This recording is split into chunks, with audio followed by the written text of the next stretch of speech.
just in time, 'cause I'm already gone. So long, can you stay the night? 'Cause you're the thing I want, I want. I know you're feeling different when you're stressed out, but even with no makeup you still stand out. 'Cause no one makes me feel the way you do now, like you do now. The way that you move your body, you make it look like a hobby. Every time that you touch me, it's electricity. Things we discovered underneath last night's covers. Everything came so easy. It's electricity. Electricity. Whoa. It's electricity.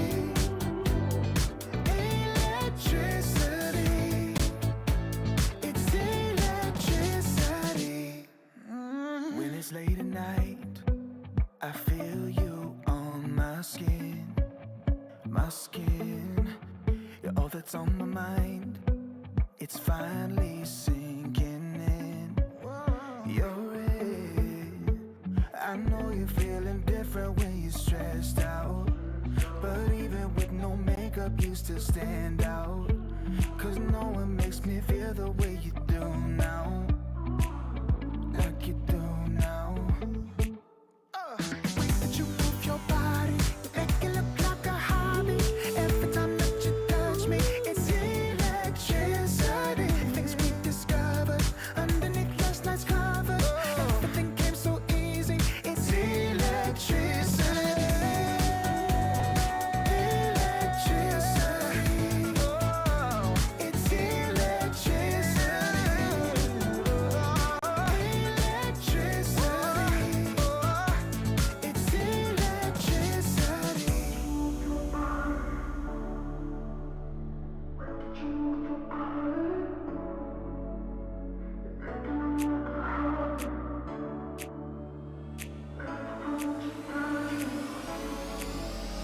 The way that you move your body, you make it look like a hobby.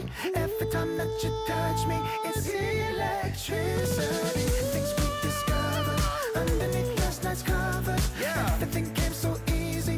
It's electricity. Electricity. It's electricity. You move your body. Electricity. You move your body. It's electricity.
'cause I'm already gone. So long, can you stay the night? 'Cause you're the thing I want. I know you're feeling different when you're stressed out, but even with no makeup you still stand out. 'Cause no one makes me feel the way you do now, like you do now. The way that you move your body, you make it look like a hobby. Every time that you touch me, it's electricity. Things we discovered underneath last night's covers. Everything came so easy. It's electricity.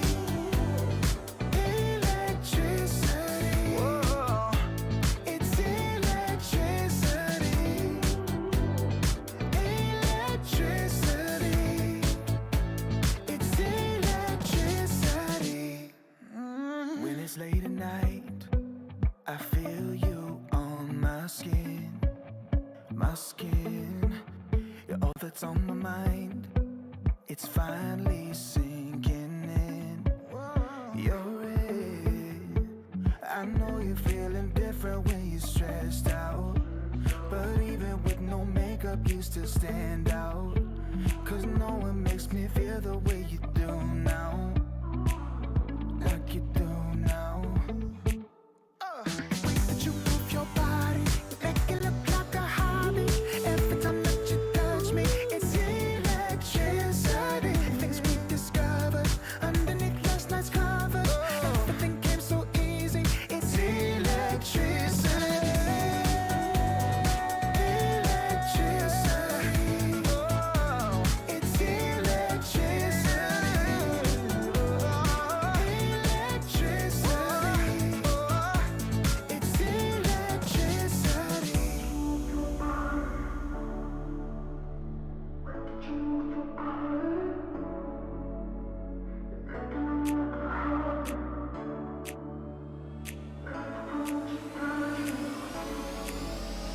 The way that you move your body, you make it look like a hobby. Every time that you touch me, it's electricity. Things we discovered underneath last night's covers. Everything came so easy. It's electricity. Electricity. It's electricity. You move your body.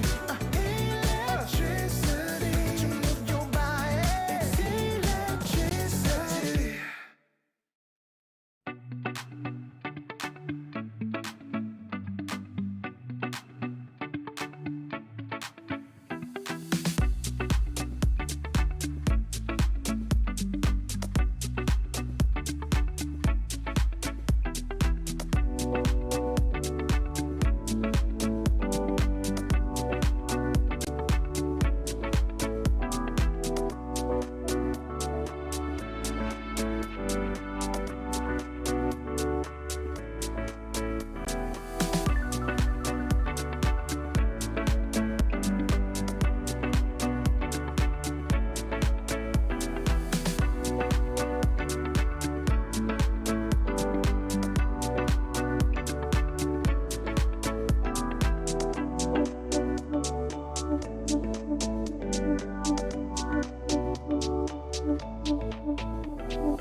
You love it, you wear it. What's your style? Get your merch at shop.eslgaming.com.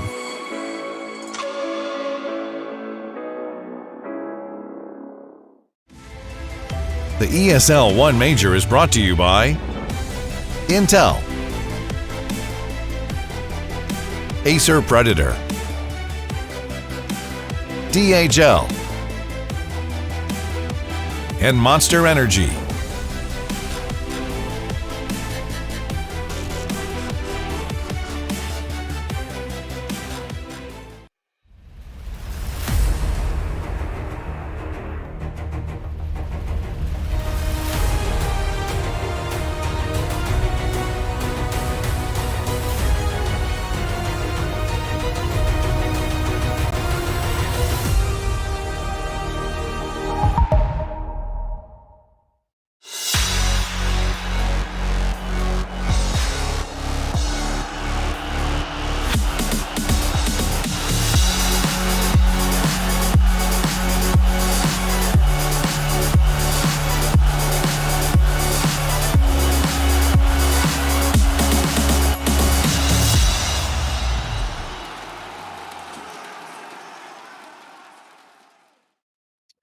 Hello everybody and welcome back here to the ESL One Berlin Major. My name is Cryptic. I am very happy to say I am joined another day here with John X Fire. What is up, my dude? It is going to be a fantastic day.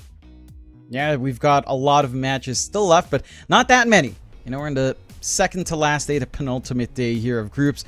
So every single match starts to count. You know, if you want to climb up from these lower positions, if you want to have a shot at staying in the major for a few of these teams, everything counts in the next few series. And this next series we have today to start off is really important for both sides. PSG LGD up against Liquid.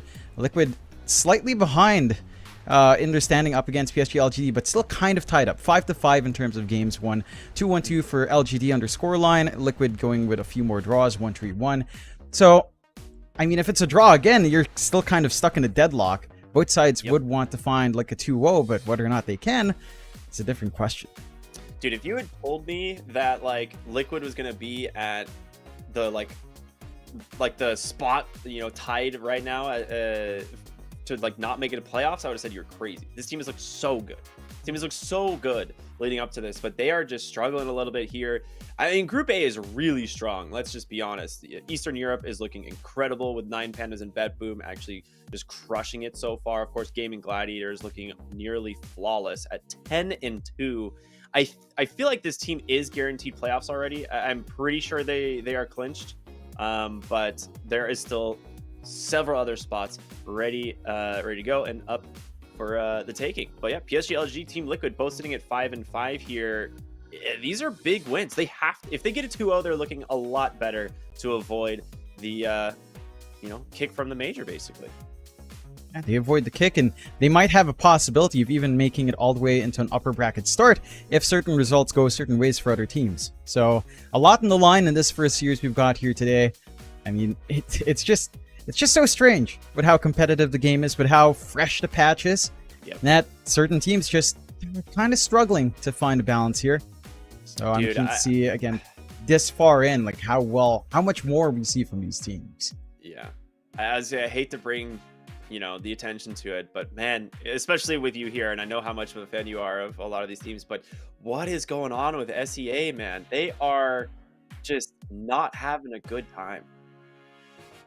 Yeah, it's interesting. I'm not sure. I think Talon, again, in some of their early series, looked like they could do good. Still, taking a look at that prize pool, which everyone's fighting over. First place getting 200,000, second place getting 100,000, third place 75, fourth, fifth, sixth, a little less. It's the points that matter. 500 DPC points for the first placer, 450 for second, third at 400, 350 for the next, 300 and 200 for the rest. It's huge, these points. It's what you really play for.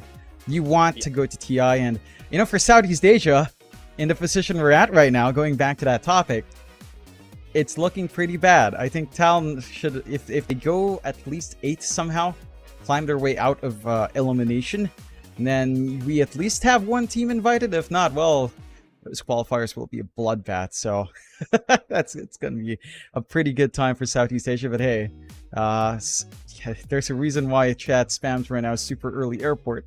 Oh know, no. Maybe we're packing up our bags, getting ready to go back home. A couple of the teams have been in Europe for, a month. Maybe it's just homesickness. They want to go back to their Southeast Asian pubs. They want to have some Southeast Asian food. Who knows? But yeah, it's a rough showing. Yeah, it's definitely. I mean, every region's allowed one bad major, right? We've had a couple regions like really drop the ball here and there at the majors. Maybe this is SEA's major where they're just gonna struggle on, but it's not the end of the world. Like you said, they still have Talon, who had a really good performance in the first major. They're sitting second on DPC points, and Execration still in the top 12 as well. So if those two teams manage to pull out a decent amount of points in 2 or 3, there's a good chance they still make it to TI, which is great for those teams. But enough about SEA. It's all about our current match of Liquid versus PSG LGD, and we talked about how important this matchup is going to be for both of these teams. A 2-0 puts them out of that potential tiebreaker for that like 5th, 6th, and 7th place basically right now, where we see 3 teams tied up. Yeah, I mean, this is a lot. Getting a draw here would just it would feel better than getting 2-0 off, or than 0-2'd, of course, but like neither of these teams wants to be in that potential tiebreaker. No, definitely not. Not a team of the caliber of Liquid, not the team of the caliber of LGD. And it's just surprising you go from having a spectacular run in Dream League 19 into this for Liquid. For PSG LGD, of course, they missed out their chance to go into Dream League 19, couldn't quite make it. So there were a lot of question marks coming into the tournament. And I think so far their performance has been maybe not as expected, but certainly not as bad as it could have been, considering you miss out on major scrim opportunities, a chance of just getting more practice in through Dream League 19. So I think it's still above where I personally expected, but certainly lower than a lot of other people expected coming out from China, which is kind of been the storyline for China. So again, I want to see how they do in this one, if they can rally for a 2-0, if either side can rally for a 2-0, because if you settle for a 1-1, you're still stuck in this really weird dead zone. Yeah, man. Absolutely. Well, let's just do this. It's draft time, baby. PSG, LG, and Team Liquid. I'm curious if we're going to see anything kind of like new starting to sprout up here as we get closer to the end of the group stage, because obviously it is a new patch. Teams are still trying things, especially a lot of these Chinese teams that basically didn't get as much scrim practice as a lot of the other regions heading into this tournament. So we could see that, maybe as they're getting more familiar with the patch, they have found some new heroes, some new strats that they believe in. But at the moment, a lot of the same bans: Doom, Crystal Maiden, Chen, maybe the Enchantress coming next, could be the IO. They go to the Coddle. Okay, that one works. Tell me about this CM hero, man, because I was like, I try to keep up with stats, of the major. And I was looking through, CM seems to have one of the highest win rates of the entire major, and she's the 2nd most picked hero. Yeah, it's kind of absurd what the CM can do. I think it's really just down to how well it can crush lanes, how well it can farm up in jungle if need be, how well particular Crystal Nova and Blood Grenade works in lane. That is an atrocious amount of slow. Like, that hero just enables you to find these kills so early on. Like, it's fascinating because Blood Grenade fixes a couple of her laning issues in that she's way too squishy. You get a good chunk of HP there with just a couple of Blood Grenades up. So I can see why teams prioritize it. It's just a strong laner, and that's really a strong priority right now in this patch. Yeah, absolutely. First phase, if Doom's banned, we're going to see the Underlord Beastmaster. It pretty much just seems that this is just the opening for almost every team right now, grabbing one of these 3 offlaners. They just are all incredibly strong, so makes sense.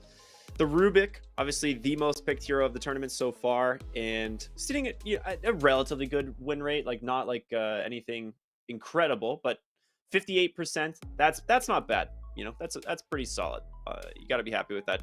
The question is, what do you pair the Beastmaster with, right? Because we've seen a lot of like options, but Rubik has been definitely the #1 pairing for this Beastmaster hero. Yeah, ooh, that is early. Phasing Shiro's Medusa into an Underlord is actually pretty smart. I like this because it's percentage-based burn, and Medusa has no health. Yeah, yeah. His ability does no damage. You're not gonna do much to Medusa. It's funny. That's one of the funny things with Medusa as well. Like her barrier reduces damage before any sort of reductions from your armor. So it also kind of ruins minus armor strats on the hero. Because, well, if you minus her armor, it doesn't matter. You're still doing whatever your base damage would have been to her without those modifications. Or those amplifications. So Dusa doesn't care. And now you can kind of ban to protect. Right? Like, you don't care about illusion heroes because you have the Beastmaster. Yeah, so you could leave the peel in the pool. Yeah. You could leave the Nog in the pool. Like, you can leave all of these things in, and you can just ban out these matchups that the Dusa hates. So, it's showing your hand a little bit early for LGD, but yeah, they covered their bases.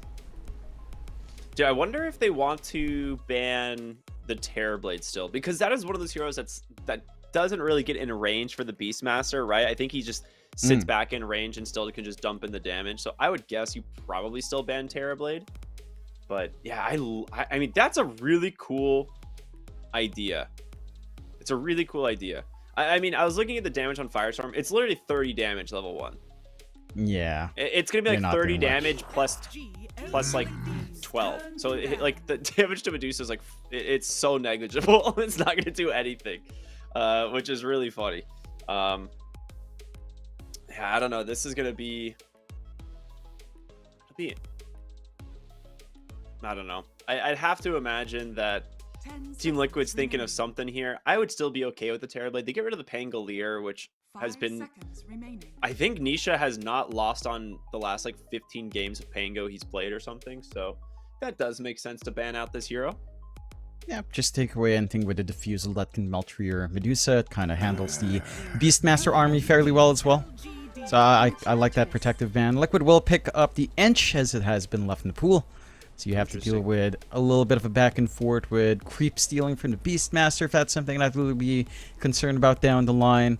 Again, Beastmaster's build-up is still fairly open. We did see Tino still go back for the Overlord, but eventually you go for the Ags. I know a few players from China specifically have been going for Aura Beastmaster or just straight up Ags Rush.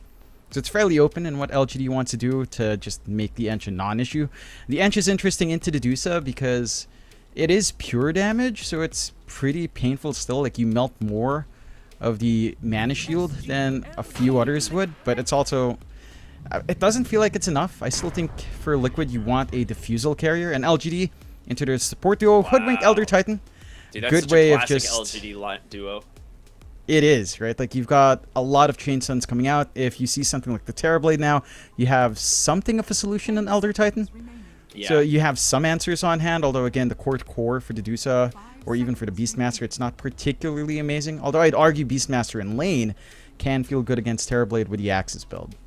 So you have some solutions for some scaling here that you are watching out for from Liquid's safe lane for LGD. I think the one issue you have with this kind of lineup and with your bans is you're leaving a lot of high mobility heroes for Nisha to dance around with. You have decent enough lockdown with a Hoodwink, and once Roar is up, you kind of cover some of your bases, but it's not like it's not like it's the most reliable either. And I think Nisha is the kind of player who can just kind of dodge out some of these more telegraph stuns on something like, say, a Storm if you wanted to go for that. Maybe the Void Spirit. You have a lot of options here. Go with the Morph first. This is smart. I was just, I mean, it's also still rough into the Elder Titan for the same reason the Terrorblade is, but it is a really strong lane matchup into the Beastmaster. It does fine into the Medusa as well. I was gonna say, you can't pick something like Lifestealer just because the hero doesn't actually lifesteal from Medusa. Like, yeah, it's really sad. Yeah. But yeah, I like the Morphling. I think this will work out pretty well. They have the Enchantress Morphling should be really strong. Be able to like zone out the Beastmaster. Hoodwink is definitely something you have to be worried about eventually, because you know the rat hiding around in these trees can hit some really sick bushwhacks. But I like it. I don't mind. I think, you know, Mickey is going to be able to make it work. I'm really still curious what they want to do here for mid lane for Nisha. Like, you do have last pick, which is really important, so they are just going to save that until they see what PSG LGD comes up with. I'm not really sure what NTS wants though, because you need, I think, an initiator of some kind. Like, Beastmaster is going to be kind of dangling in the front a little bit, tanking as well as Elder Titan. But your Medusa needs bodies, right? Medusa has to have bodies in front of her. Yeah, definitely does. I think looking at the bans again, wow, we see the mids being banned out, Ember and Void Spirit being taken out, so some of those high mobility heroes already out of the pool. Will you leave the Storm? I'm not sure if it's really an amazing Storm game for either side, but again, there's not too much to be worried about if you do take that high mobility hero, in this case for Liquid.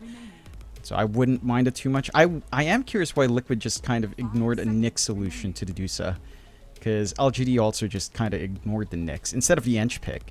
Sure, your lane doesn't sound amazing. Maybe like a Nyx Morphling doesn't sound great. Underlord Nyx also doesn't sound great. But you Vendetta Medusa. And the entire point of this hero is just kind of dead. So would have been a simpler way to kind of handle this Dusa pick. If they were worried, there is still like early tempo you can do to just prevent the Medusa from farming into the stats. I think it's worrying when the Dusa has Manta and Scotty, because she is tanky enough to cop through a lot of hits. And even the illusions are really hard to manage with her own mana shield up. That's actually pretty damn painful. So yeah, I'm still keen to see if Liquid has any direct solution. I think the Morphling's great. And they do ban out the Storm in LGD. So just preventing mobility up. And they banned a Primal Beast on Liquid. What else is left? Something aggressive for LGD I think would be great. Alchemist. NTS Alchemid. Okay, I mean, that's pretty solid. It's a pretty greedy last pick running Dusa and Alch, but you could just pick a very punishing mid lane matchup into the Alch, I think, and shut it down. I'm trying to think like what you would want to do though. Yeah, it's... I feel like if you get a bad lane for the Alch, you can still run it off lane, playing a bit more passive, and just farm and mid. Have the Beastmaster mid. Because I think Beast mid, again, with Axis, it's pretty solid. Like, you don't mind too much, you can still farm, apply decent harassment. Most of the mobile heroes that can dodge out your spells are gone, save for maybe something like the Quap or the Puck, if Team Liquid want either of those for Nisha on the mid lane. I don't think you can pick the Puck here. I don't know if Puck shuts down Alch enough in the mid lane. Because, like, Alch just plays under Acid Spray, shoves the lane. And, man, it's like part of me wants to say, like, Monkey King or something is not bad here. I think Monkey King works. It's maybe annoying to be scouted out by the Hawks. At the same time, it's a potential diffusal carrier. Can win out against most mid matchups. Yes, dude. Good call. Yeah, this is honestly the best pick, I think. Like, if you go the Fusel Monkey King this game, you have a lot of utility that you can bring, and you can play a much higher tempo from the mid game. We could also see something like an Orchid being built. I like this pick a lot. I think this is really, really, really good. Yeah, it's a great solution. The laning matchup up against an Alch shouldn't be too bad. You can kind of dodge out the unstable concoction harassment as well if Nisha plays his cards right. So I'm keen to see how fast Liquid will want to play. I think they can play a lot faster than LGD. And going back into the Alchemist and the Medusa, these heroes do need some time, do need some jungle space to go. Although there are ways to play the Alch faster. I'm just not entirely sure if that's not what Nothing to Say will gun for in order to give Shiro some space. There's also still a little bit of a question at what Zeal's buildup will be on the Beastmaster, because it doesn't seem like an amazing Ags game. Perhaps just the Aura buildup on Beastmaster is good enough. Maybe the Overlord Rush, as there's no solution for the Ancient Creep, so I wouldn't mind either one. I think when it comes down to draft execution, Liquid's is a little bit easier to play. Like, if I had to take one of these drafts out and play it myself, I think the pacing from Liquid's a little bit better. I am worried about LG for going for a slower mid and safe lane, and to an extent, a slower off lane as well. So I think just these early spikes that Liquid get, the aggression they can get out with the Underlord on hand, and just how fast they can play the game is one thing I'm kind of worried about for LGD in here. Yeah, I mean, I'm always curious to see how Medusa is going to go since the hero rework. There's been certain games where this hero has looked unstoppable, and other games where the hero just got absolutely clowned on. So whether or not this draft is going to work, we'll have to see. I think Nisha's Monkey King is going to have a really good time in mid, and I think if he's able to just kind of assert pressure over the map, he's going to have a very, very good time slowing down this Medusa. Like I said, I'm curious if he's going to go for the Diffusal build or not, but either way, if they could slow down the NTS Alchemist, I think that's key, because he's going to be the one who can come online early and make space for the Medusa. And it's going to be all on Nisha to try and shut him down. So we'll see what happens here as we go into our first game of this series. It is PSG LGD versus Liquid. Welcome everyone to the channel. Let's just jump into this, dude. Let's have some fun. Yeah, could be a great one. I think there's a lot of back and forth that can happen here. If LGD isn't completely shut down early, their scaling is pretty scary. With a Medusa and Alchemist, both of these heroes can just farm up really damn well. And we have seen what happens when you do allow Medusa some space, like in that TSM game up against 9 Pandas. It didn't quite fully work out, but we saw the potency of the Medusa with just a couple of stat items and illusions coming out on the Manta.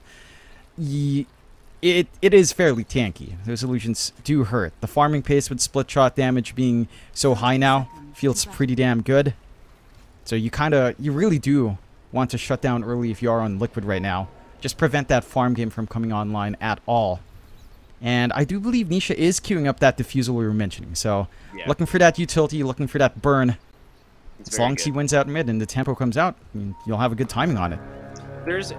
Monkey King is very interesting where there's certain orbs that work on Wukong's command and work on his soldiers. We'll come back to that in a moment as we're seeing a little bit of a fight for this top rune. Will end up going the way of Zeal. Box, you gotta take a ton of damage here from Y as well, and the blood grenade to slow him up. The axes trying to finish him off, but it's the tower armor. He's got an acorn shot. He's gonna try it. Hits the creep wave instead. Okay. A lot of aggression coming out here at the start of this, but Boxy just barely surviving is quite big. That's a big one. They waste a lot of resources. I think they threw out a blood grenade as well. Yep. And they were trying to hand a kill over, but they lose out in that kill instead. So you get a little bit more of leeway. You can just kind of reset for Boxy, the solo lane. For the Morphling, it is fairly annoying. At the same time, you at least can kind of shift around, maybe ask for some regen on the Rubik's return. So not too bad to manage. Taking a look at that mid, pretty even to start with. I don't think the Alk feels too bad in the first 2, maybe 3 levels. Although Nisha can start to apply some pressure once he can threaten with a Boundless. For the most part, you just drop the acid spray for nothing to say. Farm up. It is harder for the Alchemist to look for the aggression. But Unstable, again, having this dodge and a Mischief does mean that the aggressive Alkin lane isn't quite there. So Nisha shouldn't be under any threat early on. So it should be relatively stable farming. Yeah, the thing that makes Alk so strong on the sidelines right now, obviously, is just the fact that you're going to always hit this Unstable Concoction onto the Acid Spray, and it is just so much damage. And in the lane, it's... Oh, well, I was going to say, it's so much easier to dodge, but Nisha unfortunately got hit by it there. Let's talk about the side lanes, though. Bottom lane, we're taking a look at this Medusa Elder Titan up against the Underlord Enchantress. Now, Enchantress, very aggressive laner, but again, we talked about the kind of reasoning behind this Medusa into the Underlord. This Firestorm does substantially lower damage against this Medusa here, right? Yeah, I'd say pretty much almost no damage.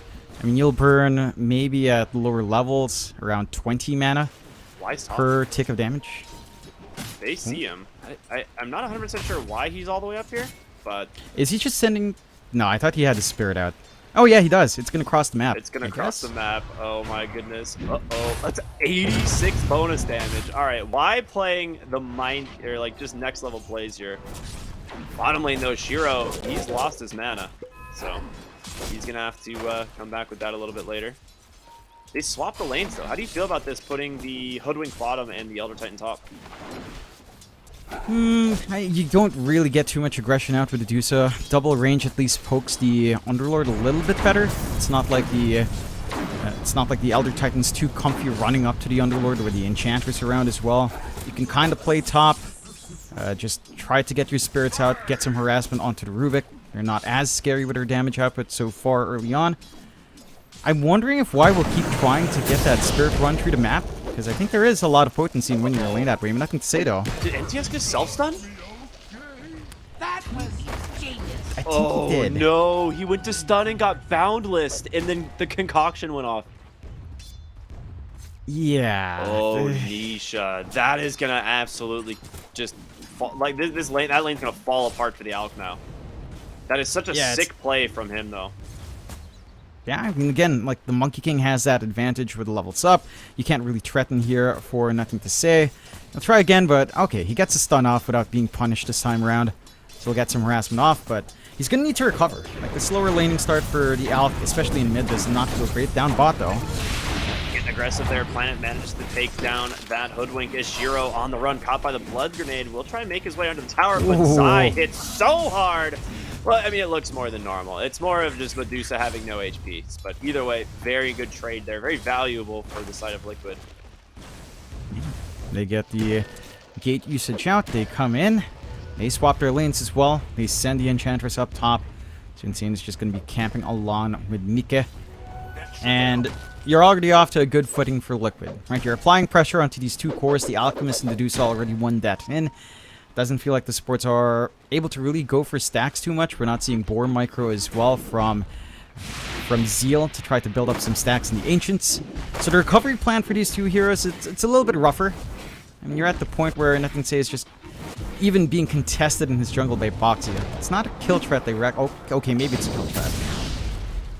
I mean, this is fine, right? Like, slowing down the Alk is probably the most important thing. Like you said, attach to your Space Maker in the mid game. Top lane, they are going to get aggressive here on to Zeal. The waveform will dodge out the Stomp as Mickey continues to chase down the Beastmaster. One more auto attack and will secure the kill. Planet sitting up here as well. Why out of health?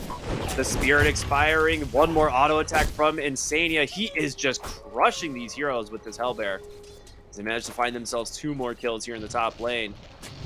Radiant's middle tower is under attack. They're working everything out. Liquid, they've got that aggression early. They've got really good rotations coming out from Boxing and Insignia. Look at NPS! Oh my god. Rubik cliffed Oh, him! he got lifted. No, he has no TP as well. That is he's stuck. That's a rough one. Nisha also finding a solo kill there on the Planet. Does he have a TP available at all? He doesn't actually have a TP. Unless Radiant's an middle Elder tower Titan's is bringing him a under TP. attack. I can't quite tell. I think he is. Okay. Okay, he is. And a mango. And he has a There you mango. go. Oh my god. He's getting there. This Oh, is God. pain. Time to go back to this base. Well, This is kind of what we expected coming out with this kind of draft, though, right? That you've got that aggression on Liquid, you can just run down. Maybe not expecting something up like a lift back on the cliff side, but yeah, you find it. To get this early aggression, take the mid, shut down map space. Like, now you've got an Alk and a Medusa who both need recovery farm with their initial items. Nothing Says trying to go for the Meteor Hammer. The timing is going to feel rather off, and just finding wins in every other lane. Yep. Amnesia with a haste rune finding the free kill there. Top lane. But yeah, mid lane. I mean, all this space that was made, you have a level 4 Alchemist. Nisha, level 6, almost 7 here on this Monkey King. Looking mid, he has found the strike, and I mean, Jingu stack number 3, so he's full HP once again. And you have an 80 HP mid lane tower now. It's just a shove away. And even with all that attention to the sides, you know, it's not like you're getting that much more space out for your other cores. Like, Shiro can't really do much against the Underlord. I mean, he's not gonna die solo. At the same time, you're not the comfiest farming hero either. You need that support on hand to threaten back. They will at least find some punishment onto Boxy. He was going Did for manage to the still Wisdom steal the Rune, but he Wisdom. stole it, so it's worth it. He stole the Wisdom Rune. Yeah, In a game you're where happy. you're already so far behind in XP, that is so huge. Radiant's middle tower It's has painful fallen. right now for LGD, but Liquid playing it perfectly. You know, playing to their strengths. Like, this build up for the Diffusal and Nisha, it's not going to take too long at all.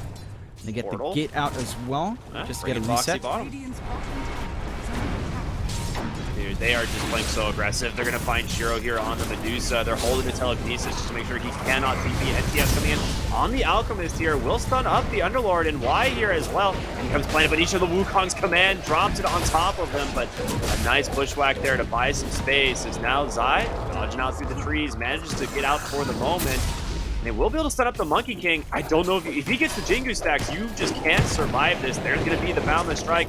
They try to stun up the Alchemist. A nice bushwhack here once again. There's nothing to say. Trying to just chase down this Monkey King. They're making it work. Nisha, can he live through this? The damage, it's too much from Y. And now Boxy in some danger as well. They've brought 4 heroes here to the bot lane. That's a level 3 concoction. Ooh, that's close. Oh my god. Oh, man. They had to sleep the neutrals as well, just in case Nothing Say gets bonked. So they bail out. They get some good punishment out on LGD. It takes a lot of resources, but they finally get some space going for themselves. Some important kills to find. You protect Shiro, get some activity out from Nothing Say, and you're getting that build up top in the solo lane where Morphin can't really provide a kill threat solo to Beastmaster. So you're trading out a little bit for this movement. the side of Liquid have to be cautious about overcommitting like that. And you are ahead. Still have to respect that there is output here, and Medusa is still here with a lot of mana. You know, level 2 mana shield, 996 mana. It takes a while to burn through that. You don't have anything bursty on hand to just clear that out either. At least not until the fuse ults up, and then the Monkey King feels a lot better. But jumping Shiro way beneath the tower is a risk. I do like the mindset though. They know what they have to do. Invading the entrance now. Boundless Strike comes through. It manages to stop the Alchemist from getting the stun off. And NPS, he's stuck. He's level 5 still. The question is, can he actually escape? Box is trying to chase him, but why here on this Elder Titan doing a ton of damage, and they do manage to throw the roar out onto Nisha, so they find the Rubik. Ooh. Another Bushwhack from Planet, slowing down this whole backline. Dude, Planet has been saving these heroes with this Bushwhack over and over. Another Boundless Strike there will connect. He drops the Firestorm. Has nothing to say. Continues to chase. Throws the stun. Connects here onto this mid lane. They will just back away now. They're kind of out of gas at the moment. Again, still lacking levels on a lot of these heroes, already expending the roar earlier on from LGD. They are stopping the snowball effect from kicking in for Liquid, at the least. Again, just not bleeding out these kills, getting some space out for other cores, while your Alchemist kind of just front lines and tanks it for the team, even without that Chemical Rage up. And again, just working on to the neutral. He's finally going to go down. He's been very, very, very disruptive on this Hoodwink this game so far, but tries to go for the enemy bounty rune. He ends up getting both of the bounty runes. That's very nice. Still somewhat worthwhile, especially with the Alch in the game here. So don't mind trading your life away too much. It's a little bit of recovery coming out for Nothing to Say. They are still getting pressured across the lanes with objectives though. Like, bot is just going to be taken away with Insania having the summoner creep. So more map space open, a little bit harder to reach out for LGD. Not like they had too much control down there anyway, considering that, well, they've just been constantly run down. They don't have vision. It's still an area to farm for a lot of these cores. Nothing to say though. He gets caught. No Chemical Rage available either. And Insania with the enchant. It's going to slow them up quite a bit. He might be able to get out here with the tree dance, but we'll see. Yes, let's get the stun out for the moment, but in comes Zai, the telekinesis. Boxy will be able to secure the kill. Elder Titan forced to run away. They are just doing so good at just chasing this Alchemist around the map. He has no ability to get into this game right now. We've seen this from a few Alks. For the most part, if an Alk gets even a tiny room of space, it just accelerates so fast. But with how far and how shut down Nothing to Say is, it just doesn't feel like we'll see that same Alchemist come out at all. Bottom network core, barely above Insania in terms of farm right now. Map space just so limited, with you having to give the safer farm out to Shiro. So he's just going to cop it every single time. And this Alk, it feels like it's going to be zero impact for quite some time. You are trading that for farm on Zeal as well. So you've got the mech, the arcane boots up, going into the drums and the Ags next. Still going back for the Ags build. I don't mind that too much. At the same time, it's not the most amazing Beastmaster Ags game, but with good timing into it, like, you frontline pretty well. You can at least disrupt these fights nicely and still have a lot of impact, but it is tempo. Yeah, absolutely. They're just trying to scout out here and look for this ancient stack. Unfortunately, for the side of Liquid, it's mostly taken. He's looking for Planet now. Insania doing a ton of damage. They will go ahead and try and chase down the enchantments. I don't know if you have the kill threat here, maybe with the sharpshooter. It's actually off the mark anyway. And they're bringing so many heroes up here to just try and find these supports. And meanwhile, all of Liquid's farming. They will be able to send up the enchanters here once again. The roar even committed. They will finally take down the pesky enchantress, but a heavy commitment. And you have to find every kill that you can get when you're this far behind like you are on LGD. Liquid more than happy to kind of let that slip by, because now Nisha has the full diffusal flying in. You've got pretty much a free game for Mika. Uncontested up top, never under any pressure. Going straight for the Manta next. And it doesn't feel like you really have a good solution to that Morphling here as well for LGD. Outside of maybe your core matchup with Medusa eventually getting a Scotty, perhaps. That's the point where you feel comfy, but again, we're a long ways off from that. And yeah, Liquid, with that fresh diffusal on Nisha, just go for a smoke play. If you find Shiro, he's probably dead. I mean, Nisha's definitely gonna go the Aghanim Scepter build eventually. Like anytime you go this Diffusal build, you play around the soldiers because it is one of the orbs that does play off of the soldiers that Monkey King can create inside Wukong's command as well. But he might rush for like a PK earlier. We'll have to see. Either way, Ancient Stack's being picked up a ton all over the map here by by PSG LG. So this is gonna help them quite a bit in terms of getting back into this game. They are stabilizing some of that net worth difference. The big question is, are they gonna be able to keep up with Mickey? Because on the Morphling, he's almost level 12, and he is super farmed. Yeah, he's been left alone too long. Which is down to LGD not being able to play as aggressive. You know, they're just stuck on their side of the map. They're not able to really cross that river. They haven't been able to find any objective as well. So, yeah, you don't have a clean solution again for that Morphling just yet. The farm difference, it's really just down to Nakinsei being behind, but he's getting a little bit of room out. Eventually, this Alchemist will be somewhat relevant again, although not with an item advantage, but at item parity, at least the hero can do something in the middle of these fights. They're looking for Shiro. There's the Diffusal into the Wukong's command. He does get that Stone Gaze off the moment, and Shiro will survive. Foxy will steal the Sharpshooter, though, and you cannot really play into this Wukong's command like that, so they will back away. Oh, nothing to say with a wraparound instead. Does find the Rubik. Okay, nicely done. Nisha hiding up on the high ground here. They do have a nice obs that does scout everything. How did Shiro get all of his mana back? Was there a stack there or something? Yeah, I think he had a good amount of magic double wand mana up. boots. Double arcane boots. That'll Just do to it. keep her alive. It's value. It's value for Dusa. Nothing to say? Yeah, this is, I mean, he actually should be able to get out of this, I think. I like his Solar Crest build, honestly. I think he's looking at this and realizing that he's not going to be able to go this, like, farm-heavy Radiance build out of the mid lane. So he's going more utility, going for the Solar Crest, the minus armor, stacking very well with Acid Spray. I'm curious what he decides to do after that. You're going to see another rotation out here.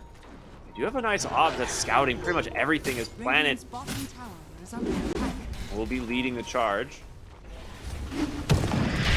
Strike comes out, they've caught the Hoodwink, but again, there's a lot of heroes on the backside. Great Hurricane, pulls Planet back in, but the Boars managed to catch the Enchantress. He's trying to heal his way through it, gets that, and like Nature's attendants out, and Sania's gonna survive. They've lost one so far on the side of PSG LGD as Nisha continues to chase. He's got a Primal Spring available in a few moments, but in comes Mickey, finally joining the fights.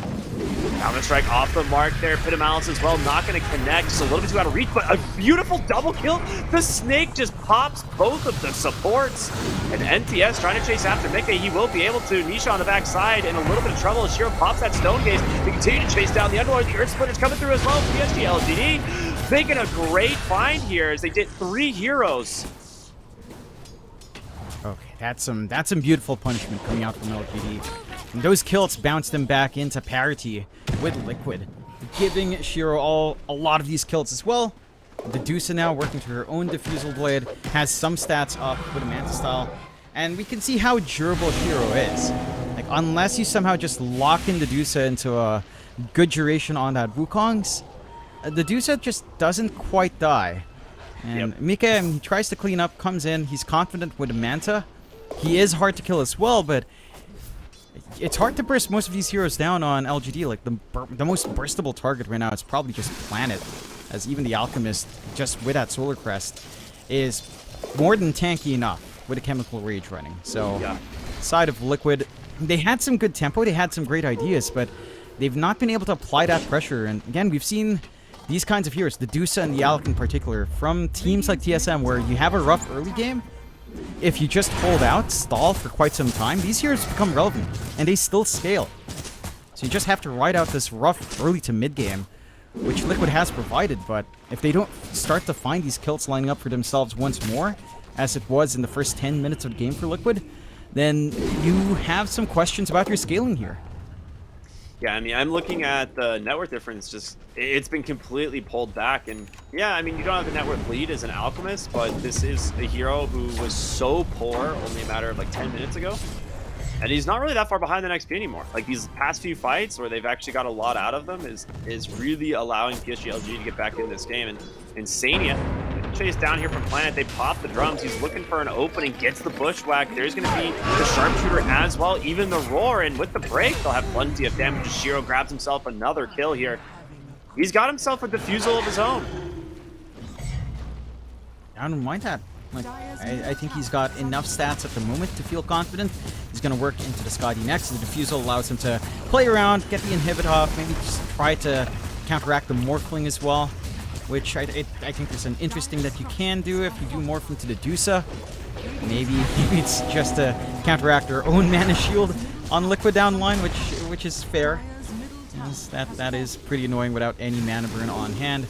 They will find the mid. So they're finding some objectives. There's going to be the Boundless Strike, does come out. Foxy with the Telekinesis, and nothing to say, does get that Chemical Rage off, but just too much damage there at the beginning. Nisha on the run now, will be able to dodge out the Earth Splitter, as well as the Sharpshooter, it seems, so he'll be able to back away. There's a good rotation in there from the Underlord. It's a kill they needed on Liquid. And you want to apply pressure to these cores. They find the big kill on, I think, safely. Again, stimmy his catch-up, slow down his farm a little bit more. Side of LGD, though, I don't know if you really mind anymore that the Alchemist is behind, because your Dusa is your true win conditions game. Yeah, and Shiro's managed to work himself up within striking distance of Mika and farm, and Mika has just been farming this entire game. He's not been pressured. He hasn't died. So the fact that the Dusa's up there in farm as well, that's good news for LGD. Like, the investment is paying off. Absolutely. I like that they switched this build on Zeal as well for just durability. Like, mech up instead of the Ags, going for the pipe. So more damage mitigation, going for the blink next, just to have some good jump on hand for LGD. Because again, this isn't a particularly amazing Ags game. Maybe it's a 5th item pickup or a freebie from Roche, you're fine with it, but certainly not the top priority. Yeah, I agree. I'm really curious what they end up doing. Bottom lane, it looks like they're going to go for the Tormentors and just spawn, so should be able to get this pretty easily thanks to the Morphling. So we'll see who grabs the shard. It will be the Rubik, okay. One of the better shards, obviously, so very happy to grab that. I was also thinking earlier, one of the reasons Crystal Maiden might be so good is the fact that she just could get a free shard every game. And her shard is so good. I know it's not like relevant in this game, but it just occurred to me. I was like, that might influence her win rate quite a bit. Yeah, that's big, just to have that freebie on here that can farm decently, but does tend to need a lot of utility to maximize something like the shard. So a freebie like that is big. Still a smoke up here from LGD. Don't find anything up top. It might be able to get a weird wraparound down south. Foxy, ooh, had the concoction running. By checks. Oh no! He lost his tree here on Nisha. He doesn't get the BKB off. He's gone. A huge like, was that a tree cut? I can't actually know which one it was. It might have been the telekinesis that stunned them and broke the tree. Yeah, that was a very weird set of circumstances. Maybe nothing to say. Quelled as well. That's what I'm wondering. It was either the Quell or the telekinesis, but either way, Nisha just jumping into his doom. Yeah, the one bright side for Liquid is they forced the first BKB charge of nothing to say out. So you do waste a resource from LGD, but losing Nisha now, this Monkey King has stopped farming for quite some time. And Nisha's kind of wanted to play pacing with a quick defusal build-up, but he hasn't been able to find those kills. Not in the past. It almost feels like 10, maybe 12 minutes. Like, since the 10-minute mark in that laning phase, it's just kind of slowing down to a crawl, which favors LGD massively. They're putting Shiro up front. They have the respawn to try. Magnum Scepter done on the Morphling. It's nice. The thing is that's a little bit interesting about this is you do steal stats, and Medusa is just missing one of those. So it's not as useful in terms of the stat gain or the stat steal for the Morphling, you know, when used on the Medusa, but being able to reduce her attack speed and her, like, just general mana pool is very good. Yeah, it does feel pretty damn good. And again, you get pretty durable, which is why this defusal pick on Medusa is fairly interesting. It deals with The Enchantress stealing your illusions out. It deals with a Morphling turning into you a little bit. We'll keep chasing here. Nice initiation here. Nisha managed to dodge out the bushwhack as well as they do see nothing to say here on the side. The Boundless Strike does come out. The PKP from Nisha. The Earth Splitter going to slow them up completely. They'll have to back away. Radiant's top tower Space for is under Shiro, attack. man. Failed rotation. BKB's out as well. As this Medusa now takes that top net worth position and closing in on that Eye of Scotty. You're still smoke here on it. They're going to find Insania. He does go ahead and get the Nature's Attendants off, but the Vessel is there, and he's trying his best to keep himself alive, and it's going to be Y on the front side who goes down first.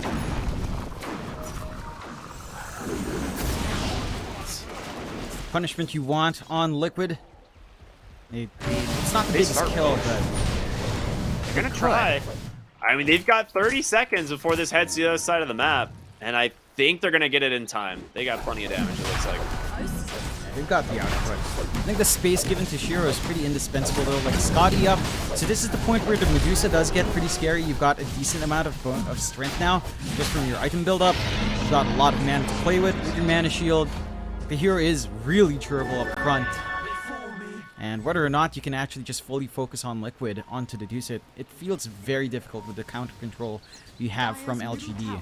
They've got to find a way to isolate Shiro, maybe kill off the supports first before Liquid. Like if they kill off Planet and Y, I think their fight's simplified to the point where you can handle the Medusa. They have a DD here on the Medusa as well. They have a good ward here that is scouting this full rotation, so they are going to be able to hide back in these trees. Question is, are they going to see them or not? And it looks like LGD posturing to head back into their jungle, knowing something might be up here.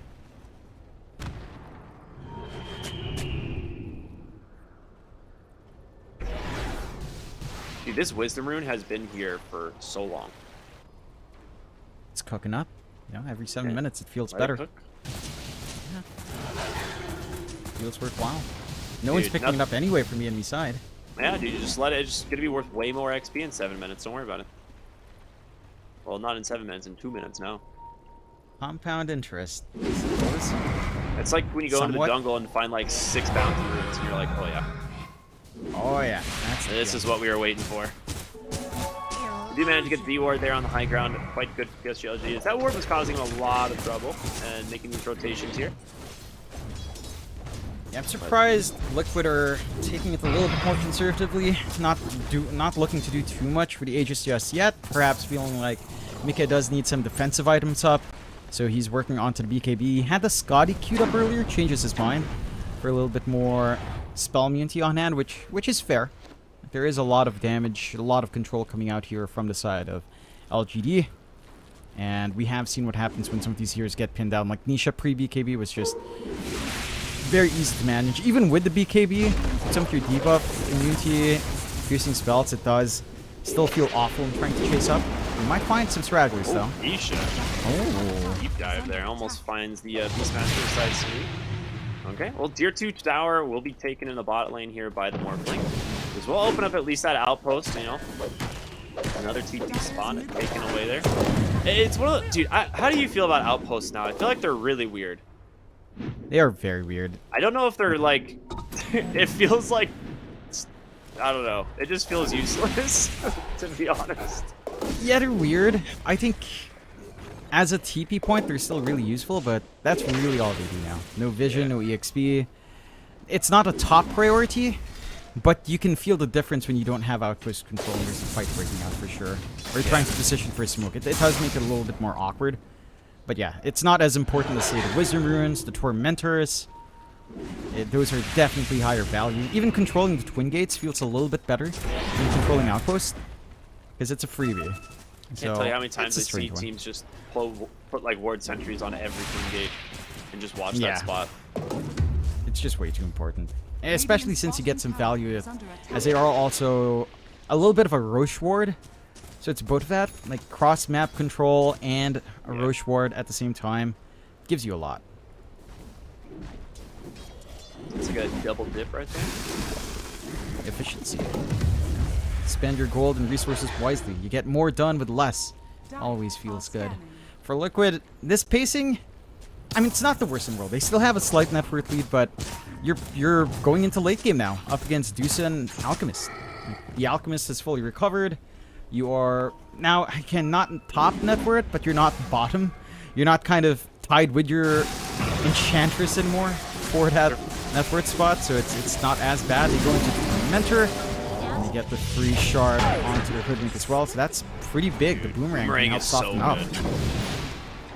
Yeah, I was wondering when they were going to take that. The thing is that's going to slow down the next spawn of the Tormentor by quite a bit, whereas Liquid's is going to be up in just about 3 minutes. So it's a little bit weird that they waited so long to go back for that, but they have been playing bottom to try and slow down this push for quite a while, while just giving Shiro the top side of the map to farm, so should work out just fine. And speaking of Shiro, he grabbed the Wizard Rune there, gets his level 20, so we do have the Stone Gaze duration talent, which is probably one of the better talents for the Medusa. Just being able to like hold that Stone Gaze for longer, the bonus movement speed is fantastic. I think you can double stone, like you can hit 2 instances of stun off Stone Gaze, right? If they just continue to look at you. Yeah. Yeah, you definitely can. You can kind of stack it up. You do have enough with that added duration. I think you could maybe borderline do 3. Although that's like really, really tight. But you could maybe do it. Right, they're getting aggressive here as smoke comes out. It's not going to disable stun up Insania with the sharpshooter. That's not even needed. Planet just gets the kill anyway.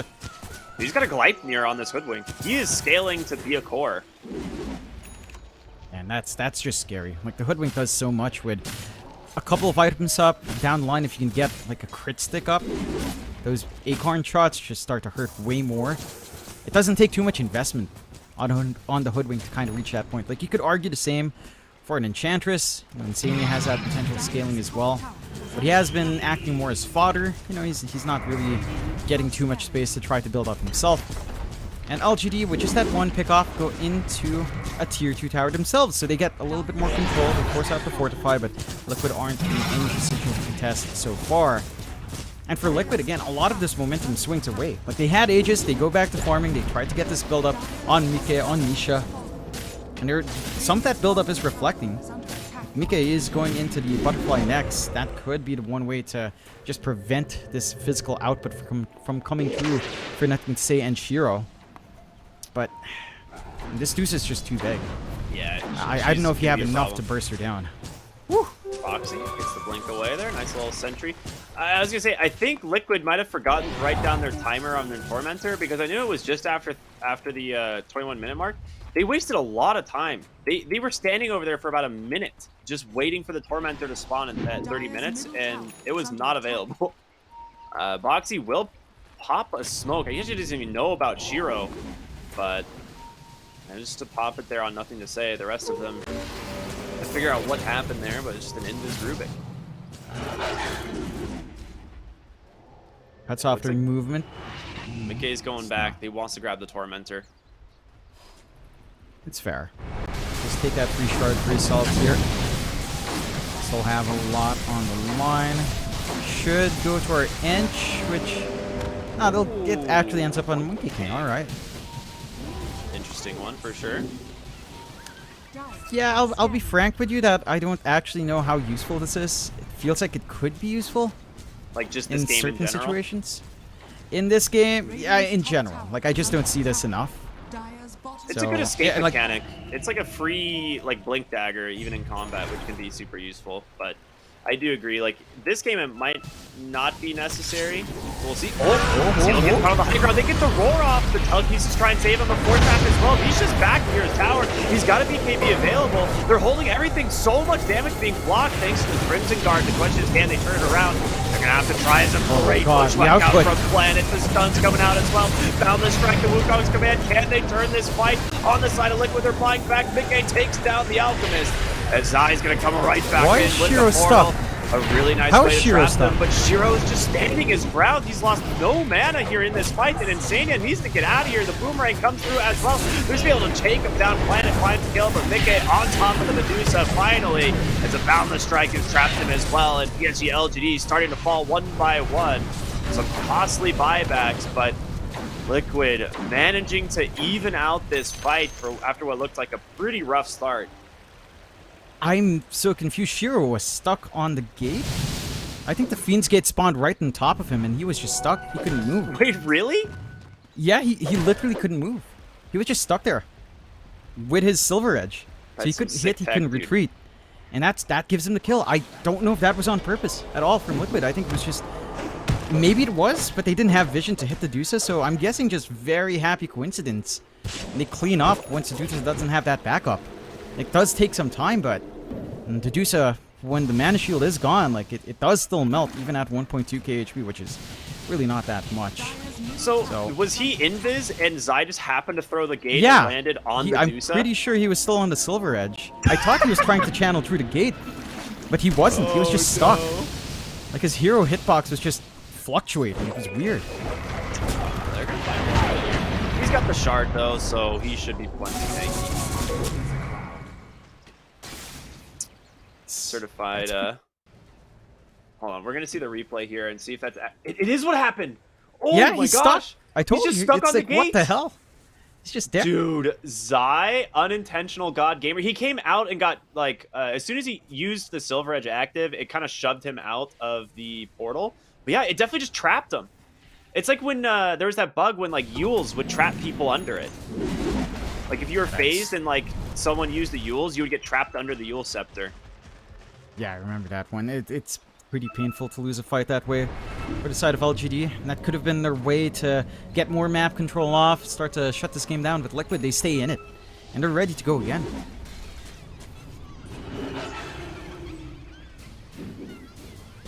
All right. See what happens here in the top side. Boxy. Smoke's going to get popped. They have vision.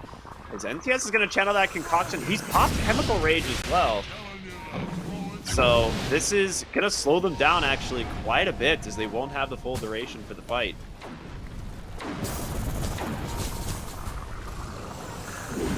They're not forcing it out here on Liquid. Playing it patient. They see that butterfly up now on Shiro, so his EHP expands massively with the evasion.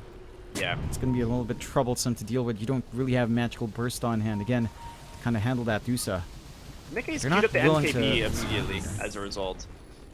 Yeah, he needs it. Yeah, isn't that surprising? And they're going for Halberd as well on Nisha, so they are just building in to stop this Medusa. I feel like she is most of the damage, at least at the moment, for PSG LGD. That being said, nothing to say is Alchemist. Alchemist in general right now is a hero that does scale. He used to be one of these, like, kind of peaks at 35, 40 minutes. But this hero does scale now, I think, pretty well. Oh, they get the vision, thanks to the Hawk. They get the Force Staff out, as well as a second one. They're chasing with the Sharpshooter. Zai will be able to survive, gets the Crimson Guard and the Greaves off. His Beastmaster just gets destroyed. Shiro on the run, dusted up at the moment. They're going to buy back here on the Beastmaster. They're trying to zone them out, but Shiro on this Medusa doing the work, but he's all alone here. He's going to need help from the rest of the team. The BKB comes out from Nisha Pike, trying to get on top of his Alchemist and stay there as well. They're just ignoring the Medusa, going for these other heroes. Managed to take down Y. He's going to buy back. Nisha stunned up for the moment. A nice pushback return here onto Shiro. The break onto the Monkey King. He's not getting the Jingu stack. Tried to get telekinesis away, but it's not going to be enough. And now Boxy in trouble, trying to run away, but this Medusa has done too much. An ultra kill for Shiro as Liquid in a big problem now as Roshan's going to go the way of PSG LGD. Yeah, it's going to be a pretty fast take as well with the damage you have. Would have been a lot faster with the Alchemist, but not to say it's not there to provide some of that minus armor. A little bit awkward in that fight for Liquid. Boxy ends up stealing Split Shot at the start of that fight, so he doesn't do anything at all. That's one of the awkward things with Rubik. You can kind of steal these toggles. So you don't have that utility on the Rubik to take a bigger spell. You waste your Force Staffs in trying to save your Underlord who still falls, and that means you can't kind of try to ping pong around to kite the Deuce away from your bigger cores, and they just get to clean up. LGD bouncing back in this fight in quite strong form, and if you can't hit the Deuce, then it's a tough time for you. Those MKVs have to come out. We are seeing Mika actually skip the MKV now, instead going for a Satanic. So wanting some durability up front, which is understandable. Having a little bit more to stay alive in the middle of these fights does feel like it could give them an edge on Liquid, but that leaves Nisha, for the most part, as your solution to the Medusa. Right, like, Yeah. he's still kind of queuing up the MKB, he's going for the Halberd. it's all in on Nisha to handle that hero matchup, but I'm not... It's a little bit rough, especially with your BKB down to 6 seconds. The counter control from LGD is there. And they've been really good at helping Shiro stay alive. Like, he's got the full disperser up. So we finally see that upgrade as well in the core. I believe we saw Timato also upgraded. It feels really good. And that the diffusal is just not dead item slot late game. And back to your point about this Alk scaling into the late as well. Like, corrosive weaponry is not to be underestimated. Like, that status resist drop is huge if he manages to build max stacks. The control that comes in is just insane. I'm surprised Nothing to Say is doubling down for more armor, but the Shivas does feel helpful in reducing a lot of the healing here as well. And I suppose you don't... Yeah, the attack speed down helps Shiro. You don't really have too much else to worry about. It is mainly physical. So I suppose just doubling down on that durability is all you kind of need here. And it looks like they're just going to sit here behind this Medusa. I mean, PSG LG manages to take back this gold lead. It's for the second time this game. There was a slight moment where they had it, like maybe 10 minutes ago, but I mean, this is looking really good for the side of PSG LG. Shiro's almost level 25 on this Medusa. Managing to get the split shot modifiers would be very good. Scotty as well as are going to do a lot of work. Ooh, dodges out that stun. Rubik will be held down and he's dead. He didn't get the disarm off in time. The Roar's going to catch the Enchantress, and it's going to be Shiro trying to find the kill. But Mickey, he did get the Roar off, and he's going to chase after Seal. There's going to be a nice usage of the cheese, though. Into the base is just going to be the Alk and this Medusa just chasing him down as they will buy back now on the Rubik. Nothing to say with the BKB protecting, but Nisha, he's trapped. He's caught out. He's all alone. They bring down the Monkey King, and PSG LGD, they lose nothing. They still have the Aegis. They still have that Stone Gaze as well. They didn't have to pop it in Shiro. They can go high ground. Level 25 on the Medusa now as a result. So those split shot modifiers, you got the Disperser, you got the Scotty, Mindbreaker, all this stuff is going to be really difficult to play around. And Shiro just getting work on the tower. This is all eggs in your Medusa basket, and it's definitely working. It's paid off. All that space he managed to Shiro. Jumping in. Oh, the Roar comes out. He did steal Sharpshooter here on the Rubik, which is quite good if they can actually find an opening, but you need your Monkey King. He's almost all of your damage. The Breaker onto the Underlord as Shiro's going to continue to chase him down. Shiro's losing a lot of mana, but a nice snake. Does get him a little bit back, and Zai will burn down with the help of the Vessel. Mickey trying to clear out this mid-wave. Will be able to do so, but Mickey just crushes the Medusa, and we're seeing, the Morphling matchup is decent if you can stay on top of her. They've got to be able to find these kills. Planet jumps in, manages to find the Enchantress. The break is there, Nothing to Say comes in, gets the stun, and Mickey, he's got to get out. He has to wait for him. He has a BKB and a Satanic. Oh my god, no buyback! He didn't BKB or Satanic, he just died. This could be the end. No buybacks, it's Nisha against the world, and he's not enough. The damage is there from Shiro. He went back for the Halberd. He doesn't have the MKB, and they're just going to focus down the throne. Your Monkey King can't get into this fight. That's it, man. PSG LGD taking game number 1. What a comeback. That was just sick. Like, Liquid have this really good pacing coming out. You know, it's as we expect coming out in the lanes. They crush pretty much every lane, it feels like, as they get these good timings, get free farm for Mika. Nisha's super active early on. He has that fast diffusal, but they force a couple of these fights in a really awkward manner where LGD managed to drag more heroes in and just build off of Shiro and Nothing to Say. Nothing to Say was not as big of an issue, but he was taking more of a frontline role for the team, allowing that spacing for Shiro to be on. And I have to say, the performances from our supports here, Planet and Y, provided a lot of those openings for the team. Like, they were scouting out well, they were getting these chain stuns off, they were getting these slows through the debuff immunity, especially with Y, with the stomps, like with his split earths. Like, those were big and kind of making Liquid feel uncomfy and coming in with their own spell, with their debuff immunity. And I think for Liquid, the ideas were right, but you go late game against this draft on LGD, it crumbles pretty fast.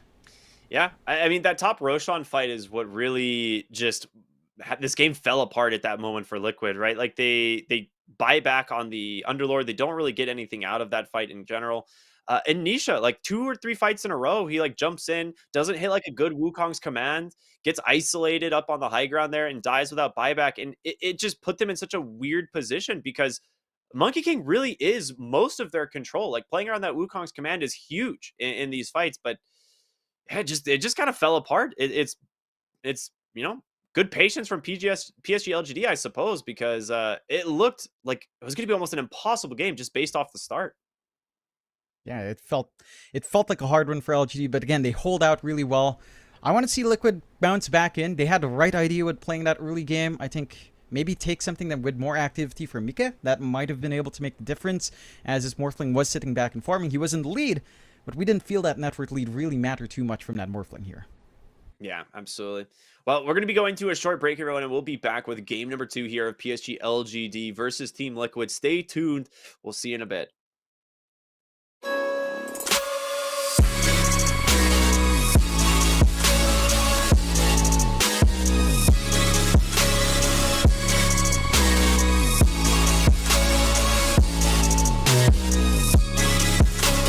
You love it, you wear it. What's your style? Get your merch at shop.eslgaming.com.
Am I wasting time?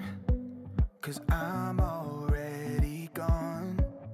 So long, can you stay the night? 'Cause you're the thing I want. I know you're feeling different when you're stressed out, but even with no makeup you still stand out. 'Cause no one makes me feel the way you do now, like you do now. The way that you move your body, you make it look like a hobby. Every time that you touch me, it's electricity. Things we discovered underneath last night's covers, everything came so easy. It's electricity.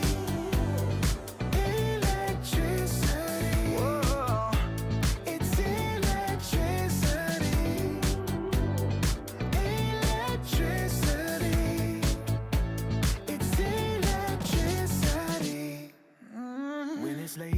night.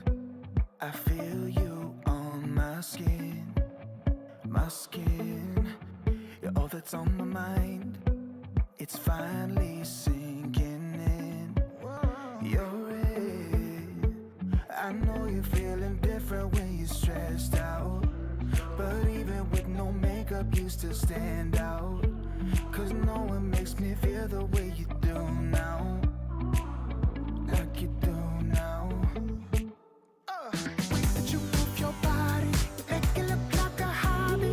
Every time that you touch me, it's electricity. Things we discovered underneath last night's covers. Everything came so easy, it's electricity.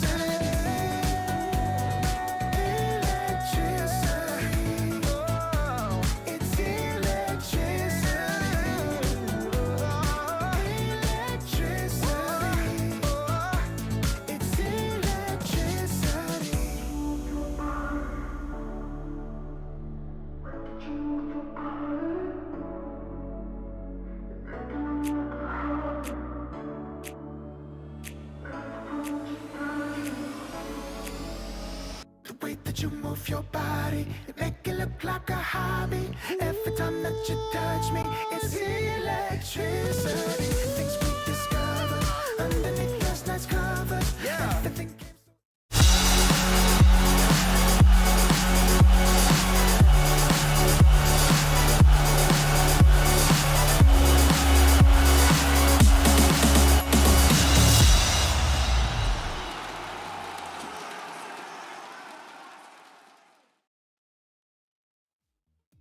Hello, everybody, and welcome back here to the ESL One Berlin Major. We are in our first series of the day. It is PSG LGD taking on Liquid. My name is Cryptic. I'm here with John X Fire, and boy, we had a sick game number one. This is exactly what I expected out of this series. John, what can we expect out of game number two? I'm expecting a little bit something different coming out from Liquid. I think they had this really strong idea for the early game. It kind of fell apart by the mid game. It felt like they were just kind of too passive. They got a lot of investment out on Mika, but the gold on the Morphling didn't feel impactful at all. Like, Yeah. it was gold sync that didn't feel like the investment was returning. And I think the moment where Nisha was starting to get caught out jumping in first without managing to do anything was really the start of the swing back there for LGD. They were managing to find that punishment in the Monkey King, and they just built their fights off of that. Like, in some circumstances, Nisha's not able to get the Wukongs he wants, or even just start these fights the way that Liquid would want, and they were very reliant on that Monkey King to set up for everything else. Yeah, I mean, the top fight, we'll probably get some replays and some highlights in a second, but the top fight at the Roche Pit, I mean, that was like kind of the make or break moment, I think, for these teams. Like, we didn't get the really good Wukong's command that would have, definitely helped them kind of secure some of these kills. And it was, the plan, I guess, was to just ignore Shiro and try and kill the whole team, and Shiro just gets an ultra kill. It didn't really work for what they were wanting to do, and yeah, they just looked, oh, here we go, nice. So we got some sick highlights, but yeah, this was the first one. I tried to rewatch this. I'm pretty sure it was the telekinesis that broke the tree, which is just so unfortunate, because that was going to be a really good, a really good pickoff. He would have gotten the BKB in time as well. But oh man, that one was rough. And I think this is the buyback Fiend's Gate moment, I think, that ended up like trapping Shiro, but we'll double check. Either way, this was just good bushwhack setups by Planet. This hoodwink honestly kind of carried like pretty hard. Like, look at that. Yeah, there it is. There. All right. Yeah, that's a certified step bro moment if I've ever seen right there. You're just stuck. Yeah. It's not a good feeling. It's very anime moment, not the good kind. And you get pierced in, like, the pings come out. Shiro doesn't know what the hell is going on, and they isolate the Dusa in the middle of a fight where she could have maybe had more impact. She's left. She can't escape now. And to clean up, that's a shining moment for Liquid, but again, a very coincidental one. I don't know if Zai fully expected the Dusa to be right in that spot. Again, there were shining moments. I think Liquid's first 10 to 15 minutes were really good. They shut down Nothing to Say. They made the game feel awful for Shiro early on, but as we've seen in other series, Ricky, you leave these farming cores alone. They just farm insanely well. Alk recovers, and the Medusa farms so damn well with her illusions on the Manta having the shield that you can just not worry about them dying at all, get max duration, and be very efficient on the map. So the moment you step off the gas with Liquid's draft, yeah, you give too much space out. Yeah, dude, I'm really curious like how they're gonna open up this game. They do go ahead and just first phase ban out this Beastmaster. It makes sense. Like this hero has just been doing so much work just because of just the vision it provides. And we're gonna see Liquid actually grab the CM first overall as a result. So I like it. Good stuff. Again, like this hero feels insanely strong, starting off with your Crystal Nova, and then you just get a couple of blood grenades, your free shard if you do find it in the 50-50, pretty massive as well in these team fights, especially if you get something like your Force Staff or your Glimmer Cape up. It just feels really good to play that hero right now with minimal farm. So I like seeing this coming out from Liquid, just a solid laner, provides strong enough team fight, can kind of play catch-up farm if need be, but you generally don't need to invest too heavily in the CM, although if you do get away with it, again, stuff like Force Staff, Glimmer Cape feel really nice to tie into your shard timing. For LGD, I'm wondering if they go back into this more farm-oriented draft. They do take the Rubik out for themselves, so they snag that one away from Boxy, and they'll be able to pick up the Brewmaster, which I honestly feel like Brewmaster is a little bit ridiculous right now. Like the Void Brewling is, it's kind of dumb how much that thing does with a pullback. Like that pullback is insanely strong, and we've seen that on Doom. We've seen that on Ench when you get the Hurricane creep. And Brugge has that for free when he hits 6. And it's so much utility. Like this hero has so much utility in the middle of these fights. It's kind of nuts. It's so true. I do just want to point out that the hero that made Planet like kind of hit the scene was Rubik. He's unbelievably good on this hero. I know I've talked up this guy for a while, a little over a year ago when we were starting the DPC for China.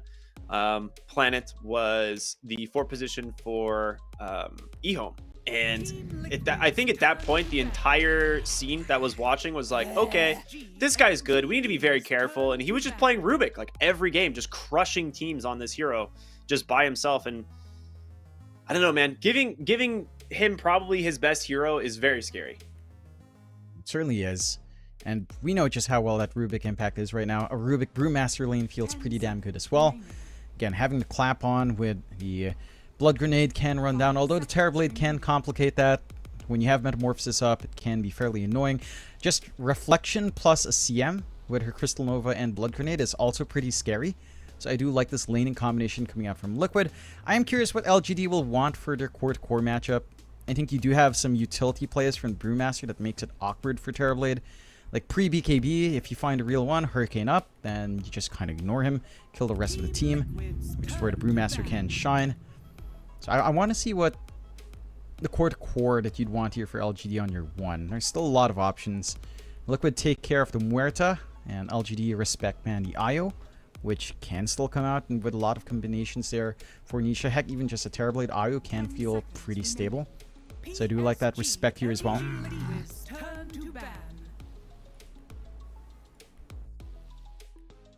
I'm trying to think if the Terrorblade is going to do enough into the Brewmaster lane, because I feel like Brewmaster plays around Cinderbrew, and it's a lot of magic damage and a lot of harassment into the Terrorblade itself. So we'll see what they end up doing with this. Overall, I think giving Mickey a comfortable hero that he knows he can go late game on, I think is really smart.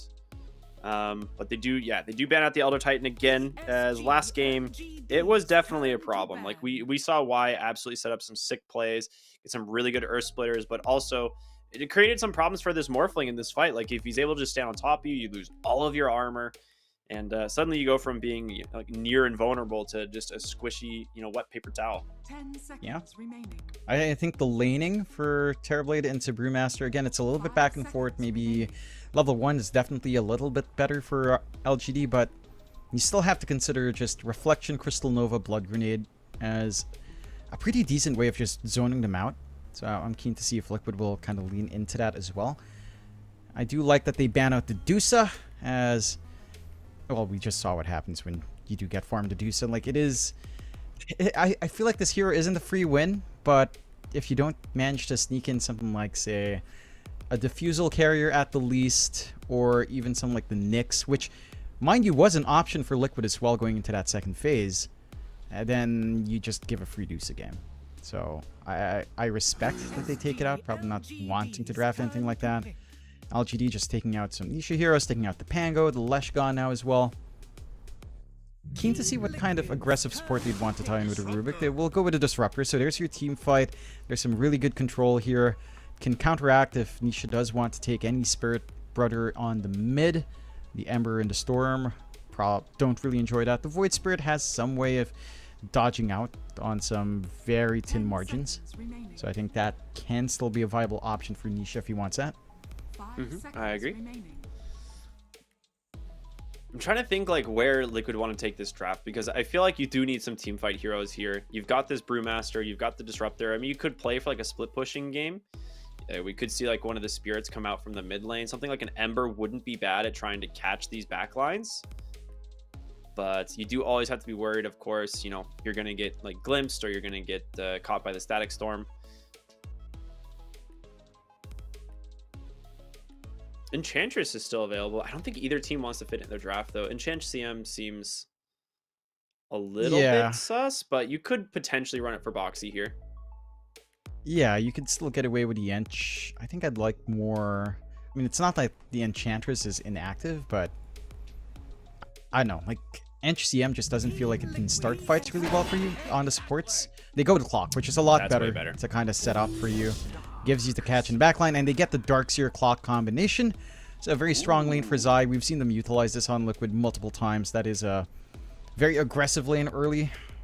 Pretty sure LGD still has some good options on the safe lane to kind of counteract. And going Darkseer Clockwork into Disruptor 5, Glimpse gets a lot of value. Kinetic Field gets a lot of value to cut off that aggression. So you do have counterplay on LGD to prevent that rundown at least. Yeah, absolutely. Absolutely.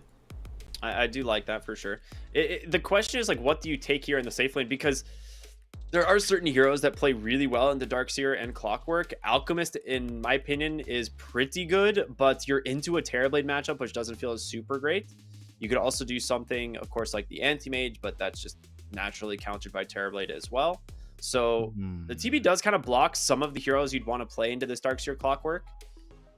I'd imagine they would pick their safe lane here and save last pick for mid. And it's just going to be the Faceless Void. Okay, so this is kind of an old school matchup. I'm not a huge fan though, because Faceless Void feels really slow. I feel like you have to build Midas on this hero right now. Yeah, it does need a lot to get going. I was actually thinking of maybe like a Drow could have fit in. I think the core against Terrorblade's alright. You can kind of just gust away for safety in lane if you can kind of get away with that and still manage the Clockwork Darkseer lane. Although there is natural jump with a Clockwork, but could have gotten away. I think the Faceless Void is just a much more stable solution. Like, you do have decent teamfight combinations with Static Storm and Chrono. You can just kind of Chrono the Terrorblade, no problem. There's nothing that directly just locks you in super fast early on. Like, down the line, you're kind of relying really on Hookshot and the Frostbite from the CM to stop the Void, but once you get to BKB, it's pretty much all down to just saving your Hookshot to initiate or counter-initiate on the Chrono. So you don't have that many solutions to stop this Void from just playing the game he wants. We'll see what happens. I like the fact that they actually ban out NTS's Tinker. This is a hero that we don't see picked all that often, but it is always a pocket pick here for PSG LGD. That's nothing to say, is an incredible Tinker player, and they don't really have the catch outside of Hookshot. So if Clockwork, you know, doesn't actually hit the hook, you're in some trouble. So I like the ban. I think it makes a lot of sense. I'm curious what else they want to get rid of here in the mid lane. It will just be the Zeus. That makes total sense. Just the burst magic damage against the Terrorblade, slowing down that early game, gives you damage into Chronosphere as well. It's good stuff. Yeah. Would have synergized a little bit too strongly with what LGD has. I think LGD has a lot of leeway for highly mobile heroes, though. Like, the Storm is an option. The Ember's still there. I think Ember's not as high priority. Storm feels a little bit better. They ban out the Storm for Liquid, just respecting what Nisha can do with that hero. Quap is still in the pool. If you kind of wanted to go in a weird direction, DK's there as well. He can kind of play in the Chrono. Gives you good catch. It's a stable enough lane, depending on what don't hate the DK. Gone here. 10 seconds remaining. I'm trying to figure out what Nisha's like go-to hero is going to be here, because you definitely need stuns. You don't have the lockdown for the Faceless Void at the moment. Like, you're running with like a Darkseer off lane. You have Vacuum and stuff, but outside of hook shots, you don't really have really good catch. And it will just be the Void Spirit. That's the most sensible one. Really good at finding these backline supports. Eventually, this hero gets the Aghanim Scepter, which is just so much damage. Dude, I love the new Void Spirit. The good old Echo Saber Ags build is just so strong. Yeah, and again, there's a lot of ways to go to build up. Desolator is pretty viable. Stat stacking in lane feels really good, so you can just be extra durable or have extra attack speed if need be. And they'll just go with the Alk mid. Alright, just into the Alk for LGD. And again, we've seen Nothing to Say perform really well in the last game. I think it still feels alright in the mid matchup versus the Void Spirit. It's not as bad, although again, there's a dodge mechanic there for Nisha, but he's going to have to waste a value point in the Dissimulate, which is not always the best feeling in the world. So I think Nothing to Say has a little bit of an easier time there. Looking at the drafts, I do have to say Liquid's lineup does have really strong lanes. I think that's where they shine. Like, again, I like Crystal Maiden and Terrorblade into even the Brewmaster. I think that lane is still a kill threat lane, especially by level 3 for the Terrorblade. Like, with level 2 Metamorphosis up, with a value point in Frostbite, and a Crystal Nova spam with grenades and Reflection, you can find yourself in some awkward positions for Zeal. So I want to see Liquid play with how aggressive their lanes are, even their safe lane. I want to see some early activity out from Mika after a little bit of farm, join in for the push when a Metamorphosis is up, and just shut down map space. Because if you do shut down the map space of LGD in this draft, it's harder for something like the Faceless Void to play the farm game. And you did mention it. It's a hero that feels like it needs the Midas. It doesn't farm as quickly as, say, the Dusa with the Illusions with the Manta. So I think there is a lot more room to punish here for Liquid on a slower game from LGD. Yeah, I agree. I mean, the thing that is going to be a big question mark again is this Alchemist mid. Like we saw last game just how much attention they focused on shutting down Nothing to Say, and he still manages to come back into the game and be super like valuable to his team, going for that Solar Crest, being like the Blink Dagger and the AC, just like building all these different minus armor and auras to just kind of amplify, you know, what this Medusa could do. And you have a similar situation with the Faceless Void, right? Just being able to have that Acid Spray, to have that AC Aura, to have the Solar Crest, to dump that into the Chronosphere, it's going to give you almost a guaranteed kill at any stage of the game. So we'll see what ends up happening. Team Liquid dropping game 1 here in this series puts them in a pretty rough spot, as again, we all know these teams tied in 5th place before this series. So a very big one for both of the teams. Yeah, I mean, the 2-0 for LGD just kind of rockets them up, potentially even giving them a fighting chance for an upper bracket start if they keep winning their next few series. For Liquid, a draw here, it keeps things at equilibrium, which is probably your best result at the moment. You know, definitely better than getting 0-2'd, but it's not the ideal for Liquid dropping that game 1. Still very important to find that win, to have that shot at going up. We'll see if they manage to pull it off. Again, the aggression in this draft feels a lot better. I think the impact of Mika should be felt a lot more as well in the Terrorblade. Oh, Shira? Oh, he's got time lock, so he should be fine. Remnant, however, pulled back from Nisha, nicely hit, and there's going to be the blood grenade, so never mind. Boxy will grab the first blood. They also saw the ward get placed as well, so they should get the D ward here. As Nisha will drop the sentry, and there it is. Okay, the mid lane D-warded, first blood going as well. Not a bad start for Liquid. Yeah, you're more than happy. You get a little bit more starting gold to play with, of course. Not the biggest deal for Boxy to pick it up, but a little bit more regen, maybe a little bit more move speed coming out from Boxy from, say, faster boots on line, tying in with the Disruptor lane does feel good. Taking a sneak peek at that mid. Nothing to Say on the Alk once more, up against Nisha and the Void Spirit. This one, again, it should be a little bit easier for the Alk, I think, playing into this lane. The physical barrier does make it annoying at the same time. Your dodge mechanic for the Void Spirit to play that lane, it does take a skill point. It's not a freebie like it would be for the Monkey King. So the outplay potential, it's a little bit harder to find for Nisha up against the Alk here. Yeah, the other thing too is the change to barriers. It goes both ways, right? It factors in damage reduction, but also damage amplification. And with Acid Spray, you're going to be in the negative armor territories with multiple points of this. So we might. I'm surprised Nisha's queued up the bracers as opposed to maybe queuing up a Wraith Band or two. But that's going to be something that Nothing to Say can definitely abuse in this lane. It's doing a great job already early on. Pretty free red up top, getting some aggression out onto Zai. There's going to be the blood grenade, but time dilation as well. I feel like with higher levels in this Clockwork and in this Darkseer, they should be able to find some openings here onto the Disruptor or the Faceless Void. The thing is, time dilation is just so good at creating an opening to just back away. Yeah. It's time dilation and just getting the value points in kinetic field and higher levels in Glimpse.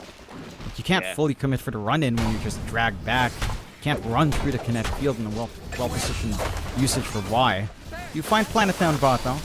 Oh, they might find more, though. Is Zeal in some trouble? Trying to hobble away, but Mickey with that first meta coming through. And we're seeing, again, just why Crystal Maiden has been getting picked so much in this tournament and having such a good win rate. Blood Grenade plus the Crystal Nova Frostbites, it does work. Yeah, it feels really good. Just the slow stacking with a Reflection in hand. Again, it's a rundown lane for the Brewmaster if he's not careful. Every time Metamorphosis is up, there is a kill threat coming out here from Liquid. Planet's going pretty far in to try for a D-Ward. Not going to be able to find it, but you are out of mana on Insania. And this is the one thing that hurts the CM. Mango stocks being down, having to choose between Mango and Blood Grenade also makes it a little bit tough to just sustain. He'll ferry some Mangoes out now, but without them, it's kind of just a glorified creep while waiting for that mana. Whoa. Look at Nothing to Say's build. He's rushing the Meteor Hammer in the mid lane. He just wants to push the timeline, take towers. Yeah, he was queuing this up in the last game too. Just went off to a bit too slow of a start to get into the Meteor Hammer, but I like it. Like, the stats are helpful to the Elk. You just push, you just farm a lot faster. So it's good for a more active but also farmy Elk, like a good hybrid. Yeah, I think it's sick. I mean, if Alk can take this mid lane tower and start to rotate, I think it's going to do some serious work. Bottom lane getting aggressive there with the 2 points in the Cinder Brew is Nikke. Still waiting for that meta to come off cooldowns. They will be able to deal a decent chunk of damage as he's going to back away. Here's a salve, though. Should be able to pop that in a moment. Or whenever he needs to. Top lane, though. Glimpse will save Shiro. Force Boxy away. He's both going to salve up. But he gets him with the flare. Yeah, that's always something you got to be worried about. That's unfortunate. Still get enough back on Shiro that doesn't feel too painful. For the side of Liquid, again, the top lane is not the easiest to get aggressive on for Zai. I know it's a natural Clockwork Darkseer combination, but it's just finding an opening into the Disruptor and the Faceless Void is a lot tougher. So as long as Shiro farms and is not completely shut down lane, you're kind of happy. No bad. Gonna get aggressive once again. The glimpse here from Y. It's almost enough to kill Boxy, and instead he's like, yeah, we'll run at you, dude. Blood Grenade does come out. Side trying to zone off these heroes. Takes a bash from Shiro.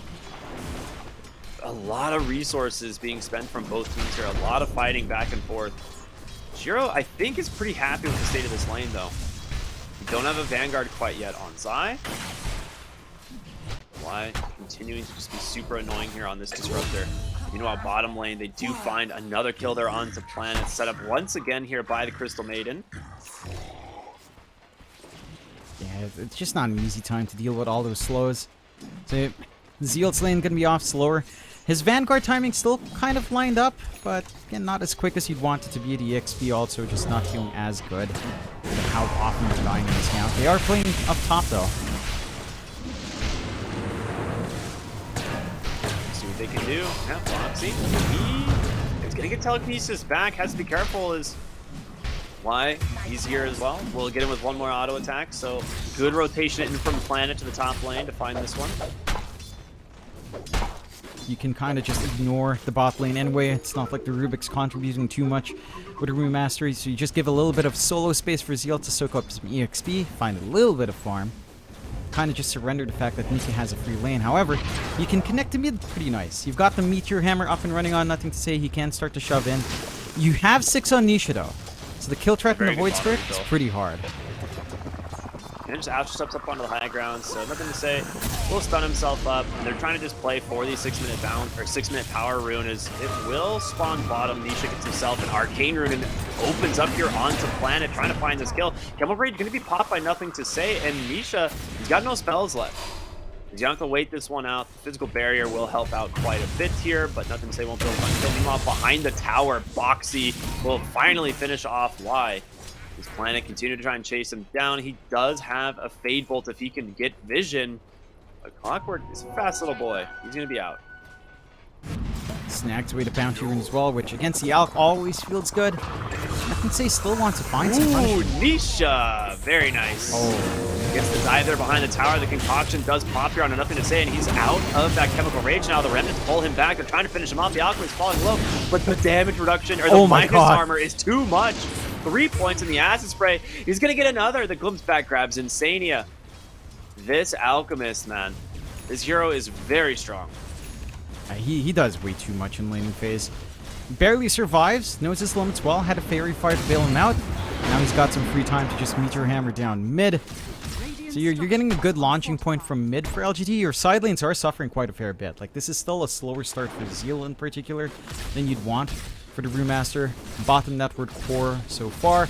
For Shiro, it's an alright time. He is going for the Midas on the Faces Void. Mika is getting a little bit more out of his lane, but that is to be expected for the Terrorblade. Just been able to play around with a Metamorphosis, and that early aggression to CM does provide very nicely. So both sides kind of have strong launching points. Nisha is going for this Spirit Vessel build-up, so he just wants to counteract a lot of this durability Nothing to Say has early on, and I like this. It's, again, very aggressive of Nisha, just looking to play fast, looking for kills. And again, with the tempo you have from the rest of your cores, like, even Mika can join in a little bit early once he has, say, Dragonlance Yasha and push mid. And they're going to find Nothing to Say here in the mid lane. Completely isolated as he doesn't actually have the ult available. Does stun up the clockwork, but Foxy putting so much attention on this mid lane. They have a really good ward behind the tower now. I think they need to do this. Bottom lane, however, they are going to find Mika as the Primal Split comes through. He's got no Sunder, has 21 charges if he wants to pop him, so a lot of extra HP there. Pops the pig mode as he's going to make it away. Beautiful play here by Mika on this TB. Yeah. Wastes that first use of the Primal Split out from Zeal. Just again holds his lane steady.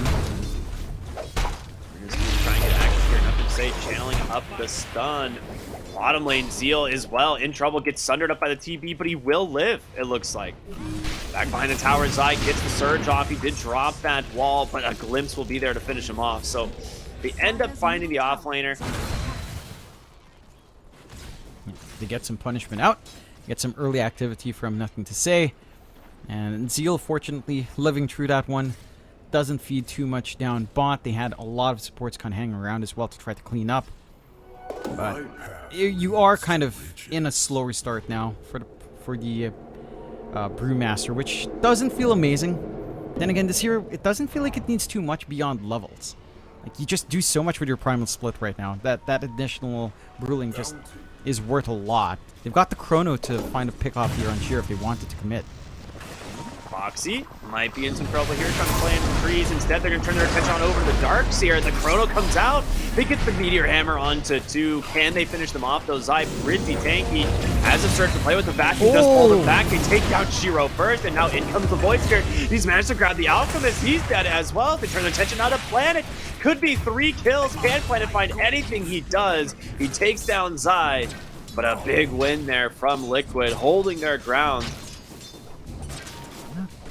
And the Chrono comes in, but you don't have output right now on your Faces Void, and you don't have the follow-through from your supports. No level 6 just yet in Y. No Static Storm.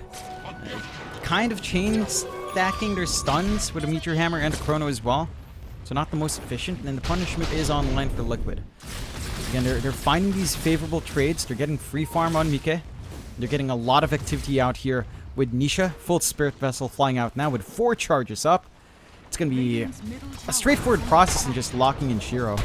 Or even just locking in Nothing to Say, who is going to be really susceptible to that healing reduction. I want to see LGD find something to do with Mika, though. Well, bottom lane, they're going to be trying to force the Primal Split, but he's just trapped by the Clockwork. And just like that, the Brewmaster goes down. Mickey has that meta pop. He's going to be able to put a lot of pressure onto this bottom lane tower if he wants. There's a Catapult still alive. The question is, will LG show up and try and defend this? I mean, this tower is so important nowadays, opening up access to that Wisdom Rune, the Triangle, and the Tormentor. Foxy's trying to scout for the other members of the LG lineup. We'll go ahead and back away now as we start to see some heroes. Does have the hookshot available here on Boxy, but the concoction into the Meteor Hammer. So much damage as Boxy trying to get a snide. Not going to be there, though. Find a pick off for themselves. Clear out a couple of the smaller stacks on the large camp as well.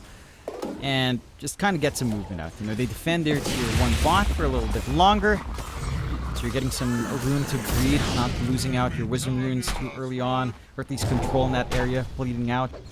And you finally get some space for Shiro to get that Midas. Going for the Diffusal Blade next, and a little bit more control, a little bit more output on the Face's Void. I do like that more fight-oriented build coming out here. And the Disperser is going to feel pretty nice as well to upgrade into for Shiro. Again, it's a pretty good slot item, although mid. Yeah, mid indeed. They're looking to get why. Burns down to the Vessel there from Nisha. He's up to 4 Vessel charges already as he follows a DD rune as well. So very scary. One thing our observer pointed out, we have a Radiance queued up here on the Brewmaster, which is a little bit bizarre, but behind the tower, they will get vision here of this Alchemist. His box, he's like, nope, I am out. I will let you use that spell. Nisha has an Astral Step cooling down here. If he gets vision of Planet, he could try and turn this around, but he's alone. I think the Brewmaster Radiance is something I've been seeing even in the tail end of the last patch, especially with a lot of China teams and some Southeast Asian teams. It makes sense in this game purely because of the Terrorblade. Like, none of your heroes, the Alchemist kind of wants to fight more. You get a lot of value just having that burn on the Brewlings. So it makes sense. The issue is the timing for Zeal. It doesn't feel amazing. He's had a slow lane. He's not really able to farm too much. Can they find Boxing here? No. He's got the cogs. Zeal trying to make his way in. They can't get vision for the glimpse, as he will finish the TP to the bottom. He's just sitting there on the high ground. He's like, I dare you, come through the portal. We'll see what happens. Just keeping an eye out. No one's going to be coming through. He sends a rocket into the other side. Onto the gate. Just wanting to make sure he's safe. You know, just wanting to make sure. He's fine. You're fine, Poxy. You can rest easy. No one will follow you, Turo. But 12-6 start. Again, Liquid showing us just how well they play this early game, how well they play the laning phase. LGD doing a great job of stalling, though. Again, like, this lineup does take time to cook up. Shiro's getting a lot of value from his Midas not being contested. Nothing to say. Already has that full Solar Crest with a minus armor stackings in play. For that Alchemist, once these fights do break out. It's just so potent. Like, it's so much. The minus armor is huge, along with your acid spray. Pretty much down to minus 13, amplifying your unstable. Look at his physical. He's got a surge, but won't get a chance to use it as the Meteor Hammer is going to fall on him as well. And a lot of damage being done there. A great dispel from that Brewmaster. The glimpse back, and Zai will burn underneath this damage. With that, they find the Dark Seer, one of the most farmed heroes. Maybe he was, but bottom lane they are going to try and trade the off lane tier 1s. And why? There of the Watcher outside the Tormentor, so nicely done. Hiding in the bushes as well. Radiant structures I'm able to find no one TPing it to send him Radiant's home. top tower is under attack. But you're not in a bad position right now for LGD. Liquid are still working the map really well. They're denying now the triangle area for you to farm. With that bot tier 1 take, wisdom control for mentor control is on your side for sure. A little bit easier for you to sneak something away. But LGD have not revealed their teamfight prowess just yet, right? Like, we haven't seen Static Storm with Chrono. You're not ready to show up on Shiro. So there's still a lot of fight, but the smoke play from Liquid will catch them off guard. They still are lacking, I think, a little bit of lockdown for this Faceless Void, but top lane they will scan out. They find nothing to say here on Clockwork. Hook shot, it's available, but Nisha just gonna be able to hit him with that vessel. There it is, the cause to trap him in place. Shiro comes in, a nice Chronosphere trapping 3, but where's the damage follow-up? He needs some help. He time walked in for this. Will be saved there. Flying wide with a great Static Storm. The Crimson Guard reducing so much damage. And Shiro's still trying to get active, but in comes Mickey here on the Terrorblade. Choose right through Planet.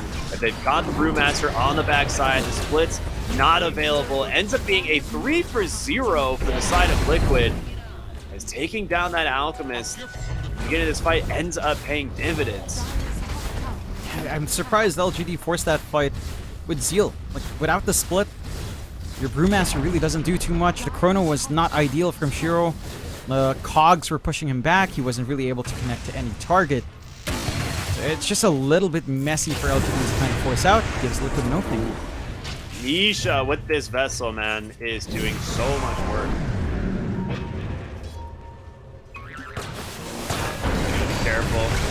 does have a time lock available in just a moment. We'll be able to get away, but the Vessel Got is split doing some now. work. Yeah, does get the split. He has an Astral Step away. Nisha, where are you going to go? Drops a Remnant defensively. Astral in? Step's back in instead. Tries to finish off Shiro. He doesn't get him in time. The Vessel did come through, but it's not going to be enough to finish off the Faceless Void. And now Zai trapped instead. It's going to be a disaster here for Liquid. They're going to lose 3 across the board.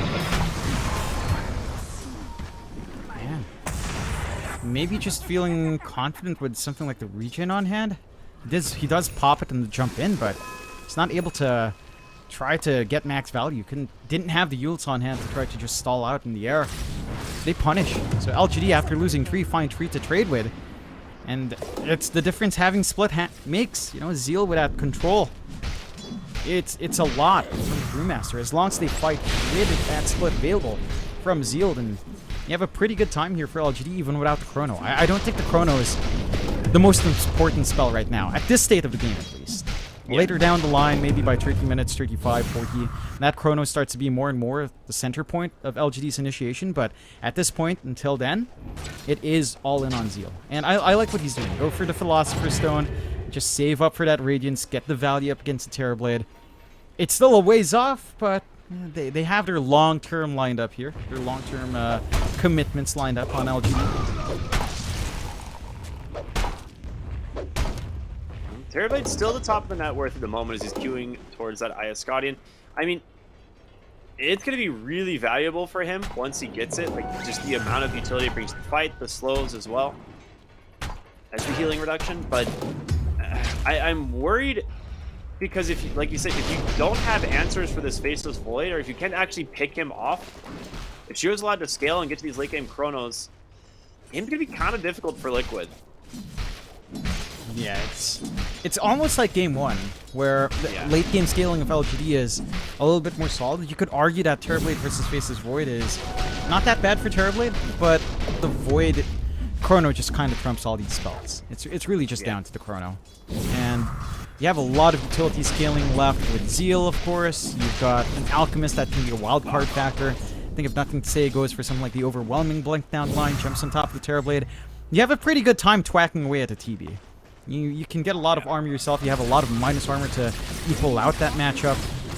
And you have a lot of utility for your team. So, for Liquid, I'd like to see them just kind of group up more. You know, play confidently. As long as they're not caught out with a big Chrono, if they can find these pickoffs on LGD's heroes, then maybe you take more map control. Maybe you start to pressure some tier 2s. Play with the Metamorphosis. Line up for the Roshan. At the least, go for these Tormentors a little bit earlier, right, as they spawn. Your lineup does do a good job of clearing that pretty fast. I mean, we're definitely looking at a couple items that we're waiting on, right? For the side of Liquid, it's just this Scotty with the Terrorblade, but for the side of PSG LGD, both Shiro and Nothing to Say are closing in on their BKBs. And that's going to be a massive teamfight improvement for them, because we saw Alchemist just... as soon as he gets caught from the Vessel, he's not as tanky as, you know, he wants to be. Hookshot bottom lane being pump faked here from Boxy, but Shiro able to dodge it as the creep is blocking his path. And to be honest, like, Zai I don't think was close enough anyway, so... Just playing it safe. I think these BKB timings also line up with a Radiance timing of Zeal. Actually, he's about the same amount of gold away. So that's like 3 huge items coming out for LGD in these next few team fights. And that's where, again, Liquid falling back to farm, it can hurt them. And not to say that they're out of the game, but these fights just, it gets a lot harder to execute on in comparison to if you were just ganking up 5 minutes earlier. Right? Like, you feel stronger when Metamorphosis is up, your pickoff game is really strong with a Clockwork, and a Void Spirit, your counter team fight with back wall is huge, which it will still stay big and relevant. It's just, again, Chrono it's really a be-all, end-all spell if the game drags on. And I know we're only 20 minutes in, but you're kind of seeing those steps line up for LGD if Liquid don't take activity sooner, especially with a Scotty up on the kneecap. And maybe without something more protective or without more damage, he's just not willing to go. He is queuing up the Chrysalis, probably into Silver Edge or just a full Daedalus. We just saw them take the Tormentor, so they get the free shard there for Insania, and he's got the Boots of Bearing queued up. So that's what we were talking about earlier. It's like, One of those things that made Crystal Maiden feel a lot stronger is the fact that she just gets this free shard potentially out of the first Tormentor. And that shard is very good. Oh, yeah. If she wins the 50-50. That's true. Maybe it ends up in Clockwork, which is still good. You know, you're not going to be crying. They have pretty good support shards here, so you wouldn't be too upset. They really do. All right. Observer pointing out that we've got the BKB finished here on Nothing to Say, as well as Shiro's Faceless Void. So, those 2 BKB timings you were talking about, they are done. We have the Radiance available as well. He just needs to get it off the Courier. And those 3 items are going to be very problematic for the side of Liquid. As they're looking for an opening to blink in, he manages to find the Clockwork to start the fight, and we'll throw Gogs there to trap 3 heroes, but the rest of Liquid, they need to bail. Got to run. They missed their opening. They were the ones to smoke up top. LGD off on the other side of the map. Find a good flank in. Not gonna be able to Nice find TP out. Yep.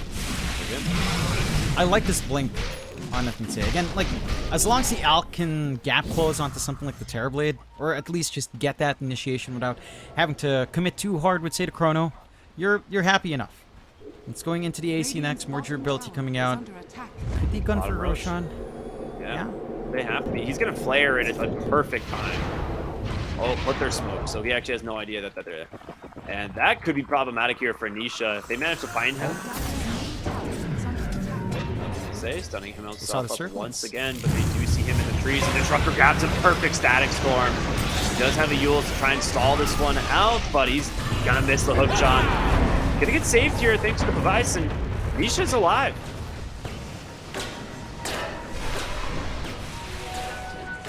Managed to pop the split.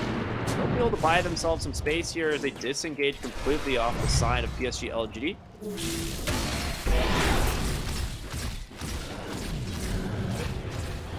Yeah, I mean, that's a massive commitment from LGD. No Chrono being thrown, but split down. We know how much this impacts the team fight of LGD. Static Storm down for a little bit of time as well. So you have an opening here for Liquid. And they'll go for a smoke play out. They're thinking of going for Nothing to Say here, but he has the BKB, and they know that. Seal would be a much bigger target if they can find him the vacuum back. He's going to try and...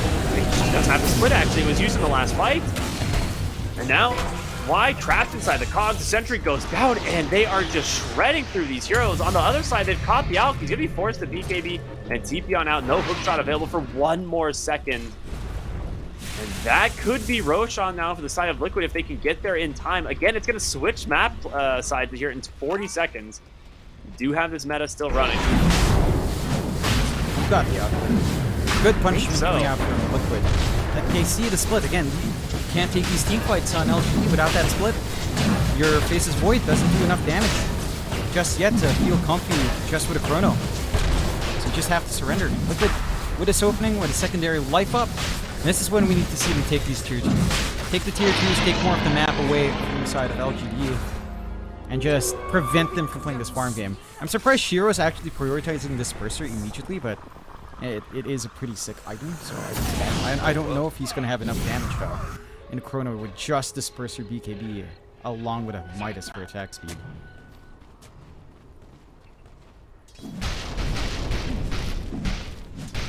So you only get like 5 extra agility and then the 45 damage, obviously, plus the buff. I mean, it's definitely a good upgrade. It just definitely feels like one of those convenient late game upgrades instead. Nisha mid lane, they just drop the Chrono on him instead. No ability to escape. Well found there. I mean, Planet obviously setting this up with a good Frostbite as well, so really good play from him. Yeah, big kill. That slows down some tempo from Liquid just a little bit, not too long. Still going to be able to come in and fight while the Chrono is down here from the side of LGD, but at least you have Zeal's split. So as long as you have that, again, you can still kind of take these fights. He is working on the blink now on our Brewmaster as well, which should help the cause in a pretty big way for LGD. I mean, the Disperser is up, so there's that plus 45 damage. I don't know, like, I'd expect this as like a 5th item pickup as an upgrade. Yeah. So, Oh, they're going to be able to find the Crystal Maiden off onto the side here. The hook shot does come through. They're going to be able to try and buy him some space to survive. He's holding the BKB for the moment, but with Mickey rotating on in, nothing to say, needs to be careful. The jump in from Isha on the backside. He's caught wide. The Astral Step away actually misses. He's going to be saved by that disperser. That bonus move speed gets him to safety. Mickey trying to close the gap here. If they get Zeal, if they can actually find this kill before this split would be huge. He grabs him with the Remnant. But the split comes out anyway. Nisha can't actually stop him. He's going to get stunned up as well.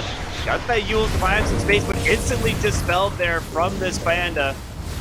And they get a big kill. They don't have the damage. Like, without this Void Spirit, Mickey, he's going to have to just back away. They get some good punishment. So close to cleaning up. If you found nothing to say, that fight feels very different. But again, having the split means you still have an angle to punish here on the side of LGD, even without the Chrono. And now you're going to be down Metamorphosis for Mika for quite some time. Aegis is still a little bit longer than that cooldown, though. You have a bit of a window to run around and try to be aggressive. And you have the full BKB up for Mika. So he's not going to be as worried about the Panda at this point, but he should still be worried about the Chrono, and that's still the big part. Like, yeah, you don't have that Void counter. Hero he's going to start scaling up now. He is going back for the Maelstrom into Mjolnir. More damage coming out there, and I like it a lot. Yeah, it helps you clear out the illusions, helps you farm.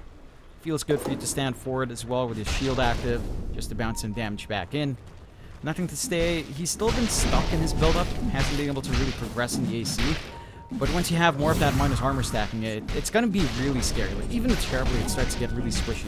Because of just sheer amount of minus armor you will have. It's kind of insane. It's like almost half, maybe a little bit less than half of Mika's armor, which is a lot for his EHP. I mean, PSGLG just really does not care about Tormentors. It's like 2 games in a row, it's just been sitting on the map for like almost 10 minutes. Yeah, it's I don't know, maybe at this point, Y would be like, hey, come on, let's get this. Dude, that's the thing. Like, you're a support. You're like, come on, guys. I need this shard, please. Looking for Mickey here on this Terribly. He does have an Aegis, but instead he just jumps on the backside, finds the Crystal Maiden. Insania saved with the Boots of Bearing. He will be able to Remnant up here on nothing to say. Mickey getting trapped by Shiro. Again, he has the Chronosphere, but an Aegis for 50 more seconds. Gonna buy him some work. Seal gets caught instead of the Brewmaster, and he's dead. That means no split. And PSG LGD knows they can't fight without it, so they will disengage. And the top lane push is going to start here. They're going to have Metamorphosis up. Still half a minute on the Aegis. More than enough room here to just kind of get that done. LGD, they've got to wait for the respawn. They don't want to buy back, not with how close that blink is for Zeal. Just surrendering that tier 2. This is a little bit of an awkward time now for Liquido. Once Aegis expires, you're so susceptible. Blade. Is that Glimpse gonna get him? Almost. If it expires, if they find him in 10 seconds, man, this is scary. He needs to back out. He's like, all right, I need to get this Aegis regen, guys. Hold on for just 2 seconds. He's almost got a Daedalus, which will fill that final slot of his. A smoke up from PSG LG. They are looking mid. You see the Ion Shells. They know the Zai is here somewhere, but they will just head top through the triangle instead, it looks like. Haste Rune, though. That's big here for nothing to say. With Chronosphere available as well, this would be a huge opening. Instead, he just finds 2 couriers. All right, that's good stuff. That actually has the completed Aghanim Scepter from Void Spirit.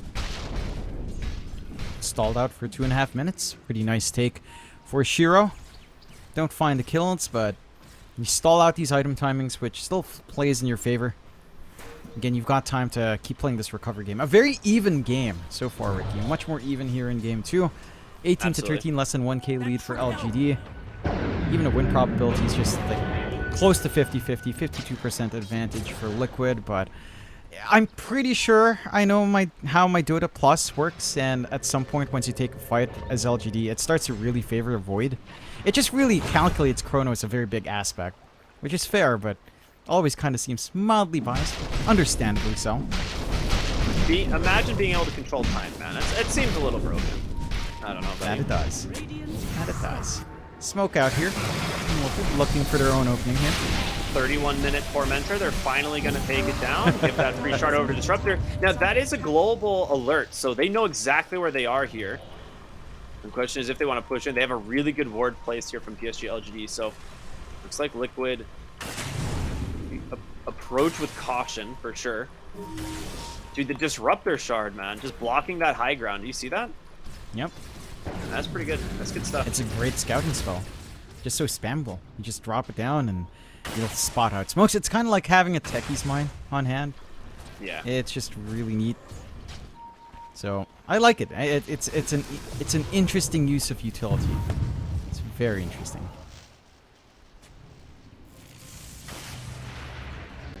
Sure, just has so much vision to play with now. It's nuts. And he can set up for his own glimpses as well. If Yeah. he's trying to chase someone down, so it can be your own setup now for your own plays. I am a little bit curious about Shearer's build-up. I believe he went back for a Manta instead of going all in on his output, so just having this spell on hand, trying to bail out, perhaps just being a little bit worried about, say, a Frostbite. Dire's bottom tower I suppose is it's Yeah. nice, and maybe assuming the Silence will come out with the Void Spirit on the Ags. So Yeah, not having to BKB one of those abilities, not having to BKB like a Vessel, is pretty good. Like being able to save that for like a more of a stronger disabler turnaround is pretty good. yeah, and he has his level 20 talent anyway. So damage isn't as big of an issue with the attack speed bonus you do have in Chrono. So good. That talent is ridiculous. Yeah, it's still pretty. I mean, it was nerfed down a little bit in the last patch as well, but it's still. I mean, it kind of killed the hero for a bit in comp, but it's Was it it's like still good. 120 attack speed in Chronosphere Yeah, at one point? it was way higher. Yeah, It's like a free moon shard. It was pretty nuts. a bit too much. They've got the full AC finally up, and nothing to say. Again, this one took a while, and he is going for that overwhelming blink we talked about. So just a front line out, jumping in, just stepping up. Like if you jump onto the Terrorblade, it's a nasty time for Mika. They got Vision of Zeal in the mid lane. They can grab the hook shot, they do, but can they actually pull him back in time? I mean, they just got the battery assault. It's enough. The Brewmaster dead once again. We need this BKB, man. Looking for this mid tier 2 tower. Where's their creep wave, man? It's not even close. You're gonna have to wait a little bit longer, and it should be enough time for LGD to kind of decide what they want to do. They did pop the Chemical Rage on Nothing to Say, so he's not gonna be comfy showing up in the middle of this fight. Scout Roach. So, I mean, they know Roshan's up. It's going to move to the top side of the map in just a minute here. And Liquid does have pretty good control on the north side of the map. So we might see them kind of play for next Roche. Yeah, they're going to go grab their Tormentor. This is really smart. I like this a lot. Nice safe plays, taking more control on the map.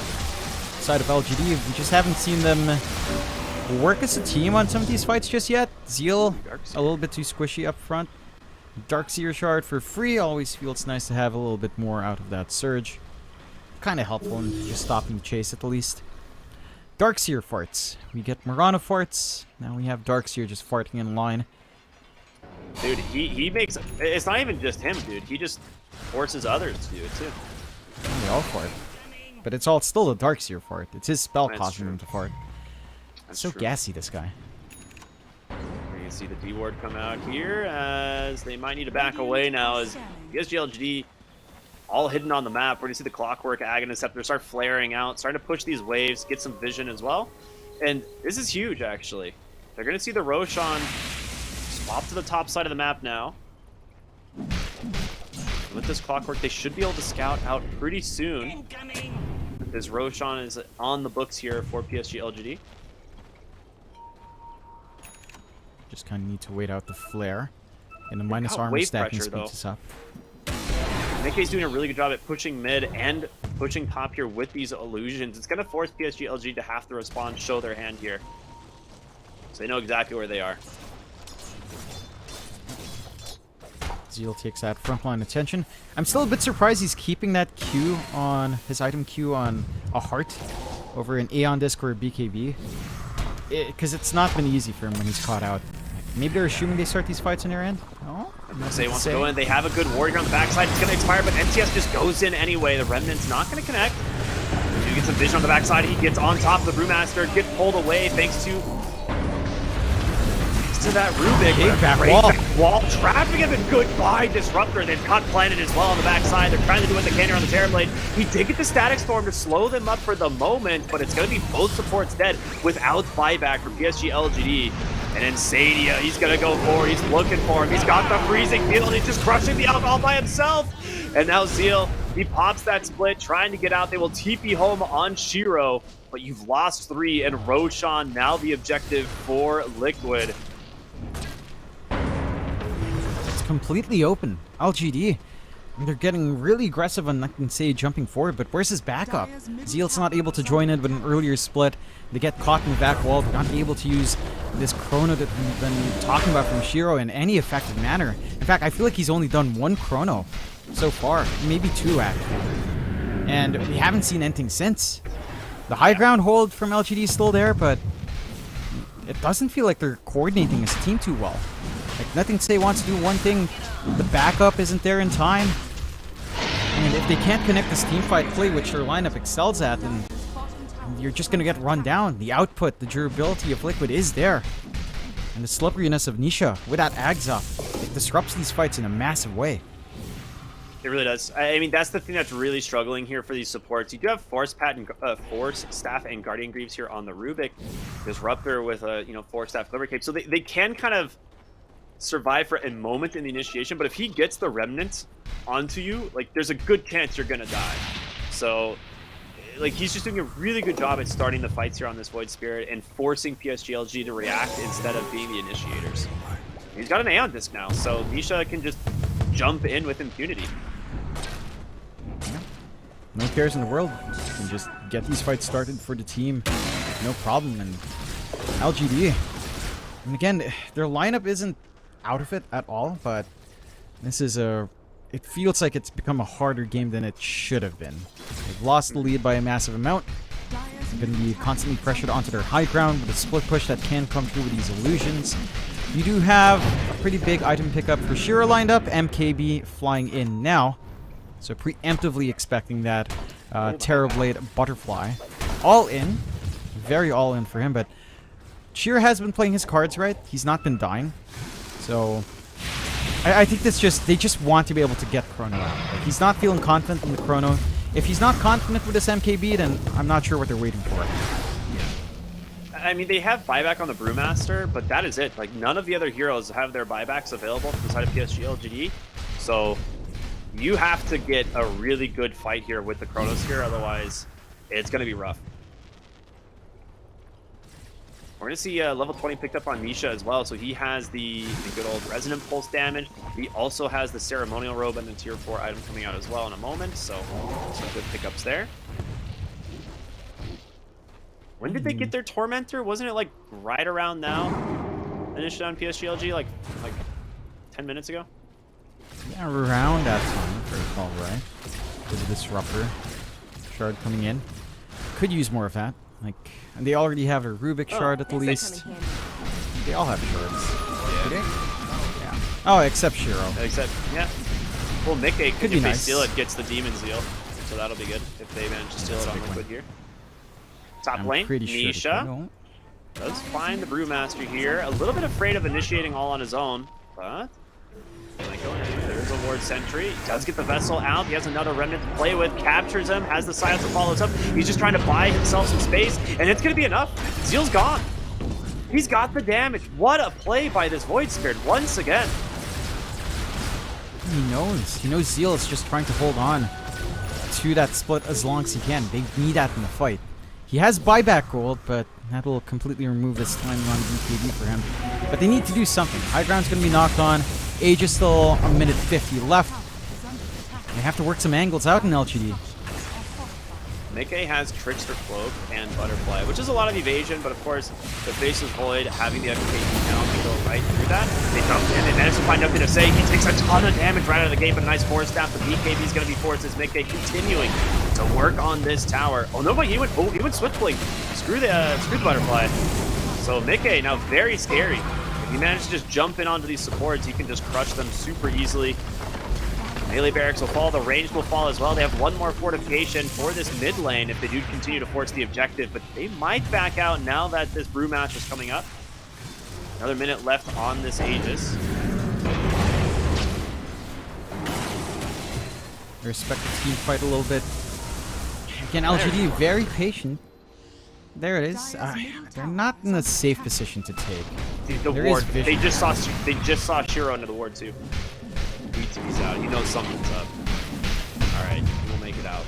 That being said, they can definitely just steal this Tormentor away if they really want. They just got to push this wave in. Can PSG LG really leave their base right now? Do they feel safe enough to do that? They could. I think the lanes aren't in too bad shape except bot. I do feel like they should have taken some fights earlier, or at least connect a little bit better, because now you have so much utility coming out from Liquid, like the Hex up to kind of ruin your initiation, lock down the Void or the Brewmaster. Feels awful for the side of LGD. There's a DD rune here as well that Nisha or Mike will enjoy for that next engagement. I mean, Aegis is dwindling down, but it doesn't even feel like it matters for the most part with all of this control. Even a Hex up on Nisha as well. Just guaranteed kills when his Void Spirit comes in. They're getting really good vision from this Clockwork. They know exactly where PSG LG are hiding on the backside here. They don't have the high ground board, but I don't want to go in anyway. And Nisha goes in, he gets the Hex here onto the Brewmaster, but it's not exactly the best target at the moment unless you can really follow it up. Instead, they get the Hex onto phase 1. It's going to be a huge back. Just 4, but the Chronosphere turnaround here from Shiro. Freezing field from Insania, trying to just kill the Pandas, and they're in so much trouble. Planet's going to go down. There's no damage coming through from the side of PSG LGD as they are getting absolutely destroyed. Zeal forced to cancel the ult and blink out. He's going to be fine, but Nisha, he's caught Y on the high ground here. Nisha channeling a TP. Where is he going? He's got Shiro on the bottom side of the map. The Hex comes out. He gets the kill. The bot's onto the forded wave. What a sick play. Madman. That's a major kill to find. They forced the buyback. So Void, no buyback, no chrono. Easy high ground push lined up here for Liquid. And once more, LGD, they're fighting into the initiation of Liquid. Like, they get the chrono off after a big back wall instead of just instantly retreating. Oh, what a my God! here, a hook shot. It can't be more beautiful than that. An instant GG. What a sick play.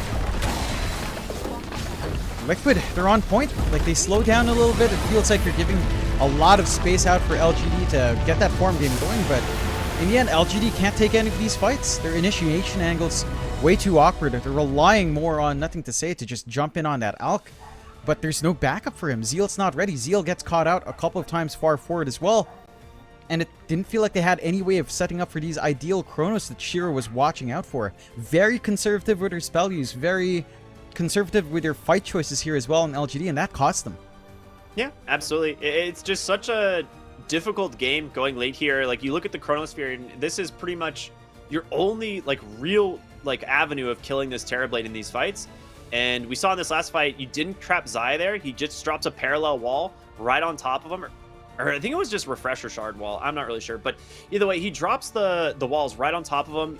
He pops the Guardian Greaves, he pops the Pipe, he pops the Crimson Guard, and you do no damage into this Chronosphere at all. Like, they just stand their ground, they wait for it to expire, and then it's just all PSG LGD on the run. Like, they can't actually find any of these important kills. Nisha on this Void Spirit, an absolute beast. He crushed it this game. Yeah, he was just on point with his movement. Always catching out these big heroes, always kind of finding Zeal, knowing that he's very hesitant to use that split because they need it in these team fights, prioritizing future engagements over his own life, and it cost him. And again, like LGD, we see in a couple of these fights where they're just not able to jump in the same way that Liquid can. They've got the clock to jump in, they've got the vac wall, they've got the Void Spirit to start these fights. In this fight, Nothing to Say jumps in by himself. There's no backup. His team can't keep up. They're so disconnected in that fight that, you know, your initiation's gone. You give this angle for the vac wall. Like, the execution much cleaner from Liquid. And PSG LGD just looked hesitant to take some risks. And when they did, it was way riskier than you'd anticipate them to kind of go all in on. Yeah, I mean, the last fight here in the bottom lane, too, is like, it was definitely a reactive Chronosphere. Like, they get 4 hero vac walled, and they're like, oh god, we need to chrono something. And we'll see right here. Yeah, he's like, okay, I'm gonna die. I'm at 20% HP. I gotta pop the Chronosphere. and he just has to time walk away. They've got nothing left, like nothing to say, can't actually get in there, deal his damage. And yeah, it's just such a sick play from this Darkseer. Zai really did perform super well. Like this blink initiation was so sick as well. Nisha goes in, finds the Hex, just hook shot into a 3-hero vac. That is just beautiful. Yeah, that was brutal. Really strong execution coming out from Liquid.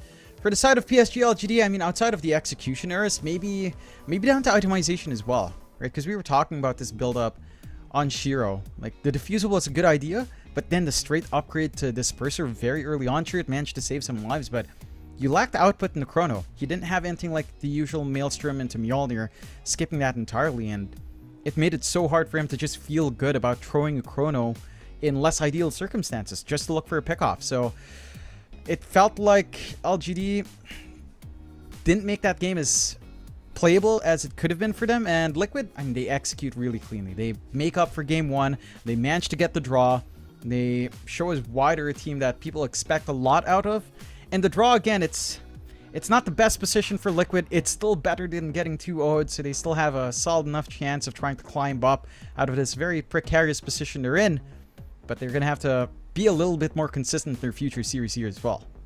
Yeah, absolutely. Insania continues to make the Crystal Maiden's win rate go up, so that's great for the tournament stats, of course, as that hero very likely to get nerfed now, so thank you. But yeah, it overall just really fun game, really fun series from both of these teams. Like, this was super entertaining.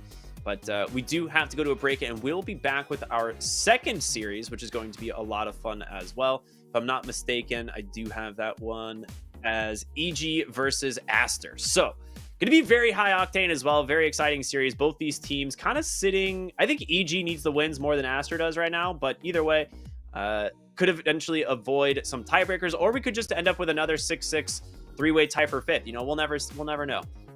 But until that happens, we're gonna go to a short break, everyone, and we'll be back with our second series of the day here on the ESL One Berlin Major. Stay tuned. We'll see you then.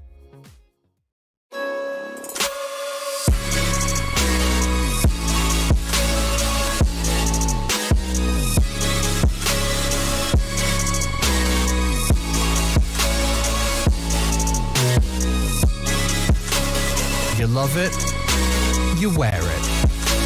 What's your style? Get your merch at shop.eslgaming.com.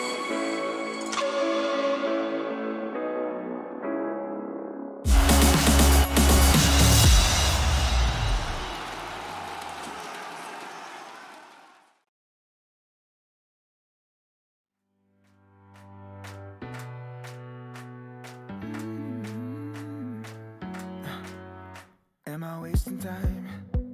'Cause I'm already gone. So long, can you stay the night? 'Cause you're the thing I want. I know you're feeling different when you're stressed out, but even with no makeup you still stand out. 'Cause no one makes me feel the way you do now. Like you do now. The way that you move your body, you make it look like a hobby. Every time that you touch me, it's electricity. Things we discovered underneath last night's covers. Everything came so easy. It's electricity. Electricity. Whoa. It's electricity. Electricity. It's electricity. When it's late at night, I feel you on my skin. My skin. You're all that's on my mind. It's finally sinking in. You're it. I know you're feeling different when you're stressed out, but even with no makeup you still stand out. 'Cause no one makes me feel the way you do now. Like you do now. The way that you move your body, you make it look like a hobby. Every time that you touch me, it's electricity. Things we discovered underneath last night's covers. Everything came so easy. It's electricity.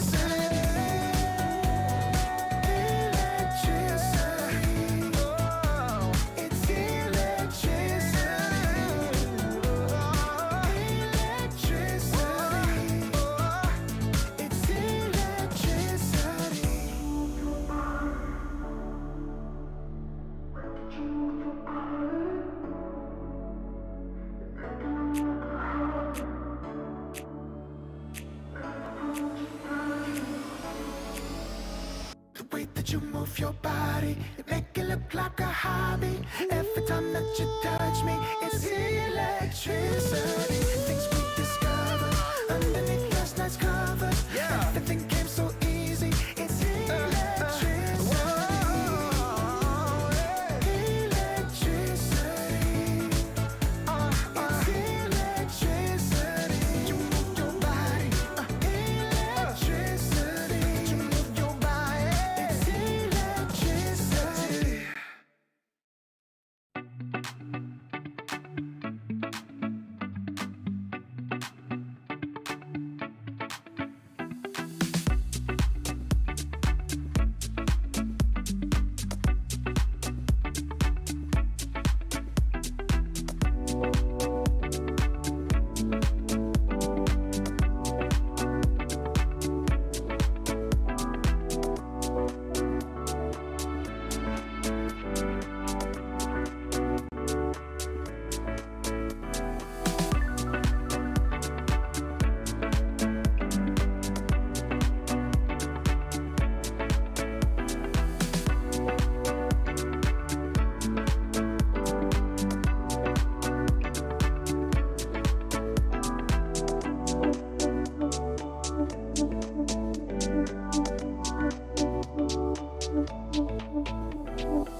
wasting time, 'cause I'm already gone. So long, can you stay the night? 'Cause you're the thing I want.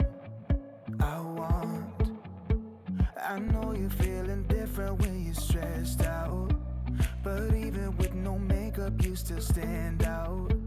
'Cause no one makes me feel the way you do now, like you do now. The way that you move your body, you make it look like a hobby. Every time that you touch me, it's electricity. Things we discovered underneath last night's covers. Everything came so easy. It's electricity. Electricity. Whoa. It's electricity. Electricity. It's electricity. When it's late at night, I feel you on my skin. My skin. You're all that's on my mind. It's finally sinking in. You're it. I know you're feeling different when you're stressed out, but even with no makeup you still stand out. 'Cause no one makes me feel the way you do now, like you do now. The way that you move your body, you make it look like a hobby. Every time that you touch me, it's electricity. Things we discovered underneath last night's covers. Everything came so easy. It's electricity. Electricity. It's electricity. Electricity. It's electricity.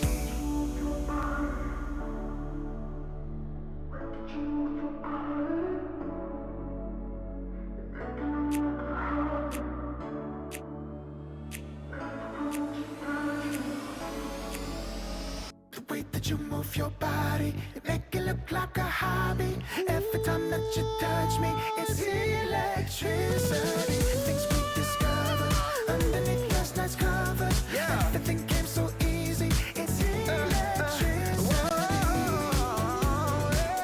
Electricity.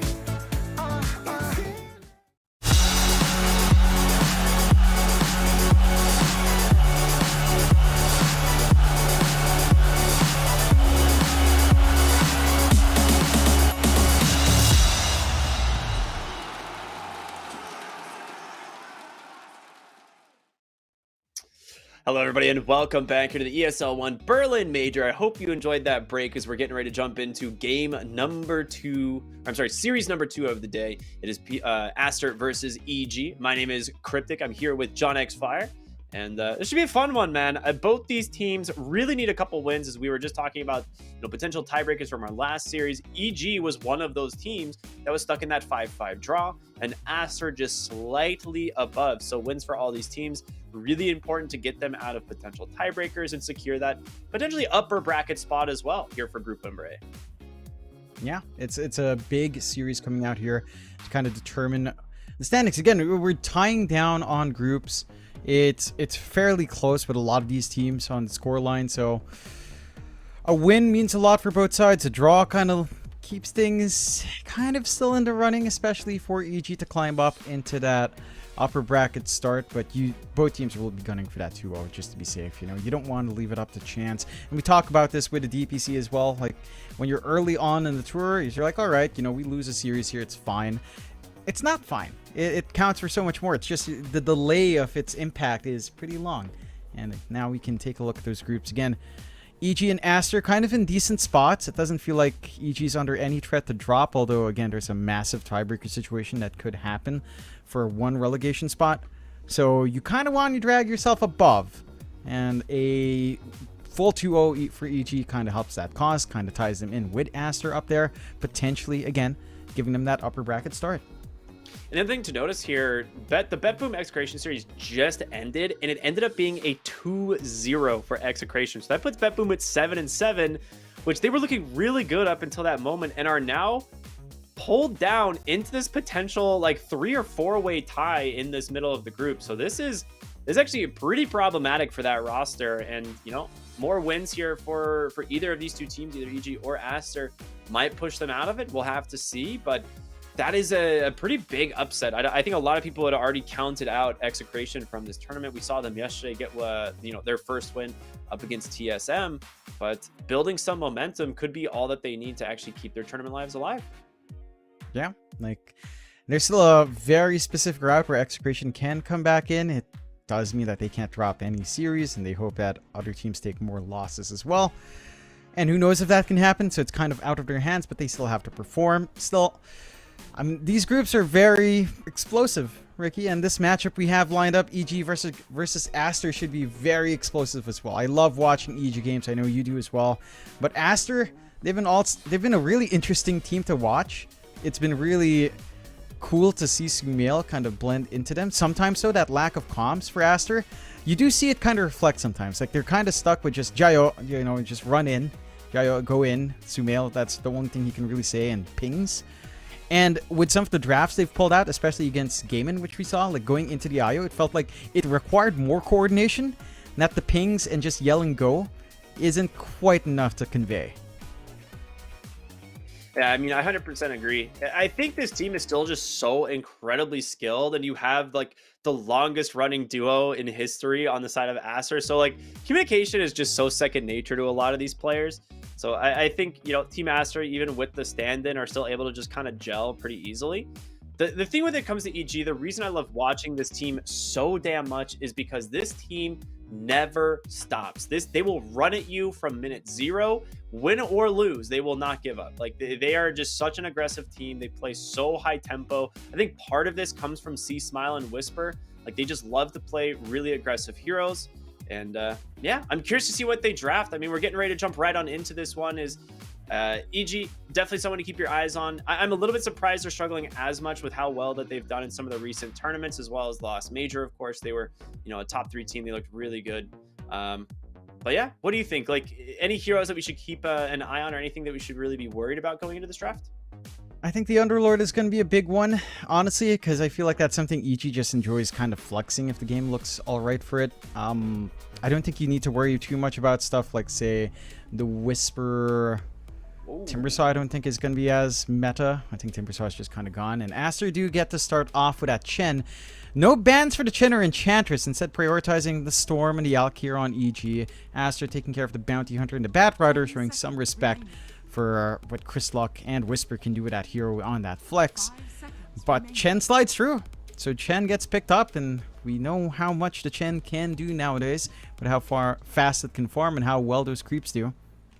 This is the thing, when you're playing against like any of the South American teams, you have to adjust your first phase bans. It's not like you can just ban out like your standard, meta heroes, and it leaves in the Chen, but it means that they also get to take the Underlord away from XXS, which is one of his most played heroes currently in the tournament, a hero that Aster played really well around.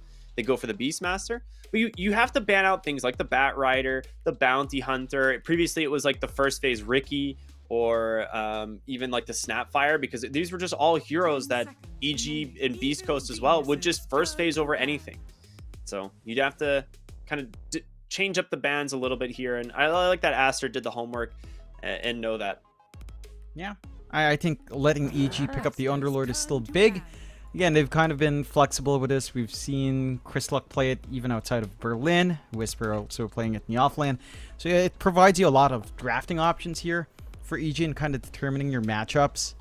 Like if you can kind of bully out Sumail down mid while just clearing out the waves, getting consistent damage, even having that root on mid early on if you do want to go for that sort of 3-1-1 build, then it can work out for Chrislock. He has played that quite a few times. I am interested to see how they build up, because I think for Aster it has felt like it's been down to XXS and Sumail. Right? If XXS pops off on his offlane Beastmaster and can tie into the aggression that Sumail has been consistently applying, I can see how EG responds to that one. Right? Like, will they be able to get this Sumail here that kind of hits tempo? They're not quite banning out a lot of the Spirit Brothers. There's still a lot of options there for Aster. Void, Storm. Storm gone, but Void, Ember is still in the pool. Quap's still in the pool as well. for Sumail. You only have so many bans left here.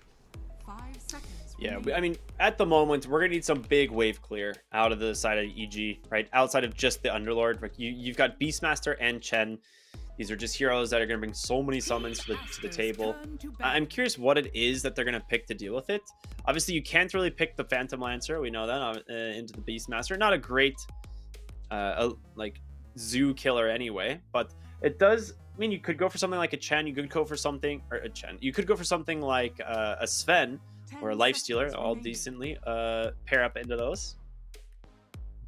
5 seconds remaining. Let's look at that rundown potential. I am a little bit interested in the EG ban for the Phoenix. Maybe just getting a little bit worried about sustain stacking. That has been something that we've seen be a big aspect of some of these games. Like, durability is massive right now.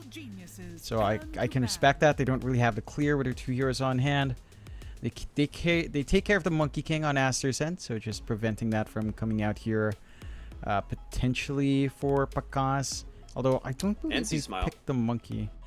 Yeah, but I don't think they've picked the Monkey. Yeah, it's mainly been Chrislock in this tournament, so they haven't really even run the Pakas safely. Just, again, trying to give Sumail as strong of a matchup as possible, but they still have to watch for that flex on Underlord.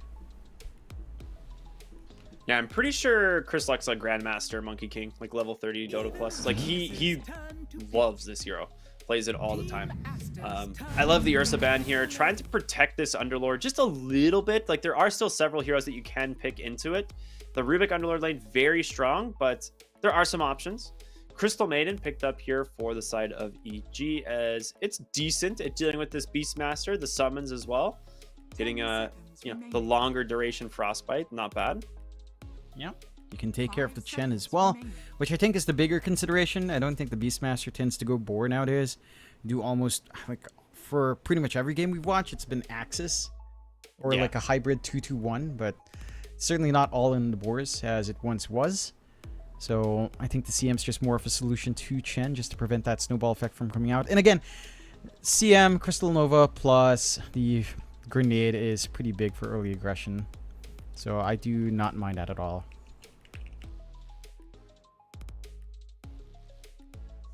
All right, we'll see what they do as a response here. Aster, I mean, I'd have to imagine they pick their safe lane. There it is, Muerta into the Underlord. It is one of those heroes that is pretty decent into the Underlord. It's one of the only games Muerta has actually won is into the Underlord. This hero has a pretty bad win rate this major. I think it's under 30%. It's really not good. This hero has not got a lot of wins. But again, into the Underlord, it's very good. So we'll see if they can make it work. There are a lot of heroes that are available. You can play into Muerta, but the Beastmaster blocks the PL, and that's the big one. More magic damage, just amp it up, man. Yeah, I like this. It plays nicely with your Muerta. You've got the Roar and Mystic Flare combination ready for Aster.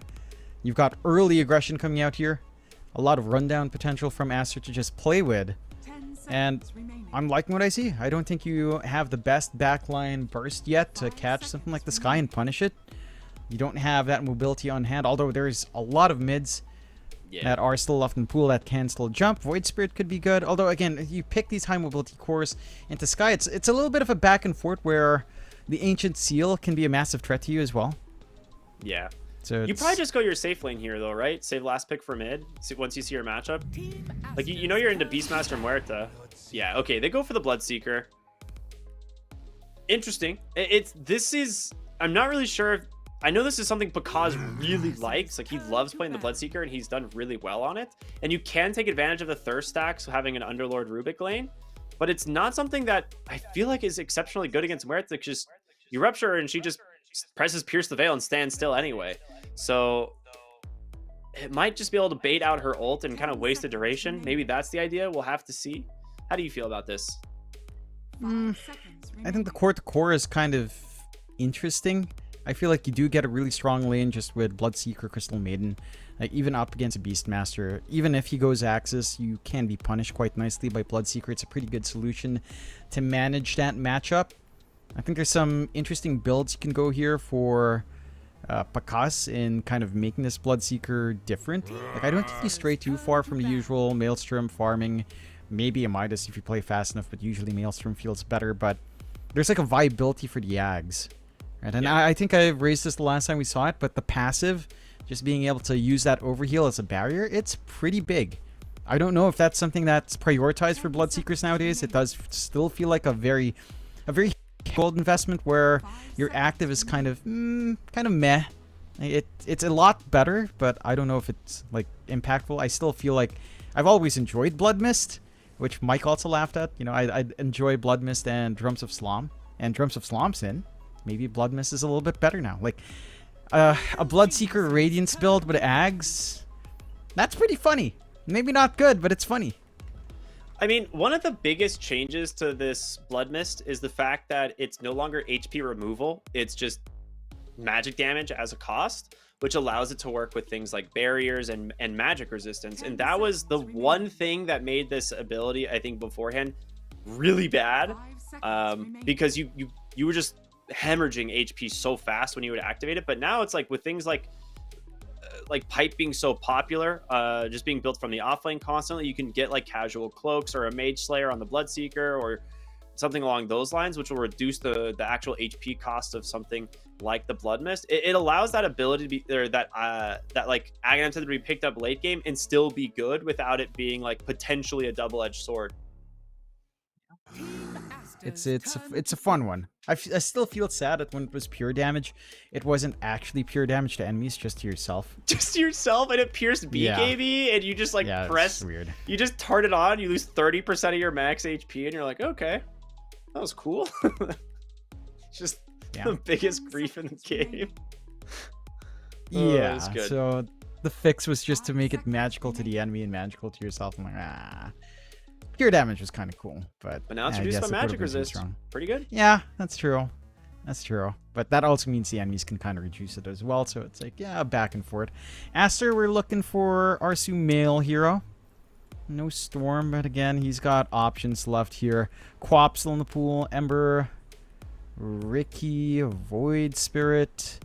I mean, it can be awkward to the Bloodseeker to get high mobility heroes, but I don't think it's too bad. We'll go with a Tiny instead. So that should be your mid. There's a lot of burst damage on hand here for Master. A lot of really quick momentum. And the Tiny does play into what we've seen from Smail in this tournament, where he's just hyper aggressive. So I like seeing this coming out. I think it just means once he has his blink, he's just going to be all over the map once more, constantly pinging, yelling, Jayo, Jayo, Jayo, run in, get those kills. Not the first time we've seen Skywrath Tiny either. Right, this has been a combo we've seen a few times, and in that mid game with that blink reveal, we're going to see them just holding hands, walking around the map, finding kills. It's really strong. Yeah. There's a lot of aggression that can come out there. So I do like seeing this. I think EG though, I mean, they've got room as well for our Chris Luck here if they're not going to run the Underlord mid. They've still got a lot of options. Again, Quap kind of in the pool. Kunkka was banned out. They've got... I'm trying to think of C-Smile heroes, dude. Like, yeah. He plays so many like obscure heroes in the mid lane. You could even go back for a Ricky this game. It's really not bad. Yeah, you could go into the Ricky. And the LT doesn't feel too amazing.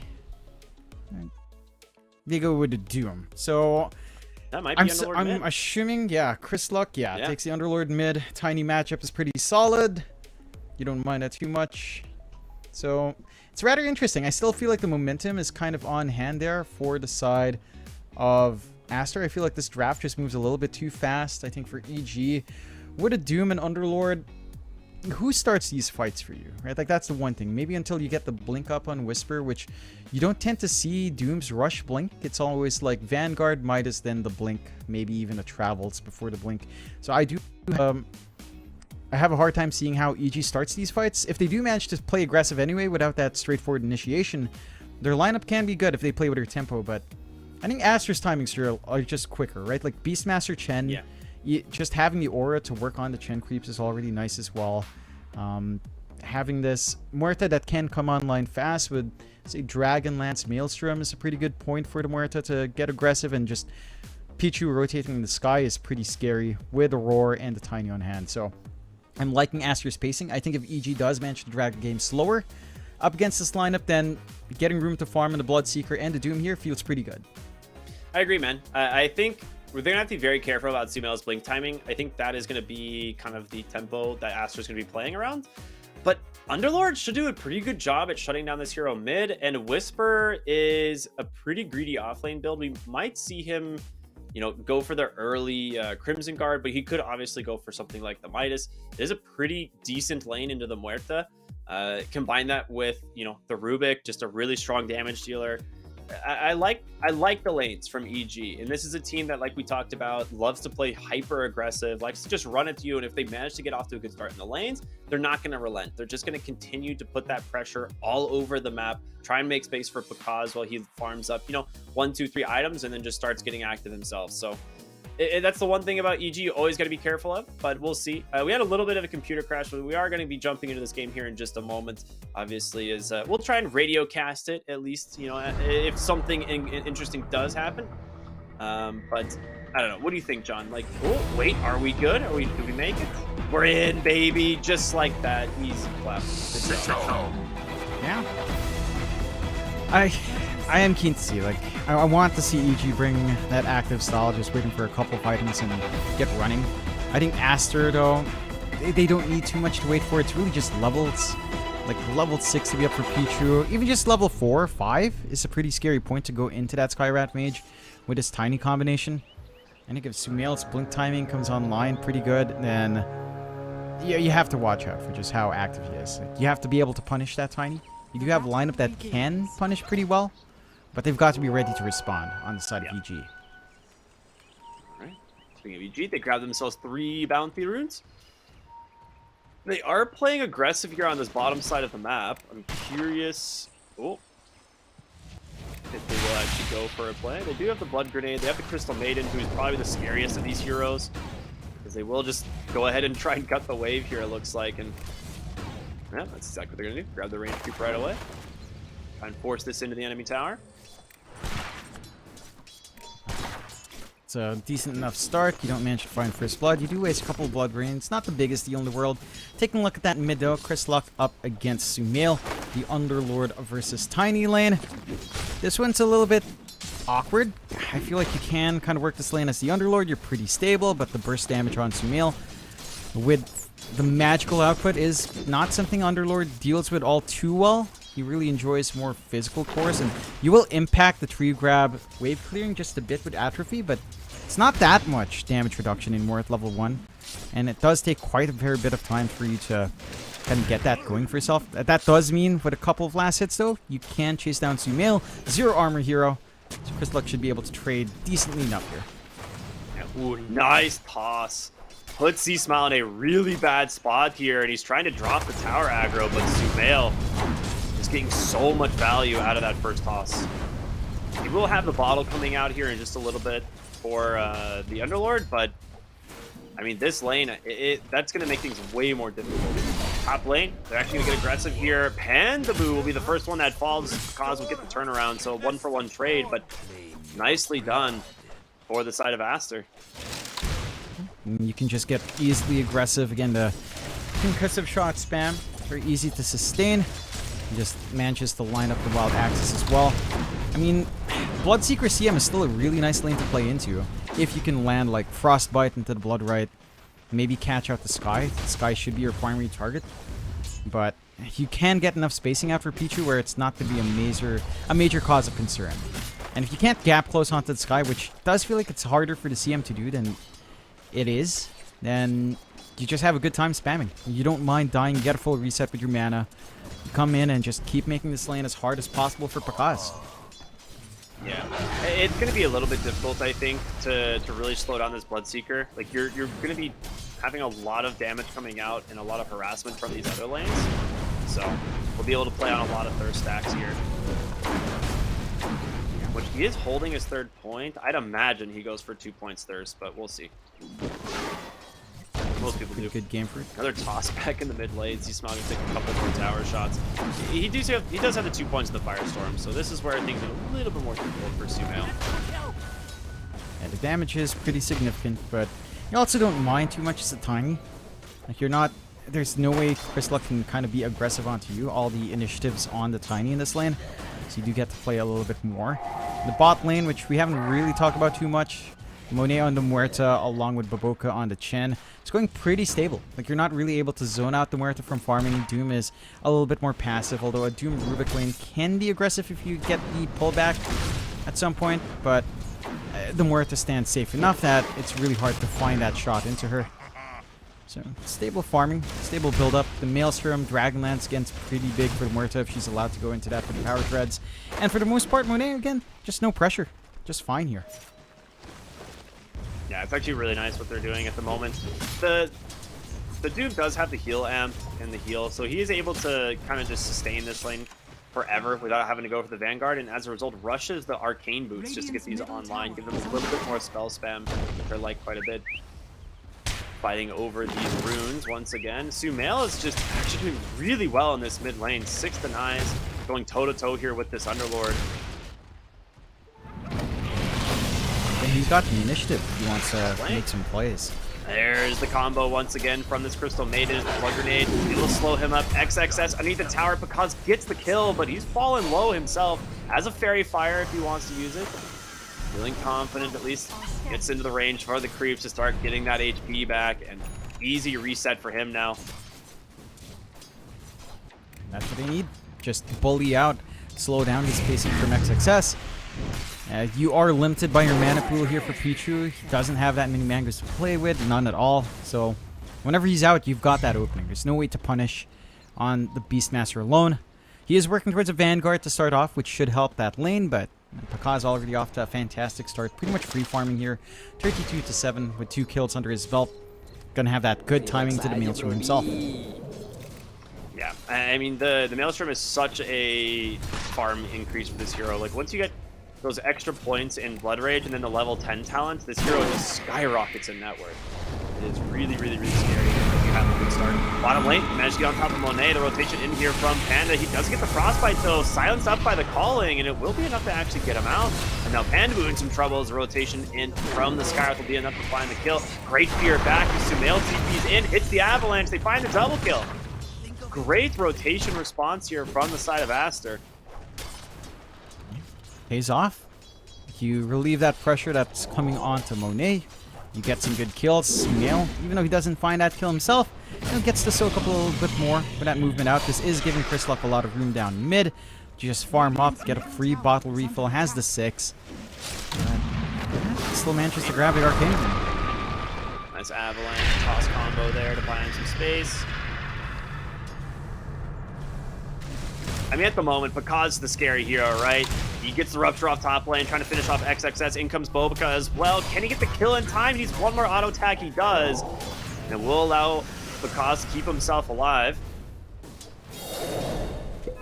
Early Javelin pickup, man. Those procs do a lot of damage. And you don't really have the best lockdown here from Aster as well to prevent those right hooks from coming through. Find one more. Lockdown. They are definitely looking for more. Pakaz a little bit afraid to jump underneath the tower, and does have the Fairy Fire to play with here if he wants to use it down to 5 HP. This guy is just so confident. Yeah. He bails out, manages to get the pull. Still looking for Matthew here, though. He's trying to go for a deny here onto these creeps potentially, but getting chased down with a free toss from downtown. That's going to find him. Pakaz should die to a lightning. Bottom lane? Dude, Monet. What a sick play there. Gets that bullet ricochet just to fear the Doom off for the last second. We'll keep him alive. Keep him alive, get the reset back home, get the kill. Has his own Javelin up now on the Muerta. So his damage output also just increases a ton, especially with that Pierce the Veil. Overall, a very even start, 5-3. I'm liking the aggression coming out here from EG, but I think they have to be concerned about the start for Sumail. The Tiny, although not top in CS, hasn't been slowing down. And at level 6, he's ready to roll. And you've got the value point in Ancient Seal. If Sumail's on top of someone, they just die. They're trying to put some aggression onto Pakaz's top as we're going to see the rotation come through there. Smoked up Sumail's going to come out. There's going to be the Avalanche, the toss as well. And Pakaz sticking around just a little bit too long. His Skywrath Mage will find that one.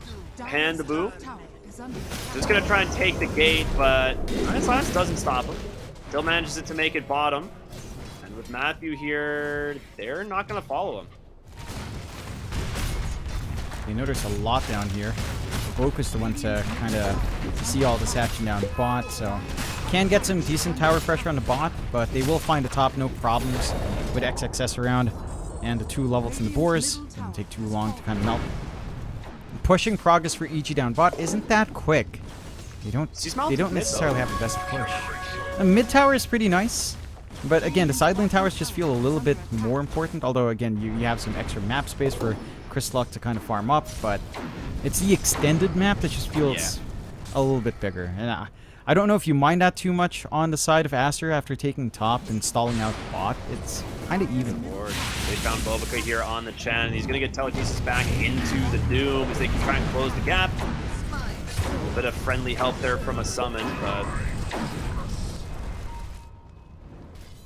you will know about the ward now. Pings it out. That's probably one of the most dangerous wards in the game right now. Each of these like side lanes, they have that like one high ground spot that sees into the wave as well as the jungle area. Very, very good spot. Yeah, it's huge. These used to these are pretty close to the old cliff ward spots as well. On the unexpanded map for right? Just somewhat. on the other side of the wave.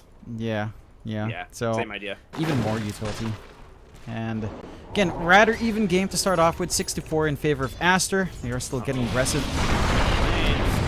Is in some trouble. They're gonna go for the roar. He does manage to throw the blood right out, but it might not be enough to save him. He's got wand cards, but in comes Monet, drops the calling, gonna get silenced up. Can Rubik cancel the TP? No, he got silenced at the last second there. He will make it out. Not quite stacking their spells, unfortunately. Like, they didn't line up the Avatos due to spacing, the Blood Rite kind of buying enough time, even when the roar went off.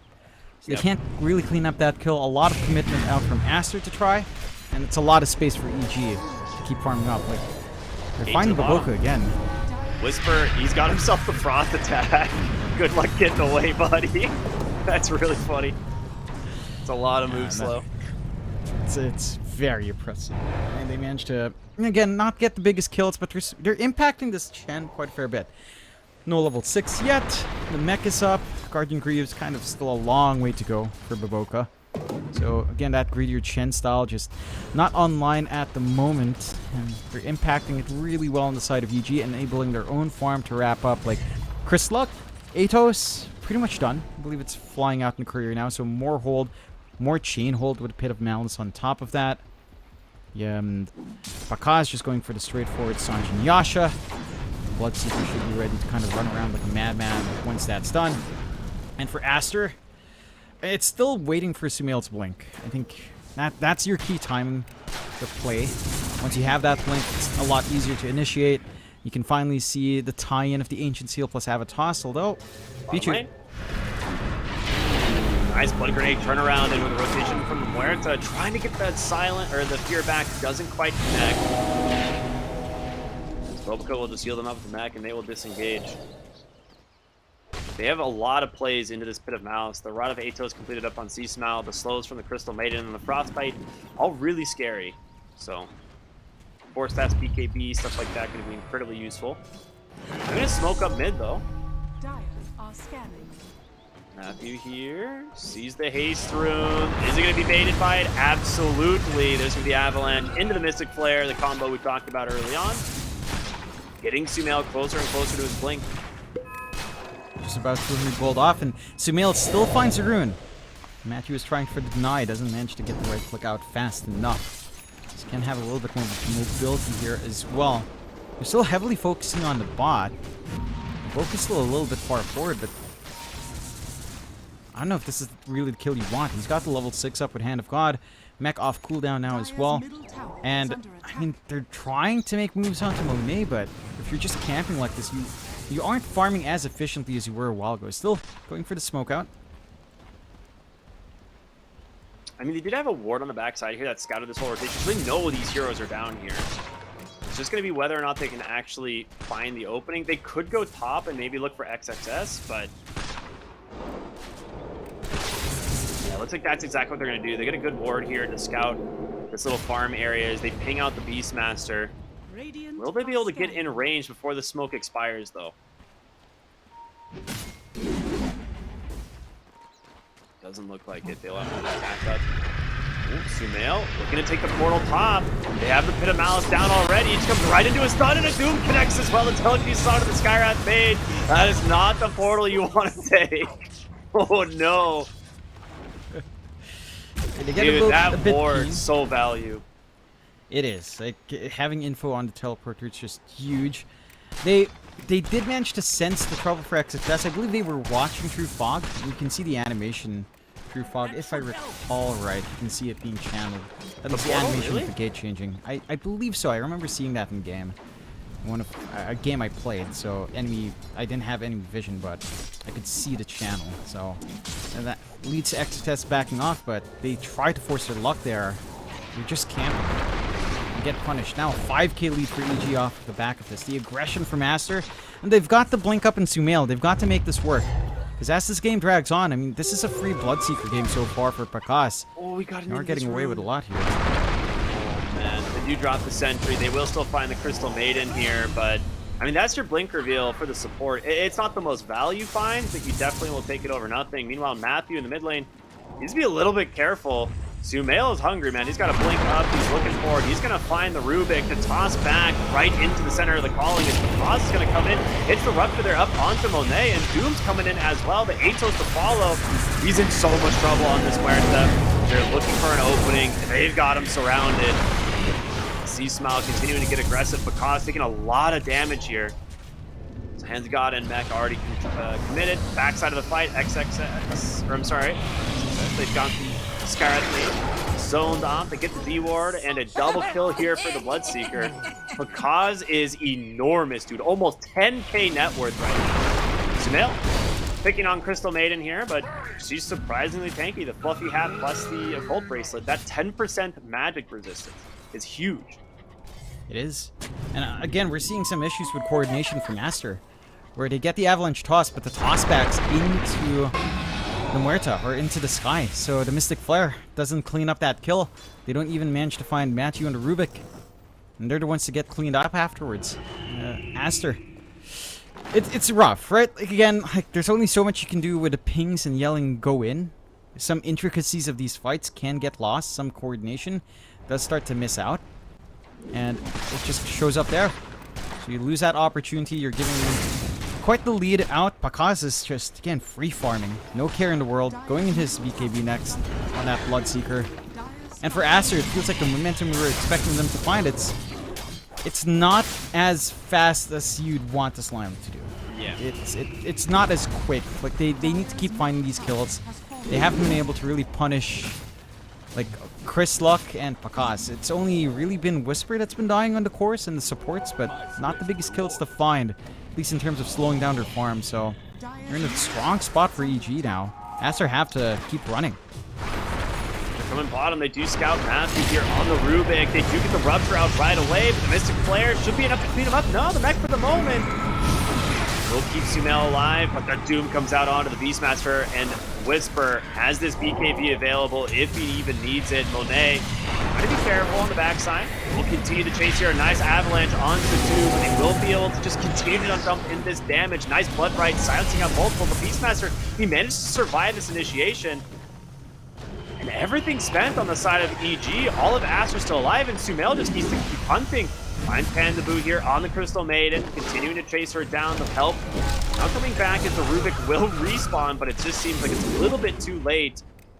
Really good plays here from the side of Aster. The pipe, as well as just the constant heals out from the Chen, able to just sustain through this through this fight. Could have ended really bad for the side of Aster, but they do manage to make it work. They force out the Doom, they force out the BKB usage, and they don't really have to overcommit. They still have Pierce the Veil, they still have Roar, and the Hand of God still ready to go. You can still look to force this fight, and it's super awkward, but it's still working out for Aster in some ways. EGs, they still have this advantage. Now, Pakas is still getting a lot off the map, and the BKB timing for him is going to be big, but you always have the Roar as the solution from XXS, so I don't know if you're really worried about that too much on Aster. Get a DD up on Sumail. They're very close to finishing up that Crimson Guard as well in XXS, and they'll just go for the smoke rotation. Taking top again. They want to go for Pandaboo. He's got a ward here that will scout the smoke as it pops, and He's trying to make his way into the trees. Looks like they will still find him, though. The gate's coming through. They get the Rupture up onto the Tiny and a stolen Avalanche. Sumail's in a really bad spot. Beastmaster does have the war available, but a huge freezing field just chewing through them. There's going to be the Atos as well. The BKB comes out from the tomb. They roared up this Bloodseeker, but it's not enough. Double kill for Pacaz as they continue to try and chase this one out. I don't know if they're going to be able to find anyone. We have the Avalanche from Matthew. It's not going to connect. Just going to be able to find the summon. And that will be it. But 2 big kills. Beastmaster and Tiny. That is huge for the side of EG. Yeah, they clean up and they force out the roar on an unideal target. A very messy move out from Aster. Again, they're kind of running and gunning. They're looking for whatever they can find, but they're not finding much. EG just constantly within the same area. They've always got the Phoenix 8 to back them up. And they've got really good itemization. Like the Halberd being up here on Chrislock just means even if you pop Pierce the Veil, we've seen this before. On Muertes, they absolutely cannot do much without the They race. stick around for Tormentor. Radiant's top tower is under attack. I mean, they could go for a little bit of a shove-in, take over the triangle, and swing around for the Tormentor, for sure. Not going to be losing out on too much. Aster just not able to fight into it. It's all down to this tempo, this draft. Once it loses this mid-game tempo, it does feel like it needs to farm quite a fair bit. Like, the Muertes going to need a lot more items up. They're going to need a lot more as well from your tiny Beastmaster, and that means more time to stall, but you can't stall that well when your map's just melting, and they have the wave clear on EG to take care of the summon army. Is under attack. Yep. Chris And they Luck alone smoke back just kinda around. does They a got the good job. BKB. They're definitely going for it. That's huge, man. First Tormentor just getting stolen right away. That is rough. And Roshan, it will come bottom. The day cycle, and Monet's just gonna get to work on this. They do scan this. The gate comes out immediately, and they completely zone them out. Roshan not gonna happen. As EG, they knew what was up. They will find Skywrath Mage here on the backside as he has no escape as they continue to chase him. You can get the Rupture, and it will come through onto the Beastmaster. They doom him up as well. That is some hate for XXS. Not only steal the Tormentor, they get 2 kills, and now potentially Roshan as well. Some big movements from EG. Really good reads off the map. I mean, it looks a little bit overkill to pump that much out in XXS, but they understand the Roar could probably stall enough for them to maybe try to bail out, so just simplify that process. Take the Roshan off the back of it. A 10k lead for EG that's just set to grow, and Aster, they're just not able to connect to these kills. Like, the movement is all there, they're grouping up, but they aren't able to do this earlier on. Like, their movement just weren't landing on the course. Pacaz just gets a really free lane into a really free jungle. Chris Luck has a strong enough matchup mid where he's not shut down, outside of a couple of threats on his life, but you know, you are durable enough on the Underlord to really not care. But it's kind of lead. Yeah, like the Halberd being massive up against the Muerta. For Aster, this draft is, again, it's going to need some time to cook up again. Because your mid-game spike is gone. You're relying on itemization coming out from Monet and Sumail and even XXS. And there's not enough space to farm up for all of these cores. I mean, you could try dipping out. You'd have the Hawks to protect, but EG's been on top of all these farming areas very well throughout this game. We talk about the fact that EG does not like to give you any moments. Well, they just burned the Aegis. A great fear back from Monet. And just take it. They have the Roar available. Or Staff and the BKB comes out. They might try and turn it around here. The Rupture does get thrown. They drop the BKB. It's about to expire. And with that, they will just disengage. So some spells committed for both teams. Pierce the Veil down as well as the Roar. They will smoke up both. Like, they're going to try and chase, it looks like. They want to find an opening here. They need to. This is the ideal circumstance for Aster with these spells down. They just need a good jump angle in for Sumail. They're split. With that smoke, it's hard to find. They might be able to run into the triangle near this ramp. They have a ward mid that would scout Tiny. Yeah, they know he's here. Okay. So they do know about the smoke. Good read from EG to just retreat into their triangle. They try to just get closer to the Basher, and it is done now on Pacaz. And then I think we're just going to see the second Tormentor here is that, again, Very good objective. Going to be split between either the Rubik or the Underlord. So ideally, the Rubik for them would be the better option of the two. Let's see. And it goes to the Underlord. It's fine. It's fine. The Firestorm's It's not bad. It's a good one. Bonus waves. It's still a little bit weird with the increased tick rate and duration, but I believe they fixed the interaction a long time ago, where it's not a net negative. So it's still a good amount. I mean, burn damage on a Tiny and on a Beastmaster is nice. Fairly tanky heroes to try and whittle down, especially maybe force out the regen from Baboka earlier on. For EG, they've got complete control in this game. And they've got the map on their side, they've got the vision, despite having to play into Hawks. It doesn't feel like Aster's had that much control on the map with his Beastmaster on hand. And the tempo is certainly going away from the side of Aster. Sumail waiting for the BKB now on the recipe.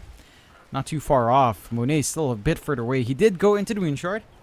So the output of the Muerta is there, but whether or not you find that opportunity is the big question. You just haven't been seeing that.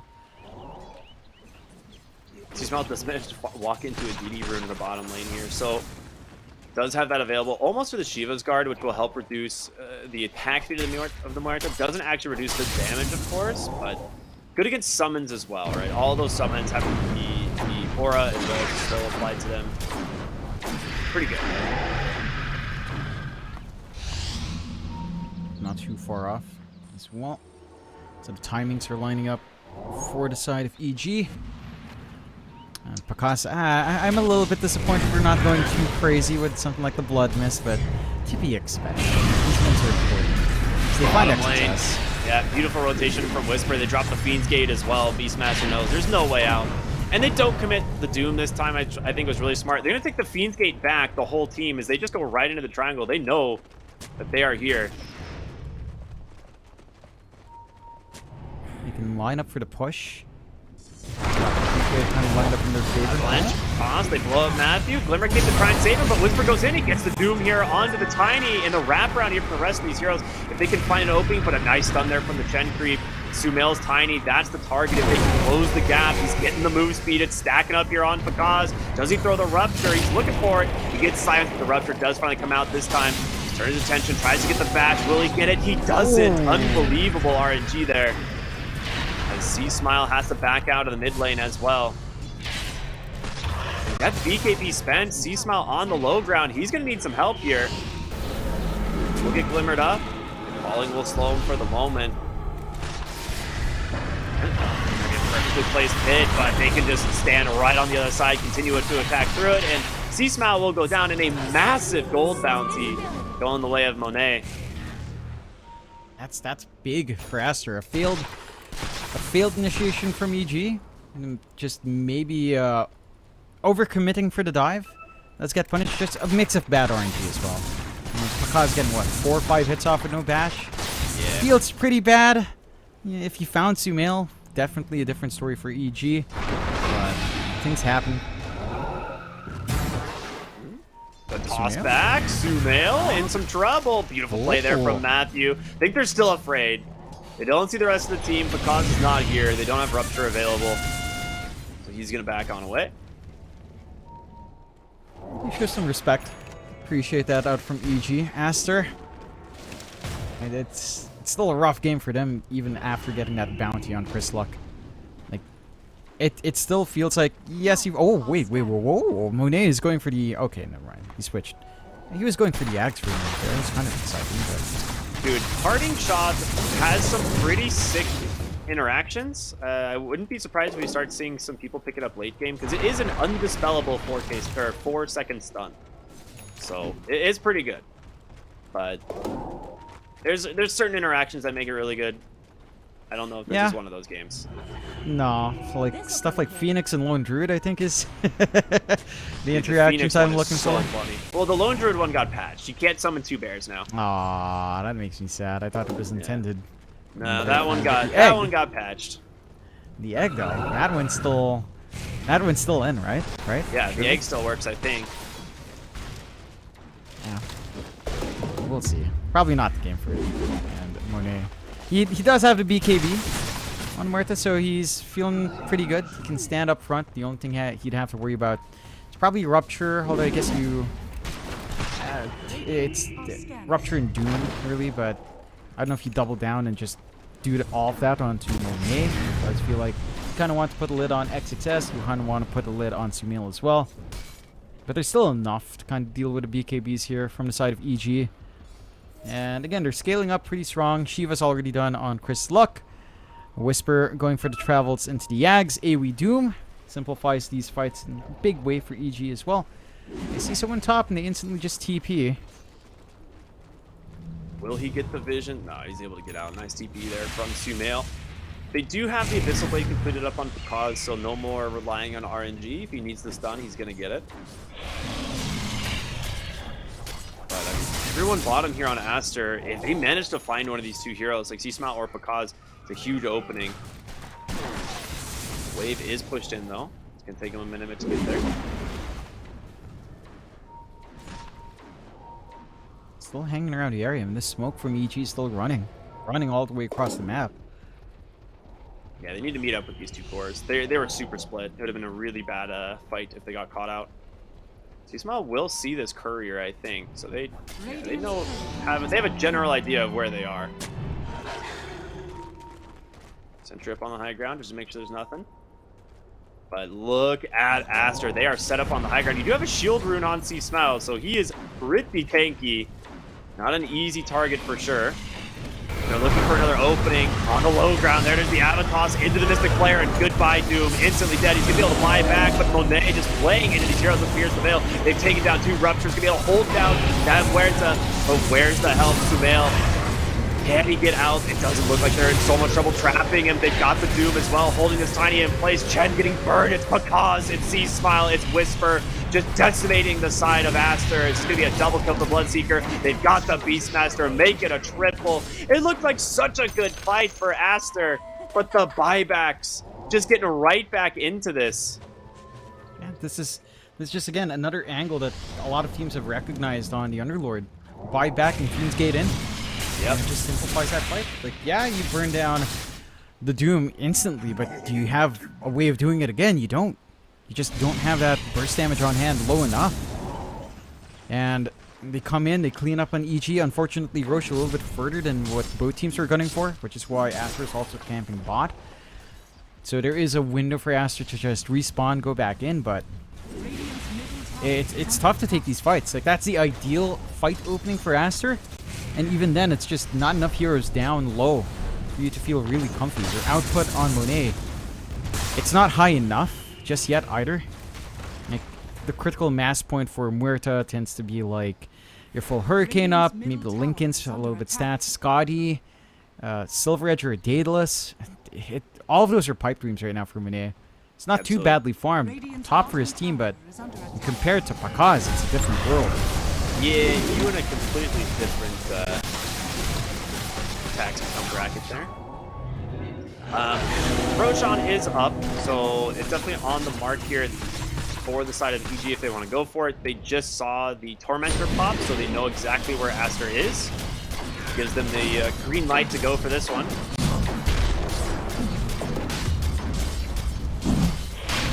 With that, it'll just be a matter of time here before EG grabs themselves second Aegis as well as the Cheese. And they could just immediately take the Twin Gate to the top side of the map if they really want it. They don't really have vision there, but no Aster is going to be up there at the moment. Yeah, can just afford to take that risk if they wanted to. And they do manage to take out the Hawk, but they're not going to go too crazy, it looks like. Not quite yet. Oh, no, they will go crazy. They're going to take the gate. You know, the Scarlet Mage actually scouted. Doom comes in, just gets blown apart by Monet. Doesn't get the BKB off, and they're like, psych, we need to get the hell out of here. Panda trying to channel up. You just get a Fiend's Gate instead, but the toss is there. Seasmile trying again. Second time's a charm, right? Oh. Makes it back to the base. And the Lord is out. Bails out in the nick of time. Rather unfortunate. EG still going crazy, going through the gate. You get punished. Maybe if it was everyone coming in, that fight could actually go your way, but they are a little bit split up. Some good punishment for Aster to find. gives him a little bit of room to find more objectives on the map. Going for that tier 2 top, opening up the map a little bit more for themselves. I mean, EG, I mean, they're still ready to go, like, even without the Doom. Doom is a big tool, gone, but if Pakaz works his angles, Dire's top tower. gets a good position out in these fights, then you still have a good time in these trades here for EG. Yeah, the thing is like Doom instantly used up the Aeon disc. He's like, well, that can't happen again, so he needs to be able to get his BKB off. He's able to get the Doom off in these fights. Obviously, if Monet is allowed to just attack these heroes without being able to close the gap on them or stun them up or do this hero, like, we know what Muerta can do late game. It's incredibly terrifying, so we're going to see them start to itemize and probably deal with her a little bit more. Second Tormentor here for the Dire. Pandaboo needs to back up a little bit. Takes a ton of damage, but Kaz will clean this one up. Rubik will grab his shard, so that's going to be the telekinesis buff. Quite good. Some saves on hand. A little bit of extra reach coming out here from Matthew. Again, still in control, the side of EG. 18 to 15, 17k lead EG's way. And they're at critical mass for Pakaz. Like, there's not much room left for him to grow. Lincolns will take up the last slot. Maybe you can start to consider your Aghanims if you do kind of synthesize it up. So you're kind of reaching that point where Bloodseeker's kind of done in terms of item scaling. And if you drag it past that point, then you start to worry about Monet, because the Muerta does have quite a fair bit more to bring out, right? Like, there's still a lot more room for Monet to grow into, I think, in comparison. Like, even Sumail can become a threat as we approach the late game. If he manages to work for Silver Edge Ags or Daedalus Ags, then you've got some trouble lined up. But for timing for Whisper, I mean, again, having to go for the Aeon Disc over the Ags, it's understandable. It does feel like the Ags is, again, one way for you to kind of just win. And you can still go into that, but the pacing is going to be thrown off. I mean, with Midas Devour, it shouldn't be thrown off too badly. But that does mean, yeah, for a little while longer, if your Doom does get bursted again, then you're looking at Aster finding a bounce back in, even with that Aeon Disc. I can't tell if they saw the smokes. Seasmile might have been on the other side of the tree there, but mid lane, they're looking, see if they can find anything. They have the Hawks definitely scouting, which is helpful, but don't manage to find anything yet. The TP onto the Hawk. Where's it going to be? He finds Sumail. Oh, he doesn't get the cancel. I mean, Doom stops the TP, right? Yeah, I maybe they feel like they want to take a bigger fight, and maybe he was trying to get greedy, run up for the War Stomp or the Infernal Blade instead, and it was on cooldown. Oh, So man, it's an that is rough. opportunity. It's a kill opportunity gone, but I guess you're not sacrificing too much. I think EG, they're still fairly relaxed, although Aegis will expire in Pakaz. They haven't done too much with it. I think that's where the pressure starts to lie in for EG. For Aster, they've done a great job of just avoiding, of just farming, of catching up on Monet, getting some growth out on Sumail. His Lincolns is almost done. More protection up against that Doom, up against the Rupture. And if you can kind of just double down on the necessary heroes for that protection, then block Doom or block Rupture does feel pretty awful for EG. Like, they are actually really reliant on these big spells to get that impact, and there's the double Lincolns up. You got some solutions on hand. I mean, the double Lincolns is really good. Ooh, Ninja Gear for Doom. That is quite good. I'm trying to think what you have that can block the Lincolns. Of course, Kaz does have like an Abyssal Blade, but he's going to be rupturing from range. He'll eventually have the 2 Rupture Chargers at 25. But the itemization from Aster, I mean, this is a huge potential opening for them if they can find the start, and they do. They just grab the Crystal Maid and free. Pandaboo with the Glimmer Cave. Does he survive here? He does. Lots of Lincolns there from the Tiny. Whisper jumps in on the backside. He's trying to look for an opening here, but the Doom, it hasn't been cast. They're just going to burn down the Skyrath Mage. They hold everything else, and now the Underlord forces the PKB. Pops the cheese as well as they get the Pierce the Veil out of the Muerta. They manage to turn this around. He jumps in, gets the Doom here onto the Beastmaster instead, and Pakaz is going to be able to continue to get to work. Matthew jumps in on the backside. Does find Sumail, but didn't have an actual stun there to cancel it.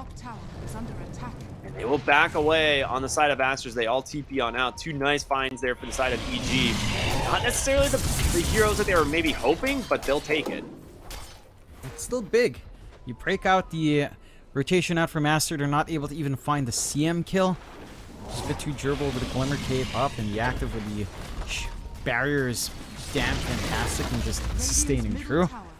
All of that magical output, and EG finds the objective off the bat. So the double Lincoln's not quite coming out onto XXS. They didn't really manage to try to save the Beastmaster. Without the Roar, the fight feels awkward. The BKBs do make it hard for Muerta to do a lot of damage in the middle.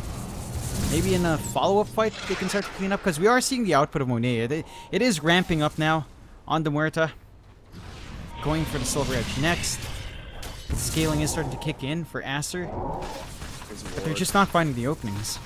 Dude, this lane ward's got to be entire rotation from Aster, and Sumail gets seen again as he blinks forward. So Bakaz just clean disengage. Is the rest of the team kind of setting up and farming bottom side of the map? Bakaz is going to go for the Swift Blink. I think this is great. You just eventually just sell your boots and go Swift Blink and rely on Thirst and the movement speed there, just as a gap close. It's really, really, really strong. Scan allows you to maybe prioritize the backline a little bit more. Not get caught up too up front. There's the Ags on our Doom that we were looking for from Whisper. So AoE Doom, really scary to fight into for Aster. Again, they've found some opportunities, but not even able to burst down to CM. It feels painful. I mean, you only have 2 Force Staffs. One of them's on the Muerta. So if he gets the AoE Doom and he's able to stay on top of Monet, this hero is in a lot of danger. Just run down. I'm really curious about this build-up on Pichu. He's going for the Ags rush on the Sky, which it can feel big. Double Ancient Seal is nice. Double Mystic Flare can be huge, but I don't know if it's going to be enough. Dude, Whisper with this ninja gear is being so difficult to find. He's just constantly running around the map. They are smoked up bottom here, trying to find something. There's a ward up on the high ground. They will just take that right away. So they do have an idea now where Aster is set up. Question is, does EG want to fight into it? It looks like they're tempted to. They go in. They just barely off the mark with the pit. They don't grab Bobica. Both teams need to be careful. I mean, Azure does have a great ward, though. That's the thing. And Sumail could go for the blink, the toss back. He gets it, but Doom comes out. Whisper trying to chase the Rupture there as well, holding XXS back. But what's on the backside? Monet is just laying into these heroes. And now C-Smile's got to run. Bakaz has got to run as well. Can they get out? C-Smile's just going to go ahead and give up his life. They turn onto the Sky Stage, but there's the buyback. The Fiend's Gate on in. They've got no spells left. Can they get out? That's the question. The Roar comes through, stunning up Huerta. Great steal there from Matthew, but the freezing field isn't enough. It's gonna do it, man. They're crumbling on the side of Aster once again. You get this C-Smile Underlord and the Fiend's Gate to reinitiate, just completely turning these fights around. And EG wipe Aster off the map. Big wipe. Again, you just don't have the follow-through. From Aster to burst, it takes way too long up against these heroes. Roshan's open for them if they want to take it on EG, but just going for a quicker push with Whisper hitting up top now as well. Not even needing that secondary life. They know how far ahead they are. So just force the high ground with Bakaz. And Aster, in this burst play, it's just... It's so hard into such tanky heroes, right? You have the output in the Muerta, but it's just not enough. Like, they hold steady, they have the heals, they have the armor, they have the HP. They have the saves too, right? The telekinesis to get people out and then align them to BKB. That was probably one of the biggest parts of that fight. Like, Bakaz nearly dying, as well as Whisper. Like, it was super close. But yeah, it's enough. Second fortification going to come out in the mid lane as they've already grabbed the bottom lane of Barracks. They're going to turn their attention to the second melee as they pop the drums, and they should be able to get it and disengage. And EG, a big win for them here, and they're just going to immediately pop the Fiend's Gate, go right to the Roshan. Yeah, go for it. That's the objective. They're going to scout if they saw the gate. Would be kind of crazy to walk through that one. They're thinking about it. They're going to smoke. Now the gate. They're actually going. They're going for it. They go right into the left behind. balance, trapping them Two up left the behind. stolen roll once again. 2 didn't make it. The gate expired. No. That is not the play. I was looking at the timer. I was like, it's down to 4 seconds. They're gonna try, I guess, but that's the worst possible scenario. Yeah, they hesitate in going in. When they do commit with a smoke, it takes too long. I guess it's kind of good that they don't all go in. So you have 2 heroes that can kind of defend. But it's a very Hail Mary play. They can see you're coming in. They just protect the back, and it works out for EG. They get everything from the Roche. No issues. Oh, he just goes in the AoE Doom as well. Like there's just Yeah. so many things that you can't play into as soon as you just come into the pit. And C Smile gets the free ag, so now you have the extra Pit of Malice plus that that's that huge. slow, right? That 30% move slow. No, it's more than that. How much is it? 40% movement slow in the AoE, dude. It is so rough. Yeah, it's a lot. It's a lot. It's tough now for Aster. They've got these ideas. They try to make these big Hail Mary plays, but it just doesn't pan out. They're gonna lose their Tormentor once more. Whisper getting a shard finally. 4 Yeah. more minutes into the game for the Doom. It's such a good shard. Yeah, the good old level death modified Infernal Blade. Always kind of fun. And for Aster, their options are limited. Your high ground defense is basically down to some good tossbacks from Sumail, isolating heroes. That's where the Tiny can shine if they find that opening. But EG on a 48k lead, that is oppressive. That's pretty good. A little bit too oppressive. If Yeah, you just a hover bit, over- just pretty good. Oh, sorry. If you hover over Sumail, do you just hear the Doom duration? The Doom sound effect? Yeah, I do. That's Nice. interesting. Very cool. It's probably It very is- annoying. Yeah, it's weird. Ah.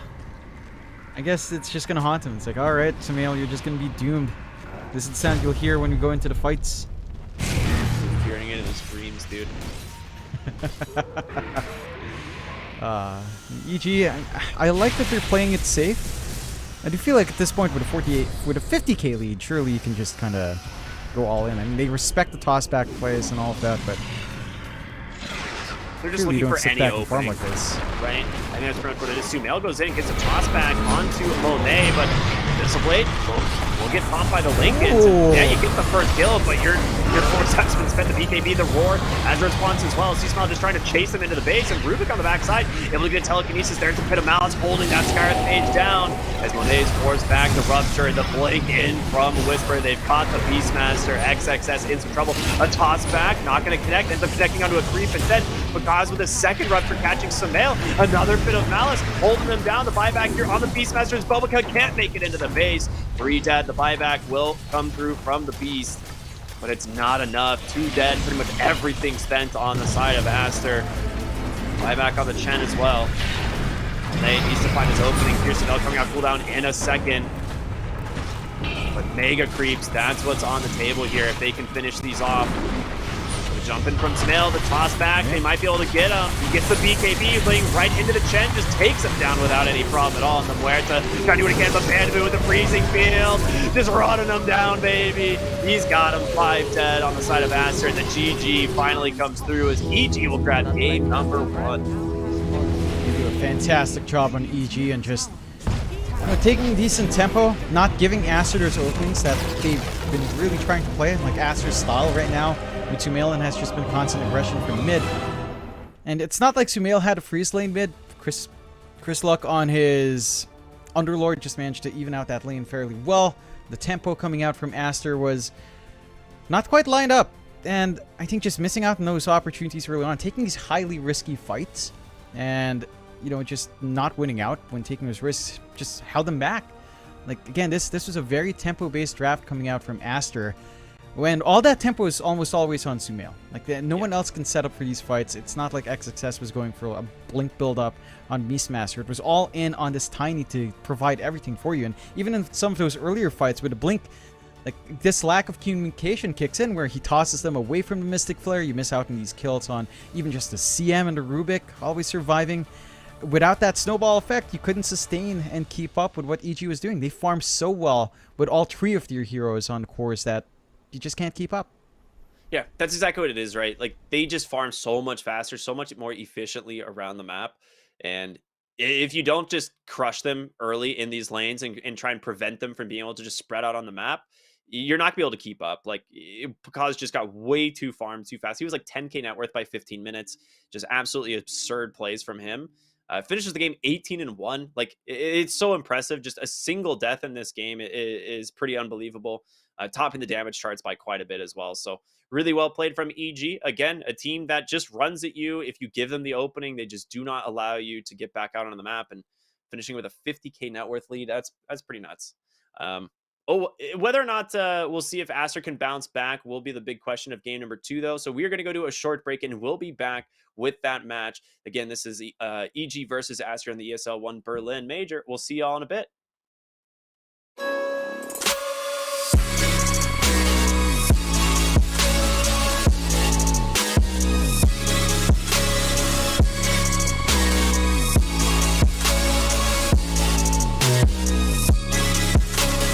You love it, you wear it. What's your style? Get your merch at shop.eslgaming.com.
wasting time, 'cause I'm already gone. So long, can you stay the night? 'Cause you're the thing I want. I know you're feeling different when you're stressed out, but even with no makeup you still stand out. 'Cause no one makes me feel the way you do now, like you do now. The way that you move your body, you make it look like a hobby. Every time that you touch me, it's electricity. Things we discovered underneath last night's covers. Everything came so easy. It's electricity. Electricity. Whoa. It's electricity. Electricity. It's electricity. When it's late at night, I feel you on my skin. My skin. You're all that's on my mind. It's finally sinking in. You're it. I know you're feeling different when you're stressed out, but even with no makeup you still stand out. 'Cause no one makes me feel the way you do now, like you do now. The way that you move your body, you make it look like a hobby. Every time that you touch me, it's electricity. Things we discovered underneath last night's cover. Everything came so easy. It's electricity. Electricity. Oh, it's electricity. Electricity. It's electricity.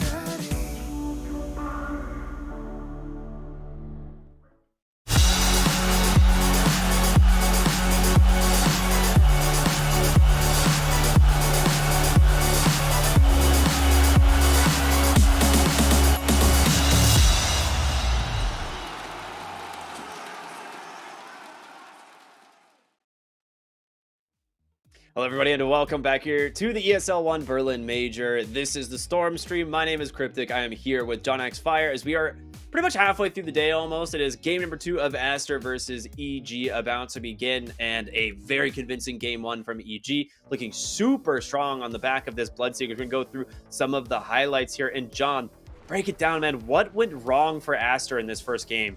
And you can see it right there, right? Like, the execution's just falling a little bit flat. Maybe that lack of communication with Sumail is starting to kick in, right? Like, he tosses out the Mystic Flare on top of him instead, and that happens a couple of times. Like, it just feels like the coordination isn't there, and with a tiny lineup, at some point, coordination is key. It's all about playing off the back of these tossbacks. They just had trouble bursting down heroes. The side of EG were on top of them with a punishment, and it was amplified by the fact that they were super reliant on Sumail. Like, it was all in on this Tiny just initiating for them. And even though sometimes Aster would find these openings, they'd get a kill or two, they'd manage to win the first part of a fight, buybacks come in, Fiends skate forward, and you can't deal with them twice around. So EG had a really good read on how these engagements would go, in that they could just always force it. They know that they're very cooldown reliant on Aster to even have that output. And it's in one of these fights as well. Yeah, this fight right here specifically was just the sickest play. Like, they double buyback, C-Smile immediately drops the Fiend's Gate, and we see Whisper. He's back, baby, gets the Doom, controls these up. Pakaz still had his BKB, able to surround the Muerta.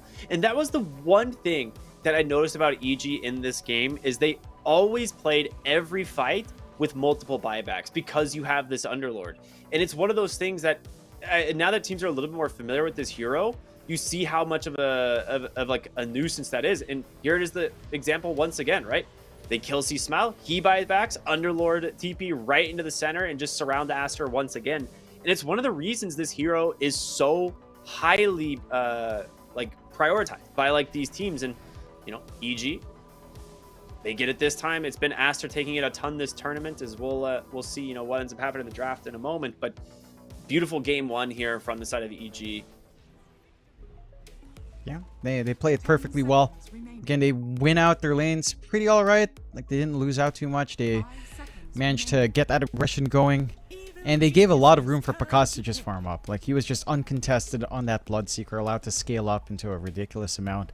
Whereas Monet was under a lot more consistent pressure coming out here from EG. So, want to see what they change up. EG, they are forced to ban out the Underlord as it is... Well, I guess they don't want to really dip into it again. They don't want to give Aster the chance to pick it up. Rather curious, but this does leave Chen Enchantress up there. They do have first pick though. Oh, I'm sorry, yeah, they don't have second pick because a lot of times people will take Underlord on 2-3 with like a combo, right? Yeah, I suppose like taking out the Rubik, perhaps. I don't know, like it does rely a lot for that to win out the lane, I suppose. So just kind of taking, just ensuring that Aster doesn't pick it up with a combination, I suppose. All right, go enchant into the Beastmaster. Quite good. You still could go for the Crystal Maiden if you want to be able to have the, ability to control the Beastmaster a little bit more in the lane. The Coddle has something we've been seeing a lot more often. You could, Doom and Underlord are banned. Those are the three big offlaners right now. So the question is, what do you dip into as a result now? 5 seconds remaining. I guess there's an option for something like, say, a Darkseer, but with a Coddle pickup, if you are looking to run that as a 4, it's not really a good lane at all. Maybe something like the Brewmaster is still an option. I believe Snapfire, Whisper still enjoys that. So it's definitely up there as well if they want it. And they'll go to Slark pickup first. So just getting their lane into the Beastmaster setup. Slark, Keeper of the Light, is actually pretty strong. Another Chakra magic combination that is kind of obnoxious, especially once the Ags is up. So I like seeing this coming out from EG. Just a lot of confidence that Pakas can carry through for them. That their lane matchup is going to work out. The Beastmaster can still work that lane though. So I like the confidence from EG, but it's not like XXS is set for a really bad lane. I think Anchi Beastmaster is pretty solid to go into that. You've got a lot of ways of trying to bail out, and as long as you're not consistently caught by Pounce into Illuminate, you should be okay in that lane. Yeah, I really like this Slark pick here. Just, anytime you pick like your carry on 8, it just feels pretty good because you can protect ban it, and you already know your offlane matchup into the Beastmaster. The question of whether or not they want to try and swap this to another lane, we'll have to find out. Like if they want to do the Beastmaster mid, but I like this. I think this is super sick. It's a good choice by EG. And you get rid of the Lesh as well. So a lot of the heroes you're really worried about. They will grab the Pango though from Aster, and the Bloodseeker's banned, obviously. So this is actually a really nice pick. Yeah, it's a solid pick. This should be our Sumail Pango sliding through, unless they do some weird shifting around with a Beastmaster and run the Beastmaster mid. But again, Sumail should just be set to keep that momentum once more from the mid lane. It is a decent way of just locking in the Slark when he does pop his Shadow Dance as well, even the Depth Shroud. So you've got some AoE damage to kind of throw out, AoE control, ready to go. And as you mentioned, protected with the Bloodseeker banned out by EG themselves. I'm keen to see how Aster kind of take this. Like, again, like coordinating with Sumail, it feels like that's been one of the harder things to pull off. Like on a much more straightforward hero, it can work out, but on stuff like an Iron Storm combination and stuff like the Tiny and Skywrath Mage last game, it can be harder with that language barrier. All right, they grabbed the Jakiro. Very strong lane hero. I'm wondering if they want to go for something to control the Pango mid, and it will just be the Queen of Pain, a hero that just applies a lot of damage and pressure. So I like this a lot. Yeah, you don't really have the best hold right now from Aster as well. You're going to be reliant on the Roar to kind of pin down the Slark or the Quap and ensure the chain stuns from the roll. So it's a pretty good game to get something slippery like this on the side of EG. And Jakiro being picked up with a Quap. Really good push on hand now from EG. Really good wave clear as well. If you are concerned about the Beastmaster or Enchantress army, Jakiro can be a solution to that. So I'm liking what I'm seeing here from the side of EG. Just, again, a pretty fast draft on hand. A little bit faster than game ones. With not that many solutions just yet from Aster. Like, maybe now you're... I don't know, maybe you try to go for something with a hard hold on your 5 or 4. And they'll go with a Rubik, which is... some form of hold. You have some pretty good spells to steal here. Yeah. All of the spells for Jakiro feel nice. Quap, decent enough. Free blink on hand. And the Coddle, if you grab Chakra, can be pretty nice with the Pangolier. So it's a strong Rubik game. Turn to ban. All right, we'll see what they decide to do. The Ricky ban as well. I mean, would have been a pretty good safe lane Ricky game, right? Into Queen of Pain and Slark. It's really good against the Coddle.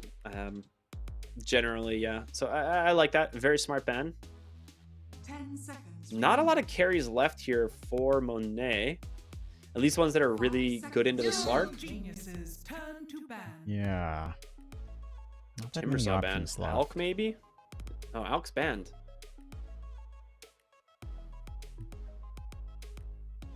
What are they thinking for the safe lane if they ban Timbersaw here?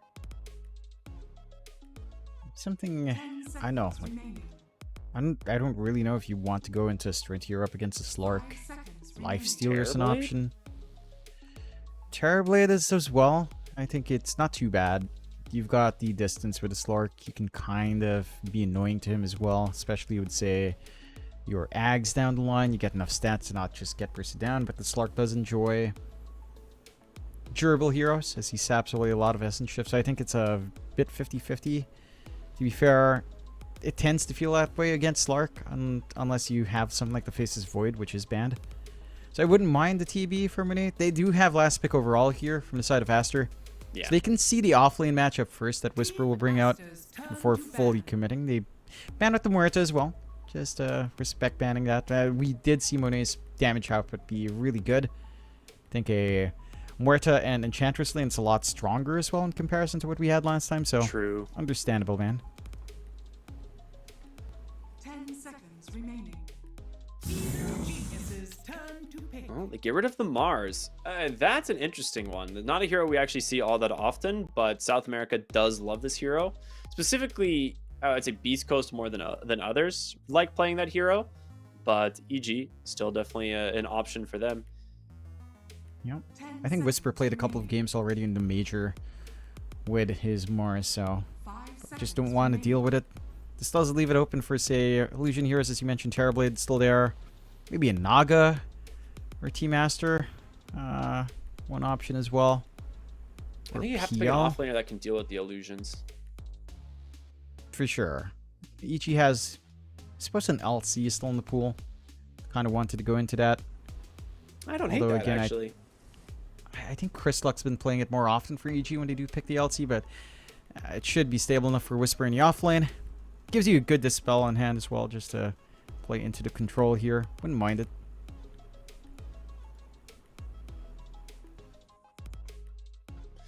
Yeah, there's not a lot of heroes. I mean, offlaners right now, the pool seems like it's pretty shallow because a lot of it is building, Crimson Guard and building pipes and stuff like that. And Legion doesn't really fit the bill. It means your 4 has to usually supplement, but you have a Coddle who can go for the Guardian Greaves of their own. Like, it's pretty easy for Coddle to farm up for that. So Legion does seem pretty nice. Team Aster's turn to pick. Oh, That is a cool pick. Yeah. Does not help with illusions though. No, it doesn't, but it does help you snowball. And I think EG's wanting to kick up the pace here once they get their levels up. Just run down, find some pickoffs, keep building up with a track. Really obnoxious in lane now with a stun on hand instead of on the Shuriken. So just going out to the Invis feels pretty damn nice. You can harass back pretty well. If Aster go into the Illusion Heroes though, that's where the worry comes out. Again, something like Naga. Terrorblade's still alright. Naga, PL, I think is probably the most annoying thing for you to deal with here on the side of EG. If they wanted to dip into that for Monet. So they have a lot of stable options. And they have a lot of reserve time as well to think through all of these big cores left for Monet.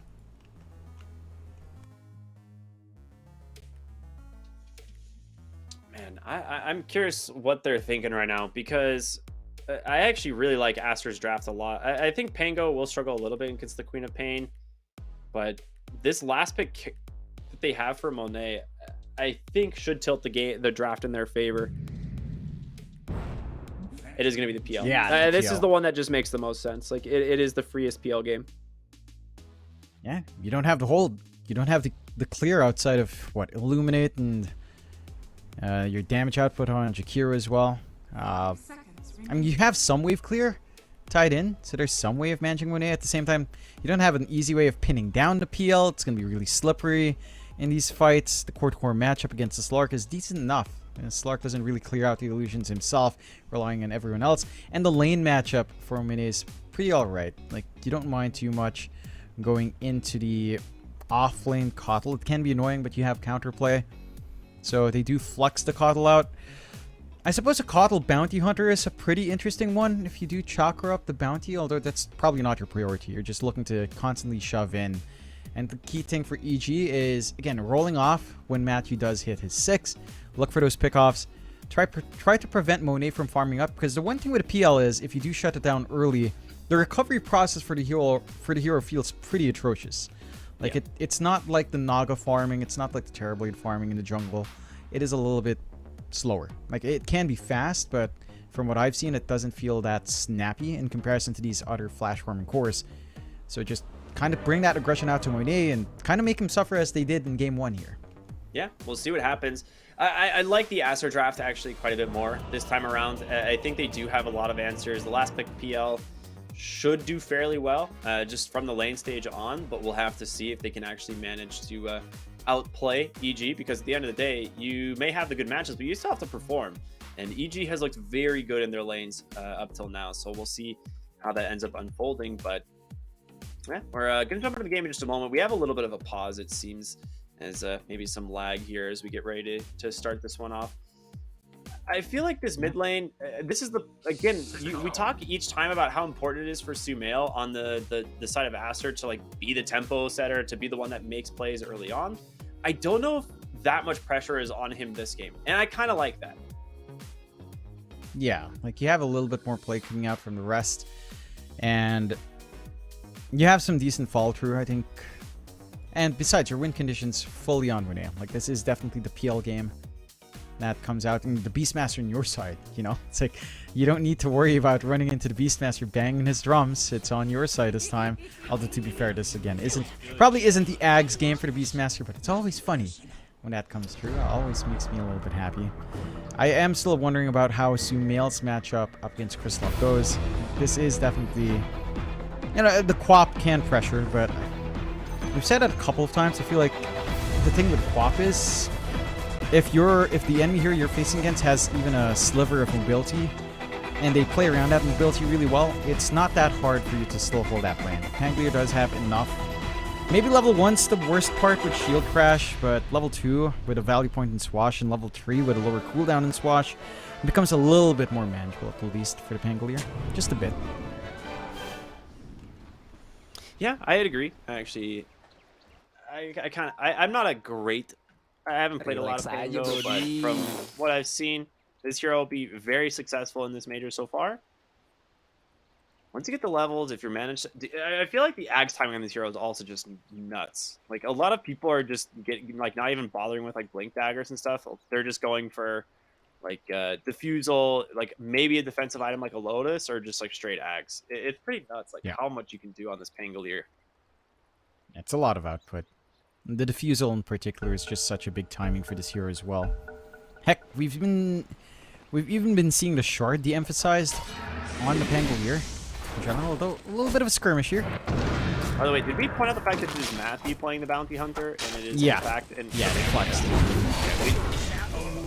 Okay, well, speaking of getting flexed, get flexed on, Pakaz just gets crushed on this 5-hero rotation bottom.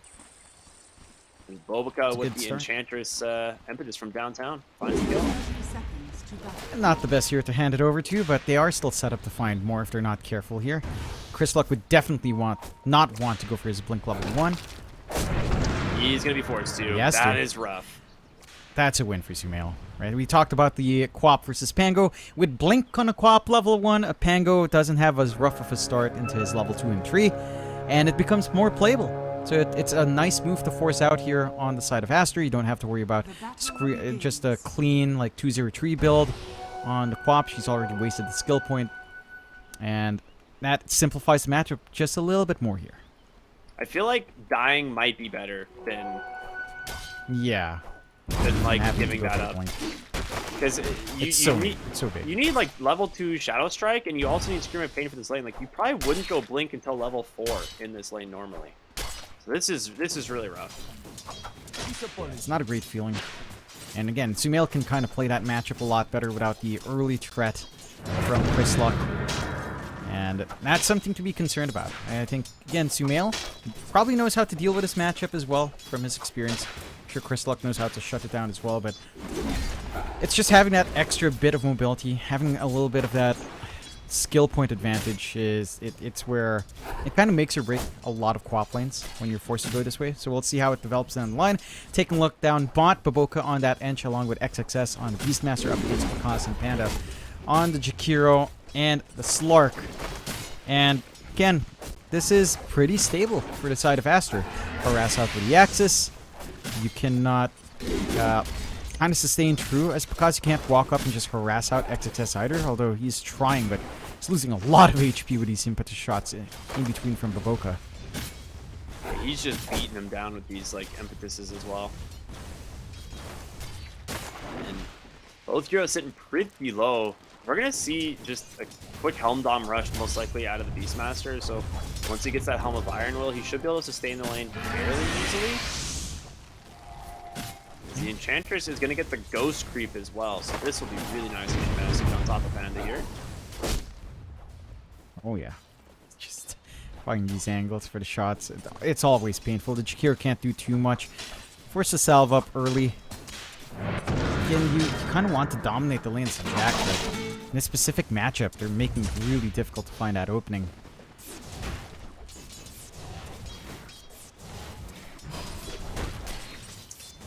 2-minute water. They're just going to split for that one. I'm really curious how Picaz wants to lane this, because you could obviously go for like more levels and like pounce early if you want to be able to like try and fight for the extra leash duration as well as like the stolen attributes. But top lane, there's your first blood. They managed to take down the bounty hunter as Rubik will be able to get away here. Whisper, not quite enough damage. I mean, he goes blinding light here at level 2. It's definitely good at like securing range creeps and like messing up CS, but missing a lot of damage out with not having that illuminate. Yeah, it's a trade-off. You kind of want to play the stable lane. The miss chance is pretty good as well. Onto Mone's post, you get some durability brought out for you here if you are chased down. But Mone's already off to a smooth start. 10-1. Not as smooth as our Slark, despite all the harassment coming out onto Pakas. So you definitely are still having impact, but again, this is playable for the PL. You've got dodge mechanics and all. They are diving here, though. Yeah, great rotation from Matthew. Going for the double stun there from the Shadow Walker line. Just bring down the Enchantress. Very well played. Yeah, and again, applying some relief for Pakas, who, despite trading pretty unfavorably, he is ahead in CS. He's finding his gold. XXS isn't being stopped, but you're sacrificing some of your PL to farm for that. At least in terms of creeps, it's not as smooth going here for Monet. So, a solid enough start. Aster again ahead with a kill. It's Pakas has to watch these axes, though. Yeah, he does. He did have a salve, though, so he will just pop that one back on out. Rubik, maybe a little bit careful here. Matthew, again, he could go for the double Shadow Walk play here. Oh, too bad. He's under a sentry. Okay, no. Got the detection lined up. Just need to manage the rotations coming out. Matthew will get his own sentry and also block. Well, not block the camp. Open it up as well. Some pulse if need be, or just some stacks for Whisper. And I think the mid matchup we're starting to see really pull ahead for Sumail now. Just again down to that blink level, giving Sumail the room to play pretty safe for his first few levels at 5. And he's got level 3 Swash, level 2 Shield Crash. It's really hard to shove out the Pangolier at this point for the Clop, even with all the magic damage up. It's very dangerous for you to stick around and cop all of those swashes as well. Well, 3 Dagger is going to be annoying for sure, and just give the Queen of Pain a good amount of sustain to play with. Matthew the rotate. Dude, he burst him instead. Oh no. I mean, he died with Stick and Fairy Fire. He did not think he was going to die there. Yeah, that damage from Swash catches you off guard. We've got the early Blightstone as well for Sumail, so it softens up in a huge way. Down bot. And they're going to get aggressive here once again. Nice pounce, setup kill there on the Enchantress. Matthew trying to close the gap here onto the Beastmaster. Let's get the initial stun. The axes will continue to just come through. No pounce yet for Pakaz. They turn around on the Panda. Drop the Honk up into the trees. Is dual breath off the mark there. Pakaz pounce in one, but the TP in here from the Enchanters, they will just back away, it seems. Yeah. They're fairly low on your Jakiro, but Panda's still sticking around to see if he needs to try to relieve some pressure. Still enough mana for XXS to cast a few more axes here. Oh, they are really chasing. Yeah, they managed to telekinesis into the stomp. They found the bounty after the dual breath off the mark again. And Matthew, I mean, he's going to be safe. He'll make it out. They do zone off this wave entirely, so. Tri-lanes versus tri-lanes in the bot side of the map is Monet doing pretty decent here on this PL. Top of the CS charts neck and neck with the Slark, but getting a lot of pressure relief from him is going to do wonders. Yeah, he was struggling a little bit in those early levels. So pulling ahead now, feeling pretty good on that PL for the timings into the defusal. And just not under pressure. Again, you can always dodge out the spells of Whisper. And Big Illuminate's not a massive threat. And the Blinding Light is annoying, but it's not really enough to stop you. Monet's allowed to go for higher points in the Phantom Rush early, so a quicker farming pace from him. More output as well when he does run down. Keen to see when EG does decide to kind of take care of that PL issue. Because again, your lineup doesn't naturally deal with PL all too well. You've got some AoE clear on Chris Luck, but pinning down something like the Phantom Lancer does feel extra difficult as Whisper. They're definitely going to try and just chase him down here. Blinding Light makes enough space. Also, classic Matthew to just go walk across the map and take the Wisdom Rune. It's just what he does. Good steal. Very important for that Bounty Hunter to hit that level 6 mark. More XP always welcome. Oh, he's in a lot of trouble. In comes C Smile, though, here on this Queen of Pain. Has a Sonic Wave as Pakaz comes through as well. They will just go ahead and drop it. Bobica with 2 points in this impetus. Pakaz, he's got Shadow Dance if he needs to use it.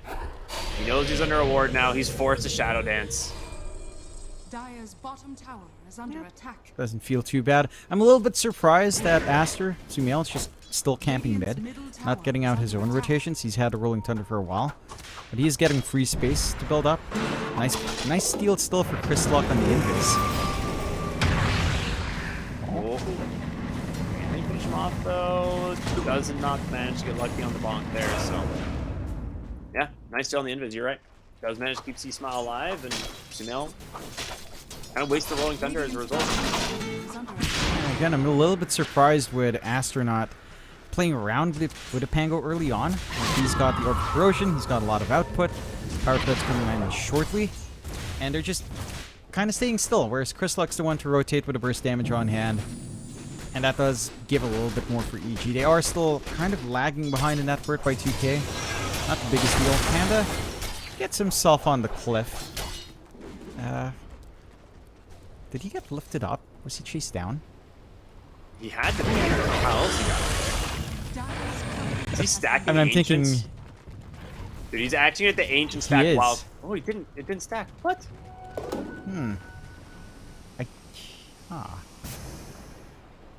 Well, he has... I guess he has his TP coming out, surely? Yeah, it's coming on courier. Yeah, okay. It's just a little slow.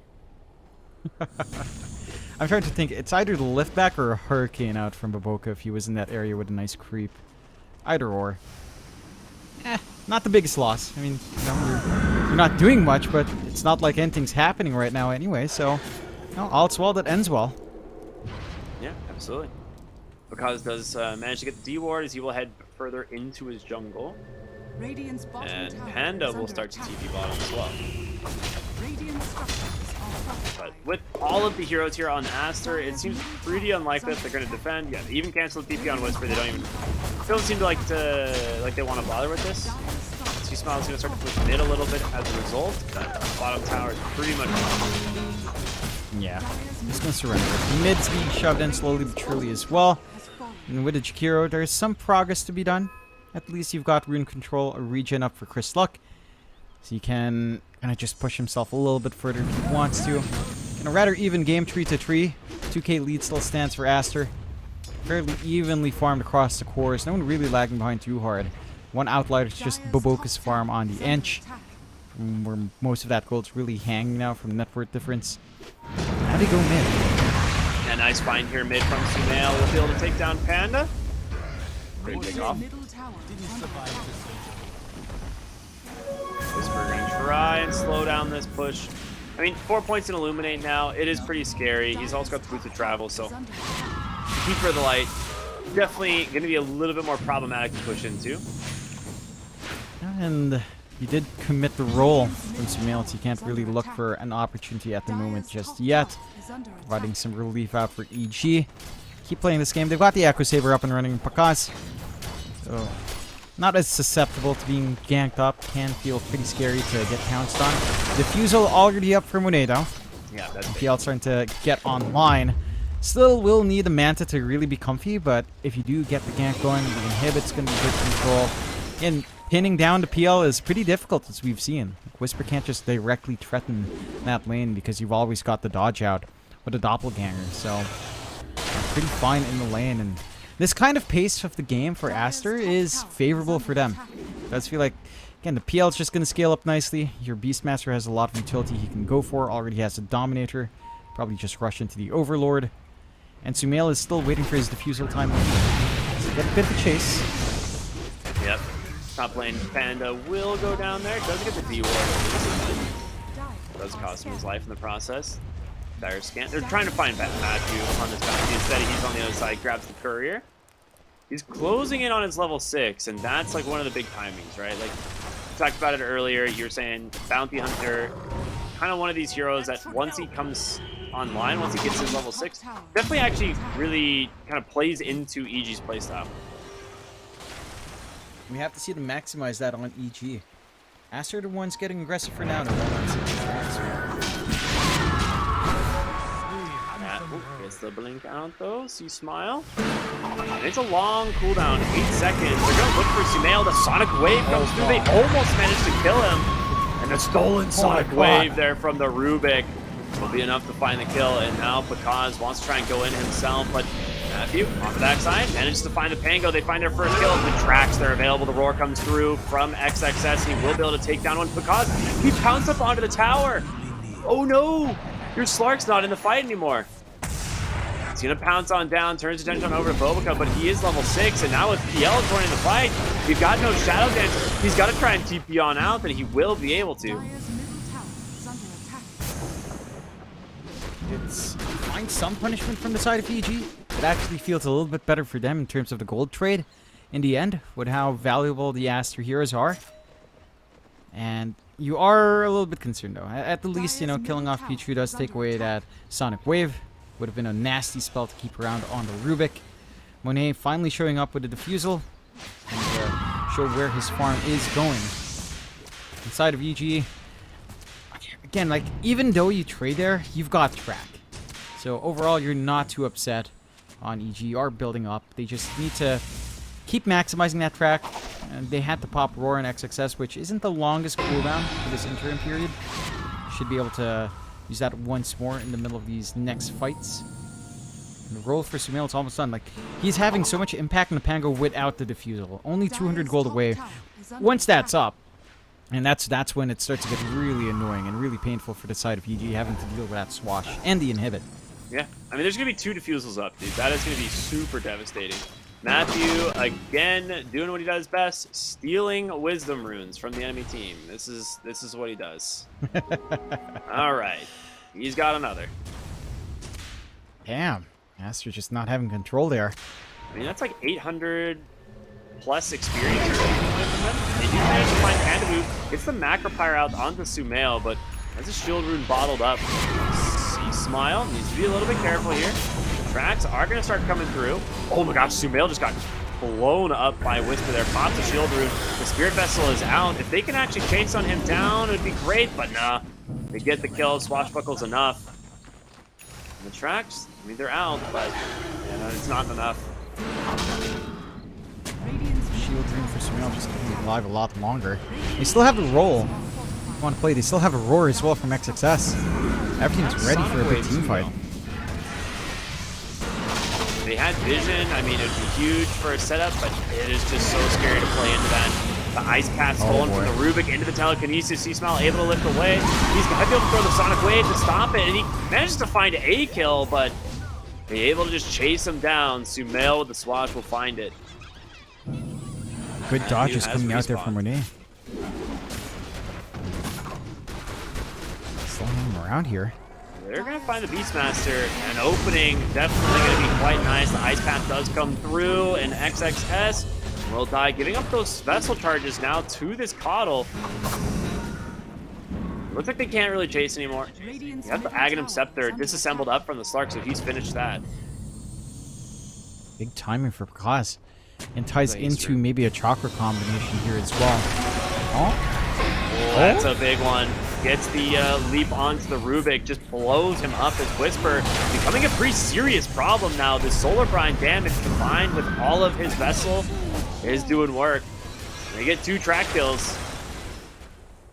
As they continue to look for more, but they gonna make his way back into his own tier 2 tower. So he'll be fine. Dire structures are fortified. yeah. And this is the timing for EG. Just having this early Ags, having this jump potential in Picasso to set up for his team. Pick off these softer supports. Pin down the side of Aster. And Sumail just constantly being chased down by He's gonna Matthew. get bashed up here, and a second pounce as well. He's got Rolling Thunder in 1, but can they keep him in place?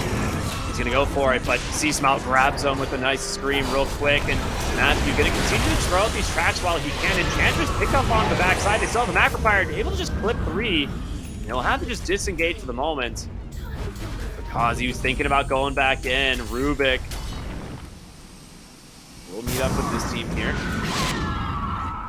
I mean, it's just hyper-aggression from EG, man. This is what they do. They were struggling for a moment, but the Bounty Hunter combining with Whisper on this offlane Coddle is doing a lot of work. They're giving a lot of openings out. And Aster are just not able to play along that tempo. They're a little bit more tied into ultimates. And they're dependent on that roar. They're dependent on the roll. Monet still needs some farm to be able to match up here.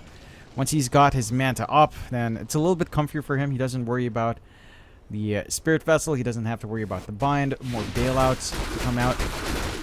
So just need that to be up and running for PL to kind of truly get into the middle of this action. And for EG, we have to see them keep playing this game that way. Right? Just keep going for these track kills. Keep building up. Have Picasso show up early on. He's already got 7 permanent agi on the Slark. Just stack up more along with the tracks. Keep finding these pickoffs. Aster, though, they're starting to group up a little bit more. They're not providing as many openings out to the side of EG. They don't have the best vision game right now, though. Like, outside of these Hawks, not many boards being dropped. So it is a little bit harder for them to just kind of rotate around the map right now. You see Matthews. He's going to walk right into him. They pop the dust, but he gets the drums out. He's quick.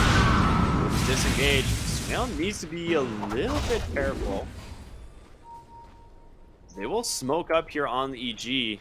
They know pretty much where Aster is. They're going to clean up this mid wave. Nice pause. Creepy bottom.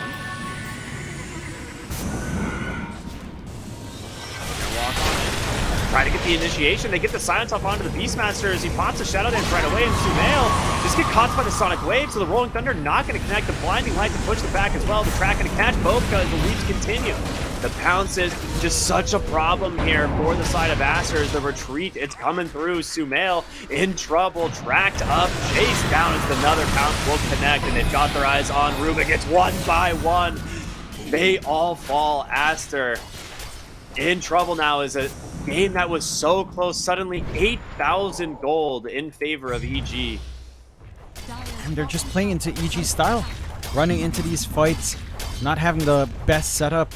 They're not quite ready to initiate, especially with Sumail. Like, he's rushing Ags, not going to have the blink, so it's hard to reposition for the roll. And just rolling up to the Quap. Sonic Wave just breaking off moments of your momentum is actually pretty big. Yeah, it's huge. It's stopping the initiation completely. Yeah, you just can't run down. Matthew as well, like, he's been so disruptive on this Bounty Hunter. And the stun coming out on that Shadow Walk, potential for a double plinking stun there is big. Like, this change on bounties honestly kind of busted that he has Yeah. the ability to just double stun like that. Sure, it's not the longest duration, but all the stuns have been nerfed. Overall, that's a 3.2 second stun. It's longer than a lot of other stuns. Yeah, man. It's Also, about the length of Primal Roar, dude. is it actually the 2 stuns? Yeah. It really is. Wow. Also, Next one level. big thing, Whisper with the Orchid reveal actually did a lot of work. They unfortunately just smoked right underneath the ward. So they're going to try and just go steal the Tormentor. I think that's what EG's plan is here. They play around the new objectives really well. I think most of this is Matthew. Like, to be honest, like this is one of the things that he's done really well from the support position is he's always on top of these types of objectives and timings, right? So, yeah, they ground the enemy Tormentor. They should just back out right away as Aster is smoking right across the map directly at them. So see if they can get out. Dire, Scan, looking to connect onto something. No Macro Pyre.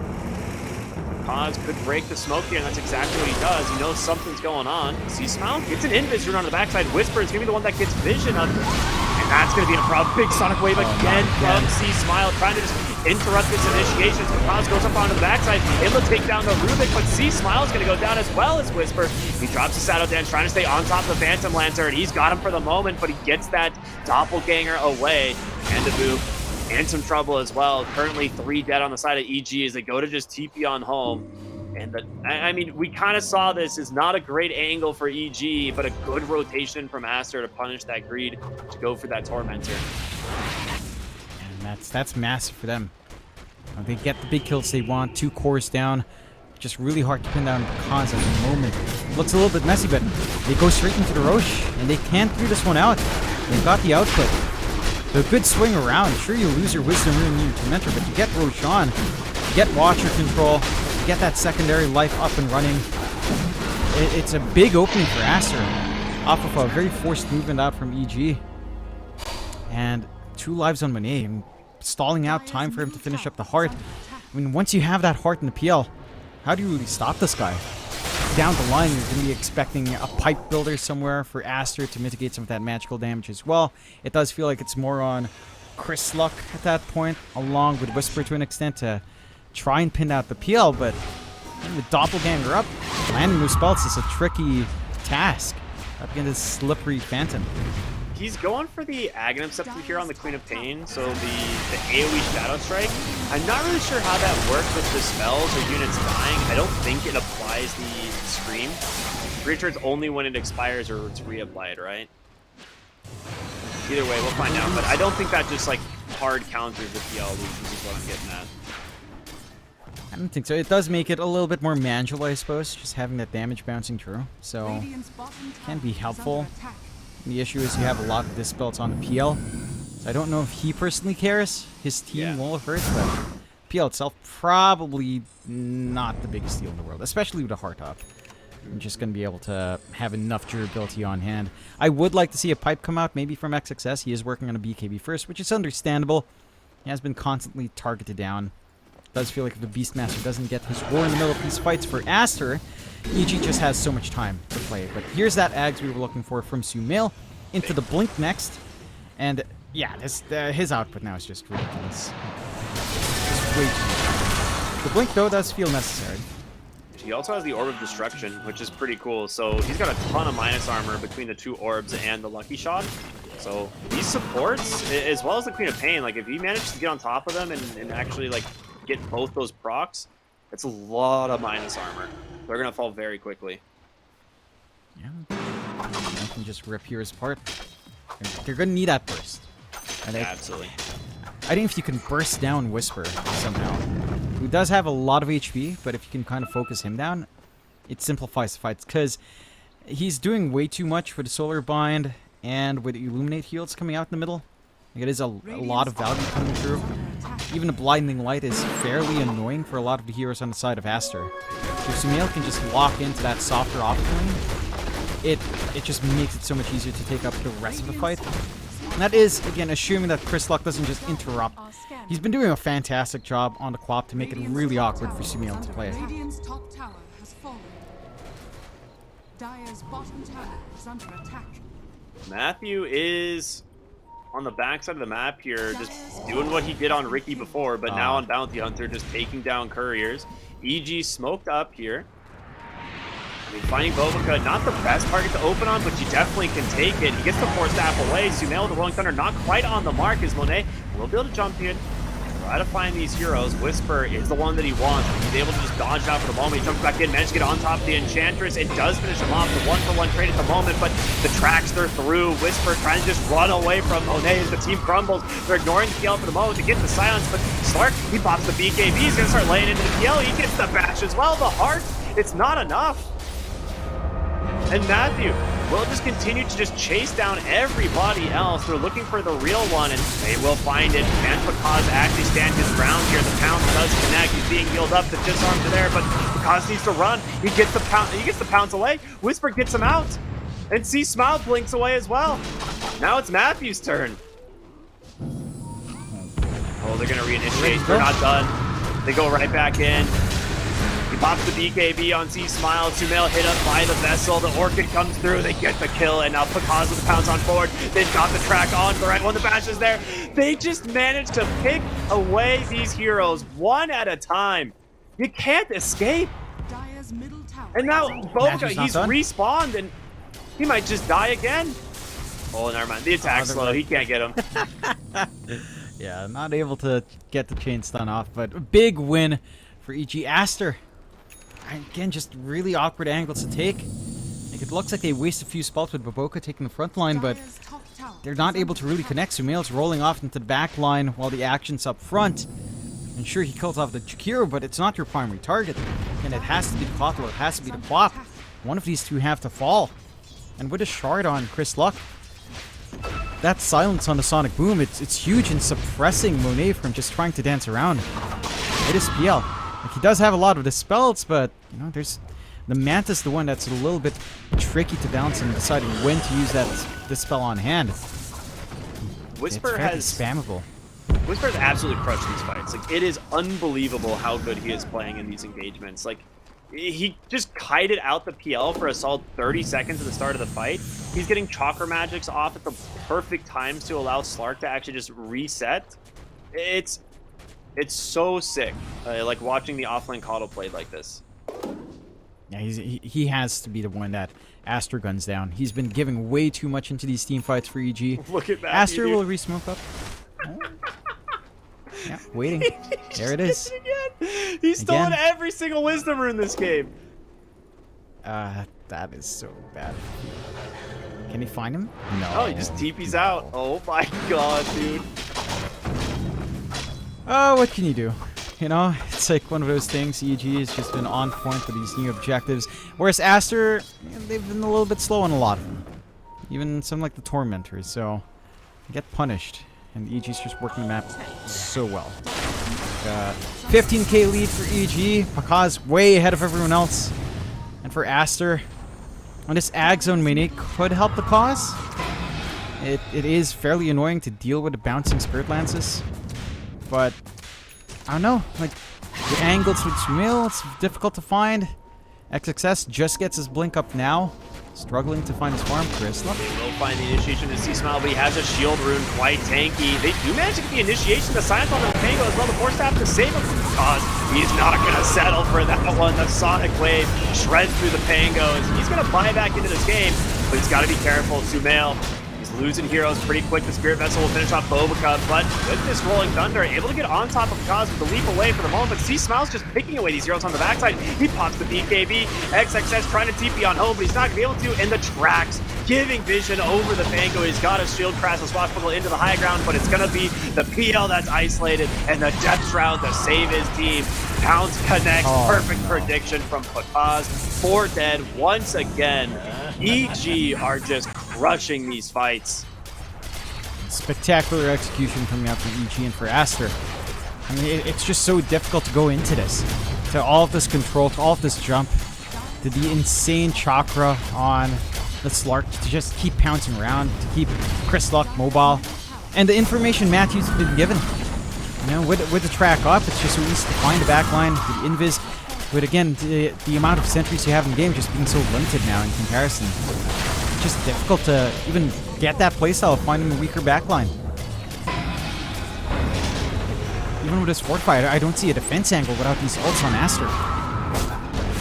See Smile just runs in, tries to finish him off, and they will get him. The macro fire even committed as well. Now they don't actually get the melee barracks, which is the big objective they wanted, and they will just disengage. Panda TPing out of the cover of the Glimmer Cape. So a hold, I guess you could say, for Aster here, and it is something, but it feels so rough. You're 26,000 gold behind now, as Bakaz is closing in on a Lincoln's.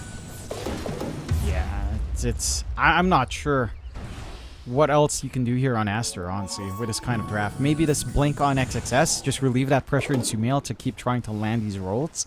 As, you know, Crystal's been on point with the Sonic Wave usage. Just try to jump in more. First hit bash, the BKB comes out, is Bakaz. Doesn't really feel like chasing Matthew. Looking to get the track angle.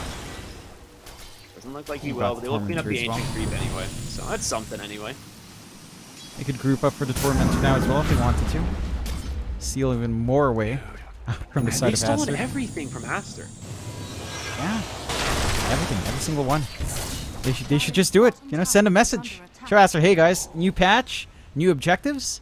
Y'all have to really watch your timers in that, because you haven't been taking it. Alright, they're finally going for it. Oh, the Enchantress doing the cheeky play, and it's dead. This is a good one. Wait, she didn't attack it. What happened? There it is. Oh, there they are. Oh, not enough. 100 HP. No, not enough. That is. Oh man, Aster. Oh, that feels so bad, dude. Oh, now they'll take it. They'll take it. EG still find it. EG still gets it at the end of the day. Oh my god. Oof. Well, they pop the Rolling Thunder. Sumail is trying to find something. They have Ward Sentry on the backside here, and Bakaz under the cover of the Shadow Walk Shard that's been granted to him. So now he just gets the bash out of there. It's very good. Yeah. That bounty shard is kind of ridiculous. That dude, it's so good. Cooldown of 10 seconds, and you can stack it up. It's wild. Like the stuns for days is kind of insane. Let's say you get multiple heroes on that Shadow Walk, just chain stun on your reveals. It's yeah, that's kind of nutty. It's kind of nutty. Right.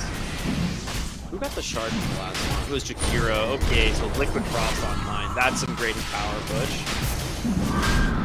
And with the help of the Spirit Form, they'll have no problem taking this Roshan. The sustain that comes out from this is just so dang good. I love the positioning here. Looking at Pandabu as well as Whisper just sitting behind the pit. You know, like, even if you try to take the fight, you're not going to be able to get to these important supports. So, or not even supports, the backline rather. We'll grab the Roshan and instantly take the Twin Gate to the top side of the map. Matthew's going to start hunting. He's going to walk right into Bobica. Nice pike. Really well done. Dust comes out as well. They don't have the numbers here on the side of EG, so they kind of need to be careful here. Surprised they didn't mass commit to move up top, but not going to be punished. Don't go too far forward anyway. Again, they're just shutting down the map. Aster have just not... They've not been able to really farm into anything. And Monet's Ags is coming through, at the least. So again, Spirit Lands bouncing around could be good. Sumail's forced to get in BK. Does manage to TP out to safety, at the least.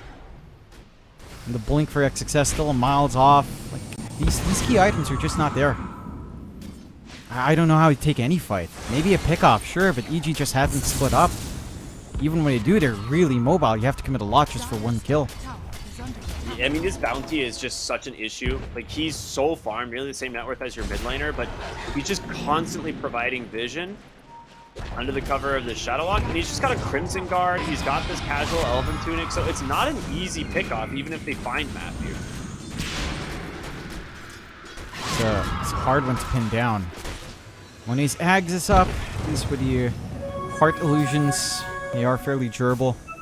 You can try to keep stalling. The high ground hold of the PL is decent enough. With the full Ags up, you can stall for a little bit. Aegis is still up and running for 3 minutes, so I'm sure EG will just kind of look for an opportunity to go. They ping out some mail. Okay, they got a rune. They got a, yep, they finally got the Wisdom Rune. It might cost you a death, but, you know, you got the Wisdom Rune. Yeah, you got it without buyback. 90 seconds for Sumail to be gone. Big opening for the side of EG. Worth opening. I mean, suppose so. You know, you get one rune at the least in this game. It's something. They jump in right for Boba Kamikaze. Does not connect on the pounds, though. You do have the Aghanim Scepter finished up on the Phantom Lancer, and this Axe is super good. So 750 bounce radius, the bonus illusion damage. It's constantly up, super annoying to play around. Kamikaze just pops a Depth Shroud. He's trying to just work on this tower instead. Get the pounce onto the Phantom Lancer. Still playing around the Depth Shroud, just starting to stack up the damage. They've got Monet. The Manta's there, but he will be able to make it out just barely at the end. Seasmile just jumps in, trying to chase him. The Roar comes through, trying to save Monet, but can they do it? It's not going to be enough. He burns down the Seasmile. No buybacks on anybody. Aster down 3. They just dive into the base. It belongs to EG now. There's no counterplay. Not at all.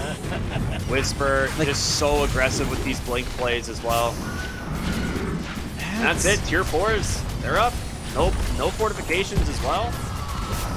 It's just a matter of time before they close this one out. Yeah, it's not an easy time for Aster. Not an easy game. It felt like you could have maybe found a little bit more with a PL pick. They called it GG. EG just plays so damn aggressive. Like, they just get going very early on. They play around. Matthew's just a madman. And stealing almost every rune except the one Sumail found. And if Sumail found one, you can go away with saying, well, we didn't lose all our bounty runes, but EG just played perfectly. They played their tempo. Again, we talked about this draft, and sure, this did feel like a pretty decent PL game coming out, but you couldn't reach that point for Monet where he's unstoppable. I mean, he does reach his item timings, but he's not ahead. Yeah. You have this Slark that's chasing you at pretty equal net worth. You're scaling up on your entire team with these track pickoffs with Matthew, and it just becomes unmanageable for Aster. Like, we see them attempt with Sumail rolling up, but Chrislock just always saves that Sonic Wave to push that Pango back, and once that was done, I mean, you didn't have a blink for success for most of that game. How do you start these fights? Yeah, I mean, it's exactly what it is, dude. Like, every single fight is just so much vision being provided from this bounty, having the advantage. This is the one fight Aster had that looked pretty good as they take down Seasmile and Whisper here. They're able to just disengage though off EG and kind of stem the bleeding a little bit, so they don't end up losing too much more. But outside of this fight, there just really wasn't a lot that Aster was able to do. Like, this Slark just had such an insane game. 8-1 and 18. Again, only one death. Between the two games, he died twice. Yeah. Kaz has been on point. Like, he's just been choosing his fights well, knowing the angles to take, his team enabling him in a massive way on top of that. Like, everyone just playing so clean on EG. Whisper on the Coddle in this game with a really good position out. They constantly poke and prod. They find a punishment every single time. Like, for Aster, again, I'm not sure where it's lying down to. Maybe, again, just I feel like comms start to be an issue. Sure, the first few days you can just play aggressive when Sumail can get these big heroes that don't really need too much more other than go or back. But stuff like the Tiny that we saw today, even the Pango to an extent, it's not as simple to just say go or back. Like, there are coordination issues that can arise, and it's just difficult for Aster, I think, all things considered. Not to take away from EG. Again, a fantastic play. They're looking good. A 2-0 here gives them such a good shot now of perhaps looking at going into an upper bracket start for themselves. And I believe that actually does snowball them right above Aster in quite a fair bit of a tie on our groups with a 2-0. So there's a lot going on to determine that top 4. But EG in a solid spot now to get a good ride into playoffs if they maintain this momentum. Aster, it's not the end of the world, but they will have to, again, fix some issues up that we're seeing coming out where Sumail wants to do one thing, the team thinks he's going to do something else, and it just doesn't connect. Yeah, I mean, you're absolutely right.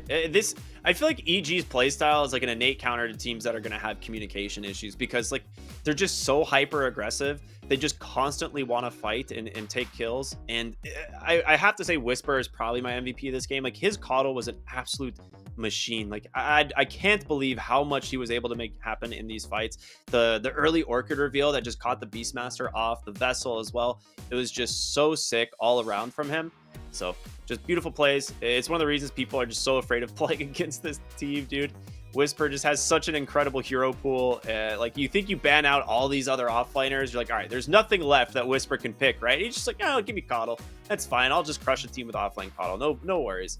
It's so cool. But yeah, well played from EG. We'll see how it ends up happening as the days go on. But that is going to be our halfway point, meaning we're going to go to a short break, and we'll be back with another set of casters. We'll be Fear and Lyrical, taking you guys through the rest of the day, with our next series being Beast Coast versus OG, and then Extreme Gaming versus Team Spirit after that. So it should be a lot of fun, some action-packed series coming up, so make sure to stay tuned for that. As for myself, my name is Cryptic. I'm here with John X Fire. We'll see you all tomorrow when we come back, but stay tuned after the break for more here on the ESL One Berlin Major. We'll see you then.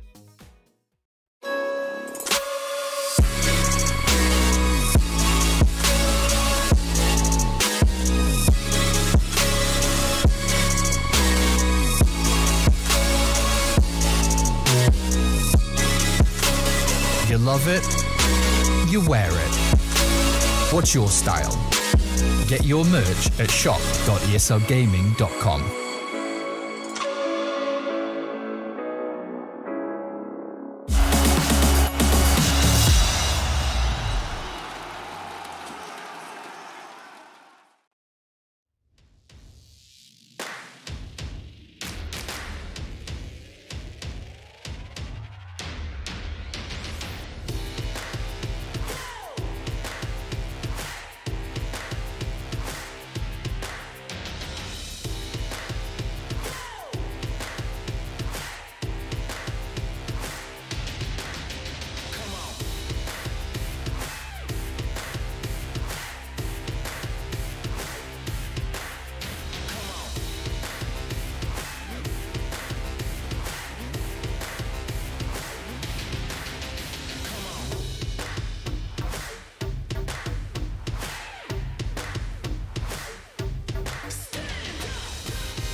'cause I'm already gone.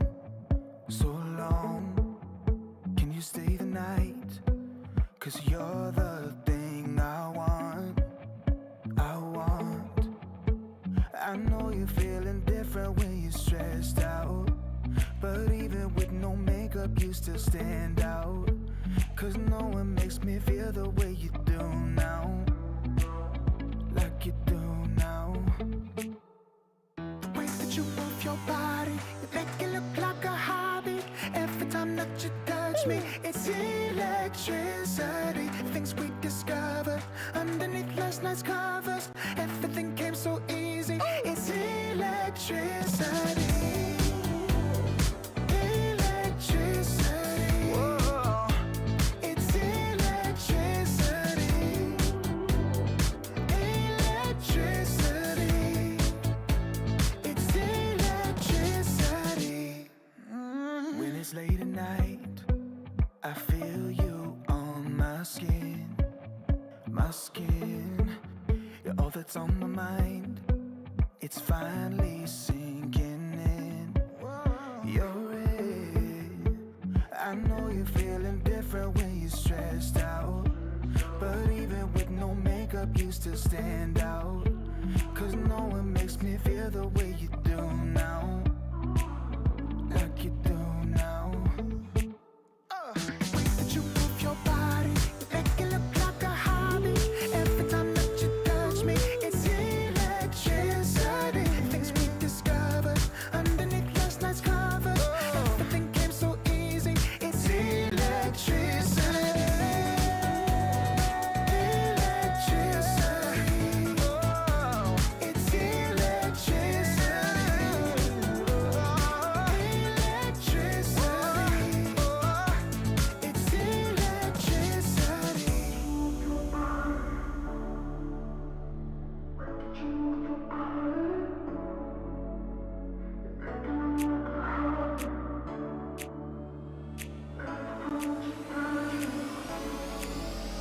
The way that you move your body, you make it look like a hobby. Every time that you touch me, it's electricity. Things we discovered underneath last night's covers. Everything came so easy. It's electricity. Electricity. It's electricity. You move your body. Electricity. You move your body. It's electricity.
Am I wasting time? 'Cause I'm already gone. So long, can you stay the night? 'Cause you're the thing I want. I want. I know you're feeling different when you're stressed out, but even with no makeup you still stand out. 'Cause no one makes me feel the way you do now. Like you do now. The way that you move your body, you make it look like a hobby. Every time that you touch me, it's electricity. Things we discovered underneath last night's covers. Everything came so easy. It's electricity. Electricity. Whoa. It's electricity. Electricity. It's electricity. When it's late at night, I feel you on my skin. My skin. You're all that's on my mind. It's finally sinking in. You're it. I know you're feeling different when you're stressed out, but even with no makeup you still stand out. 'Cause no one makes me feel the way you do now. Like you do now. The way that you move your body, you make it look like a hobby. Every time that you touch me, it's electricity. Things we discovered underneath last night's covers. Everything came so easy. It's electricity. Electricity. It's electricity. Electricity. It's electricity.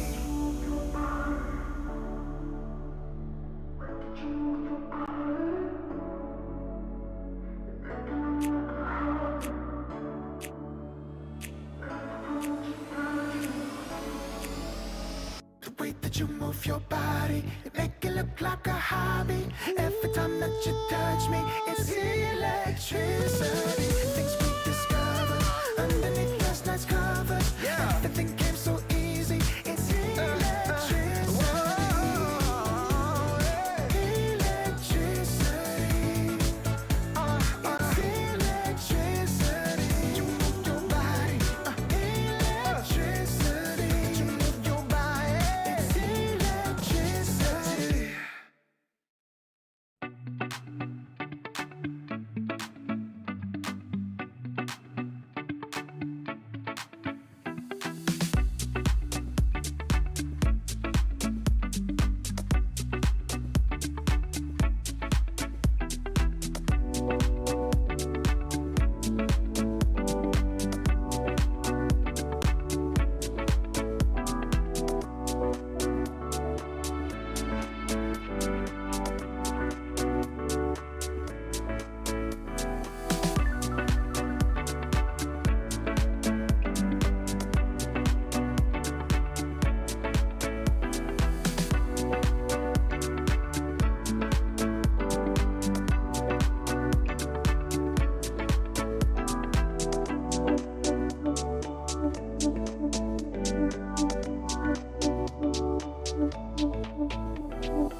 not wasting time, 'cause I'm already gone. So long, can you stay the night? 'Cause you're the thing I want. I know you're feeling different when you're stressed out, but even with no makeup you still stand out. 'Cause no one makes me feel the way you do now, like you do now. The way that you move your body, you make it look like a hobby. Every time that you touch me, it's electricity. Things we discovered underneath last night's covers. Everything came so easy. It's electricity. Electricity. Whoa. It's electricity. Electricity. It's electricity. When it's late at night, I feel you on my skin. My skin. You're all that's on my mind. It's finally sinking in. You're it. I know you're feeling different when you're stressed out, but even with no makeup you still stand out. 'Cause no one makes me feel the way you do now, like you do now. The way that you move your body, you make it look like a hobby. Every time that you touch me, it's electricity. Things we discovered underneath last night's covers. Everything came so easy. It's electricity. Electricity. It's electricity. Electricity. It's electricity.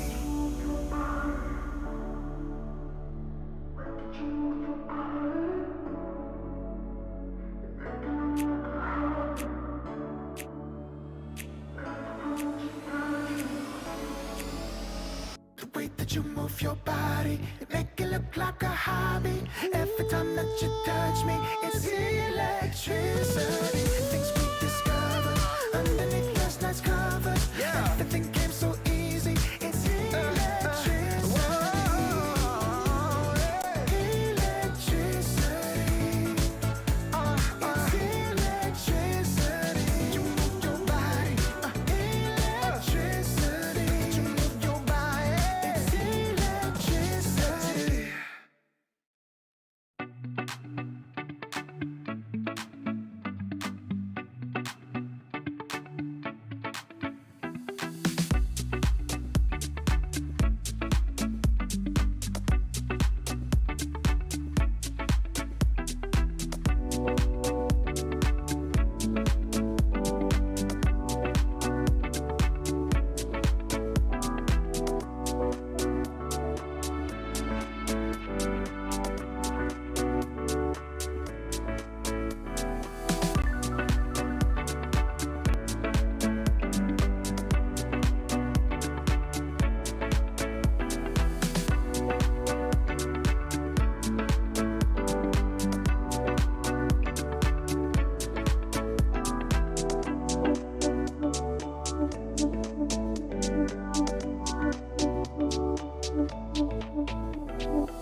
Welcome back, you wonderful people out there. We're getting ready for another day, another continued day, another half day. I don't even know what I'm saying. But we got some Dota. That's what's going on right now. It's the second half of the day. Yeah, that's right. Shout out to Cryptic and John X Fire for holding it down for the Storm stream for the first couple of matches. Looked like EG did some solid stuff in that last game.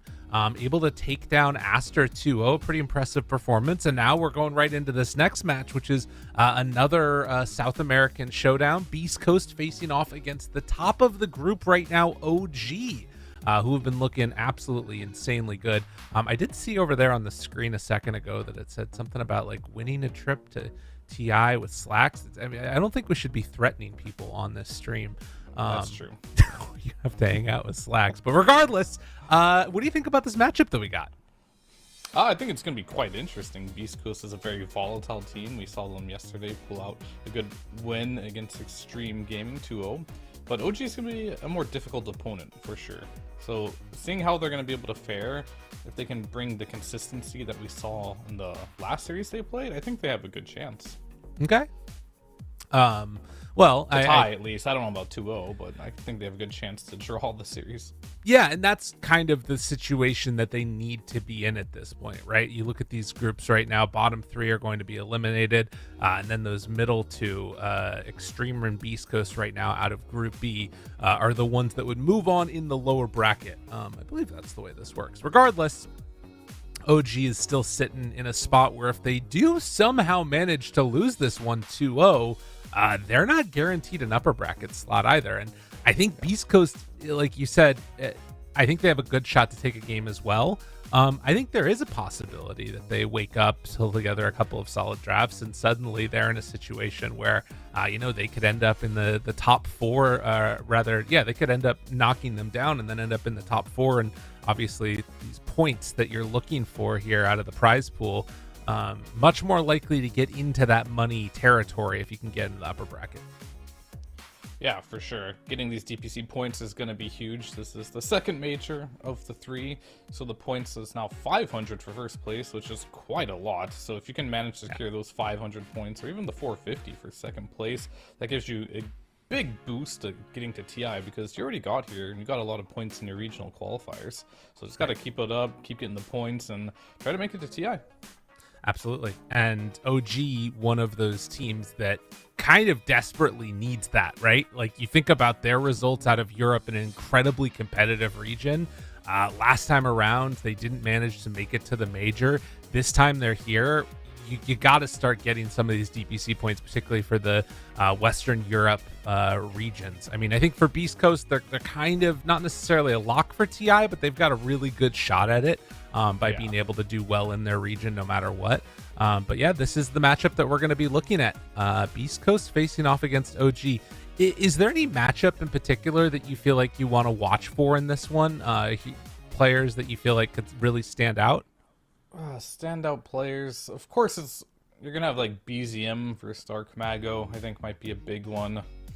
Schofield is always someone to keep an eye on, which his counterpart would be Taiga. There's a lot of interesting matchups, but both these teams, I don't feel like they have that one player that has to have a good game for them to show up. I think it's really a team effort from a lot of them. Maybe K1, particularly on this team, is the one that sometimes does the heavy lifting when things get bad. But other than that, everyone like pulls their load, and there's not that one standout player. Okay. Yeah, they each kind of, like you said, fulfill that specific role for themselves. And on the side of OG, able to make stuff work with the double stand-ins. I think that there's a lot to sort of be laid at the head of Taiga taking on a leadership role with, both the other captain and the coach not able to be there, just having to sort of do this with, the people that they've got. It sort of speaks to the culture of this team and the way that they've been able to pull together solid results. And also, of course, to the stand-ins ability. Kitrak and Mind Control absolutely slaying it out here. Yeah, it's not easy to come into a team that I would say wasn't completely stable when they came in, right? They barely got into the major, so they're going into a team, I think they have to completely rebuild their ideas and how they think, and they're both bringing different types of ideas. Kitrak coming from that old G roster, and Mind Control coming from Enigma Galaxy, so maybe they kind of brought like their idea how they want to play to the table here, and perhaps it's like a breath of fresh air. They get to see a new perspective on how to play the game, and it's just working out for them. Yeah. It's so interesting. Kitrak being on that team and now playing for OG. I think back to TI8 again, and I cast the European qualifiers for that, and I remember watching, so much success and stuff, and I think he was on that Wind and Rain team, if I'm not mistaken. Was he on that Wind and Rain team? I don't remember. I'm pretty sure that it was him that was on there with like March was the coach, and a bunch of other people that almost knocked OG out of TI8 in the European qualifiers. It's funny to see them back again, all together on the same squad now. Pretty cool stuff. Now on OG. Right? It's weird. Plot twist, yeah. I mean, the old OG, old G now, I guess. Just completely different roster than new OG. So it is what it is. Mm-hmm. Okay, well, we are getting ready for this game to get started. Waiting for teams to make their selection because they did the coin toss, and actually Beast Coast has first priority but hasn't chosen which they want yet. Is there something that you sort of like more, first pick, second pick, Radiant Dire? Oh, it's so hard to say this patch. Right. But I have not played like any Captain's Mode games on this particular patch. So it's gonna, over time, we're gonna start seeing what's better. Before, it was mainly people want to dire, because there's like that Embo warding vision on the Roshan, the camps are easier for farming. Not entirely sure that's the case anymore. The map is a lot more symmetrical now. So Roshan's on both sides, you just gotta play night, day. There's a lot of small factors. It's so hard to say which one is better in this current point in the patch. Right. Well, and that is, I guess, maybe part of the reason why we're seeing right there. Beast Coast did decide to take second pick first, and it's going to be OG on Radiant. And I do believe they have a draft that we can hop into now as game number 1 underway. Beast Coast opting to go for the counter pick and waiting for the bans. So I guess, like, from that perspective, like, I don't know which side or pick is better, but draft order, if you are playing that second pick position, sometimes you are a little more comfortable being able to get the last pick into the game. I will only say first pick potentially might have advantages if you're one of those teams, like, let's say Team Gaming Gladiators, where they have like a set of strategies like the Iolash, these type of heroes, where if they just first pick them, you feel like you lose if you don't ban every single one of them away. So you kind of like steal one away, right? Right. So if you're playing against a team that has like 3 to 4 strategies that are just so strong, and if they first pick them, you feel like you're in trouble. That's when I feel like first pick can be an advantage. But on second pick, you get a lot of the counter picking. You get the overall last pick of the game, which is quite comfy. So it's just a comfort spot, I think, getting second pick here for Beast Coast. Yeah, and taking out some of those heroes that we have seen as, I don't know if I'd call them comfort. What would we say? The Alchemist, to me, feels like it's Meta. risen. Yeah. He's just meta now. He is. I don't know. So this is the other thing, is I haven't been able to watch a ton of the other streams going on. It's the weird thing about Dota is, like, you know, when you're casting one game and there's 4 others going on or whatever at the same time, you can't keep up with it as much. But it does appear that this is becoming the trend, and now seeing the Doom Underlord and then the Coddle first phase. So across the board, people are liking it. Yeah, so I tuned into a little bit because I wanted to see Gaming Gladiators play against 9 Pandas just a second ago. Okay. And I didn't see game number 1. That was Gaming Gladiators did win that. But game 2, 9 Pandas won off the back of a Ramses Alchemist. Really? Yeah, so this hero is winning against some of the better teams. Obviously, 9 Pandas is a great team, but taking down Gaming Gladiators and the Alchemist is not only a show to how good 9 Pandas, but also probably to show how good this Alchemist hero is as well. For most of the games we've seen it in, it's looked pretty powerful. And most of them, I guess we did see that one mid-alch not look the greatest with weird build, but I think if you go standard build, play this hero, it is quite strong now that you have Grieval Screed built in, and you can just level your other abilities to play more aggressively. Well, that is the reason why it is first phase banned. It looks like OG didn't necessarily maybe want to play it themselves because they obviously decided to ban it out with first pick.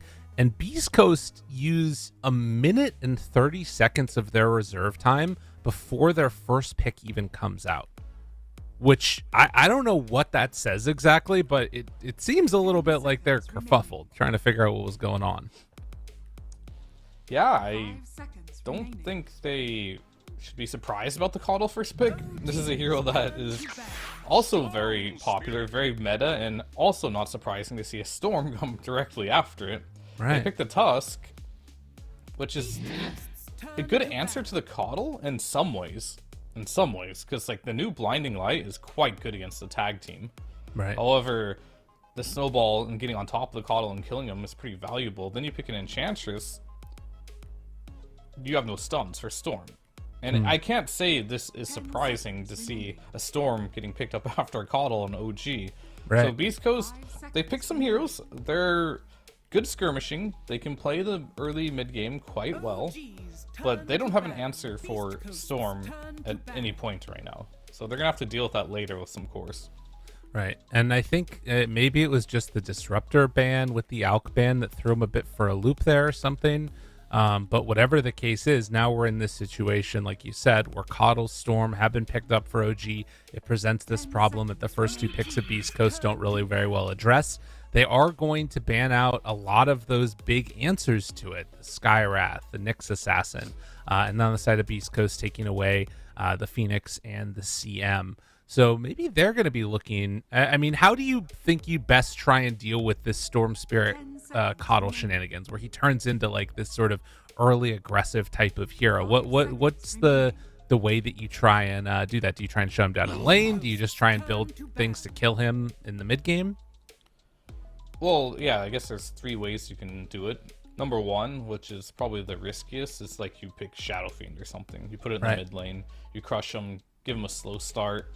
Hopefully you don't get chain ganked and die, because Storm can always come back from that. Number 2 is having heroes that can just bait Storm in and then kind of shut him down. That'd be like a silencer, for example. He zips in, you global, now he's just kind of stuck, and that sucks for him. We're having some type of Nyx Assassin. A lot of these are supports, by the way, having some hard lockdown. Maybe they ran the Dragon Knight before with a Blink Dagger. When Storm goes in, just have that instant stun available to punish him. And the last one is obviously just going for items, picking up some Scythe of Ice, some Orchids, but those are kind of last resort type of methods where you just don't have the tools within your draft, so you have to build them. And that really requires having some money, which means your lanes have to go pretty well. Yeah. And to be fair, I think that the Tusk Enchantress are incredibly strong laners, but as you mentioned, there is this sort of elephant in the room of the coddle, riding on a horse, not an elephant, but he has really made some of these lanes look quite tough. The blinding light getting taken early messes with people's CSing, it messes with attempts to try and find kills. It just overall is super annoying to play against. And Beast Coast, they decide to go back for the Willow, so this sets up for a core Tusk. Interesting. Very interesting. To me, this shows Beast Coast. I mean, this is control for Storm. The roots are really annoying. You can get the fear as well. It's not reliable stuns by any means, but if he does manage to catch a Bramble on the Storm, he can die quite easily. Right after that, you can drop the Terrorize. It can be quite scary for him. But that does also show that Tusk will probably go mid, and this is not a matchup I feel like Tusk is favored in. Storm is quite good against most all melee heroes in the mid lane here. However, maybe their plan is to play really fast on Enchantress, roam onto the Storm, get level 3, and Tusk is a really easy hero to gank for. So I feel like Beast Coast is kind of showing their cards here, and we're like, we're going to play really fast, we're going to run at the Storm Spirit. I hope they end up doing that, because if they don't, this game could get a little weird, as Storm's game is not the most threatened right now, I would say. So it's interesting, because I had thought that Dark Mago doesn't really play that much, and I was wondering if instead they decided to put Sacred on the Tusk, if there's like any extra value with those twin gates, being able to like gank back and forth between the lanes. Do you think that that has any value, or you like the mid more than that? I think this Tusk can be played in both ways. Okay. It is fine in both positions. The thing about the offlane Tusk, you're probably going to pick just some high armor hero that can lane against him. Right. Make things a bit annoying. And if that Tusk doesn't get off to a great start, at least you have the option to fall back to roaming around the map. You're probably not going to farm a lot, but you can just roam around. It's going to be a similar situation for the mid Tusk, but the difference between the mid Tusk and the offlane Tusk is your potential to have a catastrophic laning stage is much worse in the mid lane as opposed to going to the offlane in Tusk.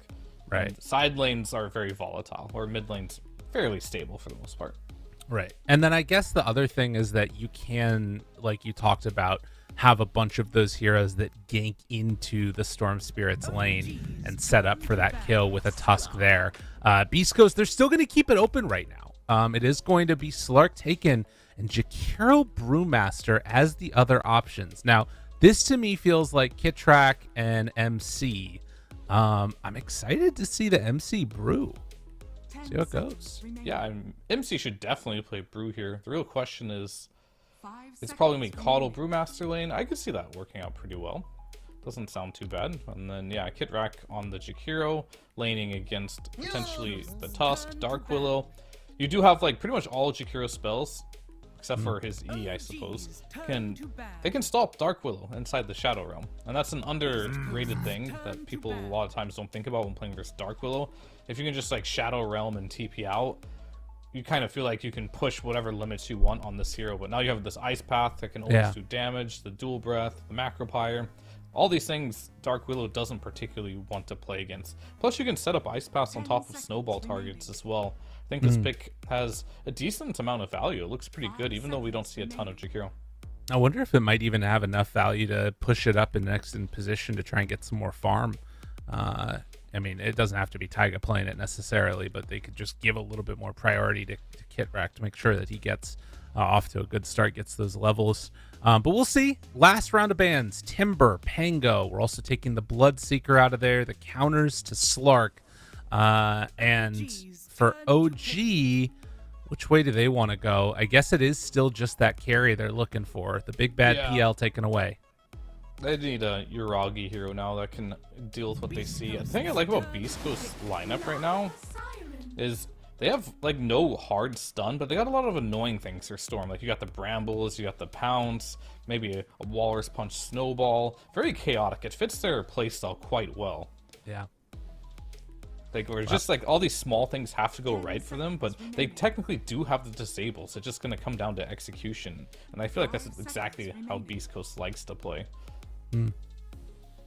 Okay, so fast aggro OG. I was wondering if they're going to take something like that Morphling to build into an Aghanims eventually against the Slark, but they opt to go for the Naga Siren. So a little bit more lane control. Ooh. Beast Coast? Hell yeah, let's go. Dude, I'm actually mega down. That sounds sick. You got the Slark. You're playing versus a Naga. Brew is annoying. That Mass Dispel kind of messes up everything he does. But the other option is you can pick a mid that has going for the Sand King. I mean, this is more burst and fight potential for that Brew. I like it. I like the Sand King. It's a pretty cool pick. Sacred. I feel like they needed something like that, right? Yeah. They needed some type of AoE. The Darkseer looked pretty good for me, but you are playing versus Brewmaster. Sand King, however, similar in a lot of ways. A bit weaker, I think, at a lot of stages of the game than the Darkseer would have been. However, you can't dispel all this stuff. Maybe we'll see the Aghanims on Sand King actually hit targets this game. Who knows? Right. Last time we saw that, it was burrows are going out, but they weren't really connecting on anything. It was sad. It was not great. And if I'm looking at this OG lineup, I'm not sure if I actually want to play Darkseer into it. Like, the supports are pretty annoying to deal with. The Blinding Light can be annoying. Jakiro, like, kind of can ruin your laning stage. Whereas, I don't know, Sand King, like, how does he lane nowadays? Is he pretty solid? He's pretty weak, as always. Okay. His first couple levels matter a lot. I guess it's kind of like Darkseer in that regard too. Right. Where you're just at level 1, you're just so weak. You don't have many spells. Like potentially you have to get Burrow Strike and just trade at level 1. Yeah. Most teams at a high level, they won't let you sit there in a sandstorm. They're not going to let you caustic every single creep and have them explode, because they know if you do that, Sand King's going to do well in the lane. So they're going to square up on you level 1 and not let you enter the wave. So I feel like almost kind of have to get Burrow Strike nowadays at level 1 and just trade with the support, with your support, to allow you to get that first wave, which still isn't great. Sand King's not a strong laner. If you can get to an early ring of health in Vanguard, of course, Vanguard will salvage everything, but when it comes down to Sand King, it's really about his first couple waves. Is he able to get anything, or is he getting zoned? Interesting stuff. Okay, so I was listening to you, I promise, but I was also looking at the all chat going on in the game. Schofield tipped BZM at the start, and then BZM tipped him back, and then BZM said hi, and then Schofield said rank game. So I don't know what that means exactly, but there's some talking going on at the beginning as we get into this game number 1. Yeah, I mean, I don't know how good Schofield's English is either, so he's probably just, bantering how he can. Yeah. I wonder if they played a pub against each other or something, and there's some leftover drama, or if it's all good and they're just like saying, "Oh yeah, you did well in our ranked game the other day. I'm gonna tip you." That's why. Yeah, I mean, Schofield probably ganked for BZM and made him happy, so they're best friends now. Yeah, probably. Ooh, they sent the illusions in with the smoke, and that reveals that they're all down here.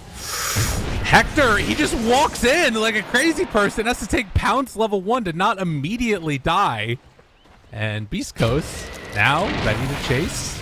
Shards connects onto 2 of the Bramble Maze.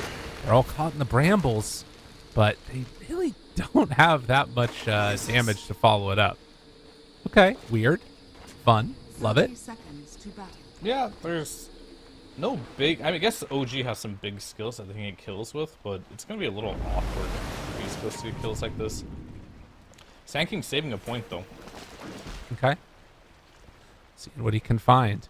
Schofield is actually in a position right here where he almost could have caught Yuragi's courier. And Yuragi had only brought out the 2 branches for himself. And Stinger looking to be in some trouble here. Blinding Light pushback, tries to hide away. He'd already taken the enchant, so it is going to be First Blood taken by Kitrak. Okay. So that First Blood's good, ¿A qué te aferras? Dime. but he has no mana on Jakiro. I guess he brought out the rest of the mangoes and clarities in the base. 3 clarities, 2 mangoes, a sentry ward, and a healing salve. That was what that First Blood equated to. That is a big courier coming out for Jakiro. If Schofield catches sight of this... he has a ward, actually. Yeah. That could be interesting. I don't know if he's going to be able to get there quickly enough, though, is the only thing.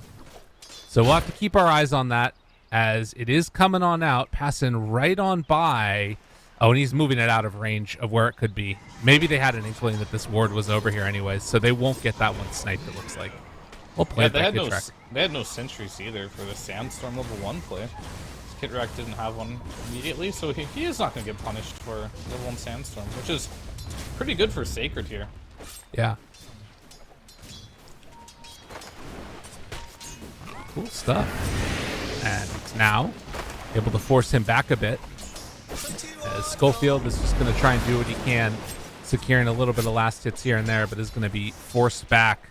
Jakiro in any lane just feels like such a bully, but does kind of have limited mana at the moment as the roll in, and Mago trying to get away from BZM here.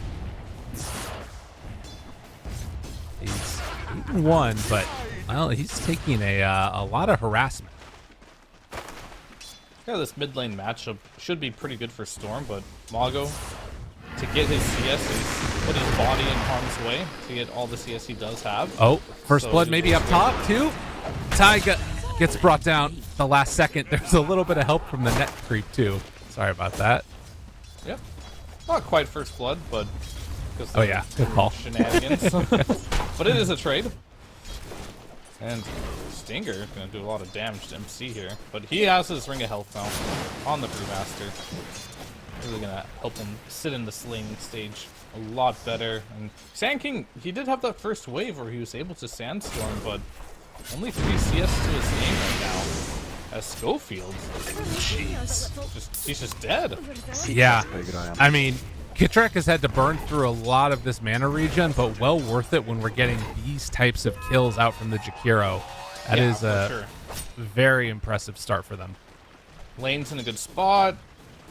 He's buying more sentries. Getting, I think he bought a dust as well. Yeah, dust and a love grenade. All consumables for this Jakiro. Well, more hits coming in. And they will drop down that sentry to take it away, so no more vision at the moment. So that's going to allow Sacred to play in this a bit more. Although there is one sentry off a little bit to the left. Mid lane, like we talked about, a little bit of a battle of regen going on, where they both have their bottle now, and it has been pretty okay for Dark Mago. Yeah, his CS is good. Dire's top tower It is comes under down attack. to, will it get to a point where BZM can harass him so much he's going to have to go back to base as they manage to get a kill onto the Sand King here. Sand King really struggling here as Kitrock brought in an additional sentry that's just out of range. Dewarded. It's a ton of damage, man. Yeah, Well- Yuragi's just completely bought Sand King only with 7 CS. MC, he gets gone on by Hector, but you can see that blinding light. I mean, this is what we were talking about with this hero, right? Is Schofield ties stuff on him. Dude, bottom lane is kind of a feed right now. I don't know what's happening. It is not looking great for him. Yeah, it's not great for Beast Coast. That's for sure. Oh, they're laughing it up. He's but got Sacred. net in 3. Sacred.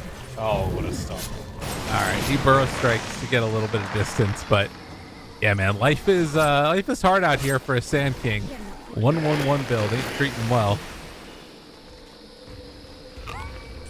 It's just difficult for Sand King. We talked about it a bit. This hero, and yet again, we're gonna have a bit of an issue here with the Sand King getting some CS. They're just doing their best to make sure to zone Sacred away from the camps, and they're doing a really good job.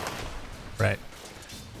Kitrak is finally out of mana, and that should allow this lane to go a bit better for them, I would imagine.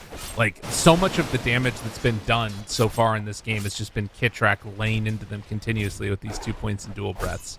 But we'll see how it ends up changing. On the other side of things, you know, MC, he's not been having like an absolutely amazing time, but he's almost at Vanguard. I think he just about has it done. Yeah, it's completed now. I would argue he's having a close to amazing time. He's got 23 and 9 CS. Slark is only 18 and 2. Has Vanguard online. Things are going pretty well for him here. Yeah. Maybe he's not killing the enemy carry very much. I mean, you do have one death onto the Slark. But yeah, much better than his counterpart in the Sand King's doing, that's for sure. Oh, yeah. You've got 8 CS now. Last time I talked about, oh, he just got 11. Wow. Really Look at him. moving up in the world right now in the CS department. Because he had like 7 CS for, I feel like, a solid minute. He didn't get a single CS. But Yeah, now game. that we moved out to Jakiro going to the mid lane, he's able to get some CS now. Kitrak, a huge part of that. And maybe with level 6 coming up on BZM, they want to try and set up onto this Tusk. He is going to be over here for this rune, and it's going to spawn top bottled regen for BZM. Oh, that is a good rune to get. Yeah. He's probably gonna have to use it right away thanks to that harassment from Stinger here using the Wild Wing Ripper. That's a mouthful. Just harassing him down a little bit, forcing him to get the kill there. Oh. Dodge the but they did cancel his regen on the storm. Oh, wow, that's big. They are now going to start rotating around a bit more, it looks, and trying to... Well, Schofield, after going mid, they're running into Kitrak. They find Taiga, try to find him for the kill. Will it be enough? He ends up dying. DOT from the blood grenade. It's enough for the finish. Kitrak trying to run away through the river, but Mago is there, breaks the TP, and sets up for the easy finish. So, as the laning stage breaks down, this does feel like it's going to start to become a better situation for him. Schofield actually got the bottle passed over to him. Yeah, I'm trying to figure out why. He wanted to pick up the wisdom. He wanted him to get the bounty rune to refill it, and now Sacred is just going to die because Dark Willow's out refilling bottles for his mid laner. Dude, this is the next level bottle crow coming out. Is he going to pass it to... You can't pass it to him with wisdom, right? No, okay. No, if the rune's in the bottle, you can't move it out of your inventory. Okay. Yeah, he just wanted them to refill, because wisdom runes... I didn't know that, actually. Wisdom runes get a full refill on the bottle, all 3 charges. Pretty hype. Yeah, quite nice.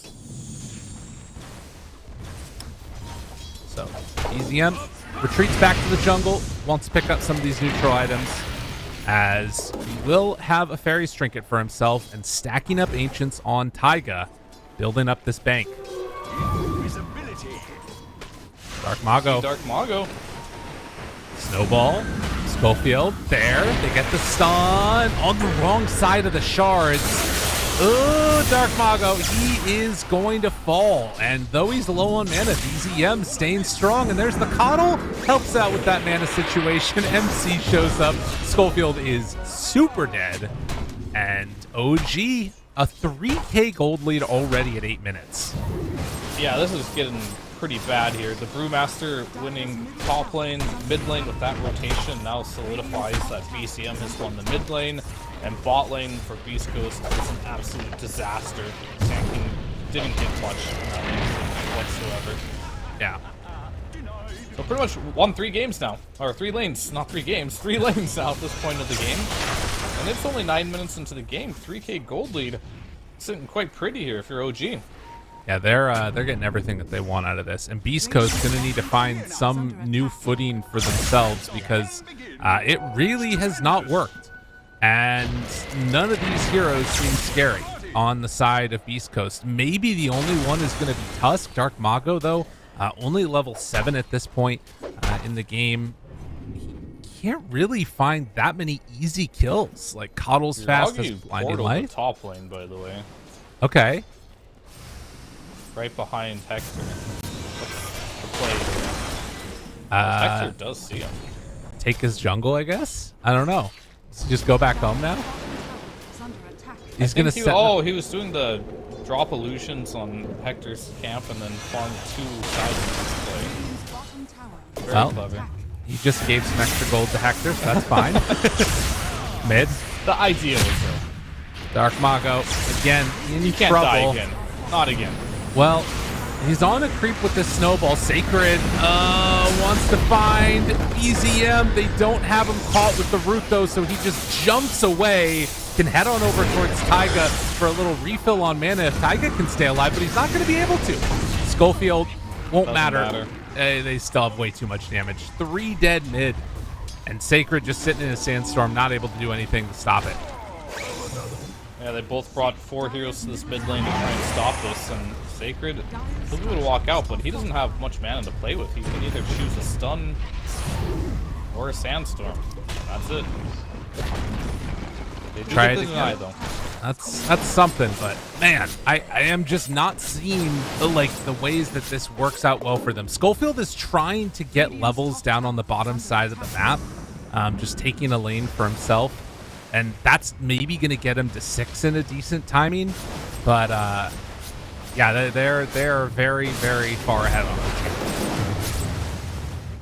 What type of timings are they going to look at? I kind of look at their lineup, and there's no specific timing. Maybe Sanking Blink Dagger. That's probably the one that I'm looking at the most, where they can make things happen. But it's a very skirmishing lineup. You don't particularly want to be behind at this stage of the game when you do have an Enchantress and a mid Tusk. So perhaps they just have to slow down a little bit, wait for the Blink Dagger on Sand King, then they can turn up pace just a little bit. Well, and again, the question I have is who do they actually try and kill on Beast Coast? Because none of these heroes are easy to kill on the other side. Beast Coast heroes are all very easy to kill. I mean, Hector, he's going to get one last CS before he dies, but he is definitely going to die. And I guess the only saving grace is that right now OG kind of want to group together and take towers, and that means that they're not farming all the lanes, whereas Beast Coast kind of can, but that's not looking good. Yeah, you would think that, but then you're playing versus Naga. Right. Who can farm most of the camps just by herself. This isn't your normal carry. Naga is one of the better heroes, if not the best hero this patch, to abuse the fact that there's so many neutral camps that you can just farm from. Yeah, that's a good point. I guess that is something that this lineup does very well. They run around as a gank squad as 4, finding these kills consistently, and then Naga's AFK farming. Taiga, he's going to be punished.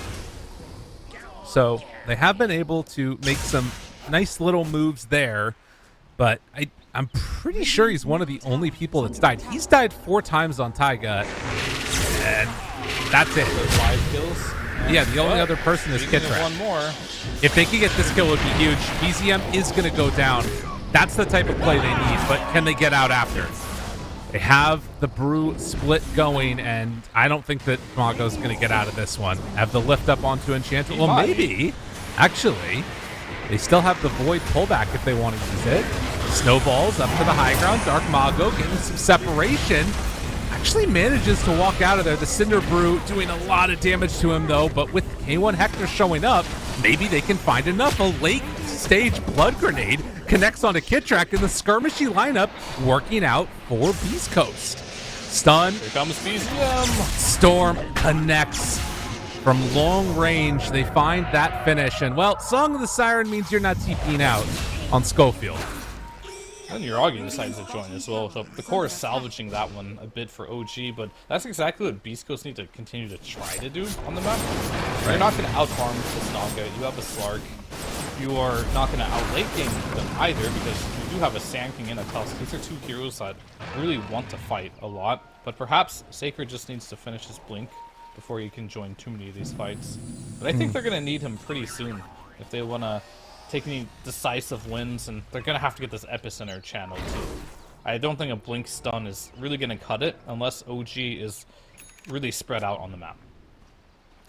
Yeah, I'm with you. Have to get some like serious damage in there, and the other sort of danger is that this looming threat of all of that damage being mitigated by the pipe that Brewmaster is building.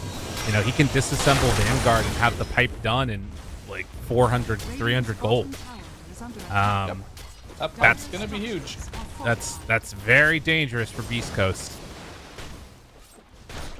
That's exactly what he will do. So in 300 gold, well, he's gonna bring out a pipe, but they still have a small timing window until then. But it might be, I don't know if it'll be too late. They can still make these small skirmishes. Dark Mago has a GD in his bottle. That'll help a lot. If you can make a connection. Early, I think they need the Storm. Yeah. He's quite tanky. I don't know if you're going to be able to kill him before he gets his ulti off. But you can definitely kill the Storm. And I don't even know how they're going to deal with Naga. Naga at this point, with the Yasha, 3.2k gold, going for the heart next. They'll just deal with that problem when it arises, I suppose. But Yuragi, Right. he's a big boy in this game. I guess that might be the best kill right now, though, before that heart comes out, because it doesn't have that much HP at the moment. It's just hard to find Yuragi in, like, the sort of extremities of the jungle. And in fact, they're going to find Kitrak, get that kill. Yuragi shows up to this, though. And Dark Mago trying to walk away from them at the side. Did he have the Blink Dagger? It's not quite there yet. It just gets delivered by Sacred. As, well, Brew Split comes out. Taiga is so low. Schofield throws the Terrorize. He saved him with the Pavis. But he ran into a root. Oh, no! He just randomly dies there. That's unfortunate. A little head shake comes out. Yeah. That's how it goes. He could have lived. Oh, the Wind Panda spotted him. They see that Sacred's in the area. Tries to go for the epicenter, do what damage they can, but it's not enough. It's not even close to enough. MC now getting gone on.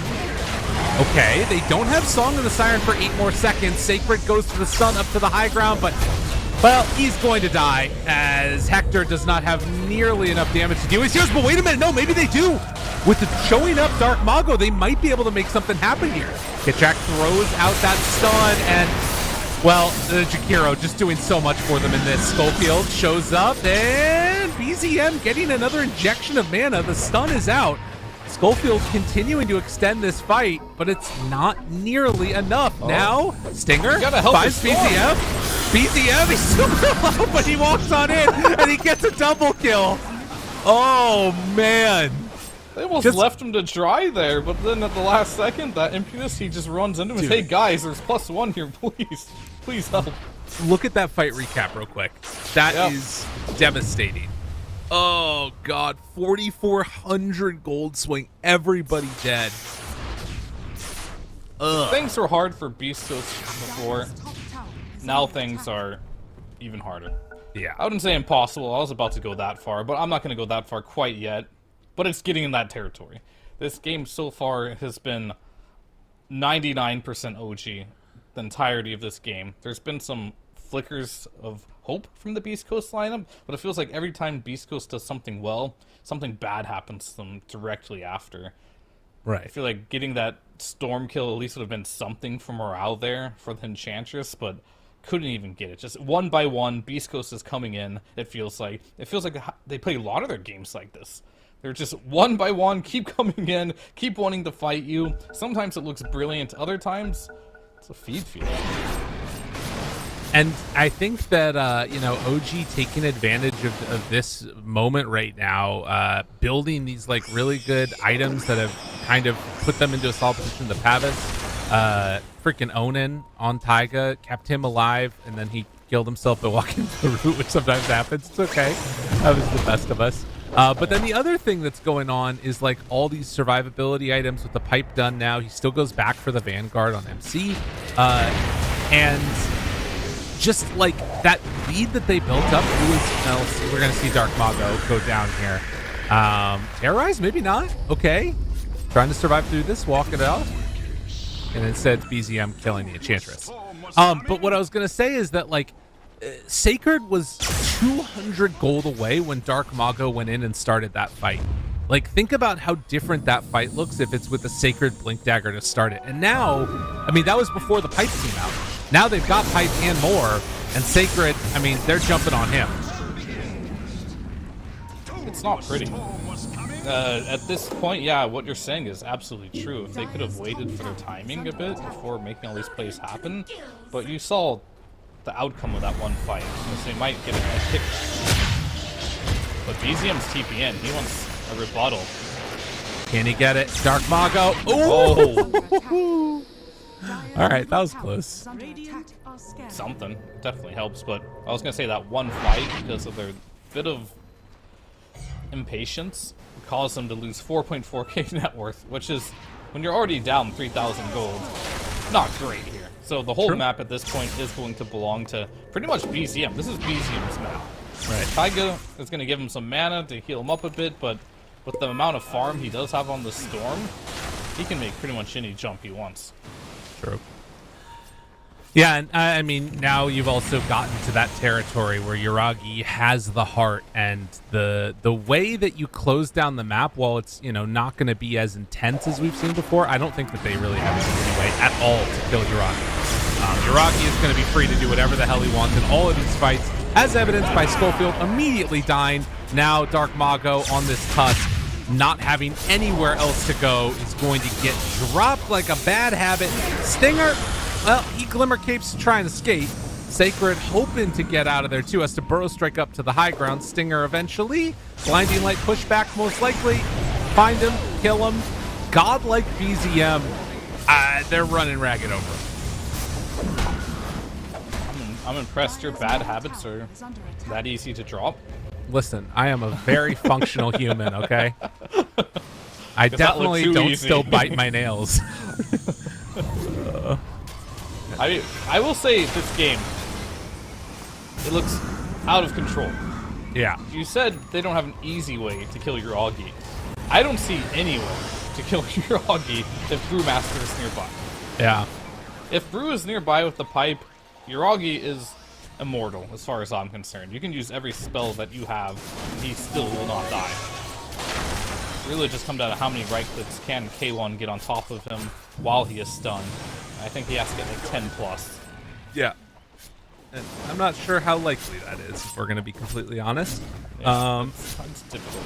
It feels like if Yuragi ever has Song of the Siren ready to go, it's just going to be like a one fight from them, or at the very least not a badly lost fight.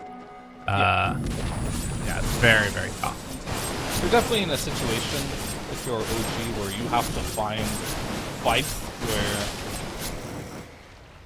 you're not too spread apart, because the only way Beast Coast can come back is if they catch you one by one here. If you kind of stay grouped up here and around, Keeper the Light gets the recall.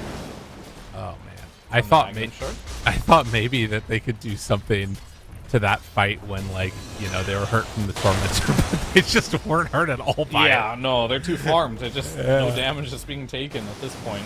Kind of goes to show you how these cores are feeling. You got Vanguard, you got Pipe on the Brewmaster. Brewmaster sitting 2.3k gold, deciding what he wants to do with that. Maybe more auras, maybe some initiation.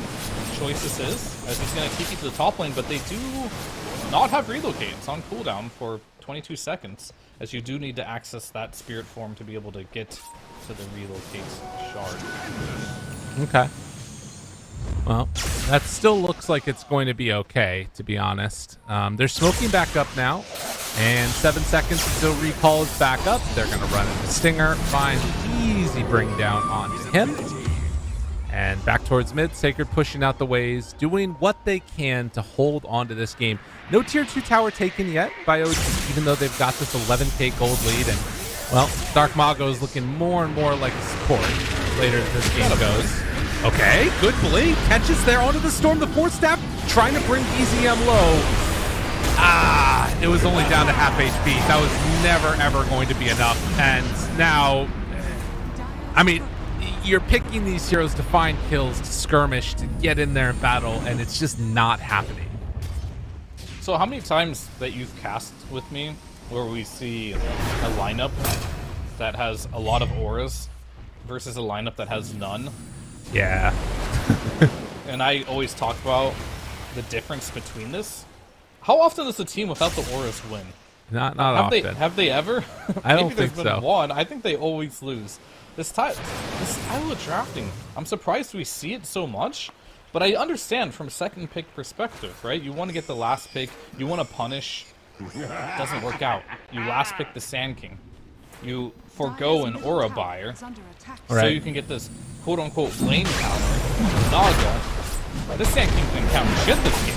This No, he got Naga bodied. is completely free farm. He got owned in the lane. So you kind of mind game yourself by trying to pick this hero that's supposed to win the lane, and that doesn't go right. You don't have Aura Builder. Now you have no damage. Now you're in a situation where this game feels nearly impossible to kill anyone. Like maybe Yeah. you can kill the support. But you see him with the Aegis, you're not killing him. I'm trying to Twice at least. I'm trying to think back to like what else was around and available at that point, as they might go for one last Hail Mary here. We'll see. I mean, there's still tier 2 towers up, but it feels so out of their control at this point. Although Hector did manage to find the Naga Siren, going to be stunned for a little bit there. And the terrorized Mago backs away. BZM somewhat low on mana, trying to avoid him as he's the Aegis character. They find the back line. Catching there onto Kitrak. But Hector runs into a few more, realizes we can't take this fight like this. Now Hector turning onto BZM, trying to build up more stacks. Has to run away as his Dark Pact is running out. And there it is, Song of the Siren, going to be thrown forward. Does manage to get a Dark Pact off, has to pounce away with that Aghanims. Getting a little bit of distance. Hector, another pounce, buying more time, taking damage from the Ancients. Eventually is likely to go Oh, he down. got mana. They got him. No. That's the Call of Storm effect for you. You're getting mana multiple times in that fight, able to get that extra chase going on here. You killed the Jakiro, and it took everything you had. Yeah. I was watching Yuragi in that fight. They started to attack him, but realized that was futile. Went for a different target. Yuragi's HP has not dropped below 90% this entire game, I feel.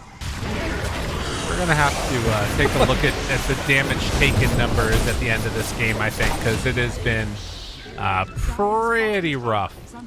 Yeah, Like, even in the laning stage, they've never got him low. I don't think there's been a single point in this game where Yuragi's HP went below 90%. Yeah. No, it's quite bad. But you know, that's what happens. Yuragi, free farm almost the entire game, went straight Manta and then into the heart. Has an item, I think, coming out to him right now. And that is going to be the full diffusal blade, and then on top of that, another, cool 4,000 gold. Perfectly fine. So that's kind of the strength of this Nog is here a little bit this patch. Top lane, nothing to see there. Oh, maybe. Can you get out of this one? Can you get out of it? Yes. Yuragi Meanwhile, kills there's a fight both bottom of them. lane too. Yep. Everywhere. Yep, they're starting. Well, they're starting to kill Tiger. Actually, Yuragi all alone. Wait a minute. Wait a minute now. All right. Wait a minute. 80% Wait. health. Okay. Wait. No. It's fear. It's New not record working. achieved. Maybe there's a chance. Okay. Walrus punch. Ooh. Okay. The snowball. So is TP. Does he manage to make it out in time? No. The burrow strike's all right. there. Wait a minute now. They actually find Yuragi. Can they kill him? Well, I'm 50% not. 50% HP? I mean, Hector, he's building the stacks. He's trying to build the stacks. The burrow strike, the terrorize. Oh my God. Can they kill him? Yuragi, he's so damn tanky. He's got the evasion. I think he bought it at the side shop, so he's still staying alive. The burrow strike's there, chasing till forever, and they finally get the kill. Now, they will lose their Slark for it, which hurts pretty bad. Sacred tries to TP out. Not going to happen. So even when you're winning, when you're getting these kills, you're not really, because... it's a statement. Yeah. It's like, we are not going to allow you to have the freest game of your life. We're going to at least kill you once here. Schofield's all about it. He is going to die. They finished the butterfly on Naga now. There's a whole new host of problems. Yeah, and Storm just bought out a full Hex after that fight, too. Just minor issues. Who was it that got the kill on Iragi? Got the kill on Uragi. Oh, it was Stinger. Stinger. Oh, yeah. Oh, no. That's a I mean, he's got 1,000 3k gold. gold. You go into Hurricane Pike. You gotta do some big plays. Yeah, he buys the Force Staff. He's got a little bit of gold left over. I was going to say MKB. MKB. Enchantress. What an item. Sacred. Burrows. He's still in a lot of trouble and going to die. Oh, man. 41-14. What a scoreline. What a scoreline. Yeah, for OG, it's quite the scoreline. For Beast Coast, they're desperately finding any angle that they can potentially take. Like, that fight was 4 versus 1 against the Naga. They need another one of those. Yeah. Yeah, Now he has a butterfly completed, so you need a 5 versus 1, I think. Yeah, I don't even know if they're going to actually be able to do that, to be honest. Like, if they went 5v1, I think Naga probably could still get away from that. Hector decides he wants to fight, sitting in the macro pyre. He is taking so much damage. And now, the Song of the Siren used, the stun there onto 2. Hector throws it on out the depth shroud to keep his buddies alive, but it does not keep them alive because they are down 22,000 net worth. And Slark is dead. Sacred gonna be the last one left alive. GG is called an inevitability after the laning stage. This one was not very close. I think I described it the best in the middle of the cast here. They went for this last exam, tried to crush the Nog in the lane, foregoed the Aura builder that OG had in the Brewmaster, and in a lot of ways their supports were building auras as well. So they got stuck in a situation where this overall last pick Sand King had 0 game, didn't counter the Naga, they didn't have auras. All of a sudden a pipe comes online with your really late Blink Dagger on Sand King. You feel like you can't fight anywhere. Naga got the whole map to himself, Call of Storm doing what they do best, running around the map, getting Beasting off to a great start. You just can't have that type of start if you're Beast Coast. Especially if you're picking a draft where you're not picking auras. Right, and then that's sort of the thing to me that feels like the biggest issue with their draft is, like you talked about, no pipe, they build the Vanguard. I guess the other kind of question mark that I have is, like, who would have been left? You had mentioned the Darkseer. I think that he probably would have suffered from a similar situation in terms of his lane going quite bad because of that Jakiro. I think that Jakiro pick really messes with a lot of these heroes that, just want to sort of sit back and don't have the strongest level 1 laning. He just feels like he's such a bully. Is there a Legion Commander in the pool? Was there what? Legion Commander? I think there was, yeah. That could have been another route too. Yeah, good versus Jakiro, good versus Naga. Could have been something that can snowball the game. Yeah. At the end of the day, it doesn't really matter too much. Legion Commander is not a hero that particularly builds auras either. I mean, you can. Maybe you should. Right. I'm not entirely sure. But most of them don't do that. However, all I do know is the Sand King just couldn't work. It just wasn't able to work. And because they picked it in that situation, they just didn't have a mid game that they could play around, especially with the mid Tusk. I really don't like having 2 heroes that rush Blink Dagger first item, but I know Beast Coast loves doing this. Like, they'll do Sand King plus Tusk mid, who are just rushing these blinks, trying to make these kills happen. But when you're playing against these top teams that are abusing auras like Mind Control, you can blink in all you want, but you're blinking to the heroes you just can't kill, and you're that squishy because you just have a Blink Dagger. Game's gonna get hard. Absolutely. And that was the other issues. They also didn't wait for those Blink Daggers to take the sort of pivotal fights either. Ghost. Yeah, it happens. Okay, well, that's going to do it for game number 1. We'll see what ends up happening in game number 2 as we get ready to hop into this lobby, get set for the draft. We'll see y'all in a few.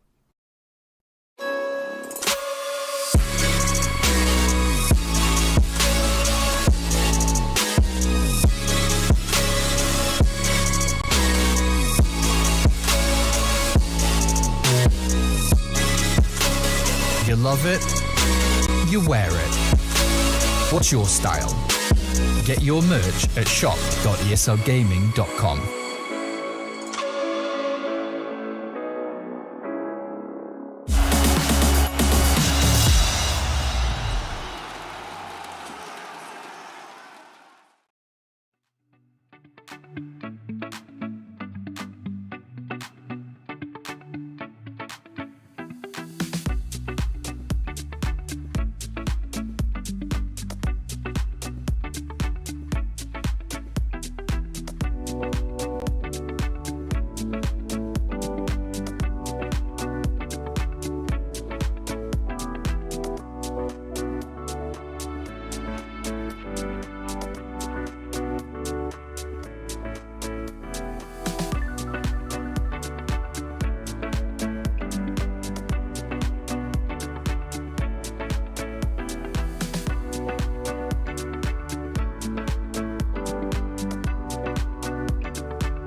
Welcome back, people. We're here for game number 2. Game number 1 was a little bit of a fiasco for Beast Coast, if we're going to be honest. Things looked pretty freaking rough for them here. Yeah, that's what happens when you use 3 lanes really hard, and it is what it is. There's not much else you can say about it. When you lose 3 lanes in Dota, the game gets really hard, really fast, no matter the patch, and that's unfortunately just what happened to them. Wasn't a big fan of how they drafted that last game. It seems Beast Coast is a team. If you look at some of like the extremes and IGs that we've watched, other teams that don't particularly prefer to play with a lot of auras seems to be one of the stronger teams at playing that playstyle. But when they come against a team that does like playing what I'd consider more of the meta of the top end teams of spamming these auras, really abusing the fact that they're all building team items. Even the Coddle had a device this game, so it's very difficult. If you get behind, there's a lot of auras, you just run out of damage. This playstyle really needs you to be snowballing at pretty much all stages of the game, and they just didn't get it this game. Right, you know, you think about like sort of that gold that needed to be spent on items, right? And Sacred sitting there with the Vanguard and just completing that Blink Dagger in that last fight that you saw right there. You know, Pipe, it's 3,300 gold. It's 1,000 more than a Blink Dagger, so there's that window where maybe you can make some stuff happen before it comes online. But when you're that far behind, when the game starts to feel that rough, it's just not there in time, and everything else falls apart from there. Like you're saying, that snowball not happening, well, it's GG.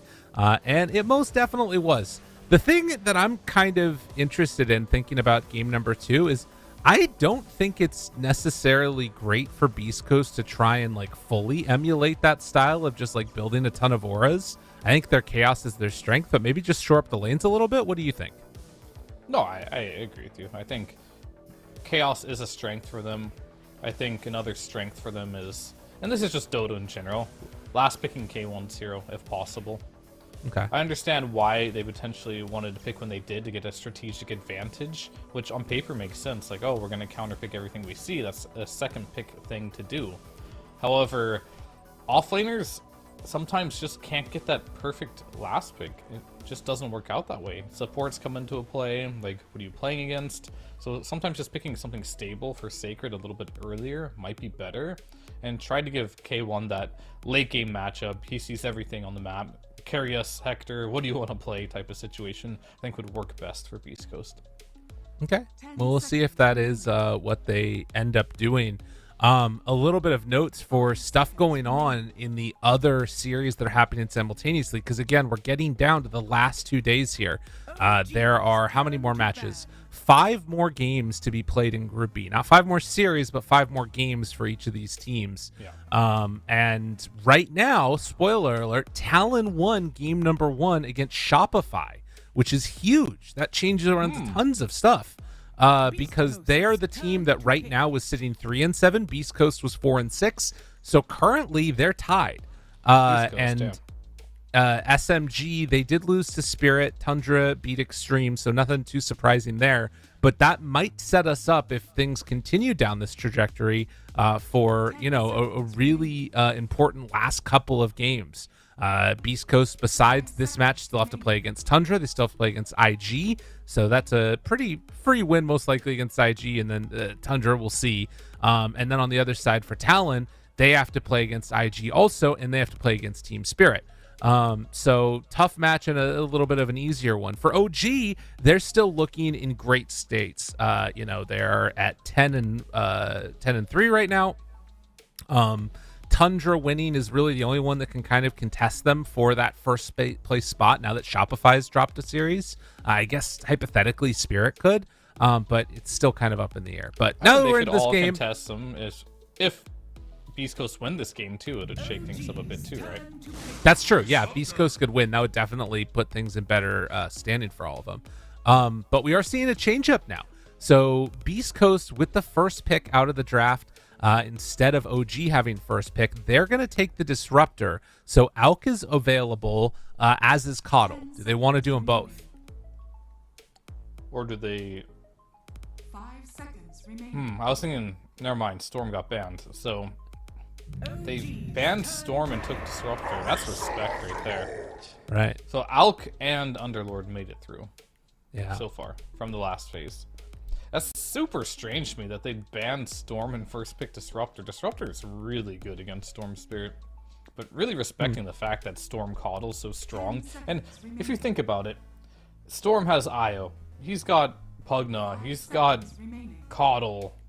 Is there even... There might be even more. There's a lot of batteries for this Storm, so if you just ban the Storm, kind of take out a lot of that strategy, because sure, you can still play Coddle if you want with some other heroes, like Ember potentially, but by far, Storm seems like it's the best hero with Coddle in this patch. So I do think banning that one out is quite good. I've also seen the Pugna win a couple games with the Storm too.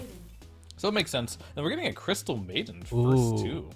Alright, so this is a lot of D-push, out-push, a lot of spam.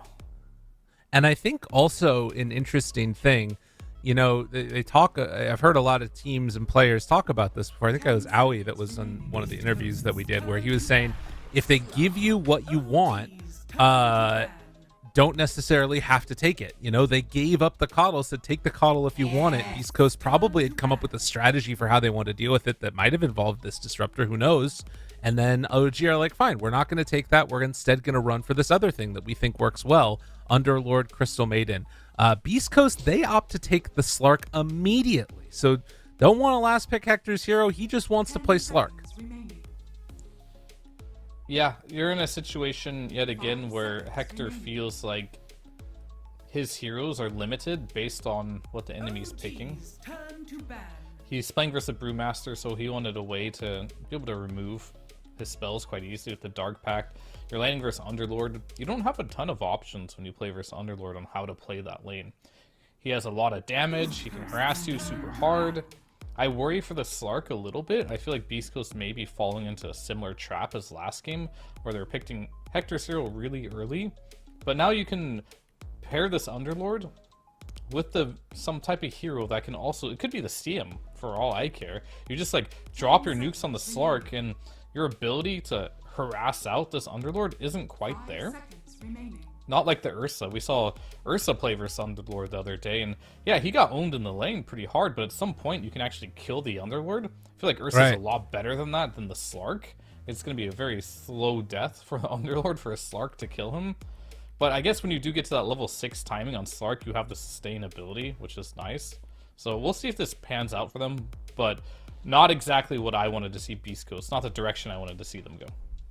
No, it definitely is a departure, and with these couple of bans right now too, you ban out the Darkseer and the Alk. The way that, was it Sacred that we saw playing the Alk? No, it was Zhang Yu that was playing and it. Stinger that went played as 5.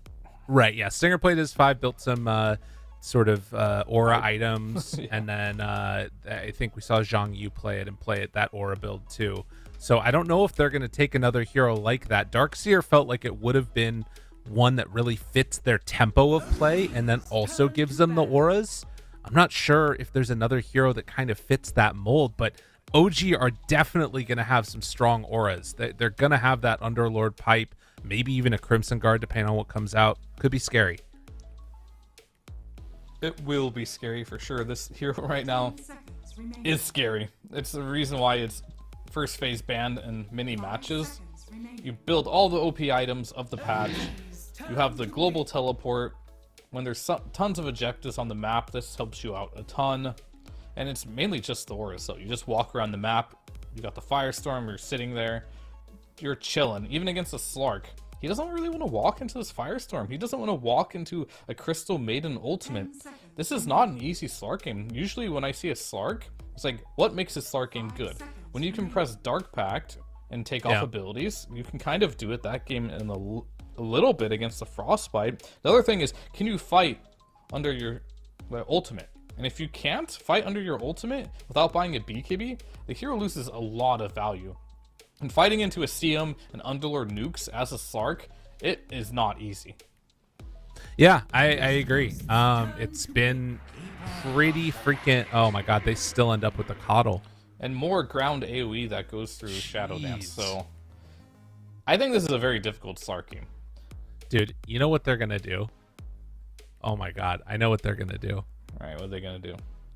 They're going to put Slark position 4, and they're going to build... they're going to get him a shard, and then they're going to last pick Hector's hero. I mean, that's not unheard of. Yeah. But that's the thing, though. It's not even a good Slark Shard game. Yeah, no, it's true. It's quite a bad one. All right, they take the Phoenix. All right, my plans are dead. There's no way that's happening now. It's definitely going to be Hector playing Slark. Jesus. Okay, well, Beast Coast, they have at least one strong combination here. Mars Phoenix sounds pretty good. Yeah, it's pretty good. You can play it on Dark Mago, the Mars that is, or you can play it on Sacred. Sacred if he's feeling very, very spicy. I'm pretty sure he can play this Phoenix if necessary. But most likely this will be, I can't really tell when they pick Mars like this. It's Dark Mago or Sacred. I'm not sure which. I tend to say it's Dark Mago gonna play it because out of all the mid laners, he is the one that loves this one the most. So we'll see if he ends up picking it up. Either way, it is a good combination. They're trying to match the team fight of OG here. They got their carry picked out. Now, if you're in this situation here, if you're OG, I think you just go ahead and pick up your carry. Potentially your mid. I guess it really comes down to where do you think this Mars is going. I wouldn't be sad to see a mid laner come out for BZM here either. You've got a Pango in the pool. That could be good. Ember Spirit. Something that can abuse this Coddle a bit is what they're eyeballing right now. Okay. Well, I'm down for either of those. Those both sound pretty sick. OG, they're taking their time with it. Maybe worried about a last pick counter pick too, if they did want to just switch that Mars over to offlane anyways. Well, they could pick Ember now, for example, and ban some Huskar and whatever cheese that they want to deal with. Actually, I don't know if Necro counters Ember in the way that it used to. It's very good in the lane, but it's not a good game for Necro. Like, you're playing versus the Coddle, so they're just going to go with their carry right off the bat here. So they think the Mars potentially is going to be in the off lane, but more than anything, I think they decided you weigh your options. It's between like BZ and Miragi. How many heroes do you want to play in this particular game? And oh, PL's like, if I don't have a replacement for PL, but I can replace Ember and Pango potentially with +1. It's like, all right, then let me play my PL then, and you get what's left. And yes, all right, will not get the Ember. He's gonna take that one away, and I mean, I think that now we've sort of seen the strength of this hero and how good it can be. Do you still like the idea of the Mars mid? Like, they're going to need to come up with an answer to this PL. They've already got some AoE damage, some AoE control, but kind of needing that, like, I don't know, answer. None of these heroes feel like an answer to PL. They're like a nice accoutrement to add to the side that helps them along the way, but there isn't like that, you know, Beastmaster, Darkseer. I guess Beastmaster's available if they want to run that on Beast Coast. Well, that does not answer PL, though, at all. I think the Aghanim's. Yeah, maybe it does answer. I'm not sure if that... Dude, it's busted. The new one, the patch? Yeah. Have you tried it? I've seen it. Like, when your creeps attack, it, like, drums. Go. Well, I'll show it to you later. Regardless, we're not going to see the Beastmaster. I was going to say, I was pretty sure they're going to pick Legion Commander. That's a sacred hero, for sure. Okay. Where you do have the overwhelming odds against the illusions. They love playing this double blink dagger style and just hoping Hector can carry them. But I don't like seeing Hector play Slark when they play this way. Because, like, you are playing 4 heroes that eventually are going to under-farmed. And that's a lot of space. But that space is for a Slark. It's not for some Luna. It's not space for a Terrorblade that can farm the whole map. It's a little bit concerning, and BZM's going to go with one of the other options that can use the Coddle quite well, as the Pango and the Ember were killed here. And killed, as in killed in the draft. There you go. Banned, and they'll get the other one. BZM will take up the Void Spirit. This is perfect. Well, yeah, we'll it fits what they need. Do you think Sacred is a good enough answer? By the way, I sent you something in our little call. This is on the front page of Reddit right now, and this is going to be great because when they come back to our faces here, we can see you live react to this. This is going to be good. This is what everybody likes doing on Twitch now, right? It's react content. So why don't you take a little gander and see what you think of the Beastmaster, even though we're not getting in this game. Wait, how is he healing so much though? I'm not understanding. So the damage that you deal, the bonus damage on PL illusions, that gives you bonus heal. off of it. Yeah. Oh, I see. So he just lives forever. But it's just creeps attack something off map somewhere to keep healing him? Yeah, or just also see. his attacks, his right clicks also continue to No, increase but it's it. drumming when he's not attacking. I think, okay, interesting. Okay. It's pretty good. Yeah, I mean, I think in that particular clip, like, his creeps are off pushing a side lane, not part of that, so he can keep drumming, because the creeps, when they hit, right, they make a drum, if I'm not mistaken. It increases the stacks of drums, so the stacks continue even when you're not necessarily hitting. Yeah, it's a fun little spell, but they go with the Legion Commander, which I think is sort of the more traditional answer to the PL. Does this hero do enough, though? Do you think Sacred can snowball this game? Can he? Yeah, of course he can. Will he? That's going to be the question. Legion Commander has always been one of those healers where if you have a good lane, you start getting some good duels, you get a lot of damage, and all of a sudden you can solo kill heroes, you can carry the game. But the game has to go exactly that way. There's no real plan B. This is a hero that is built around getting bonus damage from winning duels. This is how the hero scales. So we'll see if Sacred can't get that. This is a weird rotation. Gee. They are going to find Schofield, though. Good Fire Spirits out. It's going to be him low. A really nice blood grenade throw out. Sacred, overwhelming odds. They've already taken first blood on Taiga, but Kitrak, he's going to be taken down next.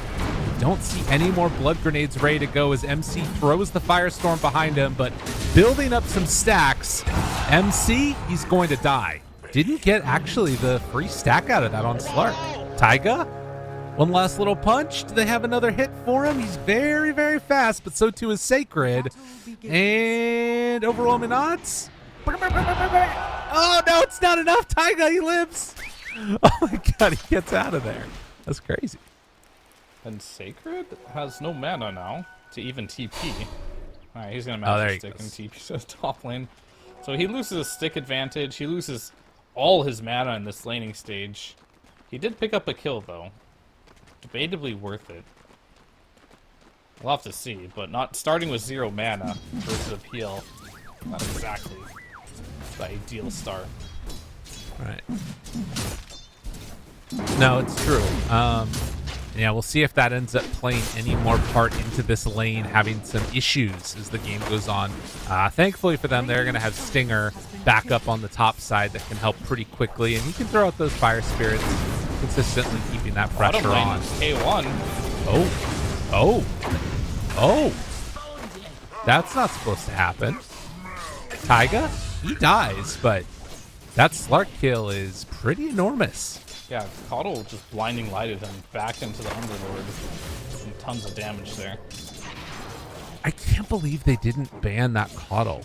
Like, it's so strong, it feels like, and it was a huge part of why Slark, I think, had a really rough start to his lane last game, too.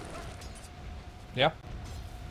It is very strong here right now. Maybe they thought just because they didn't take it in the first phase, and they selected a CM instead, that they didn't want it. But not the case. They still want it. Well, we'll see if that decision comes back to bite them or not. Sacred needs to be a little bit careful here. Blood grenade ready. And Stinger. Oh, wait, they take the blood grenade off. Now the turn on to Kitrat. Sacred instead is going to be the one that goes down. He saves Stinger, but dies for it. That's not how he envisioned that one. But No. good switch up by OG there to switch targets immediately, knowing that press attack was used, the HP regeneration, removing the debuff, everything, helping the Phoenix out, but leaving the Legion Commander very vulnerable. Schofield. Die. Wait, whoa, he's stuck in the trees. What? Oh, no, he's going to get denied by the neutrals. Well played. Was he stuck in the trees or was he just trying to bait it? I don't even know. It's Schofield, who knows? I never know with that guy what his actual game plan is. Right. Part of his charm as a player. Well, with all of this going on, Hector has actually been able to get off to a decent start in mid. You talked about how much Dark Mago loves this Mars. He's putting it to great effect, being a full wave and a half ahead of the Void Spirit at the moment.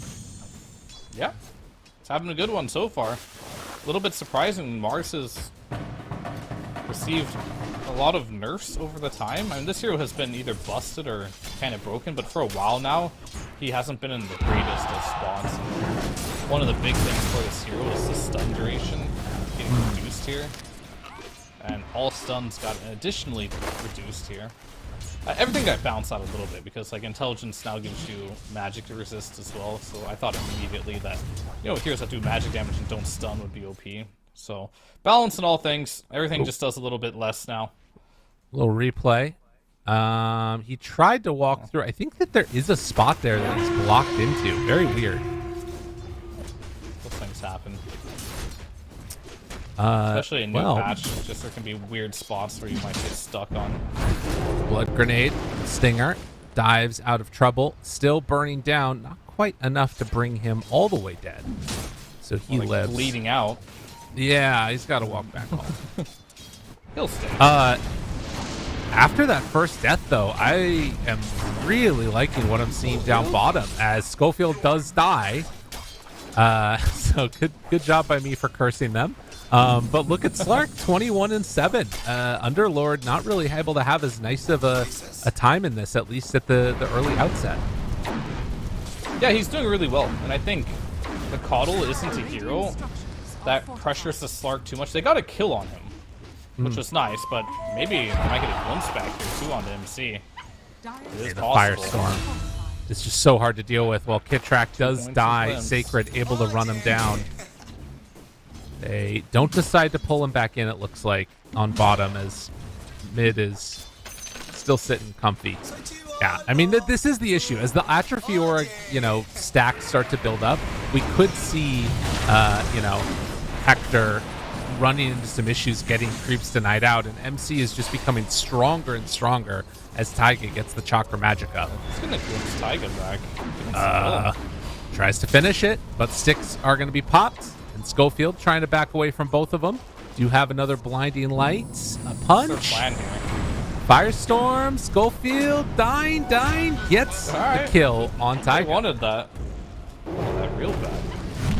Schofield is pretty much just feeding, so K1 can farm. He's quite good at this. However, the lane is not going well for them. The Disruptor has a lot of deaths. Slark keeps getting incredibly low here. So buying a lot of consumables. Network is in favor of the Underlord here, but the Coddle is also having a good game. He has a lot of farm, and Schofield keeps dying and losing that net worth. Needs to walk out to mid lane, it looks like, for the moment on Schofield, trying to help check a rune, but it's not really going to be there. Kitrak will throw out one nuke, throws the stun onto BZM, get the latch, and it's just going to be a rune picked up for the Void Spirit.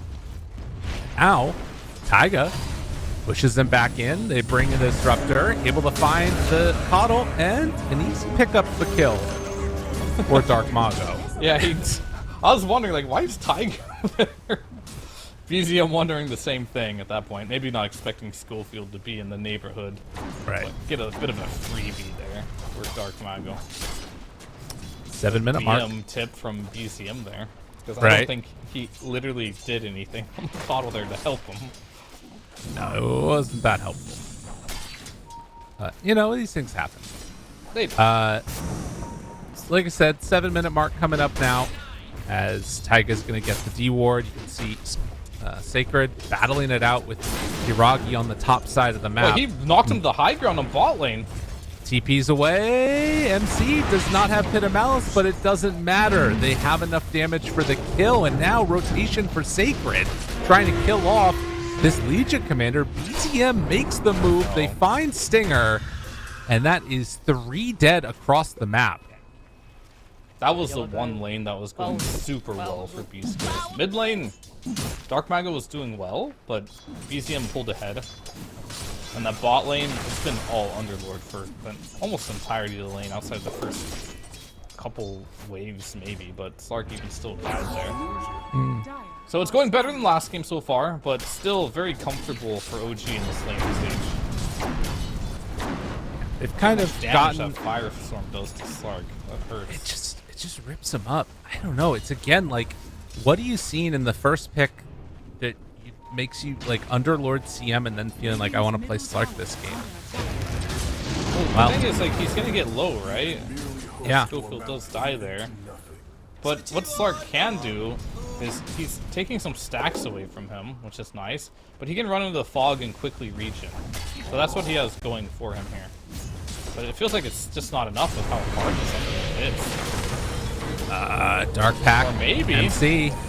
Maybe, but Taiga shows back up. We'll have another round soon. Kitrak dies. In the meantime, Schofield only level 2. Dark Mago dies to BZM. They will have a glimpse ready, but MC walks out of vision. Although with Slark, they're going to have the vision. Trying to queue up one of those Illuminate blasts.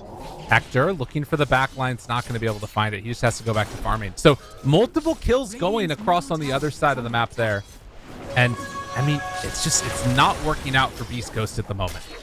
Yeah, Kitrak went to gank mid lane. Dark Mago ended up getting a kill on the CM, but after the CM died, BCM ended up getting the solo EXP kill on the Dark Mago. So BCM is huge this game now. And trying to see if they can run down K1. Phase boots on this Underlord. There's one glimpse away, but BZM still going to show up. Al Sacred also going to show up now. Gets a pretty good overwhelming odds. Looking for the duel. Hector in trouble. Doesn't have ulti for 8, so he's going to die. But with numbers coming in, do Beast Coast have enough to turn this fight? Overwhelming odds back up in 3. Turns on to MC, trying to find what damage they can. A pretty big overwhelming odds. Enough for the kill onto MC, as Sacred, buying time, does have a healing Lotus. And popping it, it's not going to be enough. Too many heroes from OG, and they're too strong. What's Schofield doing here, guys? He's taking the Lotus behind enemy lines. He's making a run for it. He's got no Bye. Please don't chase me. Alright, he revealed where he's at. Can he make time for more allies to come in? As Oh, K1 but that is here. sets up for the Ketrak kill. Okay. I mean, somewhat worth. I mean, this Disruptor is so freaking poor that any kill that he's able to trade at this point is great for him. Yeah, he's level 4, by the way. Yeah. It's 10.5 minutes into this game. I feel like you need to make space for Schofield. So At some is point. Stinger. Stinger is also level 4. Yeah, not great. These are both supports that are teamfight supports, which means their ultimates have a lot of impact in the game. The cores are going to have to do everything for Beast Coast for a little bit here, as they do get the duel. Check for the finish. Good spear and enough to bring down Yuragi. That is huge. Yeah, he just walks up and duels Yuragi, but there might be a rebuttal here. Press the attack. Dark Mago. Some of that extra movement speed to try and get out. And Arena down. Overwhelming odds. Good connection. Finding Kitrak there. And it's still going to end up being a Sacred Death. So a trade of Schofield again. 1-for-1 is, yeah, Core Disruptor is going to be brought down. Hector, he shows up. Mago misses the spear back. That could have been nice for them. And Hector's still wanting to fight in this moment. Beats into MC, has his ulti ready, but the jump out. And Stinger, well, he dies on the other side. Taiga finds the solo kill. As Mago, good spear onto BZM. Connection. Does he have a pounce to follow it up? Doesn't quite look like it. And now BZM getting ran down. Sacred on top of him. Do they have the glimpse? Doesn't have it available again, so they're just going to have to go for the duel onto MC, which they do manage to win. Skirmishy, scrappy, and all kinds of crazy. That's the Dota that we're seeing today. BZM's just going to take a Lotus here. He can always dodge glimpse here. Okay. Oh, he's Can't just get the gonna press kill attack. him. Oh my god. Yeah, that's Can't glimpse that's him, tough. that's coming to you. Spear, Taiga, almost dead. But he gets out. He's able to survive. Hector trying to walk away from this. And damage over time. BZM, he's gone too far. Finally going to be punished. Dark Mago dying to the DOT, dying to the little creeps. Has another blink back up if he wants to come in to help. But this is the chaos that Beast Coast thrive in. To some extent, they're pulling this game back. It's just non-stop battles, non-stop fights. Sacred turns onto MC and Yuragi. I mean, it's not bad for them. No, they're definitely getting the advantage back by getting these kills here. Sure, Hector's game isn't the greatest, which is a little bit of a concern. But Dark Mago is getting a lot of gold from this. Sacred's getting a lot of gold from this. He's got to be careful not to feed it back. Well, and that's what's going to happen. So live by the sword, die by the sword. They are that type of team, for sure. And here comes Taiga. Dive to get away. Stinger. Stinger is level 7 now. Wait, what the hell happened? He's just living through all these fights, and that actually is a crazy turnaround. Yeah, Mind Control, I don't even know when to describe. At some point in that fight, he was just surrounded by 4 heroes in the tier 1. These are just kind of deaths that really stack up in this patch. They changed the algorithm a bit on how gold is, assist gold is given and experience, and I feel like just grouping up a lot, getting kills is very helpful, especially for your supports. Right. Well, OG, they group up thinking somebody was going to come for the Wisdom Rune. Little they know, Skullfield on a magic mission, and that gets him level 6. So are they going to decide to take a fight right now? Hector does not have a TP, could go to the gate if they want to take this fight. Nobody was buying this Pavis early on. Now it feels like heroes like Disruptor, Coddle have one. This item's going up in popularity a lot, which does not surprise me. Dota's been all about auras for a long, long time, and you know what? They decided, everyone was complaining about auras in the game. All the pro players are complaining, I should say, not everyone, about the auras being OP, and Valve was like, you know what, we're gonna add another aura just for that. So here you go. I mean, it's without pretty really sick. nerfing them. And it's on such a low cooldown too. Like, it's such a low committal, 18 seconds. I bought it the other day in the game. It's great. Yeah, everything about this item is really good. It only has one single downside. And what's that? It doesn't turn into anything. Oh, right. You can't upgrade it, so it is what it is. But in the future, I'm sure there'll be an upgrade that'll be pretty sick. I will say that I don't think that's an issue for Schofield. This man is not going to be getting a ton of jump in, duel. This is huge. Drop in, drop all the ultis onto him. EZM gets punished. A big kill. That's a lot of ultimates used, but definitely worth it. And just like that, Beast Coast are in the lead of this game. God, how things have changed. It was looking pretty rough for them there for a little while, but that continued team fight, that's the problem, you know? You start messing around with these teams that like chaos, and it's always dangerous in a game number 2 where you completely stomped, that you take your foot off the gas for a little bit. Yeah, Beast Coast is a team. We talked about time and time again. You don't want to play their tempo. You want to play slow and methodically against Beast Coast, ideally. Or this is going to happen. See you later, Taiga. Jumps in, seconds finds them, waiting for it. Oh, this could turn bad, although they get the connection. Sacred manages to find a duel on a BZM instead. Dropping low, not dead yet though. Kittrick with the turnaround, able to survive through that BZM, getting away on nothing. Oh, what could have been is going to be haunting them after that fight. It was looking so good, but then fell apart. You know why they didn't kill BZM there? Why's that? Coddle. He had the mech. He had the ultimate Illuminate, healing him throughout that whole duel, and that made all the difference. I also can't help but think that as Schofield is not going to be able to TP out, they popped that Fiend's Gate right on top of Hector. If he wanted to, he could have come through that gate and tried to fight as well. He was just about at the completion of his Agnum Scepter, but didn't have it yet, decided to take the tower instead. It probably still would have been a bad fight for them to take, so I understand not wanting to go through, but could have made the difference. Could have. Never know, but he does want to get up to a bit more farm here. He's going to be going to Mjolnir BKB. Probably will finish off a casual mage there, I believe. In the meantime, could be quite good as he disassembles his Exosuit. Unless he wants to go for the harpoon. Right. I like the harpoon. It's kind of cool. On Slark? No. I mean, it might not be bad. I don't know. You have like tons of ways. It allows you to it allows you to save one of your pounces to get out instead. Yeah.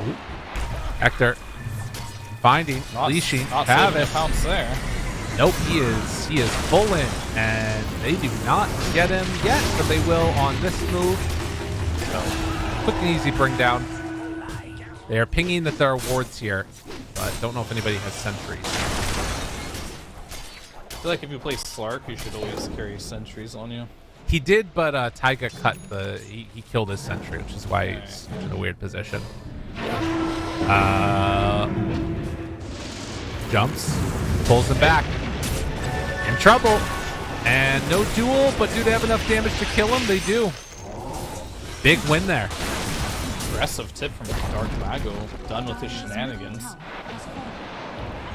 Letting him know Oh, yeah. who the king of the mid lane is. Oh, my God, dude. That is a lot of hate to throw on the CM. Jesus. Just drops the arena, why don't you? Okay. He's falling a little bit apart here. Yeah. In this game. Like, they're getting picked off in the mid lane by BCM, then Kidrak doesn't know where to go because his mid laner got picked off, so he dies. On the side lanes, MC's farming. Taiga's been kind of doing his own thing for the most of the game as well. Going for a Halberd next, not the most conventional Coddle build I've ever seen. And Yuragi, he's just farming. By no means is this game over. OG still have a lot of life in them. PL is free farming. Right. Not super active in this game. Not the same type of game as we've seen for Yagi. This one's much slower. He's not anywhere close to an item where I feel like he's going to break the game. At least not for the next, like, 5 to 10 minutes. Oh, so things are looking good for beastcoast. As Yuragi's taking the portal. Yeah. That was Where's a that portal nice... going? It was going to Mago. He blinked away from the gank that was coming his way. It was really close to catching him on Firestorm. Did have BKB ready also. But a nice play to get out of harm's way there. 20 minutes. Got the Tormentors up. Going to take it on the side of OG. Beast Coast, they less likely to make that move back that direction, I feel like. And it's going to be interesting to see kind of what happens. You talked about the Halberd for Taiga, trying to finish that off. It's also going to be the item of choice for MC. So trying to stack these together maybe to deal with Slark. They're also building one on Void Spirit. Like 3 Halberds against the Slark? Why not? Yeah, but that's not the only Jump. tools in the mid lane. BCM again. Catching Static Storm down onto all these heroes. The arena, the circles of pain, but they don't have the damage. Where's the follow-up? Where's their Slark? He wasn't there to hit him. Taiga now turned upon. Slark trying to bring him low. Has to get the hell out, though, as the ulti is used just to try and disengage. And, well, a glimpse, but the Doppelganger. And Hector will walk away from that one. That was not the fight they were hoping for. Pavis and Pipes. What do you do? I mean, even Void Spirit at this point, he gets his Resonant Pulse off, which gives him more physical resist. They have 2 Pavises, one on CM, one on Coddle. They have a Pipe on the Underlord. Radiant's middle tower is under attack. Horus, man. Yeah. That's the difference. It's the difference they make is we get another Fiend Skate right on Torchon. It's time to take it. Big plays. Radiant scanning. They are a little out of the pit, though. They know that this Roche is being taken, I believe. Oh, and they thought about Fiend skating in for Schofield because he doesn't have a TP. The rest of the team trying to move in, but they don't have the Disruptor. Dive forward, tries to find him. Have the egg, have the duel if they want to drop it. Waiting, actually, they don't have egg. Stinger down low, but the Aegis sits on Yuragi, and this fight has already gone horrifically. Can they get out? Nah, that's the only thing they can hope to do at this point. Double leap away. Hector took some of that damage. Tries to back out. They have Static Storm. Drop some wards. Maybe thinking about a turn. But gee, very disciplined. Don't chase into where the vision would be. Good. Oh, Rocky. all right. Static Storm. Wanting to jump. They don't have duel. Spear connects onto both. Bring them down once. Can they do it again?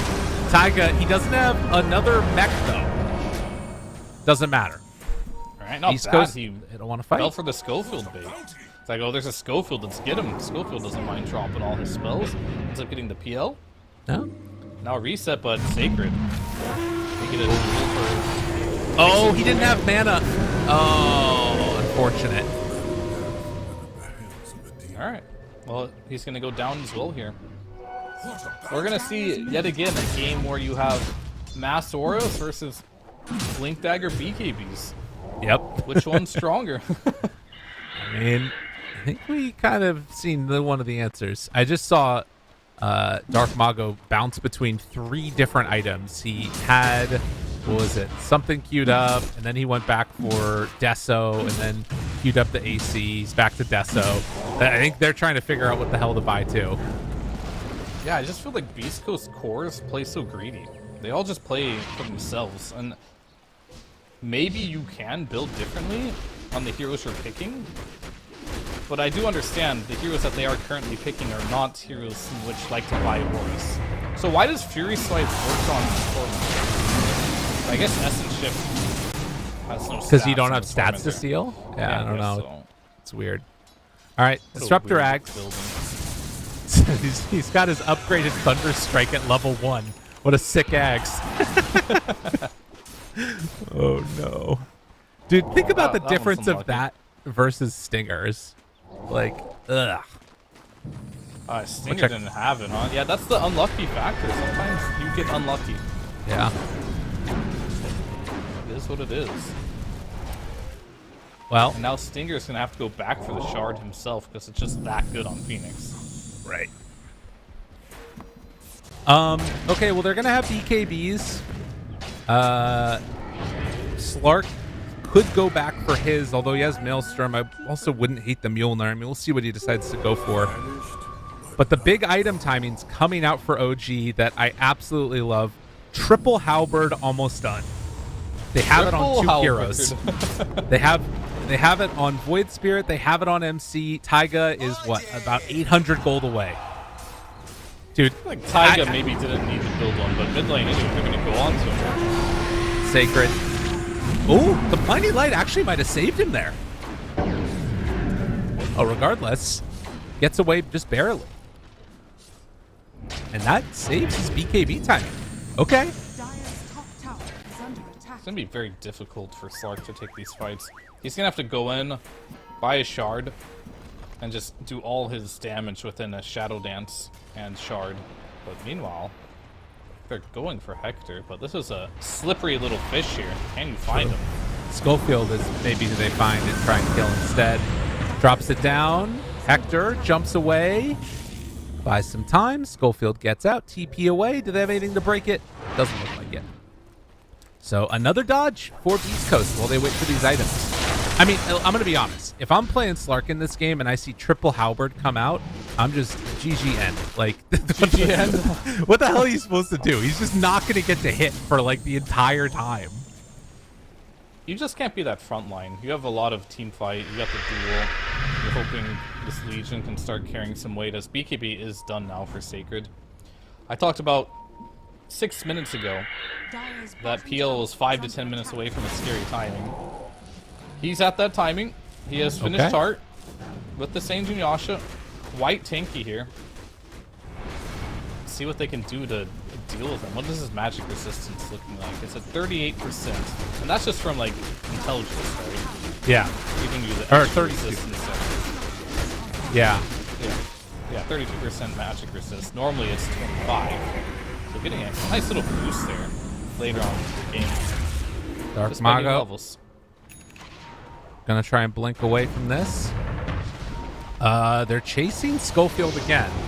Duel on the other side. They connect onto Kid Track.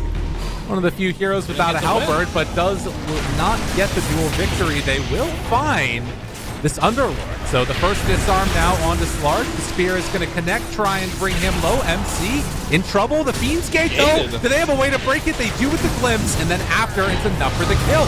Trying to take down Stinger. They do manage to have enough damage to kill him.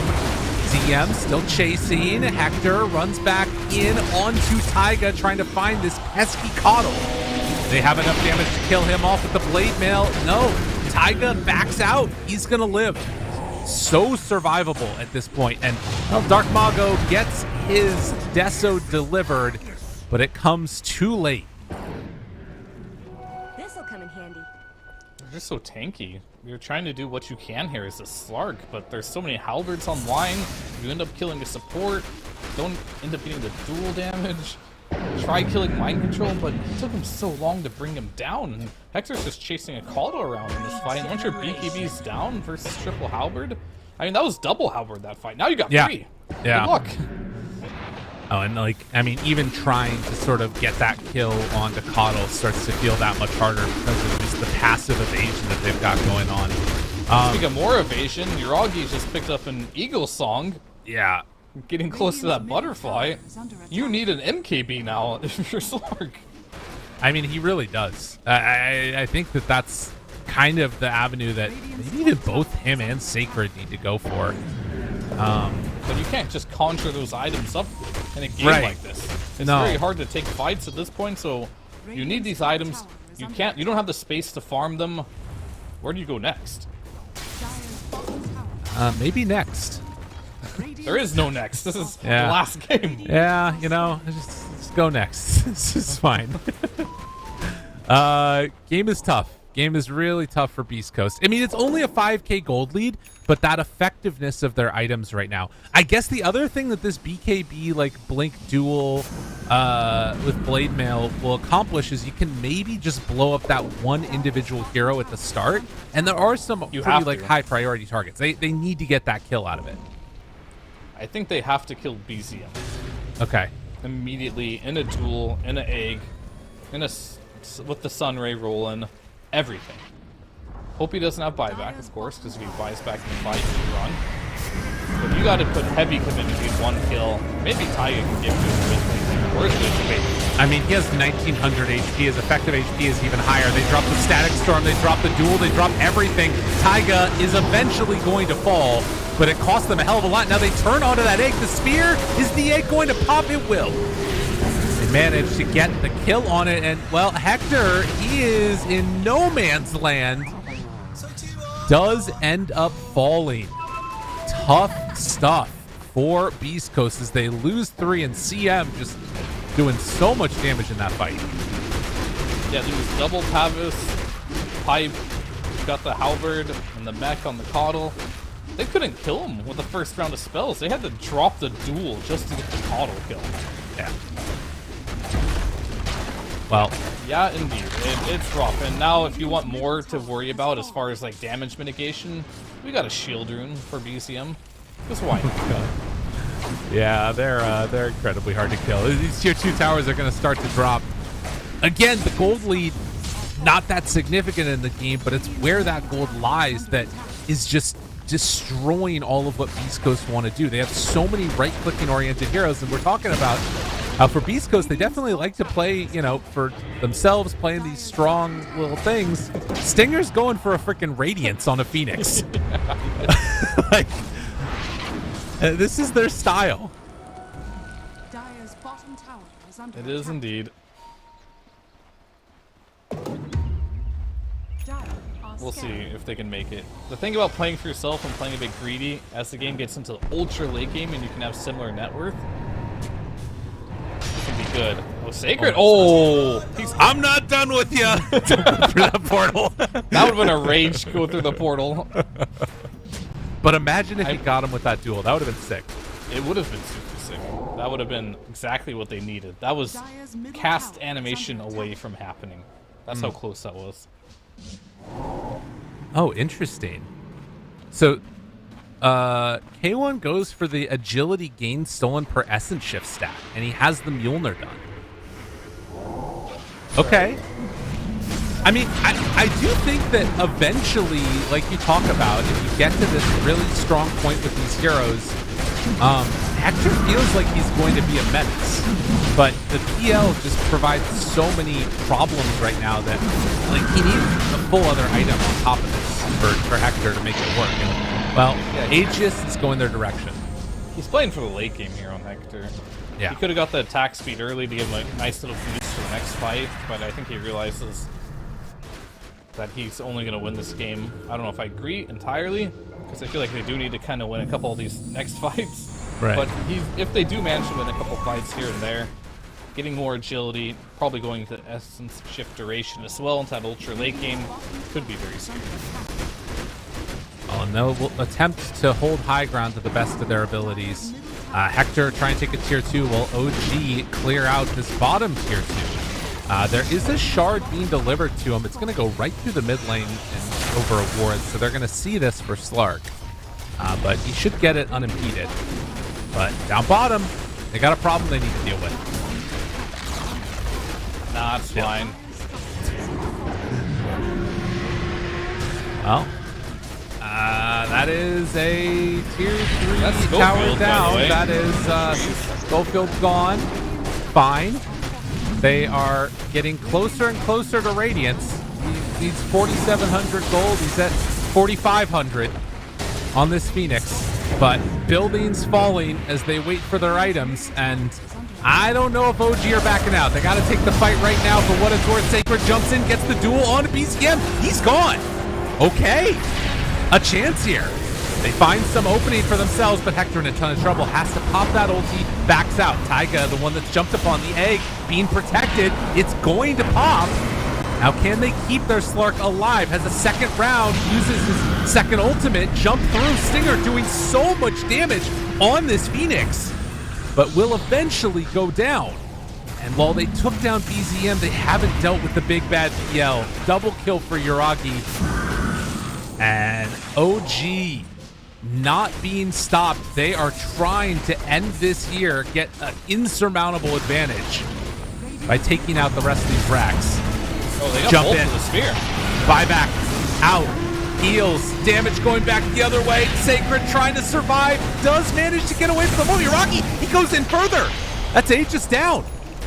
Okay, do they have anything after? They've got a blink spear onto their own racks, trying to control Yuragi, trying to kill him off, but Hector, he just has to back away. He's so low, has to reset this fight.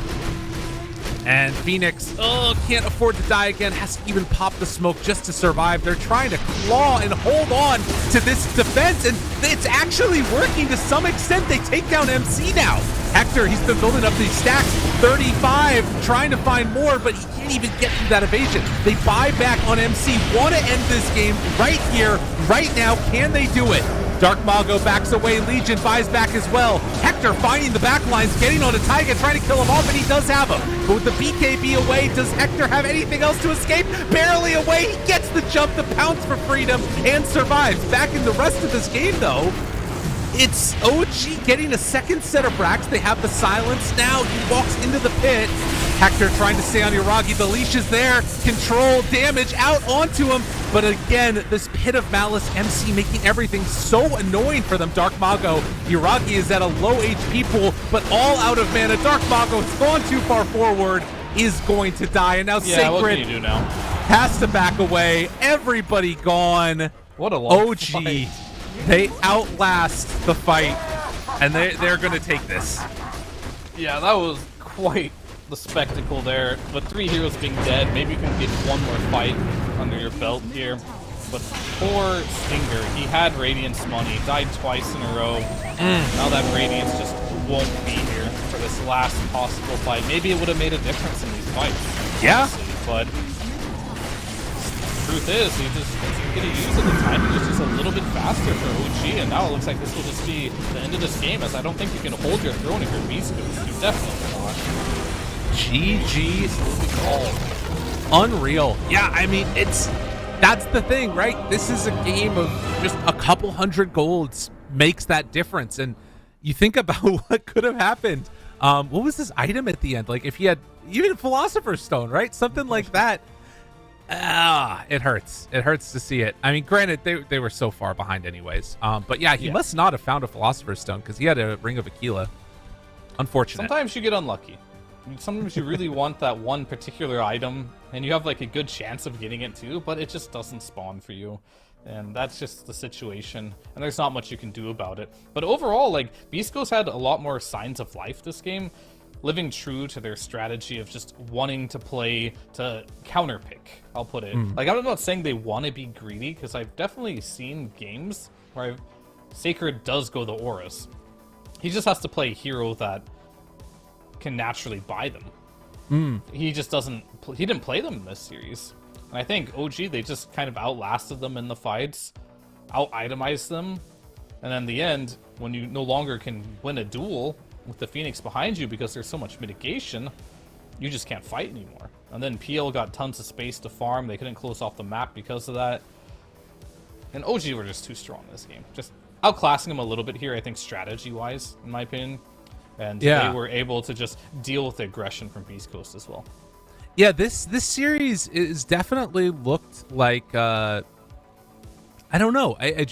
I'm not feeling the vibes from Beast Coast this tournament in the way that I have in previous ones. And to be honest, looking now at the way that this group stage is stacked up, they're in danger zone. They're in very, very real danger zone. It does look like in the other series it's yet to have finished. Tundra 2-0'd XG like we would expect. But the big thing to watch for is going to be that Talon game versus Shopify. After Talon won game number 1, if they win the second game, suddenly Beast Coast is on the verge of being eliminated and going out in groups, which is not something that we would have anticipated, particularly after day 1. They were looking good at the start. Yeah, they definitely were. So a little bit scary, but some more games to be played. Just got to show up and play your best and try to adapt as much as you can to these games. Right. The meta, I know it's a new patch, but the meta's pretty much the same. Not much has changed here. Just there's a couple new objectives on the map. There's new places to ward. Fiend's gates, twin gates, all these gates in every single game you have to play around. They added new aura items. Just build offlaners that make pipe. That seems like the road to victory. Right. No, I agree. Offlaners will pipe. BKB's nerfed. Pipe is so good now. Pipe very good. I'm just gonna say something. Spoiler alert again. I was like, all right, let's see what's going on in this Talon game. If they're gonna be able to 2, I tuned in. Shopify have a 60,000 gold lead. I have not 60,000 at 51 minutes. It is a 60,000 gold lead. I don't know how that happens, but that's crazy. So they're not going to win on the side of Talon, but that still sets us up. Those are the games that you for sure have a chance to win, right? One big That's throw, true. Yeah. And then the game can turn, but yeah, most likely not. That does also mean that now Beast Coast are going to be 4-8 after their game, and Talon are going to be 4-8. So tied for that bottom spot. Extreme going to be, I think, at 5-9. So they'll have one less series to play. There's a chance that maybe some ground could be caught up there. We have some potential tiebreaker scenarios, but we still have more Dota to come as well right after this. So we'll be back in a few for our second series. See y'all then.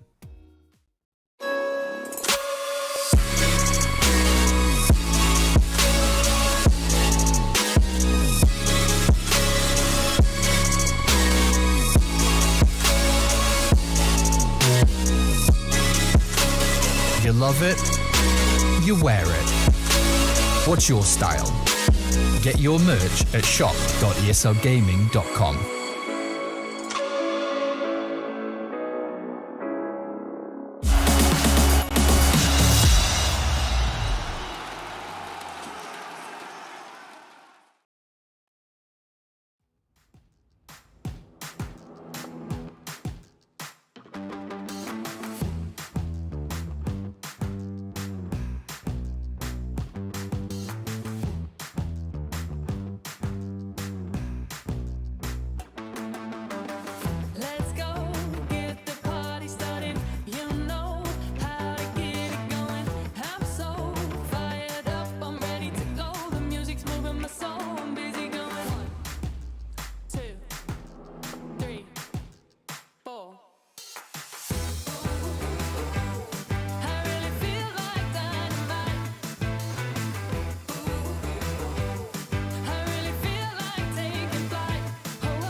'cause I'm already gone.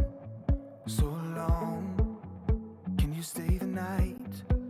'Cause you're the thing I want.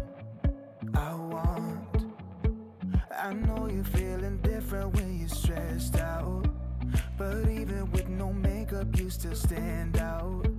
'Cause no one makes me feel the way you do now, like you do now. The way that you move your body, you make it look like a hobby.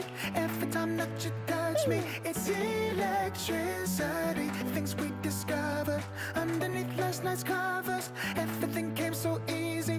It's electricity. Electricity. Whoa. It's electricity.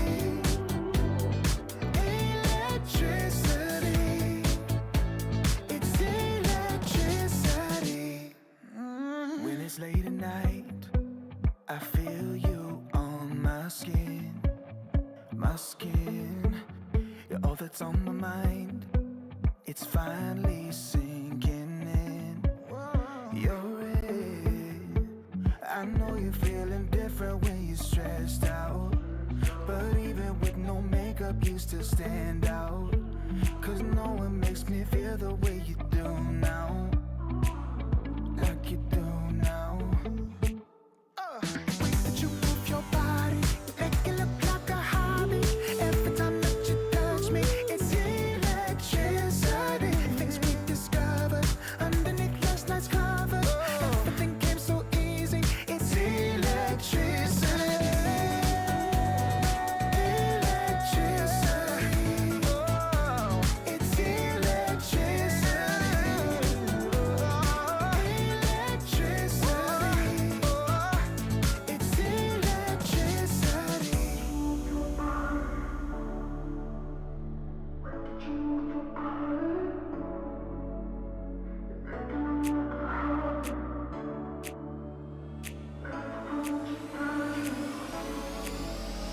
The way that you move your body, you make it look like a hobby. Every time that you touch me, it's electricity. Things we discovered underneath last night's covers. Everything came so easy. It's electricity. Electricity. It's electricity. You move your body. Electricity. You move your body. It's electricity.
I wasting time?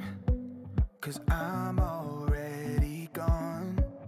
So long, can you stay the night? 'Cause you're the thing I want. I know you're feeling different when you're stressed out, but even with no makeup you still stand out. 'Cause no one makes me feel the way you do now. Like you do now. The way that you move your body, you make it look like a hobby. Every time that you touch me, it's electricity. Things we discovered underneath last night's covers. Everything came so easy. It's electricity. Electricity. Whoa. It's electricity.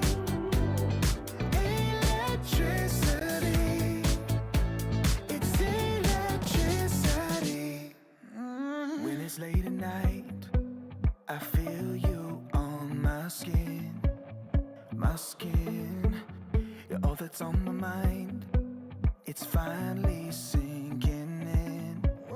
You're it. I know you're feeling different when you're stressed out, but even with no makeup you still stand out. 'Cause no one makes me feel the way you do now. Like you do now. The way that you move your body, you make it look like a hobby. Every time that you touch me, it's electricity. Things we discovered underneath last night's covers. Everything came so easy. It's electricity. Electricity.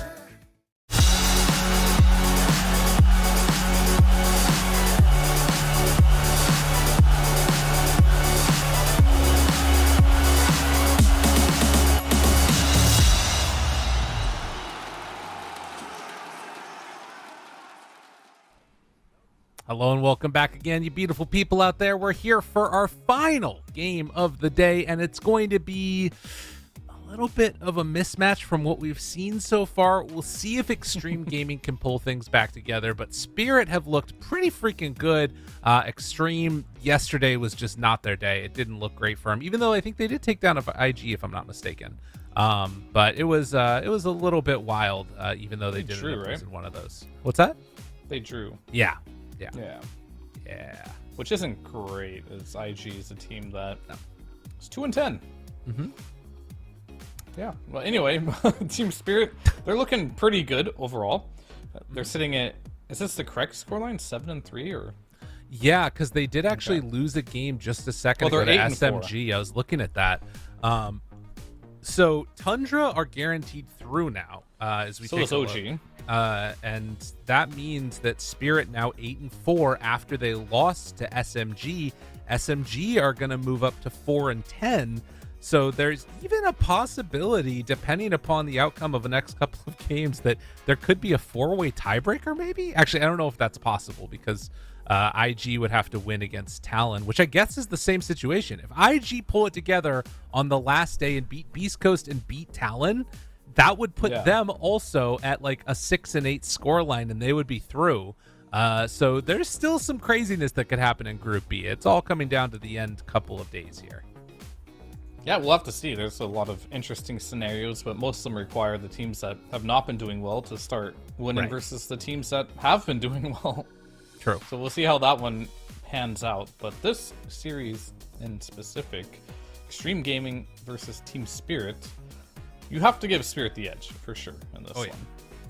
Extreme has not looked the cleanest. They kind of looked like Beast Coast of last game if we were still following this stream. A team that doesn't particularly like playing what the top teams are playing. They want to just play their own style. Where they had some Morta carry with an Alchemist mid going Armlet and Blink Dagger. Something completely new. And you'll see this every once in a while just because it's a new patch. And you might as well experiment. But don't experiment too much, I think, at this point. There's enough data of the teams that winning, of what they're doing. And you should have an analyst, or you should have some idea of why they're winning. You don't have to copy it, but you should emulate what's strong and find your own ways to incorporate it. Fear, I'm just gonna give you a little poke here as we talk about incorporating good ideas of popping into that lobby slot, because I think that they're getting ready for us. But yeah, Team Spirit versus Extreme. We're just about ready to start this one off now. I'm checking real quickly. It looks like Extreme have chose second pick again, and then it's going to be Radiant taken for Team Spirit. So we'll watch and wait and see what happens there. Extreme actually are missing 2 of their players in the lobby. So hopefully those 2 do appear. It's a Ghost, and who's the other one that's missing? Kaka? No, JT. Ghost and JT are not yet in the lobby, but they'll be here soon. Oh, popping in now. Yeah. But thoughts as far as key to success players that you think need to have good games? Because again, we're thinking about this in terms of Spirit coming in with the edge. Are you worried about either of these teams and specific players? When I'm looking at Spirit, it always comes down to Laurel for me. Whenever I watch her games, it's like Laurel, if he pops off, Spirit wins. If he has a rough game, Spirit might struggle a little bit. Yatoro is pretty stable. Same with Mposhka. Collapse and Mira are super good. I think they're the saving grace for this team and why they always do so well. I feel like the Collapse is always dominating his lane, getting his items, making the plays on the map. They just need to find a way to make sure Laurel has a good game. I really like him on these tanky frontliners because he seems to just want to go in. Right. And when he's unkillable, it's great. But when he's on a squishy and he goes in and dies a couple too many times, that's not so great. True. And Extreme Gaming have some similar issues of trying to figure out how they want to play the game. I've seen a little bit of everything from them. Like, you have Ghost, who sometimes is going to be playing a hard carry, other times he's playing hard carries but not building hard carry items. Paparazzi's playing Alchemist mid some games. I feel like they're still experimenting and trying to find what their identity is. Yeah, I think that's really been sort of the big question mark, right? Like, I mean, I think to me the one that stands out the most is that Muerta game the other day, where it just felt like, I mean, what he had like Falcon Blade, Mage Slayer, Shadow Blade, and it was like had like 1100 HP or something, and a just Hurricane Pike. It was terrible. But you know, it's sort of one of those things where it's like, what's the dynamic that they're going for? But already starting off in this draft, it's going to be the Auk Underlord Chen Doom Band. This leaves in the Coddle. This leaves in the CM. What else is there? Are we ready to just consider CM just like a first phaser? I mean, maybe. I don't know. People are banning it first phase sometimes and taking it, so maybe. I mean, I'm seeing a lot of these tanky strength through second by Crimson Guard getting banned in the first phase. Right. Like Doom and Underlord are banned so much with this Alchemist. Alchemist, we saw can do that, but he also can place a carry. So Alchemist might be one of the highest priority picks in Dota currently at the moment, just because of he can do what the offlaners do. Right. But he can also just be a hard carry, and if you really don't like either of those options, sure, maybe he can be a support. Why not? Just, you know, a little bit of column A, a little bit of column B. You love to see it. That flexibility is what makes him so strong, and also just that he has an extra ability for some dumb reason. Team Spirit take a very long time with their first pick and end up with the Enchantress. I don't know what's going on with teams right now, but like they're getting thrown for a loop in the first like 2 picks. It's just new patch, right? There's tons of outcomes that potentially you prepared for. Right. And Extreme is going to do the Storm plus Mana Battery strategy. Okay. Seems to be doing pretty well this patch. But I considered Pugna the 3rd best Mana Battery. Yeah. Interesting to see it picked up right away. It does have a little aggressive potential against Enchantress. Well, it goes both ways, I suppose. Against Enchantress, you can kill her with your high magic damage burst, but she can also Dispel, Decrepify if you use it defensively. If she holds on to that enchant. So that's why I say that one will go both ways. And then we get a Ricky. Alright, it's been a while since I've seen a Ricky. I mean, it hasn't been that long, but this patch, it's been a while since he got nerfed in the B patch. Where's he gonna go? That's good versus Storm, good versus Pugna. Very annoying having this ground silence to play into. The question is, where will this be laning? Is it a support? Are we gonna throw it into the mid lane? Very curious. Yeah, I'm not sure. I don't think well, it's Mira. I think Mira could play this and it'd be okay. But then, like, what are you doing at that point? You building shard or something? It's got nerfed like crazy. I don't know. I'm kind of on it with either the Laurel or Collapse style. And I think now banning out the PL, it makes it more like it could be that way. It could also be Yataro's hero. Honestly, that might be the best. 10 seconds. I You don't find like it very as a risky. Yeah. It's just risky because you have so much map now to farm, and then you're picking a hero that can't farm. Yeah. And that's inherently the risk. You can't farm, so therefore you have to go for kills. And if you ever feel like you can't go kills because X, Y, and Z happened in the game, things aren't great for you. So, not something a lot of players want to put themselves into that situation. If you do want to pick like a carry style mid, not saying it can't work, it's inherently risky. Right. Do they want to go that route this early on in the draft? Probably not. I think if Yatoro really wanted to pick a hero to carry the game from that position, it would have been the Anti-Mage versus Storm Pugna. That's fair. I was just thinking, like, the thing to me that feels so weird about this Ricky pick, right, is that when I think about Laurel, it does sometimes fit that, like, go-in style that we've seen him do. But I've also feel like Collapse sort of likes those go-in heroes, but it doesn't have the stun element to it. It's probably just Laurel. I'm sure it's Laurel. You seem convinced. Yeah, right, maybe I'm just wrong, though. Extreme have run this Pugna a couple times. You mentioned that in the sort of talking about the mana battery option. It's something that I think they just feel comfortable and like the hero a little bit, and maybe don't feel as comfortable on that Coddle. We haven't seen them play Coddle one time this tournament, if I'm not mistaken. So could be like a player limitation thing or something like that. But whatever the case is, this is what they're going to be running. And then PL Naga banned out these like sort of big illusion heroes. And then they take away Lots of carry bans. Yeah. All carry bans all the way through here.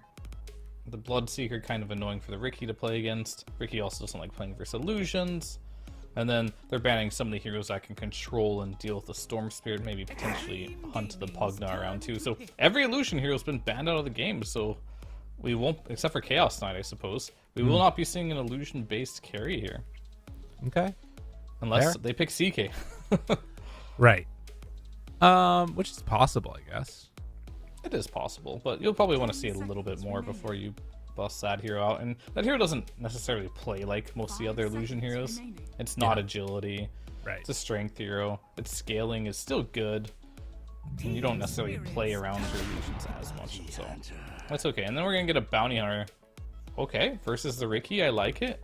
A little bit of flavor of the patch. The Shadow Walk now stuns. Could help out a bit here with the track. Yeah, good answer for that Ricky. Always keep that vision on him.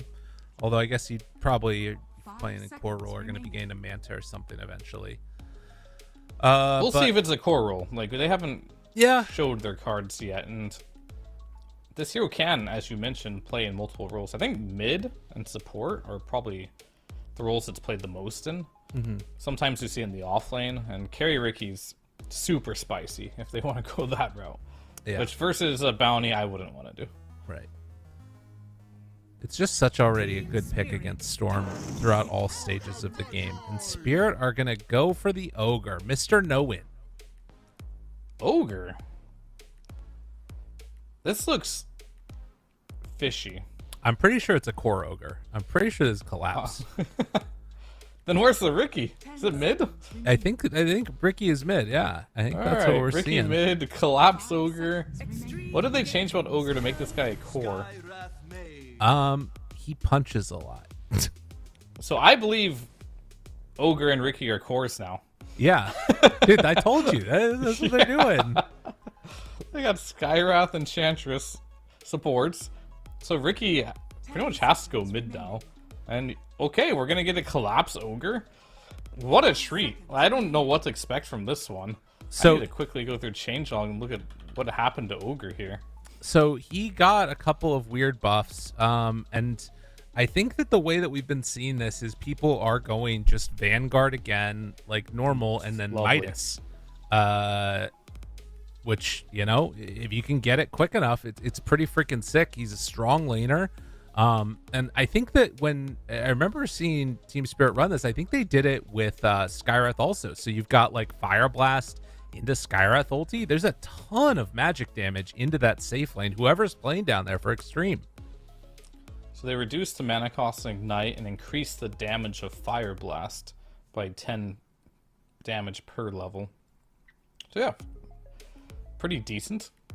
Its strength gain was reduced though, so it's a little less tanky. Right. So its nukes were buffed. So we're just gonna, see that style of Ogre being really tanky, dropping a lot of nuke damage, potentially building auras? I want to see what the build's gonna be. Same for the Ricky.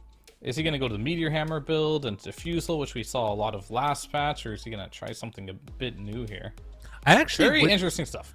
I wouldn't mind the Meteor Hammer potentially out of Collapse, because they don't have tower damage at all right now. Like, Enchantress Creeps is the thing that they've got as best elements towards it, but that's, you know, not super significant once you're getting towards tier 2s and what have you.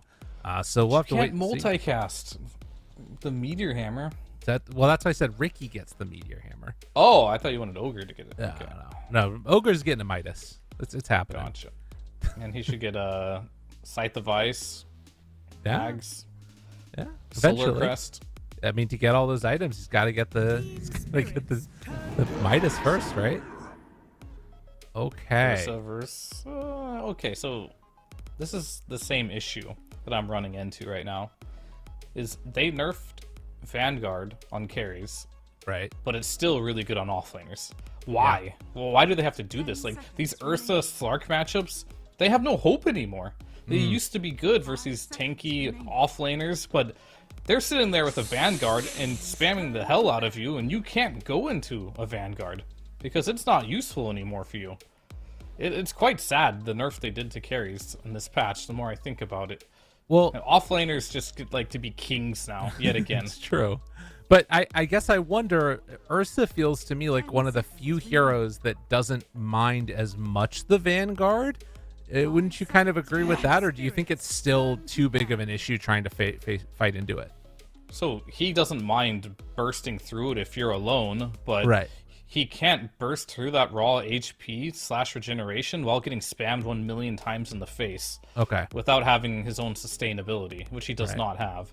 Okay. So the problem is he's going to try and square up on you, but Skywrath is going to nuke you 3 times, Ogre's going to stun you. You're probably going to take 1/3 of Ogre's HP, and your 75% of your health is gone now. And Right. those are the trades, and you don't have that regeneration item to make these trades because you can't build this Ring of Health as early on as you can. Okay. So it just fair enough. sucks for carry players. At some point, he will kill him, though. Yeah. He just will not have a laning advantage, I don't think. All right. Well, it seems like a dangerous proposition, and I think Extreme, and in some ways, with their draft, there's like some dyssynergy elements going on to it, right? Like Pugna wants to decrypt heroes, and Ursa wants to punch him. That doesn't feel great necessarily. Pugna's probably just going to be a mana battery for Storm, and the element of Storm Ursa together feels kind of good, but it's also like very single target focused, right? While the illusion heroes are banned out, there still could be some issue with like team fighting with this lineup. How does Extreme Gaming team fight? Their best team fight spell is freaking Pugna Ward. Like, is garbage. You have a good point. But if we look on the other side too, they are also quite single target focused That's as fair. well. Okay. So it's gonna be like a slugfest of everyone has single target abilities. Maybe Ogre will be the difference maker. Skywrath potentially working up to that Ags. Ricky has an AoE cloud, it's fine, but mainly wants to focus on one target for the damage. So we'll have to see. And then we get a Morta versus the Ursa. This is such a weird draft from Team Spirit. But I like the Ogre. I like it. What can You I like say? it because it's fun, or I think this you hero like is it 'cause you actually think it's good? I think Okay, this okay. hero is actually good. And I It think might if be. you, I don't know. if you get that Midas like sub 10 minutes or so, you're gonna be cooking, man. Multicasting, getting out of control. He can buy the aura items if he wants. He can get whatever the hell he wants. They live for a last pick overall CM. So a JT offlane bounty is what they're going for. Interesting. I was not anticipating that. Same. You see a ranged hero in Morta. Normally you don't want to play, bounty against ranged heroes, right? You want to keep smacking them with Janata, getting that gold, getting that damage. But we'll see how this one works out.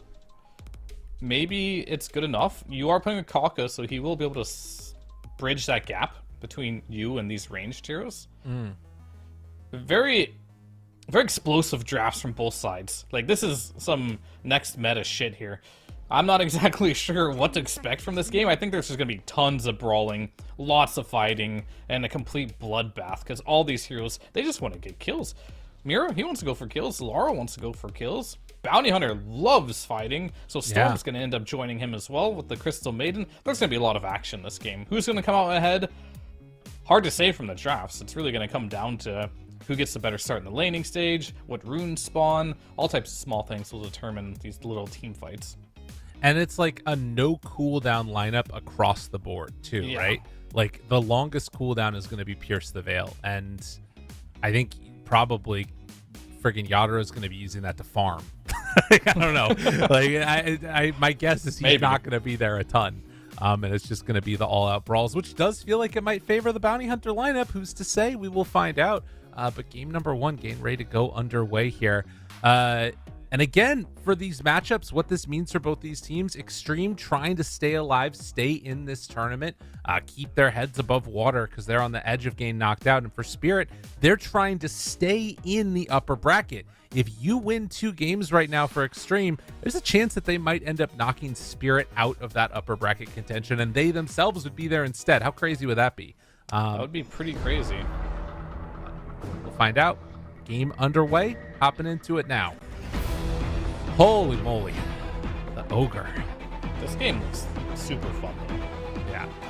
This is definitely one of those games where you're going to learn something new, for sure.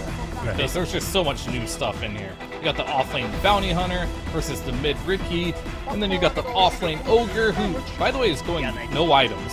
Straight into a Ring of Health. He doesn't have a single item in his inventory. There it is. Vanguard Midas, he's got it queued up. He knows the way. He knows the strat. Did you saw the dumb luck change as well, right? Dumb luck. Oh, he has a passive ability. Yeah. His max intelligence. Oh, that's right. Yeah, he receives mana from strength. And then he gets 1% multicast chance for each 20 strength that he has. There you go. So pretty cool stuff. Needs to get that strength up mega high to make sure he's good to go. And hey, you know what? Not a bad combination with the new Crimson Guard. I wouldn't hate that. Although these aren't really Crimson heroes anyways, so maybe it's not great. And now he has a Blade Mill queued up. Sick. Having fun on Ogre. What the hell is he doing? He heard you and is like, I'm not going to do what he thinks is good. The fuck? It's messed up, man. I'm going to do my own thing. Nah, he queued it back. Nice little ward there. Maybe there'll be a flank here on the rune. Thinking about it. Kaka, Paparazzi, DY, they're all close. Bumposhka, though, recognizes the danger, throws out one round of the concussive, and then backs away. So everybody heads off to their respective lanes. Team Spirit going to be able to secure 2 of those bounty runes. Collapse gets both of those, and he's gotten a Ring of Health. Yeah, if he wants to go buy it right now, he can. 700 gold. He wants to mess up Ghost here. Ghost is just getting TP immediately. Realizing he would take a lot of damage. This is really greedy by him, but I think it's something that should pay off. I doubt he's going to die. Mahoshka, he is in some trouble. Blood grenade, another round, punches, another blast, hiding in these trees, keeping himself alive. And that means Yadro is solo against JT, who's got some pretty good base damage. So not able to get to lane on Maposhka. Kaka just keeping him away. They made Inch skill heal level 1 too, which is not exactly what Maposhka wanted to do here. Maposhka? Heal back up again now.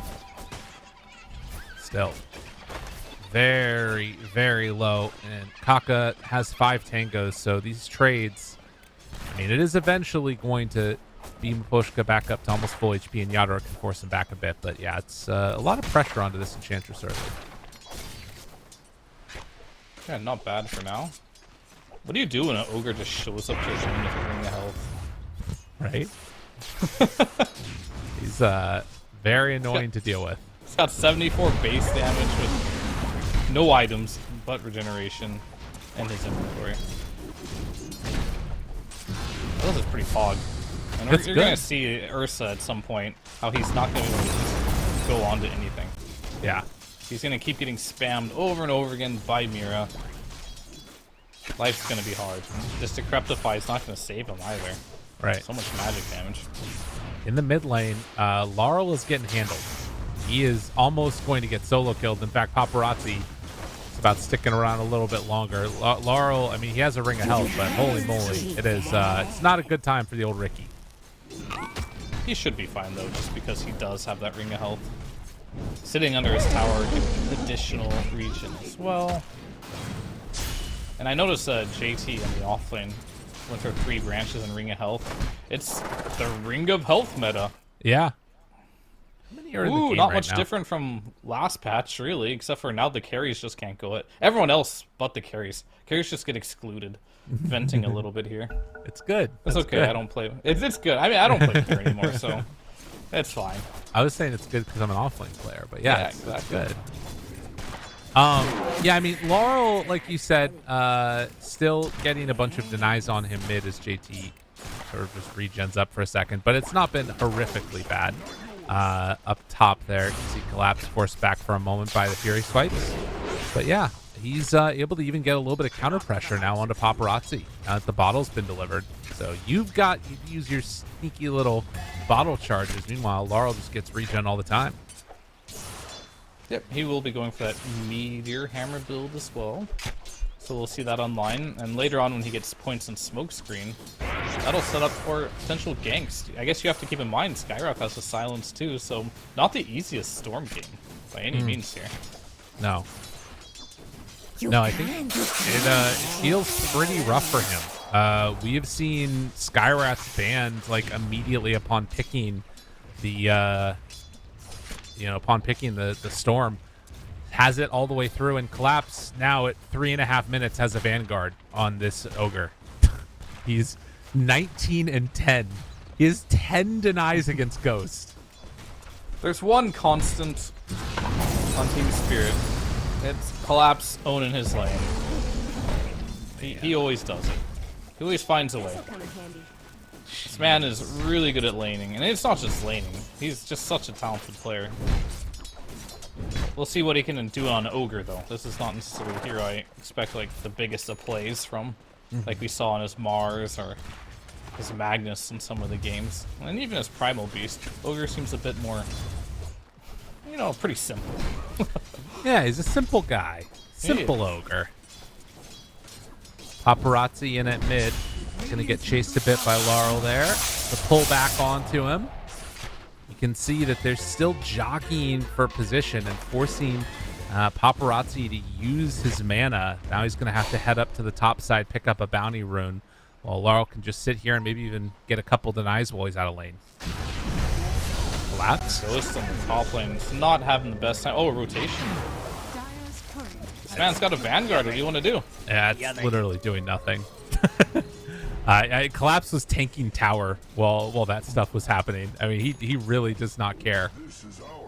Wow. Yeah, it's looking a little bit good for the Ogre at this point. JT and Yadro have been left completely alone down bottom. And Yadro having a pretty good time of it, 30 and 6 so far. JT keeps on getting that dead shot to the face, and then he can't come in for the denies. Yeah, he has a Vanguard, though. Classic situation here in mid lane. That's where the action's at. Bring in numbers. They have somebody to tank, tries to TP out, and makes it away. Paparazzi understanding the danger, so the gank sends him home, doesn't get him killed. They do have to deal with this catapult, though, in the mid lane here, which I think they should be able to. These creeps are going to die out, and the rune is going to go to the top lane. It's going to be a shield rune for whoever wants to pick that up. Maybe Lara will pick it up for some diving action later. Dude, I am going to go steal this Ogre build later. Oh my god, I love this. This is great. Look at this man. He's got he's got Vanguard, Gloves of Haste. He's gonna have Midas at like, I don't know, very soon it feels like. Yeah, he will. Tank and tower, 9 creeps under the tower. Ghost in trouble. God. Dude, look at this guy. How do you stand toe to toe against this man with no intelligence? You can't reason with him. No. He's just coming for you. Yeah, this ogre is an issue, but Skywrath is kind of what's keeping this afloat here. Yeah. Ursa can't commit because Mirror's just constantly nuking him in the face. And ogre is too, right? JT, they have the Hurricane to pull him back in closer after the dust there was you go. popped. Maposhka gets some good damage in, and the dead shot for the kill. That's actually first blood at 7 minutes in. And that also It's just so hard sets to up for get a room. kills nowadays. Yeah. Everyone just has a Vanguard in the off lane. Look how long it took them to get that first blood. They had to really work for it. And Well, I am surprised that, I guess, Ghost hasn't died yet. Is under attack. right. Yeah, he's been taking a lot of damage, but hasn't been brought down. And you can see there stealing away the rune. Paparazzi trying to get aggro here onto Laurel, but has the jump away. Dust. Nope, can't do it. Mira shows up, and he's fine. Okay. So what's going on with doing Meteor Hammer nowadays? So it's the same. Yeah. He might not be going for it, potentially. Yeah, he just went for that early Ring of Health and... Oh, wait a Not the minute. hammer. Tries to make something happen on the Paparazzi, but can't go for it. He had the Illusion Rune, too, so Ancient Seal wouldn't have done much. He creps, the Centaur, now the jump onto Mira. Paparazzi wants to find him, but needs to be careful about expending that mana. Kaka there, mid, too. Paparazzi pops it, turns. They blow up Maposhka. Kaka gets the kill. Second one of the game. And everybody back to farming again.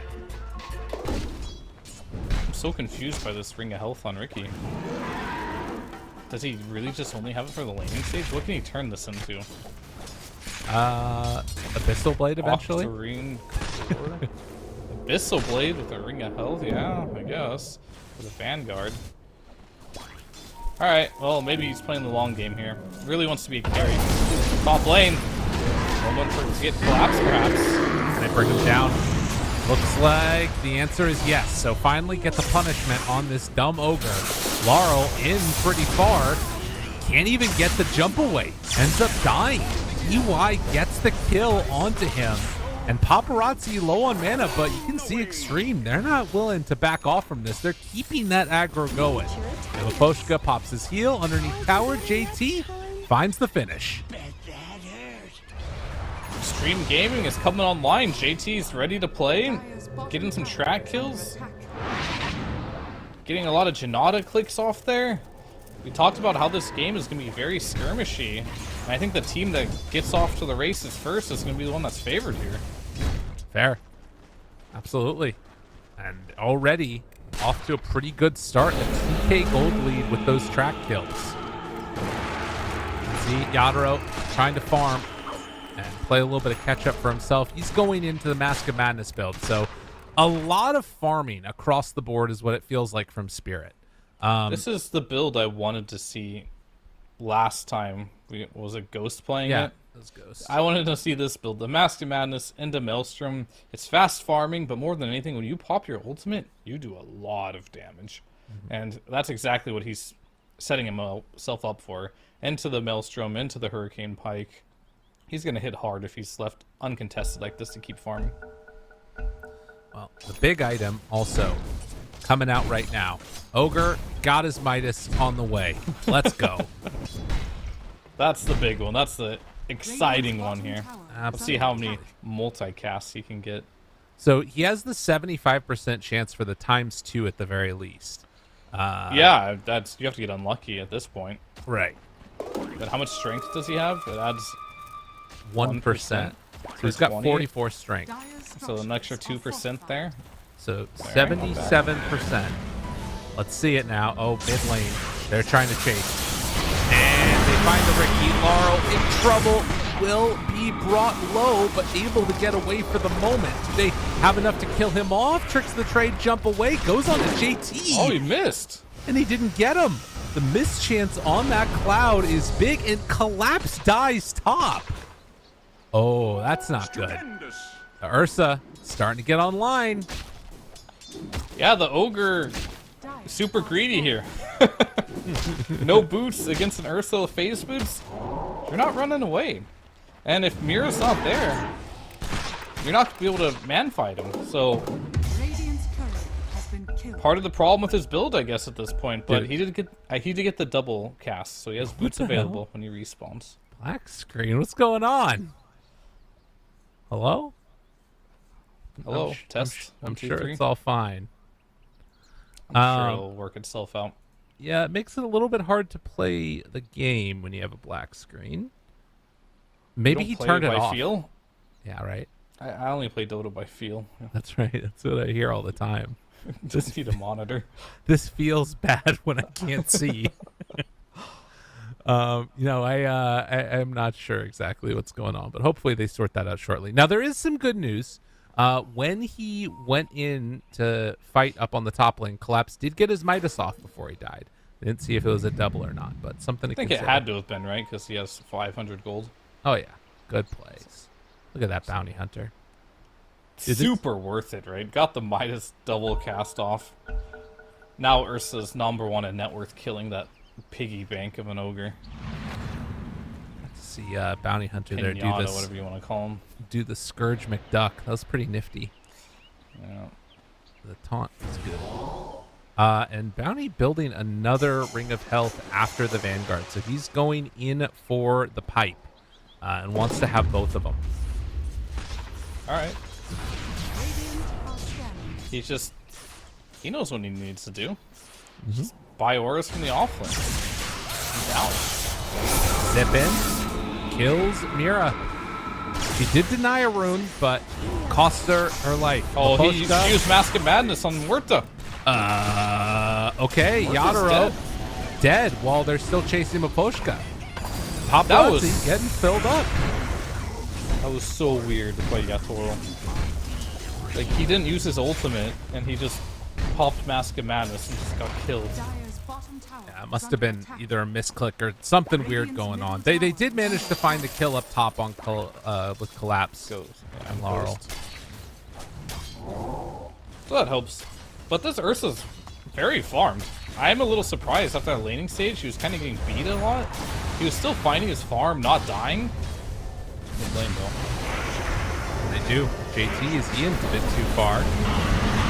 They try and get the drain onto Laurel, do what damage they can. Kaka up on the high ground, popping the ultimate, buying enough time for the rest of the team to show up. Now JT, track onto all three of them. Pochka pops heal, staying alive. It's the stun, track kill going one direction. Shuriken bouncing everywhere. DY turns onto Laurel, they break it again. Kaka up on the high ground has casted so many rounds of spells, but Collapse, he jumps in and finds JT. So with the big ogre showing up, that's enough to scare off XG. Still, two big track kills, and I mean, Kaka did so much in that fight. Yeah. And they're going to try and chase him down for it with the concussive. Can they get in range? Looks like the answer is going to be yes. Double 4 cast. points and stun. Big plays. Big plays indeed. However, they're still down 4,000 gold here at just under 14 minutes. Ursa wait now for the Midas. finishing Battle Fury. Yeah, we'll see. Who farms more? Ogre Midas or Battle Fury Ursa? We'll find out. I'm excited. Oh, ×2. Feels good. Oh, get out of there. Oh, no. You can't die now. Please. Collapse. All that gold he made is being taken away by the bounty hunter. That's messed up. Dire's bottom That is tower messed up. under attack. You know, they need a hero that...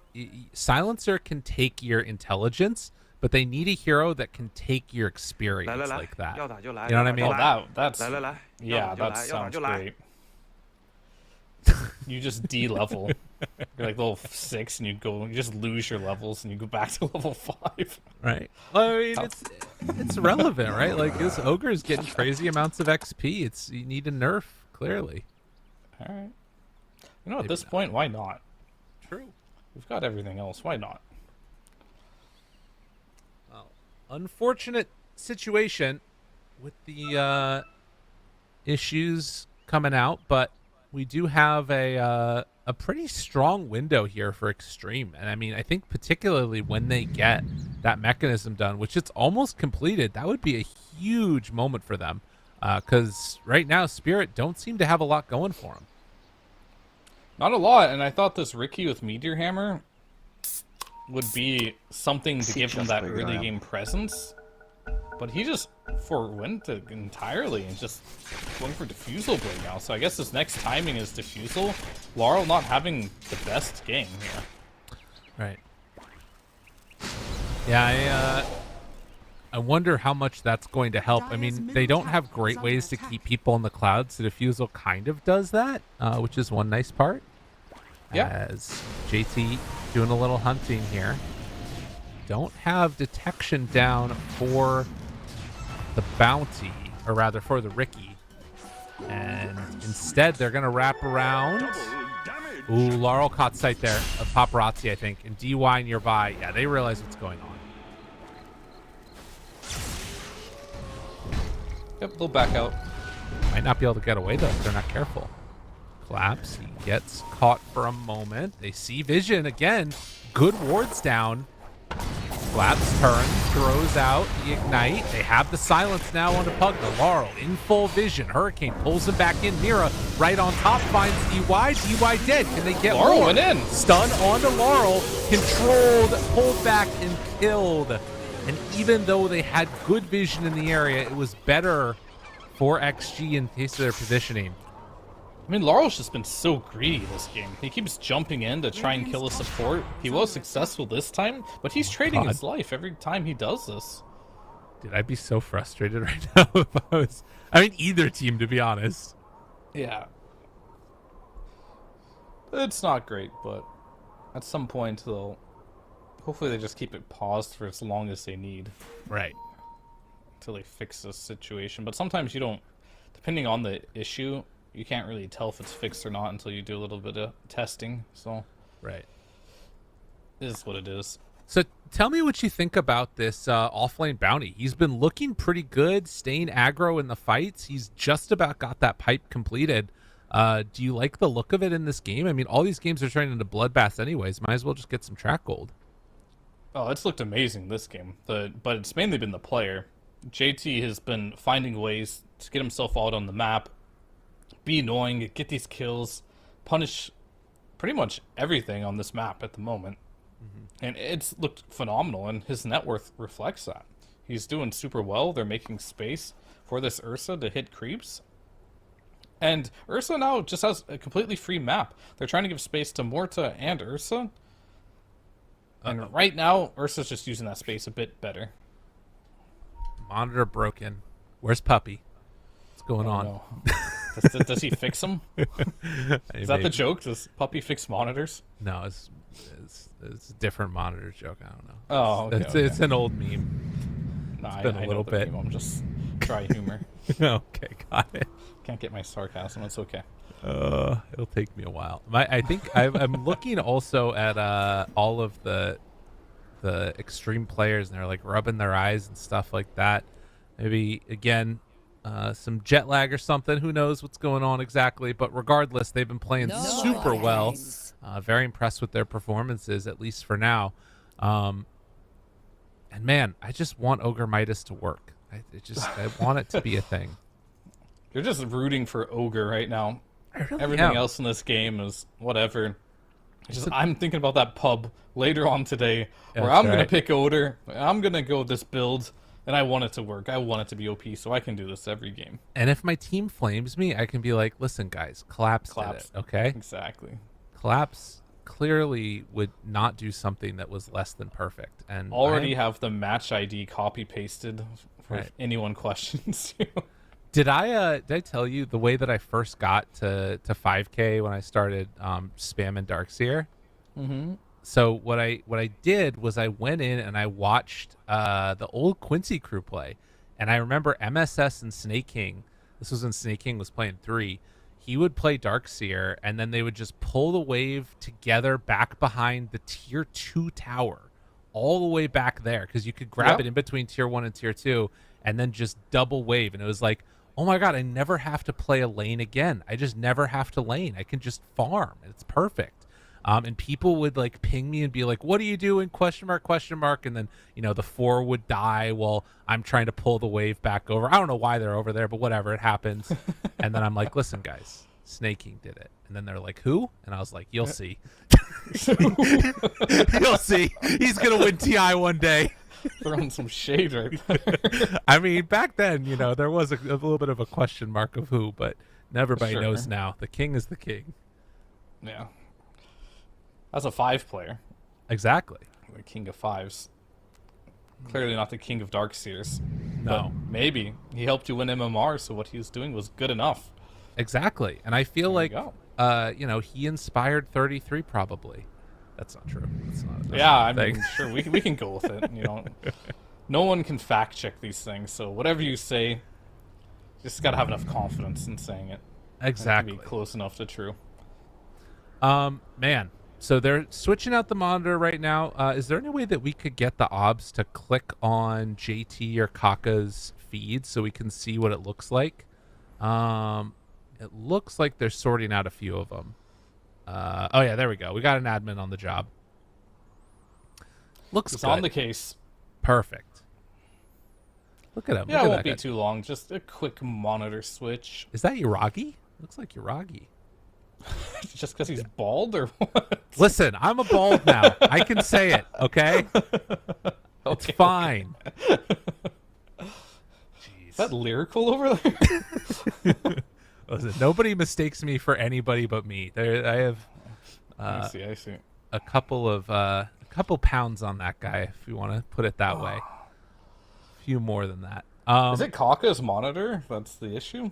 I think so. My guess is that JT was typing for him because Kaka couldn't type for himself because his monitor was dead. Oh, Yeah, okay. He reconnected. He looks good to go. we're in it. Let's do this. That is a good thing to have a problem with, to be honest, right? Like, having a monitor dead is, like, way easier to fix than a computer blue screen. You know what I mean? Yeah, of course. As long as you have a spare monitor. Right. If they didn't have a spare monitor, man, that's quite bad. Yeah, that surely. Mid lane, here we go. Oh, what a silence! Very well played. Oh, but the force. Who's gonna die? It looks like it's gonna be Kaka. Only comes back to immediately die. But he saved his storm, so Yeah, true. I'm sure he's okay with that. But Mira, instant silence right as the storm zips in before he gets his pull off. Crazy reaction time by him. Poshka wanting to stay alive down bottom. Yeah, if they can continue to make that type of a move, of getting those silences off in time, it's going to really disrupt Storm's game. Might even, yeah, he's thinking about the BKB right away. Laurel finds DY off in the trees, hunting this Pugna, sees him now, gets caught by the silence. Refusal Blade not quite done, so keeping him in that cloud a little bit rough, and well, that's the way to stop him from getting the silence off in time. Have the bounty punch him in the face, and another 2 round of track kills into Extreme's pockets. Alright. This track spell has been changed a lot. Let's figure out how much gold this gives now. So self bonus gold is 130 at level 1, and allies get plus 40 on top of that. So it's a lot. He's number 1 net worth. He has pipe completed and a vanguard with 1,300 gold on top of that. This bounty hunter's huge. Wow. That's insane. Oh, Forget the Midas Ogre. yeah. The bounty hunter killing everything. That's where you really get the gold. I mean, it's pretty crazy. No, you're absolutely right. With that said, we do also, though, have Collapse Ogre getting strong. But Paparazzi, wait, Paparazzi? Oh, Decrep keeps him alive. Yadaro in trouble. Channel tries to get away. Not going to happen. They take down Huerta. And JT just doesn't care. Yeah, he keeps going. Towers? How much damage is a tower doing to him? 20 damage? Yeah, Cool. Slide it all off. Going into Aghanims next, too. Wants to get that increased cast range, applying Janata. He wants to steal even more gold.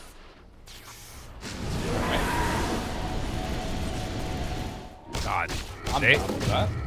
They're in a bit of a tenuous situation on the side of Spirit because this lineup from Extreme is coming online super quickly. Oh, look at that hit on JT. He can't hit the hinge. Dude, No. Maposhka just sat there right under a sentry. They knew. They were waiting. That was all a bait. But it doesn't matter because they can't control them. There's already 4 staffs. Oh, wait a minute, though. This might be what they're looking for. Crept out, stun immediately on a paparazzi, but he's got a haster and he walks away from all of them. Mira already dead. Tried to cast that big Mystic Flare and ended up getting bopped by the Pugno ward. Collapses dead. Maposhka in some trouble, trying to get anything going for themselves, but these 4 staffs, the decrep. Extreme Gaming have built perfectly to deal with this Ricky. Yeah, I don't know what the problem is here. I don't know if I'm blaming the Ricky or the Ogre, but they both look useless. Okay, fair. Fair enough. I haven't seen Ogre do anything outside the laning stage. That was good. Yep. I actually haven't seen Ricky do anything this game, though. 1-4 staff is countering the Ricky. You need a shard to be able to make it so people can't 4 staff other players out of the smoke screen. And I think that has to be your next item. Yeah. I also will say that, like... Oh, wait a minute. Paparazzi on Maposhka. They're not even giving him this chance. Wait a minute, is this a mistake, though? Have they gone in too far in Extreme? Couple quick punches, they find the Pugna, kill him off. It did cost them both of their supports, but they got one. I think at this point you take it. If you're Team Spirit, you've got to just take whatever you can get. And, well, Ghost now shows up. Flash throws out the stun. More and more they go. Have Bloodlust, too. JT. Just walk away from him. Can they find Kaka for the kill? They will. Laurel turns now. Fear. Control. Damage. Dead. Okay. Do they have a second salvo, though? JT is nearby. Doesn't have Pipe at the ready. But they do have the silence on the Paparazzi. And they get the kill. And this is before Shard. All right. Much needed. Extreme Gaming playing like they're winning the game by a lot, which they kind of were. But overextended just a little bit here, not being able to kill Collapse there after jumping in with the Ursa and Rage. They just have to back up there. It looks like they're going to go back and go do the Tormentor. Ursa, as we decided, one of those heroes that could potentially solo this if he wants to, and there's 2 Wisdom Rings down there. Who's getting this? I think Ghost takes him probably. Oh, no. No. Still dying to Tormentor. That's so 7.33B. Come on, guys. You're pro players. It happens. All right, now here's the thing. If one of Team Spirit died, he can't die now because he gets got tipped. Oh, Maposhka, don't let it happen. All right, he lives. It's going to be a Sky Shard. Interesting. Ricky has Shard. Talk to me about how good this is. It's quite good this patch. It goes nerfed a little bit. However, the biggest thing that it does is the fact that targets become untargetable when they're in your smoke screen, which means Pugna can't use a heal on them, CM can't use a Force Staff on them, you can't use any items on your allies that are stuck in a smoke screen. So a lot of people think it's just a Force Staff counter, but Pugna not being able to heal people could be big as well. But you need to be able to cast it, and you dying right away in the mid lane, Wow. not ideal. I mean, that's what all this net worth on the Bounty Hunter will give you. You just get an Orchid. Crazy. Ogre right now has finished the Crimson Guard. So they have a couple of these aura-oriented items and things starting to feel a little bit better on that regard. But when you lose your Ricky like that, that's pretty rough. I'm just a little bit afraid if you have downtime. Oh, JT sees Yatoro. Oh, it does have a pike. Goal. find him. Collapse trying to keep his buddy alive. Force stab, double rounds. Yadro turns, pierces the veil, has to do what damage he can in this moment. Rooted, no ability to take it off. Super dead. Just like that, Extreme take another W for themselves. If they focus on a hero, they just die. I was about to say the Crimson's a nice addition and everything, but you're playing versus a lineup that doesn't care that much about Crimson Guard. Yeah. Ursa, his damage is so overwhelming that just blocking, you know, small chunks of it every hit doesn't really matter when he's coming in like a wrecking ball after a few hits here. Same, the supports, they're all magic damage. Storm Spirit, his overload, doesn't really care about the Crimson Guard. Maybe the Bounty Hunter's affected a little bit, but the itemization coming out from Collapse, like, I'm glad he is going for auras, and it's fine. It feels like this may have been a game where Crimson could have been a potential skip. Yeah. Maybe even, like, disassembling the Vanguard and going back for the pipe instead and then building into that halberd earlier could have been the option. But whatever the case is, that is not what ended up happening. And he's trying to build into the shard next for Collapse.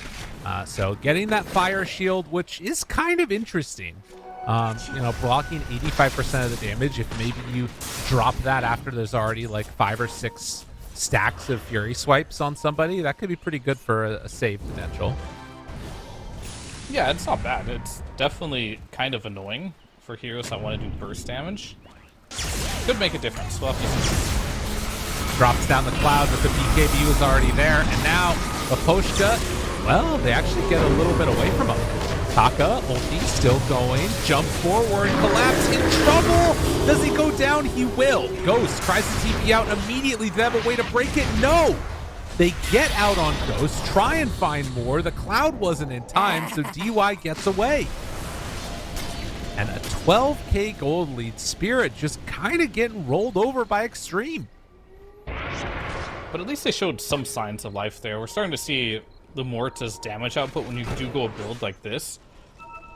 She was hitting hard. True. For the duration of that fight. Really hard. And Kaka just gonna double force staff. They want to chase. No way he has for a CM shard. to You get can't out. force him. That's an easy kill. Those are the types of pickoffs that they need to get.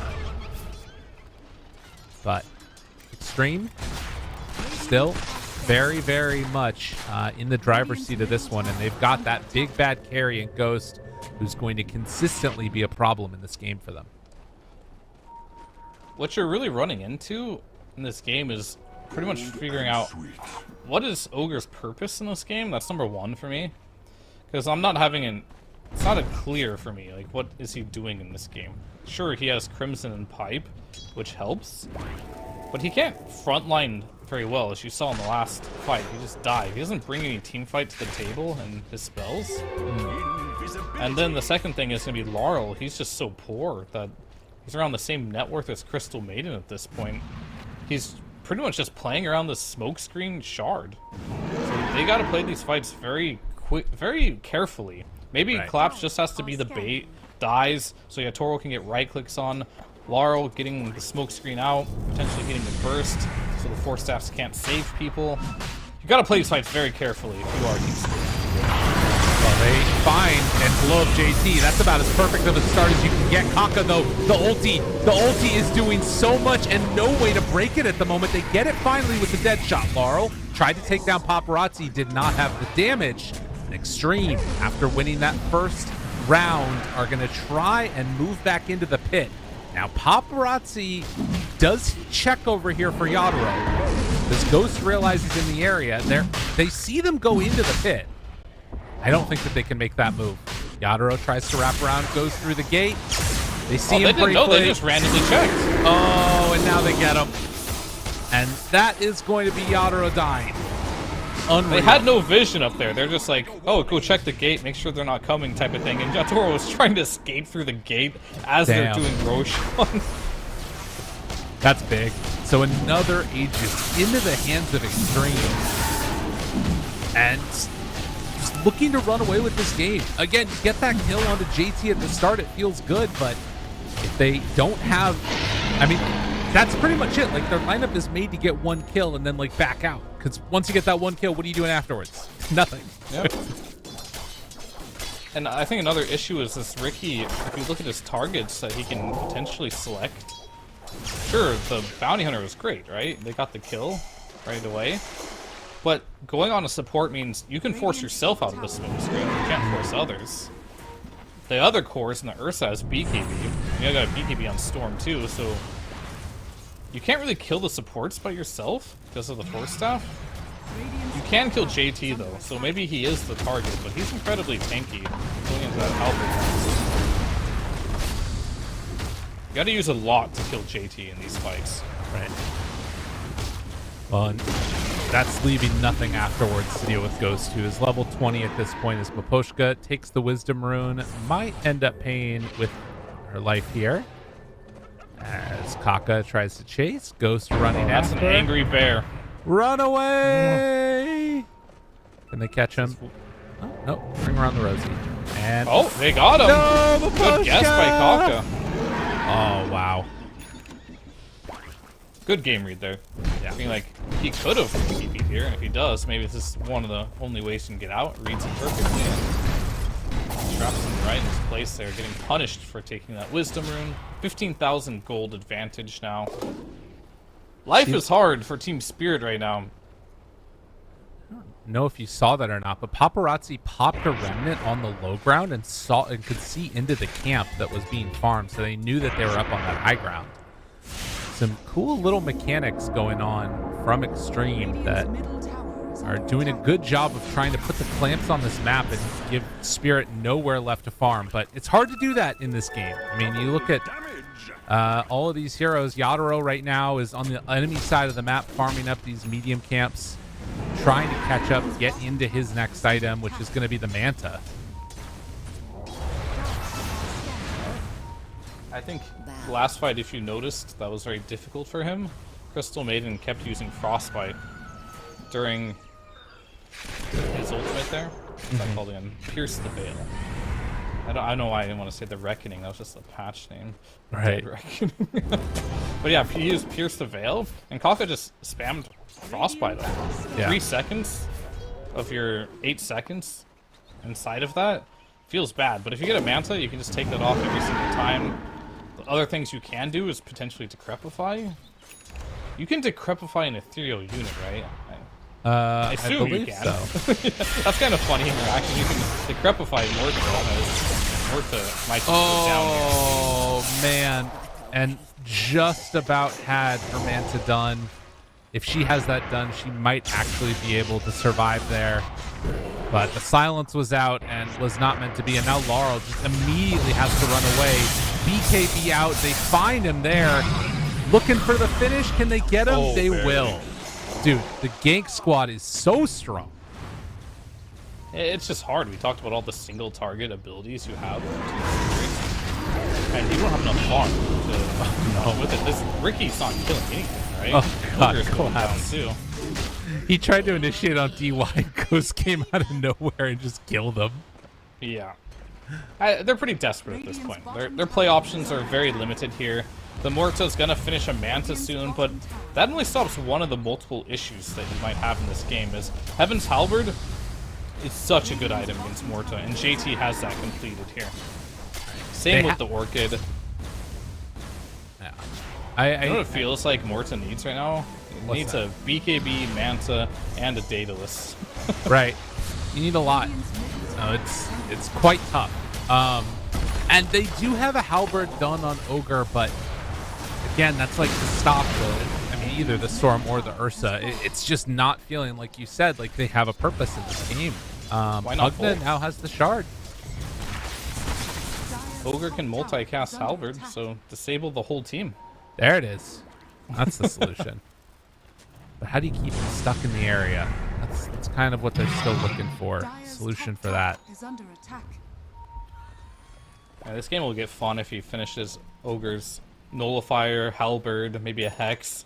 Multicast all of those onto all enemy heroes. Maybe we'll have ourselves a game if we can get to that point. But for now, 21,000 net worth advantage.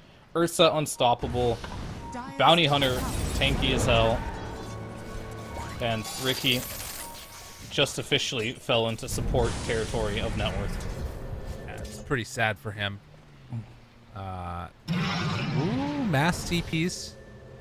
Oh, they might have seen some. I think they saw some Lotuses get taken, and yeah, everybody now TPs away on Spirit, so they won't get that.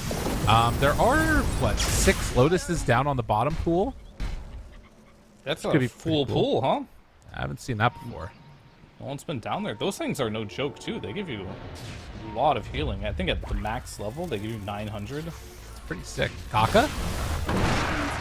It's found. Force staff to the low ground. Tries to chase after him. Yadaro right on top. BKB, no problem. Man to out. Paparazzi pops his own BKB, but they get the pierce the veil.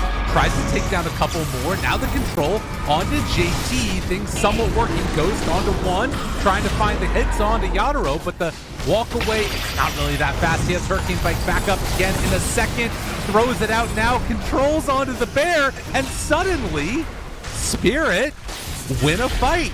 Save your buddy syndrome, not the way that's supposed to go. Everybody on Extreme is going to die. Fear, why'd they do that? You said it yourself, save your buddy syndrome. All of a sudden Urso thinking he's a big boy, jumps in there, pops his BKB super early while Pierce the Veil, or yeah, was still active. Wasn't able to hit the Morta. Got kited out at the end, got silenced. Couldn't get his ultimate off. And there you go. They're back. What can they get out of this? I mean, I'm going to say, at every point of Team Spirit's career as a squad, their late game has been very scary. Their comeback potential has been very scary. I think about those games around like TI-10, and so many times it was through that bottom lane where they would win a fight like this, suddenly get like a full lane of racks, it feels like, and just look at that swing. It somehow they just do this. If they can keep Yatoro alive, he will win them the game. He's got Bloodlust on top of him. Skywrath went for a Solar Crest on top of the Morta. Pop the Mask of Madness on top of that. That's a lot of damage. And we talked about Morta maybe needing a BKB into the Daedalus. He's just going to skip the BKB straight into Daedalus, realizing he needs the damage. And I think when he finishes his Daedalus, the damage will be there. Well, Extreme, how do they handle this adversity? Are they going to be able to sort of stand up to this, get their feet back underneath them, right the ship, and put things back in order? Because at the moment, that huge swing has given Team Spirit a ton of momentum. Not always easy for these teams that have particularly been like sort of floundering a bit in the group stage, winning one, losing one here and there, to sort of recover. Sometimes that doesn't happen as quickly. Yeah, you just lost 10,000 gold on Extreme Gaming too. The map is stabilized. I think what you're looking for next is going to be Roshan, who is up and available. This is the third Roche, keep you in mind. So for the next 4 minutes here, 3.5 minutes, he will have a Refresher Shard. Then he will move the Radiant side, and then he'll have an Aghanim's. I'd much rather have the Aghanim's. I think the Radiant Roche is a bit OP on the third one. So if you could have the choice to get like 50% of getting the Aghanim versus 100% of getting the Shard, which you take? Like 50% of just potentially not getting other anything? team. Yeah, of the other team getting it. Oh, I see. I mean, I would probably take the 100% Shard. Okay. All right, fair enough. Well, they might just take that right now. Extreme. Head down towards the pit. Do Spirit know? The pings. Yeah, you don't wait for it to go to Dire. Definitely not. The pings. Head there. Oh, Radiant are scanning. They think that they're fighting over to the side, but they're not. They're in the pit. And Extreme are going to get a free Aegis. Oh, that hurts. And Aghanim Scepter on Paparazzi coming into this fight now has the Refresher Shard. They should at least make the Shard like the old Shard where it had no mana cost to activate. Oh, yeah.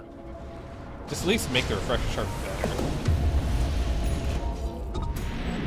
Either way, yeah, he does have Ags and Shard, which is a great combo. It's going to cost a lot of mana for him to do this, but well worth it if you can get 2 to 3 heroes in it or more. JT trying to bait on this lane. Muerta illusions spamming out what little damage they can do while the real one's down bottom. And I believe has another full item coming out on Muerta. Oh, it's just a TP scroll, never mind. But has the data list on. Yeah.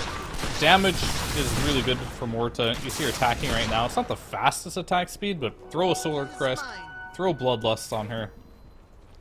She was attacking super fast now. They also have the really good answer for a bunch of the CM shenanigans, as well as all these various slows that they've got. The Boots of Bearing done for Enchantress on top of the Force Staff. So you give these supports enough time to get into these other aura items that can make a pretty big difference. Collapse. It's big. That is a big one. You can no longer Force Staff yourself away. Pugdon can no longer Decreptify save people. We've got some issues to deal with here. This game, it's not over for Spirit. That one fight, that one wipe, levels things out quite a bit, and now Spirit gets to play the type of game which I think they'd much rather be playing in this position, and that's very slow, moving around the map as a team, waiting for Extreme to do something similar as to what they did before in that last fight and overextend. This'll come in handy. And I mean, if they play this greedy style and sort of wait for those mistakes to reveal themselves, you can imagine that actually happening. And this is the other thing that I always talk about this. There's like a collection of, I think, particularly like the old guard Chinese teams that don't always make the most bold plays out on the map. This is a big play from them, though. If they can connect here, it sometimes feels like there's moves that are played to not lose as plays to move to win. Right. And Extreme, do you think that they have to play like really aggressive? Do they need a set of racks with this Aegis? Oh no, they don't need a racks with this Aegis. But ideally, they find a way to get a fight. It's a very difficult question to answer, because going high ground just blindly like this when you have 0 heroes that can hit high ground would be really stupid of them. Of course. So what they should try doing is getting a fight where they can use the Aegis, but if you're going to be playing the way Spirit is playing, just waiting for you under vision on high ground, so you don't want to rush up there either and give them a fight that they're like waiting for. So they could continue.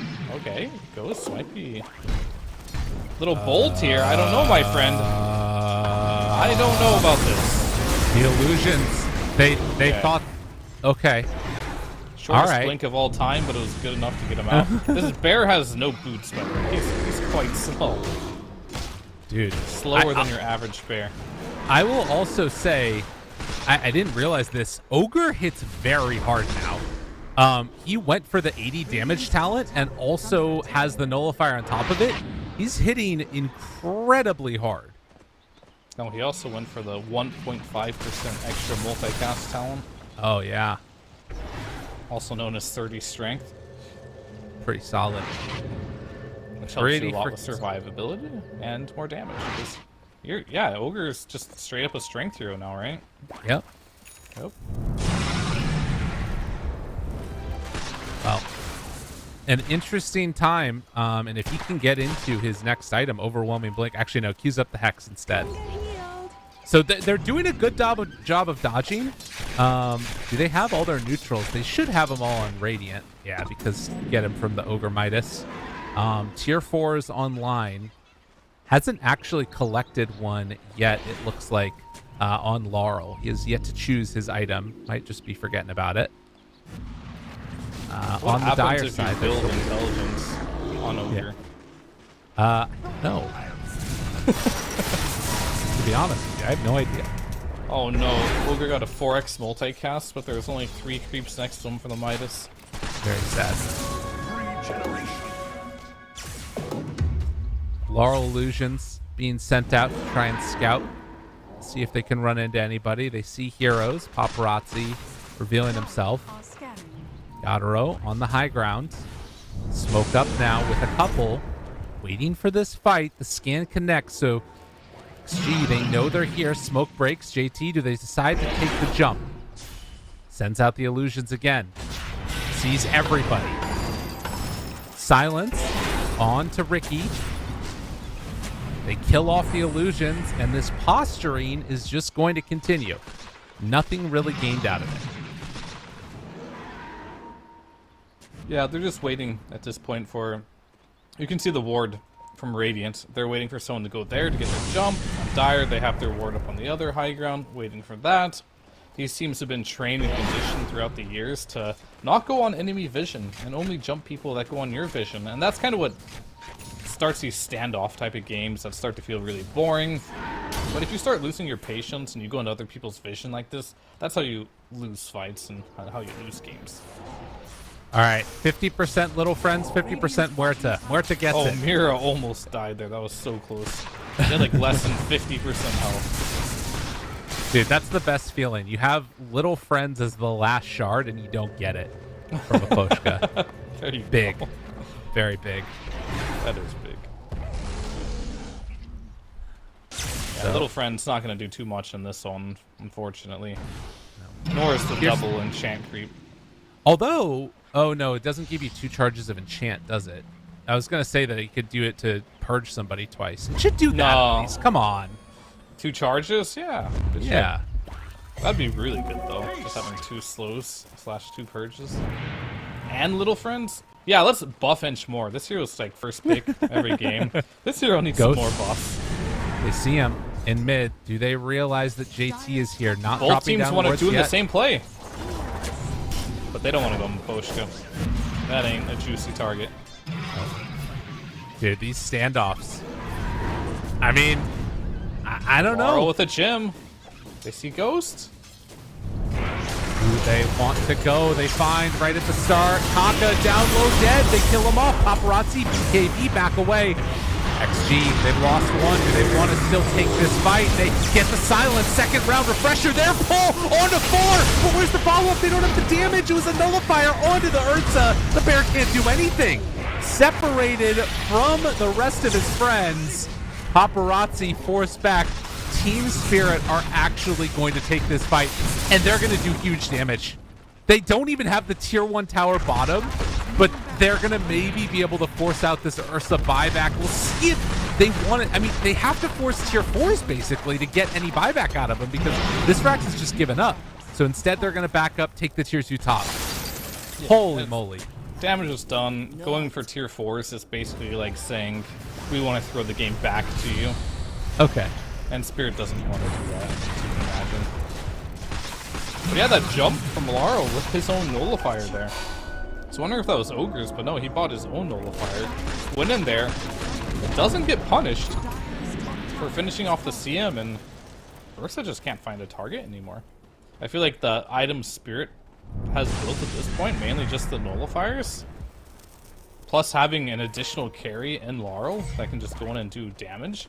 Laurel's net worth wasn't great for majority of this game, but it's getting better, and I feel like running into Yatoro is almost impossible at this stage of the game.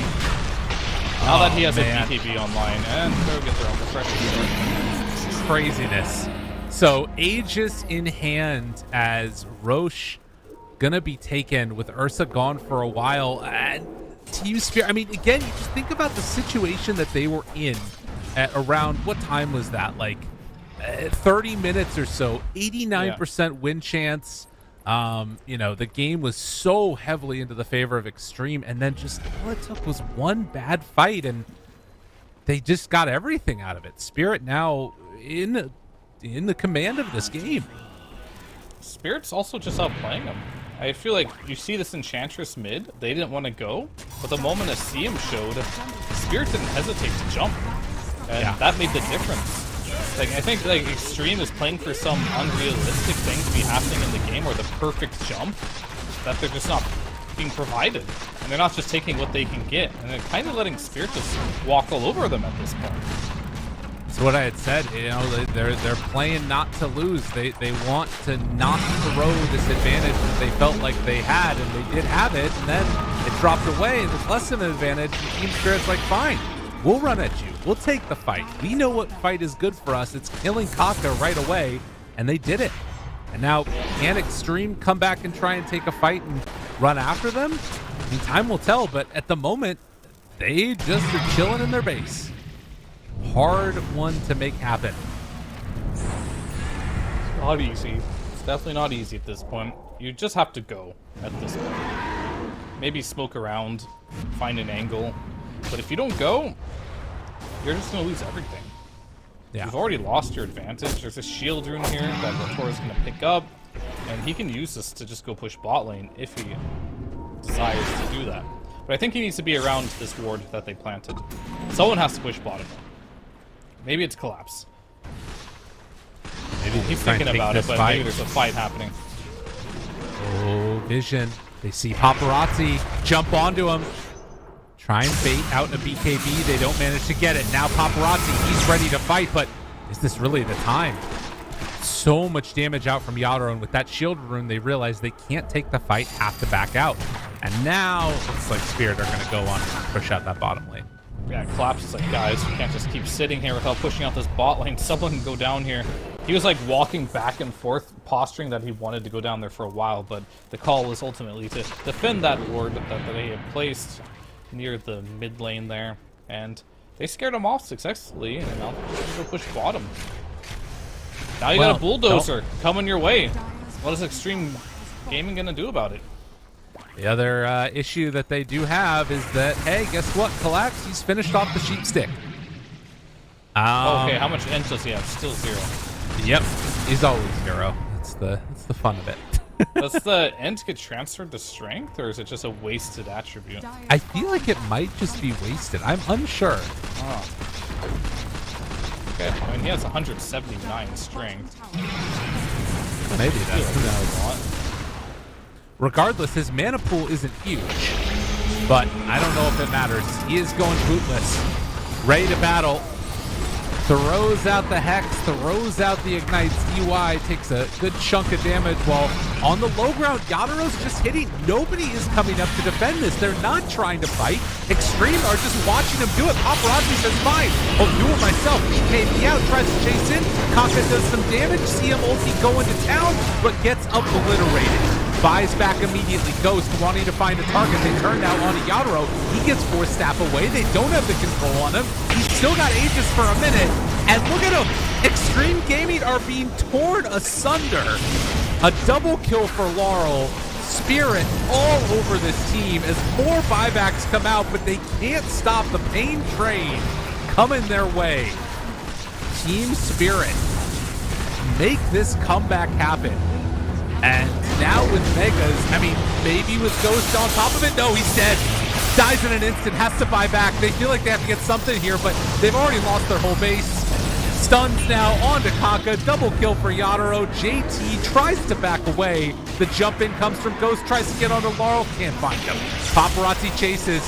They need to get something out of this. Everybody has fought back, and they haven't even broken the damn Aegis. 17 seconds left on it. They take it now. Ogre, Collapse. He's getting ran at. Can they kill him off? This would be big. Yadaro's back, though. And Laurel on low HP, but still getting these kills. Still finding hero after hero death. And, I mean, they have to get back in their base at this point. On to Ghost. Mira. Oh, barely gets away. The pullback 1-2. Ghost wants a target. They take down Mira, but Poshka, he is going to get close to falling. Do they have enough? Do they kill him off? Laurel on the triple kill. He's so low, 100 They can't HP, see him. but he has the gem, and there is no detection. There is no way to see the Ricky. Ghost now under get the more hex fire. available. Double Laurel hex. getting so many kills on no HP. They take down another. Ghost is dead. The ancient falls to the creeps. GG. Spirit just ripped them apart. Yeah, at one point, Extreme was 22k gold ahead, by the way. Oh, And then all it took was one singular fight. Where they just... God. They killed Kaka. Then they went in 1 by 1. Alright, Paparazzi, I'm gonna come in and help and fight. He died. Ursa, I'm the one that's gonna win this fight. He goes in, he dies right after too. And then it turns into a whole team wipe. Somehow, 1 by 1. Then they even get the Aegis after that on Extreme, on the Ursa. They don't do anything with it. They're too afraid to make any jumps at any point in this game after they lost that team fight. And Spirit, like, hey, we can win a fight. Let's just play around the map together. Let's move as 5. Let's play around our vision. when we see a target, we're going to jump them, we're going to kill them. And that's something Extreme just couldn't find, and Team Spirit just punished for them. And we saw the big difference of, like, when we had the Aegis on Spirit versus when we had the Aegis on Extreme. There was no confidence on Extreme this game after that one instance. No, I think it's... And that's the problem, right? Realistically, we're going into alternate universe world mode. Extreme right, Gaming won that game. They won the game. The game was won. It was like, just close it out the easy peasy way. We know how you got to do it. And it was just handed over to the side. And like you said, you know, they didn't have the confidence to go high ground. You know, the They old didn't have phrase, confidence go anywhere.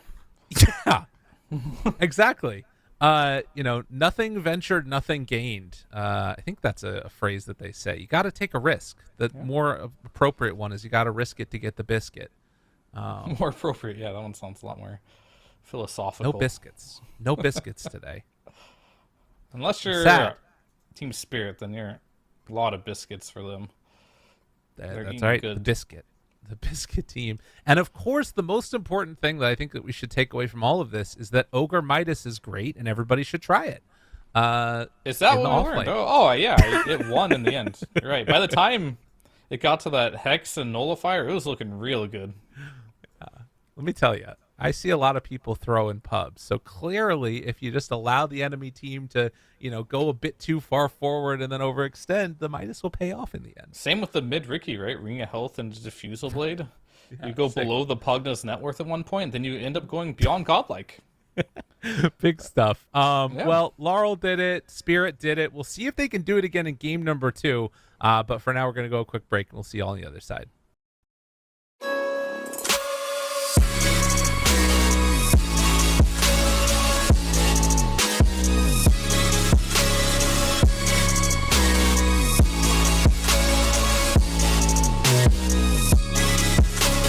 You love it, you wear it. What's your style? Get your merch at shop.eslgaming.com.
'cause you're the thing I want.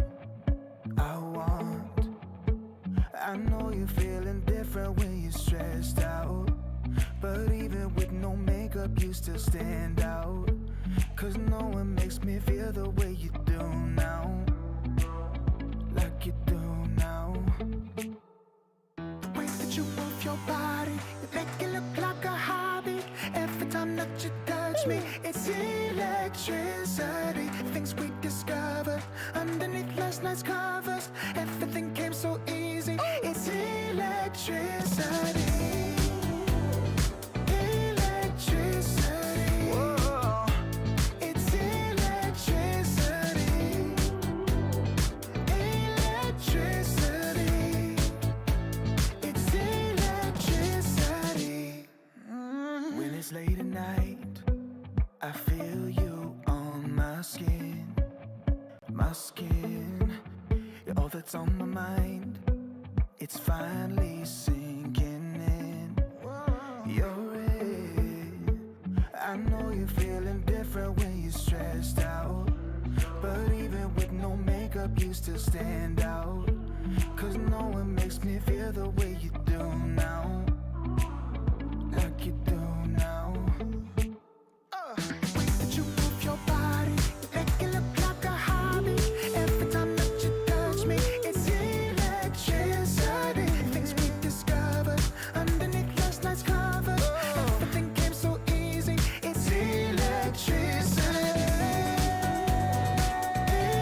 Electricity. Oh, it's electricity. Electricity. Oh, it's electricity.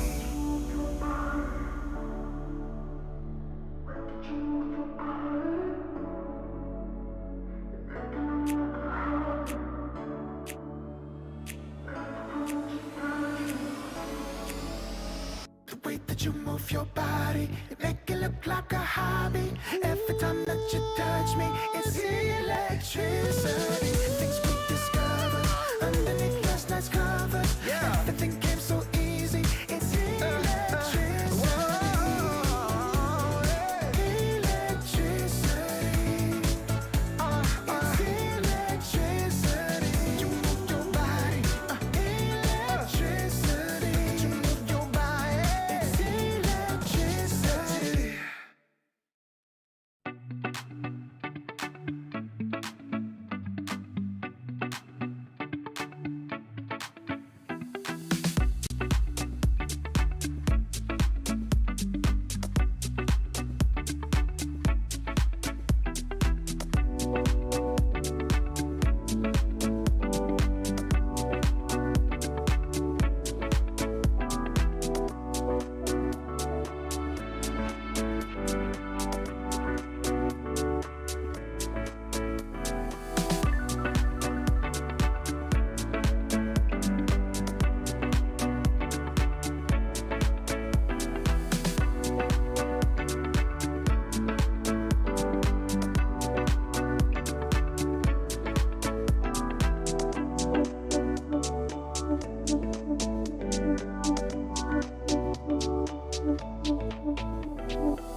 Hello and welcome back again. We're here for our final match of the night on our second to last day, or penultimate as some people call it, day of the group stage. Fear, we're coming down to the wire here, and a lot of different things going on. I believe with that win, Team Spirit have guaranteed themselves upper bracket. So all the upper bracket matchups are decided. It's going to be OG, Tundra, Shopify, and Spirit. And then it's still a toss-up about what's going to happen down here at the bottom. Are Extreme going to make it through? A win here would put them in a great position. They basically came close to winning that last game, but came up just a little bit short. I mean, how sort of much stock do you take in maybe Extreme being able to come away with a victory in the next one, considering particularly that Spirit no longer have that much to play for in terms of, you know, making it to upper bracket? I mean, I wouldn't purchase any of that stock personally after seeing last game. Okay. If you can't win a game like last game, my hope for you winning, and you know, another game where you don't have that type of start is much less. But it is possible. Anything's possible in the game of Dota, but Team Spirit kind of showing why they deserve to be in the upper bracket with this performance of coming back. I always like to say you can define a good team not by how they win so consistently, it's how they can come back from games they're losing. Because you can't always be ahead in the game of Dota. You have to know how to win games that you're losing. And that's exactly what they showcased here. They were losing quite badly, but they were resilient. They held on for the majority of this game, and they waited for a moment, and they finally got it. They seized it, and they turned this game around real fast. And I saw right there, too, that big fight that we just watched was the sort of final nail in the coffin, and I noticed it was Kaka getting caught out. Worth noting, the fight that also turned, that initially started the snowball, was Kaka getting caught out, and the rest of the team coming to try and save him. That's kind of been the consistent story. People trying to help him out in the midst of a moment where it's like, if you just let him die, maybe you can reset. Maybe you're not in the situation where your throne's dying to creeps before everybody can even call GG. But that was not what happened. We'll see if some of those woes have been salvaged as we are into the draft now. The first round of bans coming out at the moment. And look at what Extreme Gaming is losing reserve time on their first ban. All right, that just should not happen. Like what? Hold on a second. I can't even see who was the choose for. Oh, I don't know. I'm tilted. So basically, you're tilted already. Okay. Nah, they just didn't have enough time to kind of decompress what just happened in that last game. Was it a draft error? Was it play error? I'm sure they had a lot to talk about during this short little break they had. I'm hoping they came to the right conclusions, because it's very easy to go back there, start talking, start speaking from your emotions, and not through just facts of what happened. Right. And even if you are speaking facts, you got to get 5 players on the same page that, yeah, this is the issue, and let's just reset it.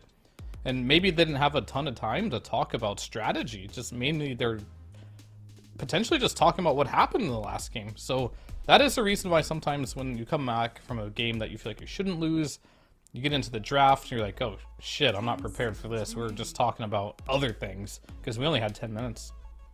Right, no, it's true. And so the change up after they ban out the Enchantress, they immediately going in to banning the Doom. Extreme now have an option. Alchemist is on the table.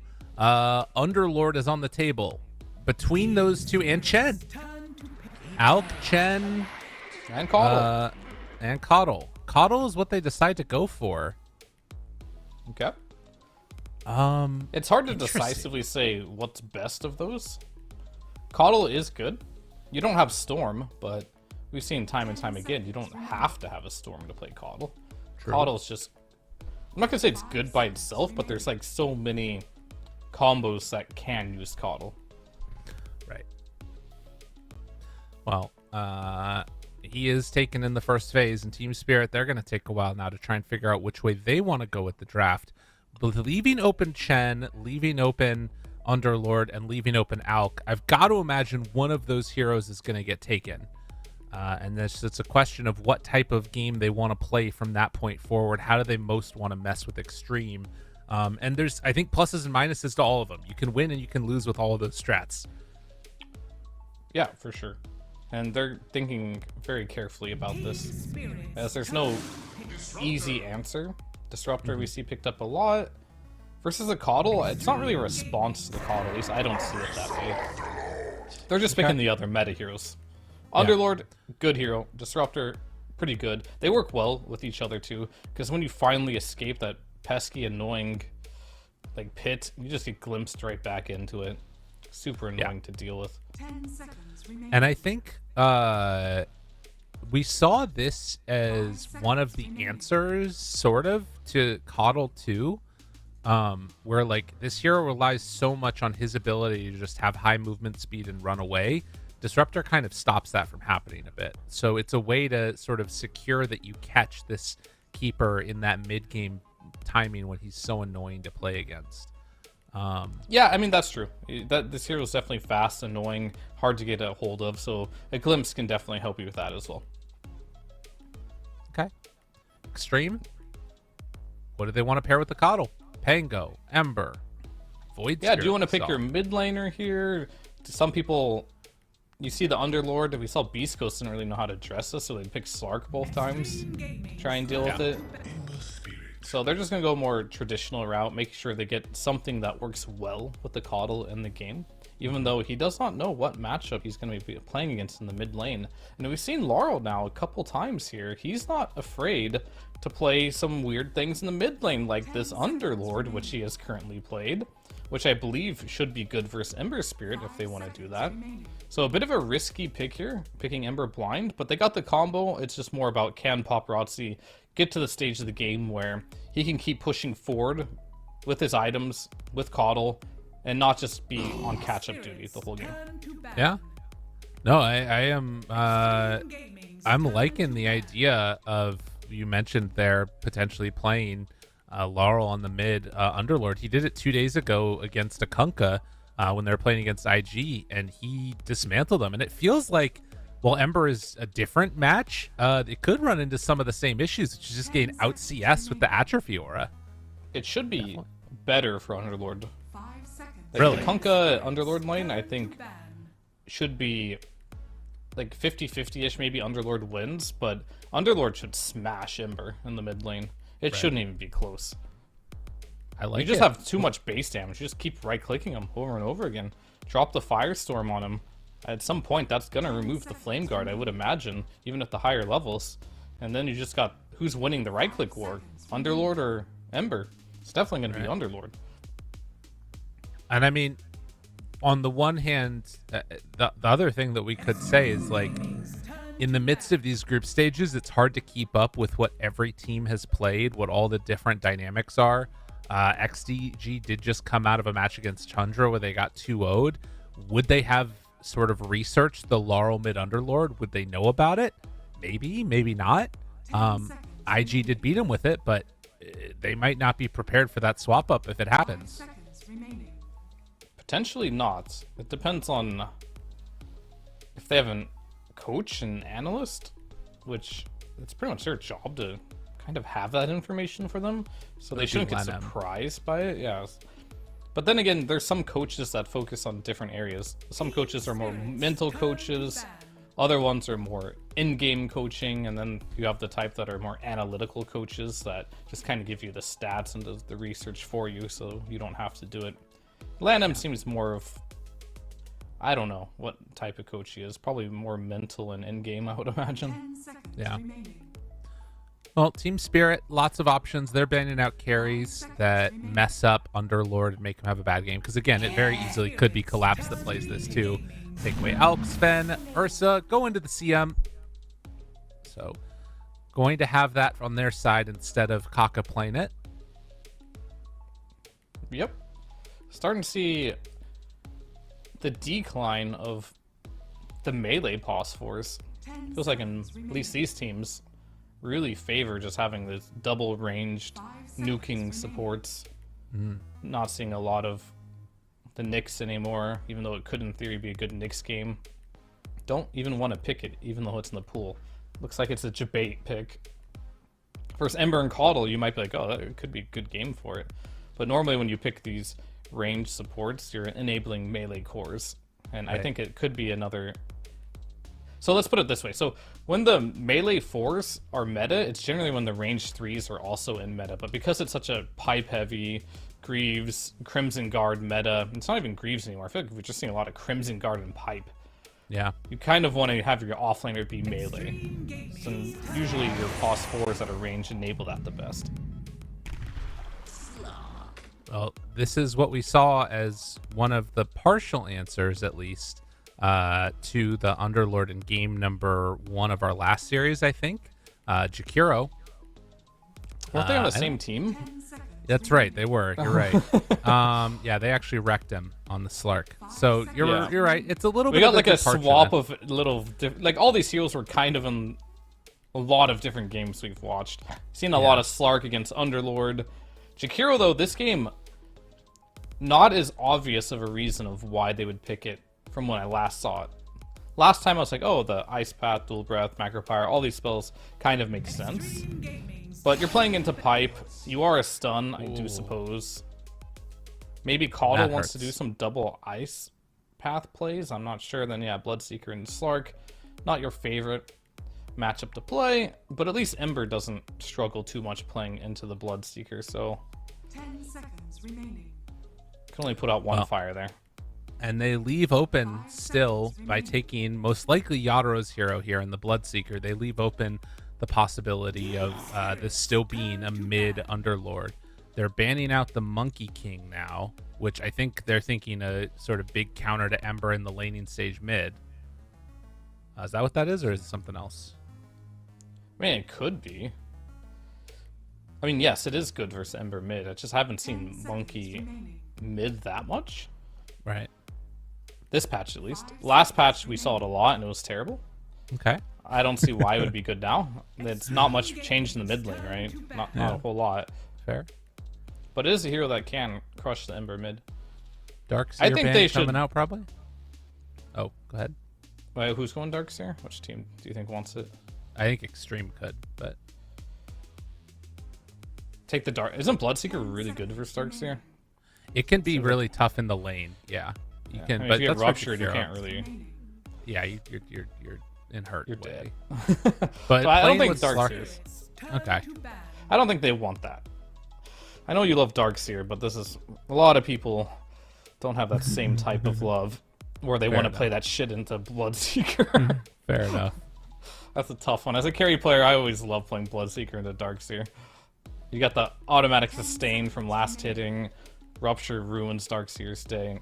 Not the best illusion target either. But yeah, I think they do need a hero that can try and deal with Bloodseeker in the laning stage, which there isn't a lot. And Bloodseeker's a weird hero, right? Depending on what's happening on the map could determine the strength of the hero. Like, you could have a matchup that's good for you, theoretically, like a Slaughter or something versus a Bloodseeker. But all of a sudden, every lane is low and Bloodseeker just has 1,000 move speed and you just can't harass him anymore. And he can chase down a support. Things get really weird really fast.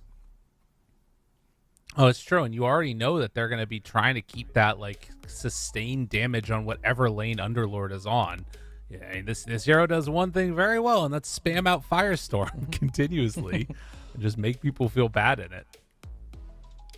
And I think if you are in the situation of Team Spirit here, pick Collapse, something to deal a Slark.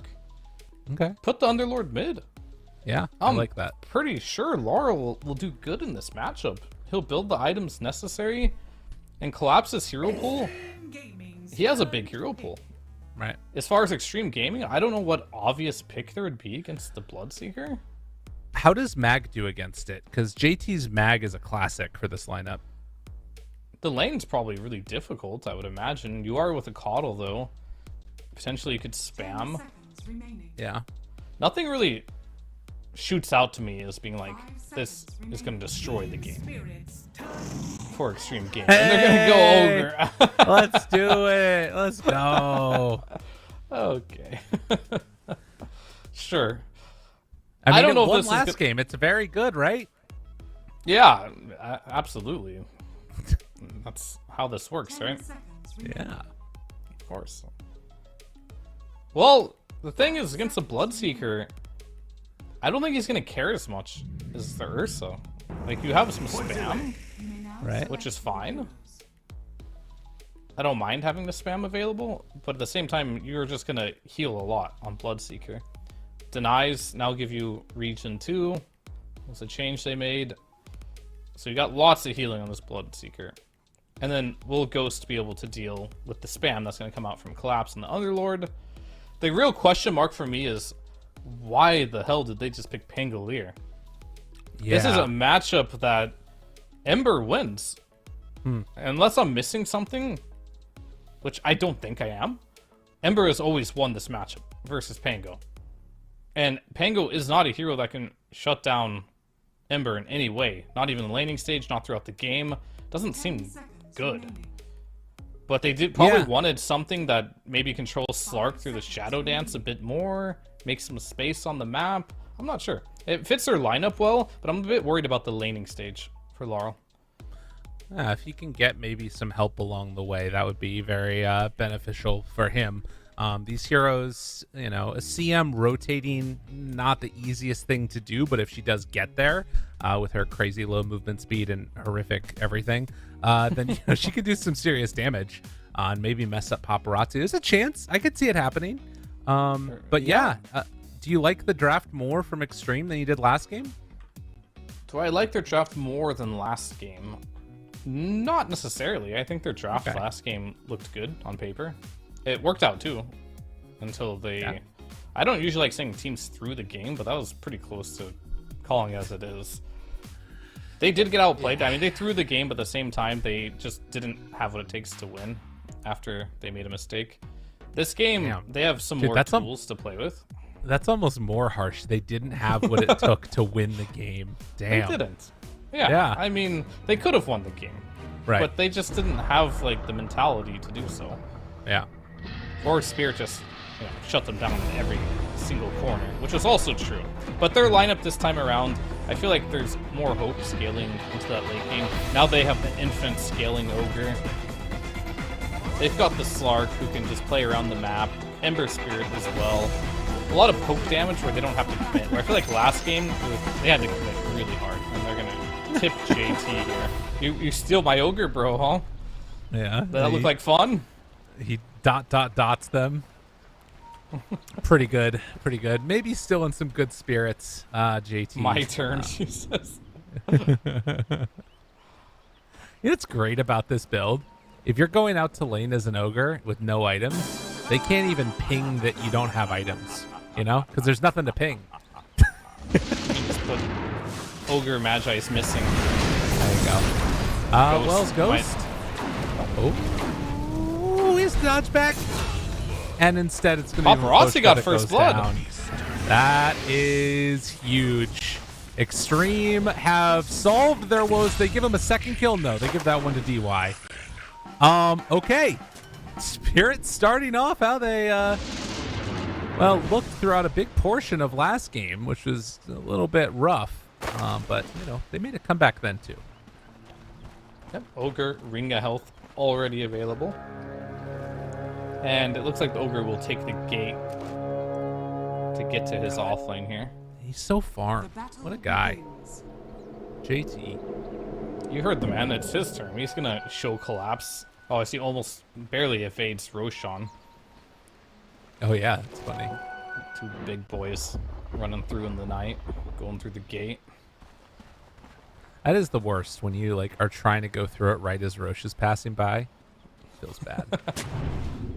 All right, well, Paparazzi, he almost has a bottle. So starting out this mid matchup, would you say is even more favored against Pango, and also being down some network? Not the way you want to start if you're Laurel. Yep. Paparazzi already messed up the lane though. How do you do that? He didn't dodge the first shield crash with the sleight of fist. Not the biggest thing in the world, but if he's not dodging these, you're not getting the impact. Then you can't trade. Oh, no. DY? Now he left. Ooh, does he? Mira? Almost connected. Well, that's not good for Paparazzi to be missing those. Yeah, he's hitting it every time. Fine. Yep. I mean, it was on cooldown that one time. Right. But this matchup can get really hard if the Ember is super fast with his reactions and predicts it. It'll probably get hard anyway because you're just spamming slide on Pango, and he doesn't like that. Fair enough. We'll keep our eyes across all these lanes too to see if Yadro starts to get some big stacks up in terms of his movement speed and what have you, and he already probably is because Paparazzi is down low in the mid. And scary situation for the old Ember. Yeah, Paparazzi's not playing this lane very well. I've been watching him a little bit. Maybe he's not familiar with the matchup. Maybe he's caught off by surprise by Laurel, who put an early point in the lucky shot. But this is not going... It's not the end of the world, but it's not going the way it could have gone. Let's put it that way. Yeah. Interesting. Okay. I mean, and now it's with Tango receiving some nerfs in the last patch too, so Laurel getting the job done. Meanwhile, on the top side, Maposhka is about to get pummeled and punched. JT finding his moment together with Kaka. Oh, but they end up not connecting. Good frostbite by Maposhka. Keep himself alive against that ogre. Got a big stick. And survives with the frostbite. And we'll see how Yatoro can do here. I mean, Bloodseeker at this patch does, in theory, sound pretty good. As he's... Yeah. Oh, that's gonna miss. Because you don't have a lot of sustain options from supports in bot lane, actually. What can they do? TY take some damage, but we'll just be able to walk it off. Everybody kind of staying a bit low at the moment, which again, it's got to be a little bit concerning for JT facing off against Yatoro on that Bloodseeker top lane. Yeah, the point I was about to make, unless more craziness is going to happen here. Double check. Stun. Actually, you know something's pushes happening him. at the bottom. I don't know what's going on. Yeah. Alright, Kaka in trouble. Is he dead? Chase? Gone. Yatoro gets the kill. People a little bit low HP. It comes back to haunt them. Not bad, and this Bloodseeker's super farmed now. This OP Ogre you're talking about, not having the same type of game as the first game we just saw it in. Kaka is going to refill the bottle. In the meantime, up on the bottom lane, Ghost taking a lot of harassment. The blood grenade brought down to 40 HP. We'll get a Tango passed over, but I mean, this is just further fuel for the fire of Yatoro's already awesome start. JT has a Vanguard, but yeah, that is a ton of injection. And Ghost, again, brought super low. I mean, they need more regen. They need more of everything. Mira This brings me to my point here. They want to trade kills here. tries to get away. EY Claps does not mind that at all. Doesn't really help Ghost that much, but Claps is furthermore accelerated. So now that I have like a small moment to give my point across here is this Bloodseeker hero looks pretty good in general this patch, because before you just buy Ring of Health. This is a Ring of Health meta, right? Every offlaner is just like going no boots, no anything into Ring of Health. And you can't really lane, but then you have this Bloodseeker hero who can self-sustain as they'll try and go on collapse here, but he doesn't care. He's got a Ring of Health. He's tanky. He'll tank everything, and Ghost is going to lose in the trade, and that's kind of why we're seeing Slark and these Ursas suffer a bit in the laning stage, because you can't make any trades whatsoever. When Yatoro in the top lane playing Bloodseeker, he can trade with JT all day long. He does not care that he has a Vanguard. He's got phase boots and his own built-in regen. Right, and on top of that, the Bloodseeker, because you know that your offlane is going to be sort of tanky and trading hits consistently, which they like to do even more so, you're going to be getting tons of stacks of that Thirst Up, and Ghost has just been running around him. Now he's dead! Oh my god, Maposhka out of nowhere moves on in for that final touch, and they can't punish top at all. Like, Yatoro's got the tower, or creeps underneath this tower, you're getting wrecked. Yeah, he's very difficult to mess with. Caudle is not a hero that applies a lot of pressure in your normal ways. He applies a lot of pressure in spamming you, making you use regen, but yet again, Bloodseeker does not care about the spam whatsoever, as long as he's allowed to continuously get last hits. Right. Well, and I guess that's why you wanted to see them take a hero that deals with him in lane, which, to be fair, is not really what Ogre does. Ogre is not going to be hurt by him in lane. Like, he's going to be fine, but he's definitely not applying pressure. Yeah, definitely not here. And we're going to see like a discrepancy in carry quite hard in this game just because of the laning stage. But mid lane, paparazzi. Okay. Some damage dealt, but not enough to really put the hurt on him, Maposhka. Yeah, Yatoro is incredibly farmed. phase boots, triple slippers, has a Bassi, gonna be going into the Maelstrom pretty soon. Everything you could want. Pretty much. They go on Papa here. He doesn't have any more remnants. He has one already out. They have Mira nearby with the glimpse ready and got him caught. Paparazzi going to die. Oh, wow. Yeah, and Post was just sitting on that one remnant that was out, so he didn't really have much of a play option there to get out of there. Kind of aggressively placed remnant. Maybe if it was a little further back, he potentially could have got back. But there was always a glimpse play if needed here. Well, that is pretty tough. They do manage to, during that time, get a XP rune on Kaka. Mira's going to go pick up the other one. But feeling a bit lost at the moment on Extreme. Maybe still a bit shell-shocked after that last game. Most likely. And then also you have JT, who's now playing Ogre, going same build Collapse went. Instead of a bounty hunter getting active. Right. So it's going to be a different dynamic of the game. JT's going to kind of just be AFK farming here.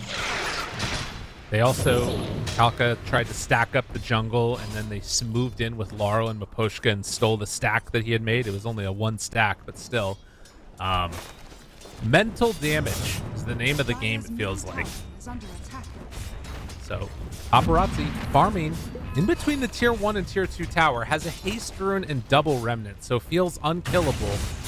He's about to have that tested. As he pops it, there's the root, the connection, and the kill, and popped the haste. Dude, Paparazzi, this is the worst that I've seen him play in years. This is rough. Collapse, tries to get out through the portal.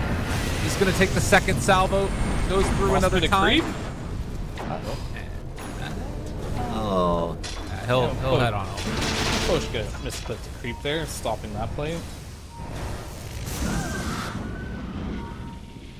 Man. So did Spirit pass the test? Or did Paparazzi fail it in the lane? I mean, they half dozen, you know, whatever. What's the phrase? I don't even remember what it is. Oh, Ghost leaped to the high ground on accident. Oh no! And DY dies, dude. This is pretty rough. They might get Mira. It looks like he is going to get burned down. Paparazzi, another round. Can he catch on to Maposhka for the connection for the kill? They get the root. Maposhka still being chased. Kaka tries to get what damage he can to finish, and Paparazzi comes back in. All right, maybe they pissed off Paparazzi enough. There you go. They brought 5 heroes to their safe lane. Team Spirit brought 4. So even though you got a couple kills there, you know, Gatoro's still free farming. Getting close to that Maelstrom. This is going to be, what, a 10.5 minute Maelstrom phase boots? Silius? Yeah. Ooh! Well He's done. gonna take off and farm. He's a JT nice, does not know the way. He went boots before the Midas. Oh no. Well, I mean, maybe he saw that, you know, the Ogre last game got killed by the Ursa, and he was like, I don't want that to happen to me. So he gets the boots. Regardless. What? Go ahead. But what if it delays your Midas? That's true. I mean, that is a problem. I don't know how they'll recover. So in spite of the rough couple of moves that we've been seeing, and Paparazzi, those 2 deaths that were really unconventional, not what we normally see from him, he's still been able to keep his net worth up pretty high. Rupture. Onto 1. JT there. Caught. Tango on him. Dead. Paparazzi thinks about chasing. Onto Maposhka. Wants that kill. Gets the remnant away, but the glimpse back is there. Gets another remnant to throw himself onto the mid lane. So still a lot of remnants used, but Paparazzi coming back in this game now, looking a little better. Paparazzi hasn't been the problem with this game. Like, No. sure, he's had some bad deaths, but he's been, for the entirety of this game, being the saving grace for the team. The Right. problem we have is the Slark, and potentially the Ogre. True. What is their impact in this game? Well, Yeah, it's not much. Speaking of Slark's impact here, Yep. he'll get a kill. Get to one. Can he get out? He's got thirst on like him, it. though. Should be That's fine true. still. I mean, Collapse is mad at him. Wants to make sure he doesn't get that little bit of regen back so he can go into that shadow dance. As he's cutting up the pizza. Oh, the pizza. I forgot about that. Yadro up top. Bring around the Rosie. Tries to escape. And does for the moment. He has Rupture. Oh, JT. I mean, either you move or you don't move. Either way, you're hurting and dying. It's a bad position to be in. That's a lose-lose situation if I've ever seen one. Yeah. Stand in the firestorm or die to Rupture. Take your pick. Man. He chose to die to firestorm. Yeah, it's maybe the more painful option. Tough to tell. Would you rather bleed out or burn to death? I mean, with bleeding out, at least you're forcing your hand yourself, right? You're like, oh, you can grit your teeth and walk through it. Versus Firestorm, you're just like, ah. That's what you do. That's the sound you make. Man. I hear those are both very painful ways to die, so definitely a lose-lose situation. 13 minutes, 4,000 gold lead. Team Spirit, they have not looked back at all after that really impressive win that they had. Game number 1. The comeback from behind. They are, they haven't slowed down at all in this momentum. They're killing it. Definitely not. They're not slowing down, that is. They are killing it. And Collapse is doing what Underlords do at this point. Just standing wherever the hell he wants. Baiting them to come into him. Oh, that's the blinding light out of the micropyre. It doesn't matter, though. They're still going to find this kill on a Collapse. So, a nice bring down. They needed that. They brought 4 heroes for that, but still worth it nonetheless. He was on a dominating streak. That's going to go to Ghost, which he needs that money real bad. Does have just the Oblivion staff built and queuing up the Diffusal after the Oblivion staff. Okay. So not wanting to go for the full out Echo. It's on his courier. Oh, never mind. Okay, that makes more sense. I was confused. Yeah. He does have the Echo. I'm gonna go for Diffusal next and probably disassemble the Echo. Maybe it changes when you play against Bloodseeker. I'm not entirely sure. Right. Go Lincolns or Saint Nasha to help you with the Rupture. Well, these lanes still sitting pretty. Team Spirit, I think, are in a pretty solid position as far as, wanting to take these towers down, shut down the areas where Extreme are capable of farming. Definitely feels like a tough match for Slark to get what he wants. And I'm not sure, what do you think the timings are that they're looking to fight with for XG? Well, it's gonna come down to Ogre finishing a useful item. Okay. The problem is it's gonna take a while. Yeah. Because he went Midas. But it'll pay itself off quickly. But now you're in this kind of weird downtime. I get the glimpse on Ghost. Looking. It is Not nighttime. So there's this weird time where Collapse is gonna have his pipe before you have anything, pretty much. You got a Midas on Ogre. And you can't match that. And even when you do match it with your own pipe, kind of look at the difference between your carries as well. Yeah, Toro's just completely free farming as we know it right now, going into a Manta style. True. So it's hard to say. Like, I'm trying to find a way to get a timing for XG. Maybe a rune on Ember Spirit, pick it up, make it smoke, make something happen, try to kill Yatoro before he gets his Manta, but he's 500 gold away from it. 16 minutes. Maelstrom and Manta. With Ghost. Ghost gets the ulti off, though, to get away, and then the glimpse back onto 1. This might actually work out somewhat well for them. Although Laurel now he went back in. Ghost did go back in. That is what happened there. And okay, yep, that's 3 dead. Team Spirit, triple kill for Laurel. Wow. JT though, he's got his Midas ready, waiting for them creeps to come on in. This Ogre is looking just like the Ogre from last game. Oh no. Oh, get your Midas. The creeps are over there. He's running. He just wants to get to the Midas creeps. Please let me go. Laurel, he's somewhat low. Actually, Paparazzi comes in for the save. Oh, what a huge play from Big Papa. That is exactly what they needed right there. Although Maposhka now comes in, and they do manage to find a kill on a collapse. They thought they could turn it, but Paparazzi, he says no. What? Every Spirit game I've watched, whenever they own, they have to do something like this. It's mandatory. Yeah. Like, they're almost better when they're losing. Yeah, it's weird. If that makes sense. Like, it's the Beast Coast factor. Yeah, it's like when they're losing the game on Spirit, they're always like so clean at some point in the mid game. But when they're winning, sometimes they go off the rails a little bit. I was just about to talk about how I think this Ogre looks terrible right now comparatively to the other heroes that do similar things. And I think it's because this Midas is a bit of a debate. Yeah. Because you kind of need it, but at the same time, the timings in which you hit your aura items come significantly later than the other offlaners who just rush them and farm by using their spells to farm, like fire spell. It's true.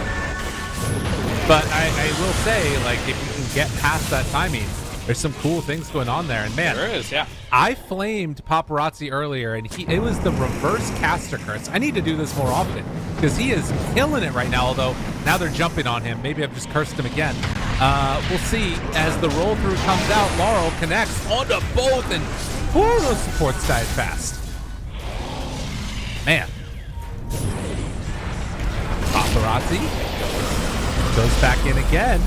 Ghost is dying rather rapidly, and yeah, Ghost is done. Paparazzi DD rune about to expire. Can he manage to get away from this damage? Didn't have a sleight of fist target. Paparazzi caught, killed. I'm sorry, now I cursed you again. What a glimpse there from Mira. Paparazzi desperately searching for something to potentially slight dodge. Maybe if he would have slight dodged that near the rune, that big camp there, he potentially could have dodged that, but it was very good nonetheless. Yeah. Now, that big streak went on over to collapse. And he has Crimson Guard completed. Going into a collapse. An item this patch that feels a little awkward to buy, as Wraith Pact has been removed from the game, and Helm of the Overlord is definitely not an Underlord item, so it's just a casual if he decides to commit to it. Right. It's pretty interesting, I think. You know, some bonus damage sounds pretty sick. You get a little bit of like lifesteal for Yadro. When, you know, he's kind of just chilling. Obviously, he gets lifesteal from Blood Rage when things are dying. Or from his passive when things are dying. But regardless, you know, we'll see how it goes. Yeah, he took it off as quick buy. I don't think it's very good. Okay. I try and see if I can make something sound good, and then it's like, all right, whatever. Paparazzi, ruptured, he's fine. Lotus seems okay, but what I was thinking might be better is Halberd. Oh, nice. But we'll see what he goes for. With the Lotus Orb, he gets to use his Arcane Boots, at least. And turn that into something. You can remove chains. You can remove the Solar Bind. Those are pretty valuable, and of course, Ogre's Ignite will be removed as well. So there's some value, definitely. Halberd at some point would be good for him as well, I think. Yeah. Radiant are scanning. Well, 21 minutes in and a 4,000 gold lead for Spirit. XP is pretty heavily into their favor too. This Bloodseeker is completely taken off. Almost has the BKB completed. And level 16, 17 now. Yeah, this is a scary time to be a support on the side of Extreme. They just die so quickly to these heroes. Yeah, it's all about positioning. You gotta have the right positioning. You got the Pavis on the Jakiro, which minimally helps this game. Pretty much only have Pango Swashbuckles and Bloodseeker right clicks for physical damage here. But maybe that will be the difference maker if they can block a couple of those right clicks from the Bloodseeker. This is where the last fight went well when Team Spirit decided to go on JT, decided to try and jump on this Ogre. Now there's a smoke coming down. The team trying to get there to help him out. Can they get there in time? Rolling Thunder coming through. Pango. So tanky. Yeah, I mean, he's living. That's the mech there, the pipe done. And now the triple multicast onto Yatoro. JT standing tall says, come, let's fight then. He finds the finish with Paparazzi on top of him. These fights where you go on the Ogre, don't bait the Ogre. Don't go after the Ogre. It's not going to be a good time. Although Paparazzi, he's in a little bit of trouble. Remnants away from the Maposhka. Ulti coming out. They do finally bring her down. And Laurel trying to escape. Does manage to. Nothing to break that TP. Pipe is such a strong item this patch. How can he be so tanky with just one item? I mean, it's also Ogre. It is, yeah. I mean, he's the same as like Underlord, right? In a lot of ways, as far as like how tanky they are. But at the same time, I think Kaka healed him with a full duration channeled Illuminate there, so that helped him keep him alive a bit longer. They got the Pavis on him too. All these small little things. They had to drop Disruptor ultimate. They dropped so many spells just to bring this Ogre down, but he survived for so long. Right. And Ramsey's just, I guess he was just all in. Like, I need to kill this Ogre and heal up, and then I can back up and reset the fight, but didn't end up getting the last hit on the Ogre kill. So he just dropped at the same time the Ogre did, and I think you're pretty happy if you're Extreme if your Ogre dies with the Bloodseeker. True. What happened to the net worth advantage? I mean, it's gone completely. Extreme Gaming, they have very much pulled this one back. And both times that these fights have gone well, it's been off the back of them trying to kill that offlaner, who is now got a mechanism done on JT, getting pretty soon towards fully completed freeze.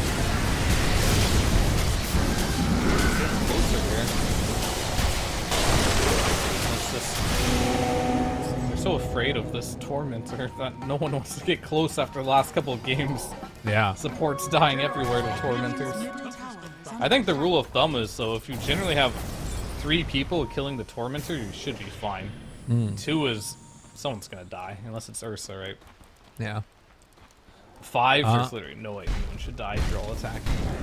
Laurel does have the fully completed Aghanim Scepter. Jump in onto Ghost. Catch him with the Static Storm, and this is Aghanim's. Ghost didn't stand a chance. Can they go in for more?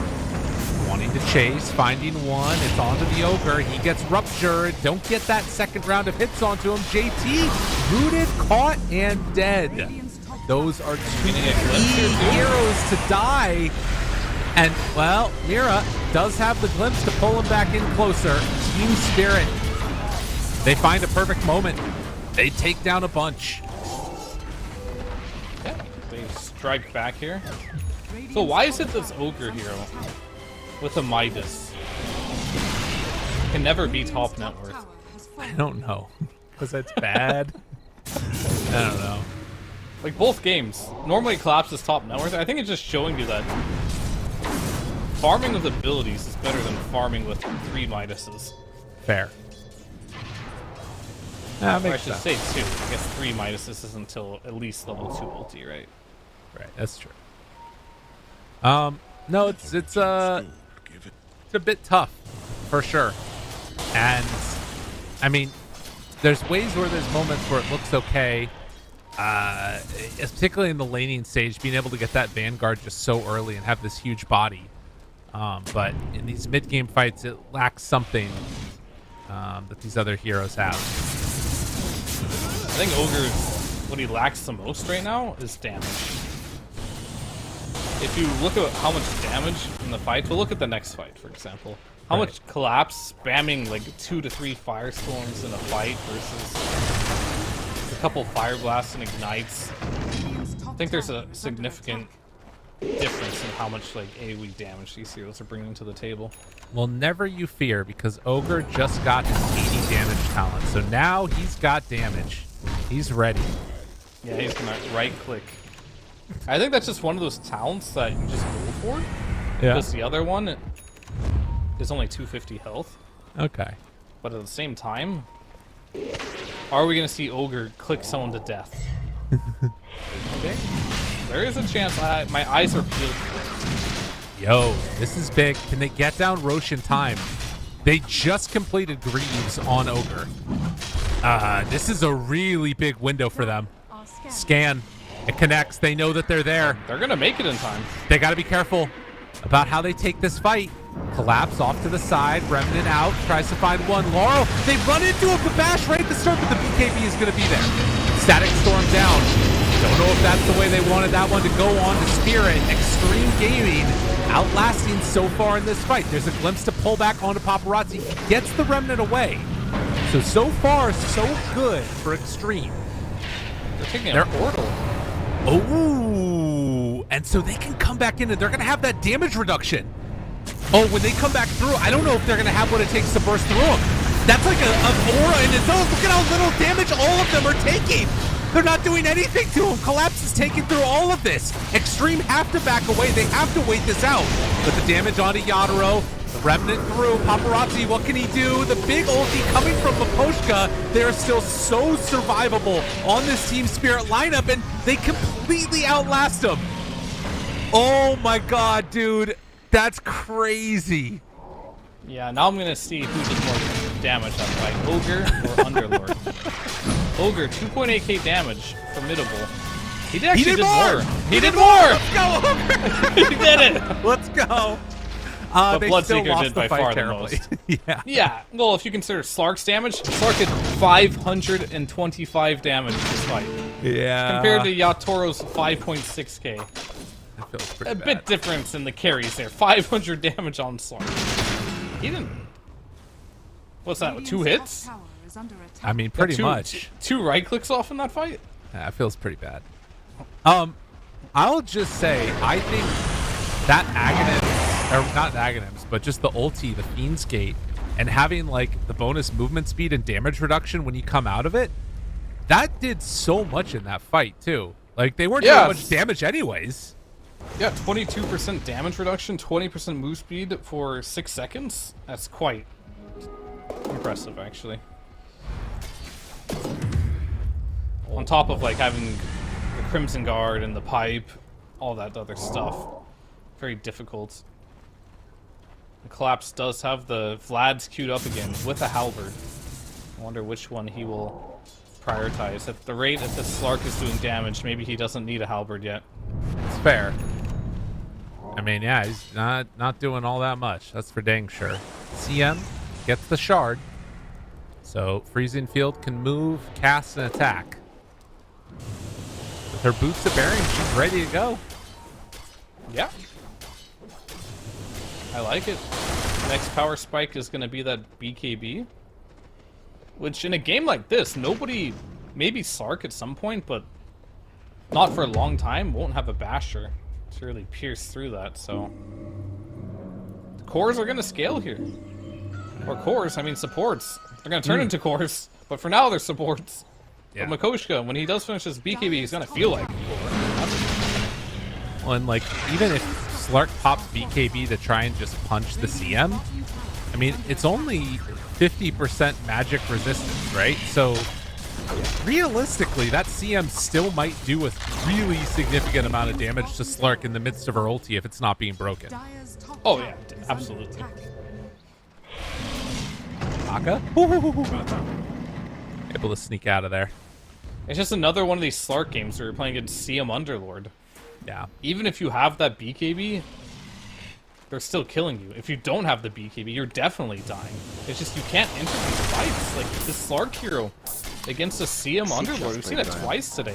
This hero just can't enter fights. Dude, I'm going to look at what the win rate is on it, because we have only seen it lose. It's felt really, really bad. Well, people are picking against Underlord, which I believe is a bit of a debate. Right. Yeah, so right now, 25 picks, 48% win rate. Not great.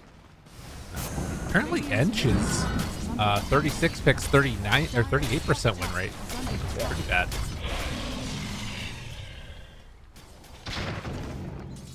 Well, JT off to do his farming. I mean, Ench is definitely one of those heroes that you first pick, and every team right now has it. And it Right. seems like those answers are starting to work.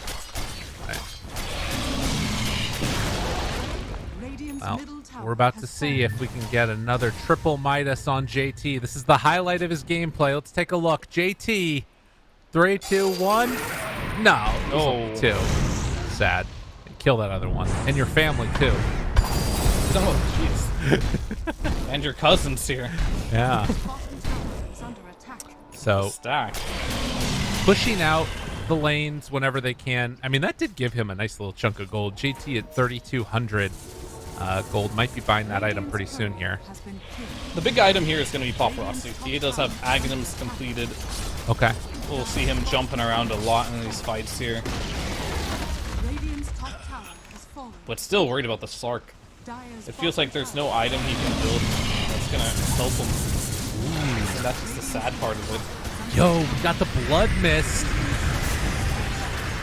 Blood Mist online for Yadoro. under attack. Okay. I mean, they did buff him. Yeah, got Some some. type of shield now. Yeah, you get shield if you overheal, basically. So Pretty cool.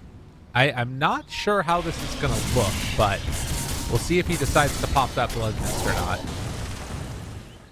You're playing for Slark. More damage just through his Shadow Dance. At this point, is he even going to be healing through Shadow Dance with BKB on? I'm not even so sure he will. You've got the Firestorm, you've got the CM Ultimate, you've got the Static Storm, you've got the Swashbuckle, you've got Shield. Every single one of their heroes has a way of doing damage to Slark through Shadow Dance. It's It true. seems so hard. It's really a rough Slark game. You're not wrong. Dude, look at this shield, though. He has a 1,300 HP shield. So, like, just killing a wave and then ready to walk up, it increases his HP by 50%. That's quite good. That's crazy. Yeah, that's quite good. Now he's just losing his shield a little bit here for his Tormentor. Gets the shard on Disruptor. is under attack. So you turn on the Blood Mist and kill a wave, is that how it works? I think so. And then he needs to go like, kill other things. It passively turns on all your overheal. Okay, so you don't have to cast it, or you do? You do. Dude, what an item! Under attack. What He is a not hero! casting anything right now, I'll tell you that Yeah. much, and the shield's going up. Well, we have had a pretty insane series so far. XG game number 1 had a substantial lead, ended up absolutely losing a ton to it. And for Spirit, they kind of took over that game, never looked back, have been rolling a bit in this one, but Paparazzi had some really solid plays to pull them back closer on the side of Extreme. And this Midas Ogre that has not lost yet in this series, on the verge of maybe losing a game, but I don't believe it. I believe in the Ogre Midas. How about you, Fear? No. Okay. Well, that's Alright, so it's a passive effect on Blood Mist. Like, any overheal, okay. just from farming, if you're full HP, is going to add to your shield. So you just get a 50% shield forever, That's- basically. That decays at 0.5% of your max health per second. It's kind of impossible to kill him. Oh, it's not going to be impossible to kill Ghost though if they fully commit onto him. They don't have heroes here. They Pass just it go by. in. Yeah, I think yeah. you're back now if you're Spirit. You just use the gold. Or maybe Big Boss Totoro. Wants to go, pushes out that BKB. Yadoro, I mean, they've done That half shield. his HP and done none of his HP. Now they get the Rupture on the Ghost, turn their fights to the side. Yadoro trying to live through this. He has tons of spell lifesteal too. Look at him, he's so fast. He's so fast. They get the kill. Regens back up. No, he dies. They killed him. They killed 1.5 of them. Laposhka, he gets stunned. Paparazzi doing everything, every single thing to make this work.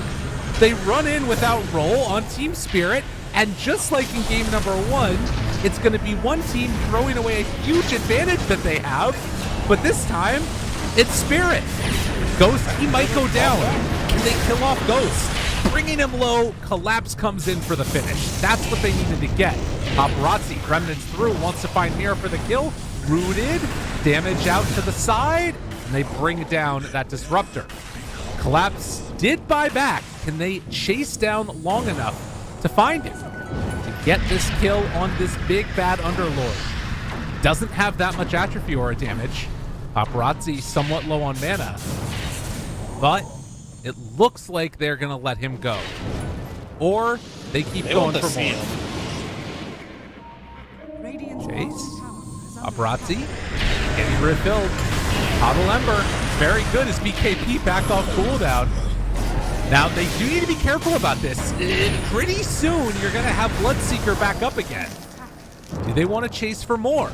Paparazzi Remnants, 5 seconds until Bloodseeker is back alive. Maposhka, a very tasty target for them. But it looks like they're finally going to let him go. Well, it turned out the big bad Bloodseeker wasn't enough for them to go fight without having Static Storm or Roll, which they wasted in the mid lane. Overconfidence there from Team Spirit. It really feels like Yatoro is one of those players that wants to push his limits to the very, very edge whenever he's in control of the game. And it just didn't work out on that one. Oh god. He's recalling in someone. Paparazzi. Did he just get himself killed? Kaka? He has one remnant on Paparazzi. Yeah. Oh god, and Maposhka trying to find him. No, he went back home. Okay, he actually had a remnant on Paul. Fair. Lucky. Roche.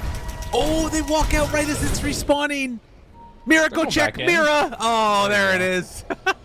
Mira on the case. This is only the second Roche at 38 minutes, almost 39 minutes here. That's true. Not a lot of Roche killing. No, it's been a lot of posture. Not even a ton of kills in this. I mean, I guess what we're at, like 47, 38 minutes. That's not bad.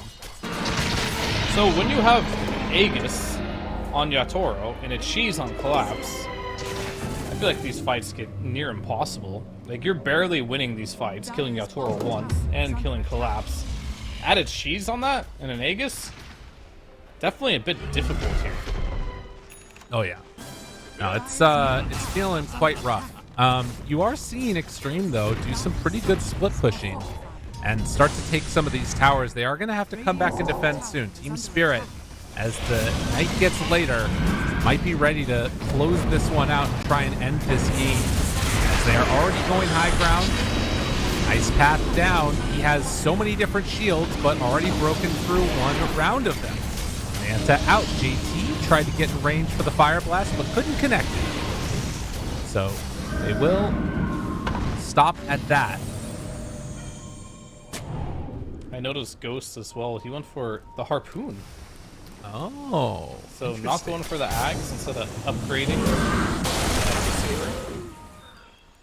I guess you don't want to use the Ags too much against a Bloodseeker, so it's going to pull them to him instead of running to them. Makes sense.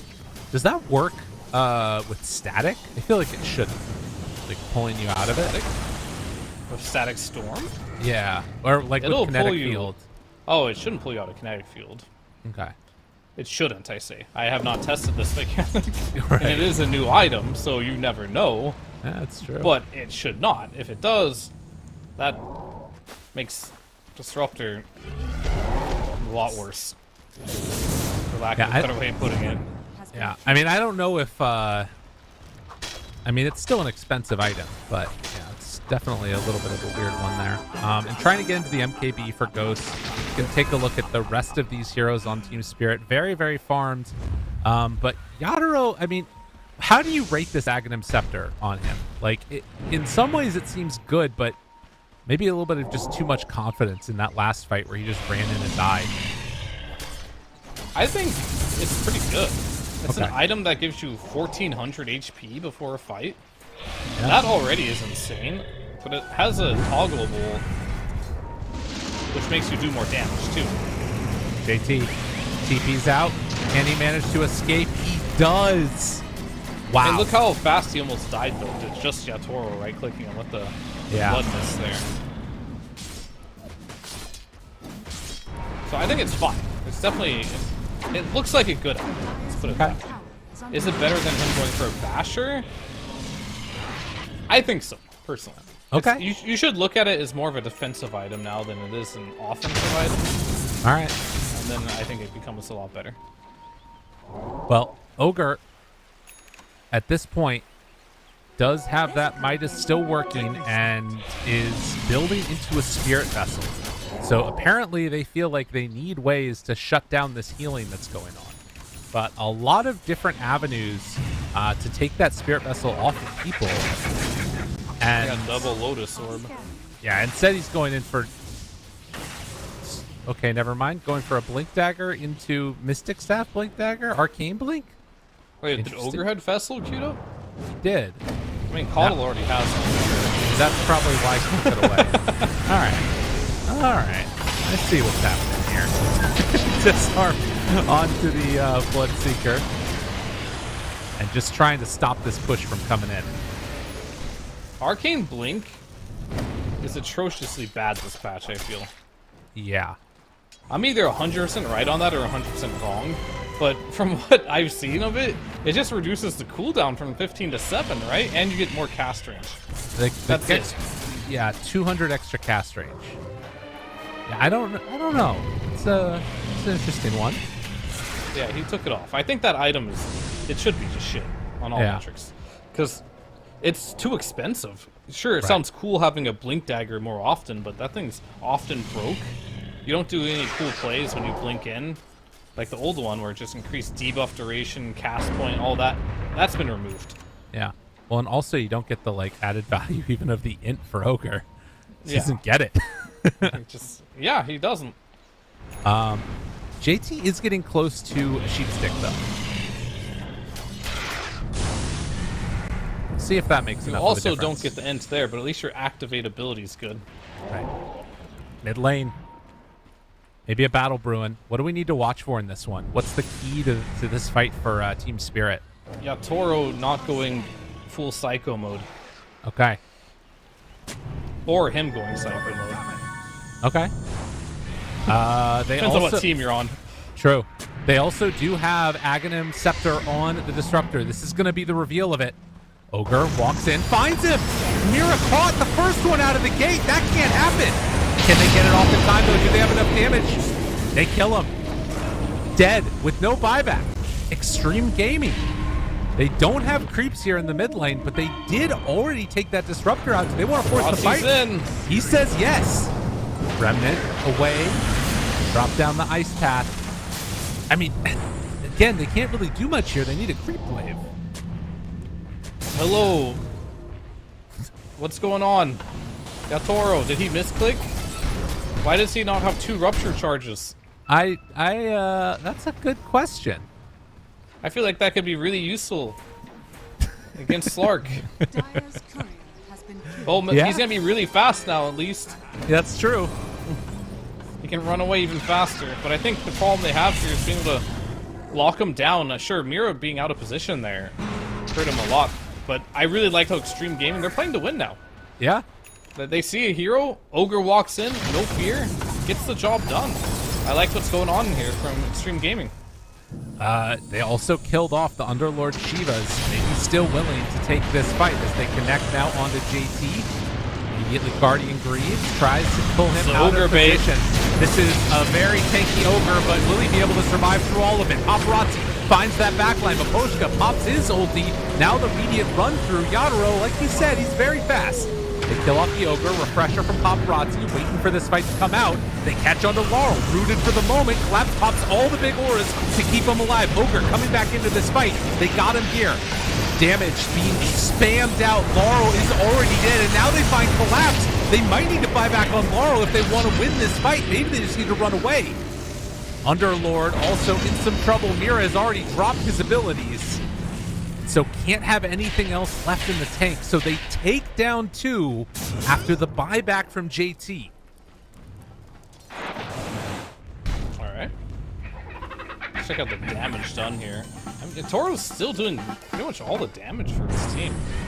Or should you have a bit more of a spread on the side of Extreme? And it just feels like Yator doesn't have enough time. He's going for a Refresher Orb now, which is the normal build on Bloodseeker, but he's not going to have 4 Rupture Charges. He's only going to have 2. I wonder if it was a misclick. I feel like it has to be, because I don't think this move speed is worth it at all. And this could determine the game, potentially. The difference between having 4 or even 2 Rupture Charges is absolutely huge. He only has 1. Well, that is not what you want to see if you're a Team Spirit fan. JT taking down these Rex. Now, he doesn't have buyback. They have 15 seconds until Pango's back up with Koshka. Just getting clipped and clamored by Paparazzi as these Rex are going to fall. Stream back out. Still 1,000 gold lead into the favor of Spirit as we approach the 50-minute mark. They're going to head down bottom and try and go and secure Roshan. They're going to have to go through the gate to pick it up. I just feel like there's so much... Oh, I don't know what's going on with Laurel. Like, how is he doing so little damage? He's in there. I feel like he should be doing a lot of damage. He has Aghanim Scepter, he has Gleipnir, Basher, he has everything to do damage in this game. They're just not finding ways to do it. A lot of it's being mitigated by the Ember Shield, I suppose, and Ogre's Auras. Maybe Caucus Healing's a bit underrated too. They see Underlord's one. teeping right in. They see him. They see him. They don't have vision though. Ice Path is down. You can't see onto those outposts. Didn't know what he was getting into, but can they bring him down? Laurel jumps through, finds that back line. Paparazzi still trying to kill off Collapse. The Crimson Guard doing so much, Paparazzi decides to go for easier targets, finds both of the supports, catches them both out. They will still have Static Storm when he comes out of this. On the other side, though, they're finding kills and Collapse already goes down. They have Paparazzi caught in the Static Storm, but they don't have the damage. They can't find him in the trees. He's living through it, and now he's just forward. He gets a huge heal. Look at the movement speed fair. Oh, witness the greatness. The movement speed from Yadaro taking the rampage. We doubted. He never doubted. It was all the movement speed. Damned. All right. That heal, though, on the last second there, getting him back up. God. He's killing himself entirely here in the Roche. Dude, if he dies to a stomp. Toggle it off, my friend. I don't think you can. It says you can't if it's on cooldown, is what they say. I don't know what that's 3 seconds. Okay, So I don't know. Okay. It's like when you turn it on, there's a 3-second cooldown until you can turn it off. Interesting. Very interesting. Dire's middle tower is under attack. Oh my god. What a fight. Dude, if they... such a sick play by Disruptor, just keeping that Ember out of the fight. If he could have jumped immediately to Yadaro, I think that they kill him before he gets that big heal off. Yeah, Paparazzi just spent all his time chasing the supports off with the Refresher Orb, but Mira still survived long enough to trap Paparazzi in a full duration Static Storm, as well as Koshka dropping the Freezing Field on top of him. All because he couldn't finish off either of the supports with his Refresher, double BKB Refresher Orb usage. Good job by the supports of Team Spirit there to survive Paparazzi. Yeah, needed to make it happen. And now Team Spirit, oh god, they are taking the base again. Already entire top lane is gone. Can Team Spirit, do they decide to stick around? Doesn't look like it. Oh man, how crazy is that? Fake back? I think they did it. The longest game of the tournament. Yeah, apparently it's only like 53 minutes or so, or 56 minutes or something like that. It hasn't had any of the 60-minute items. It was sub 60, that's all I know. 9 more minutes.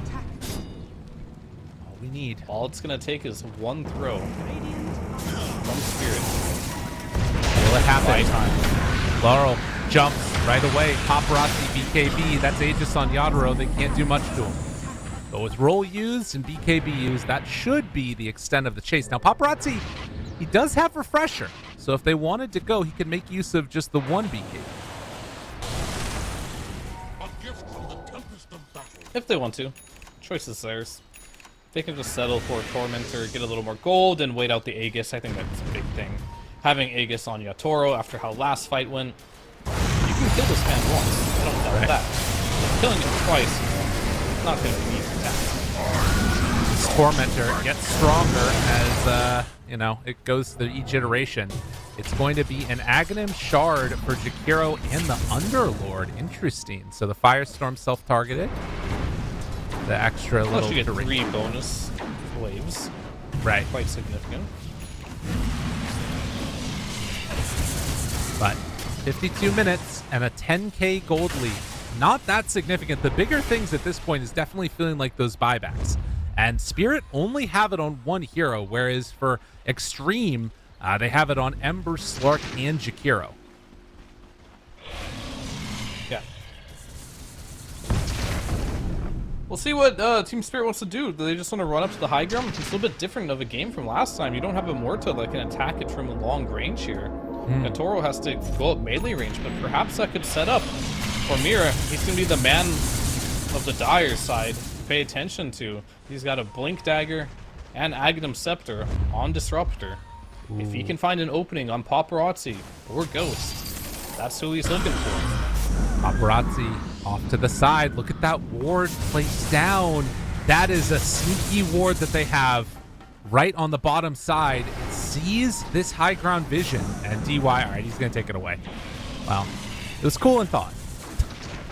But it is tricky. If you jump in and kill Ghost or Paparazzi and use all your abilities, they do have buyback. Right. So you'll have to be careful for losing the fight to not having Static Storm, but also the buybacks.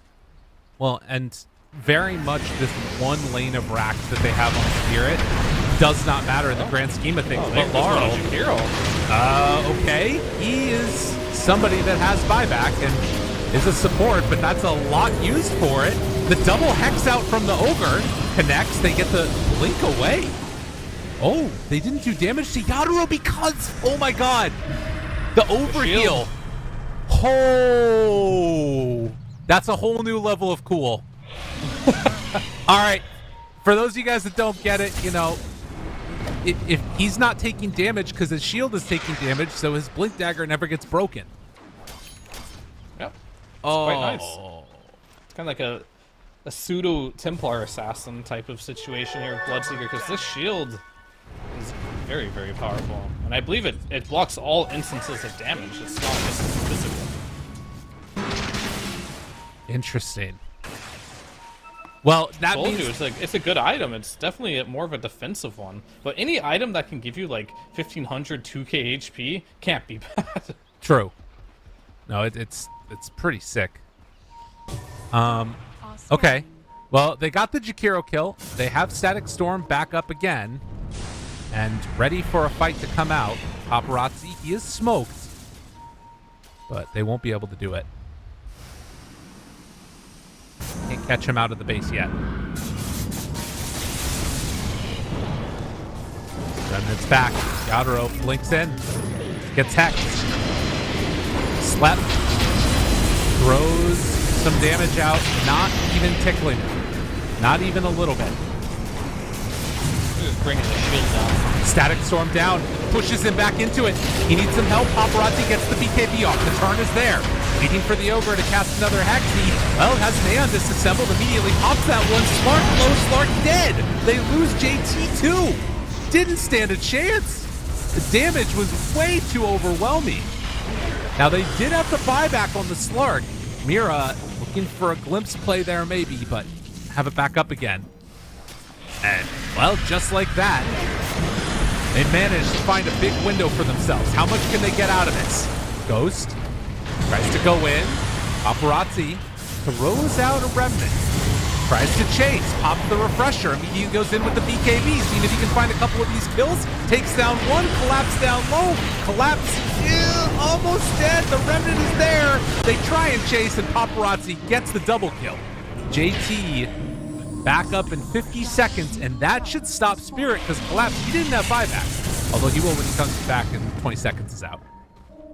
Yeah, he's got 15 seconds on his buyback timer and plenty of gold for that. So they ended up using 2 core buybacks there. They did defend their base.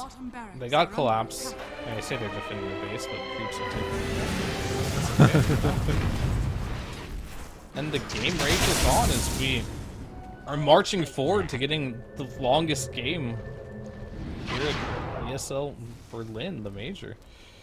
I mean, I think it's going to. I think we're already there, if I'm not mistaken. I can see if my producers can let me know about it, but it's pretty big. We'll see if we can get to the 60-minute items. So the question I have is, with how this game has looked, as Ghost hunting, finding Laurel, forces out at BKB from both heroes, and then they back away.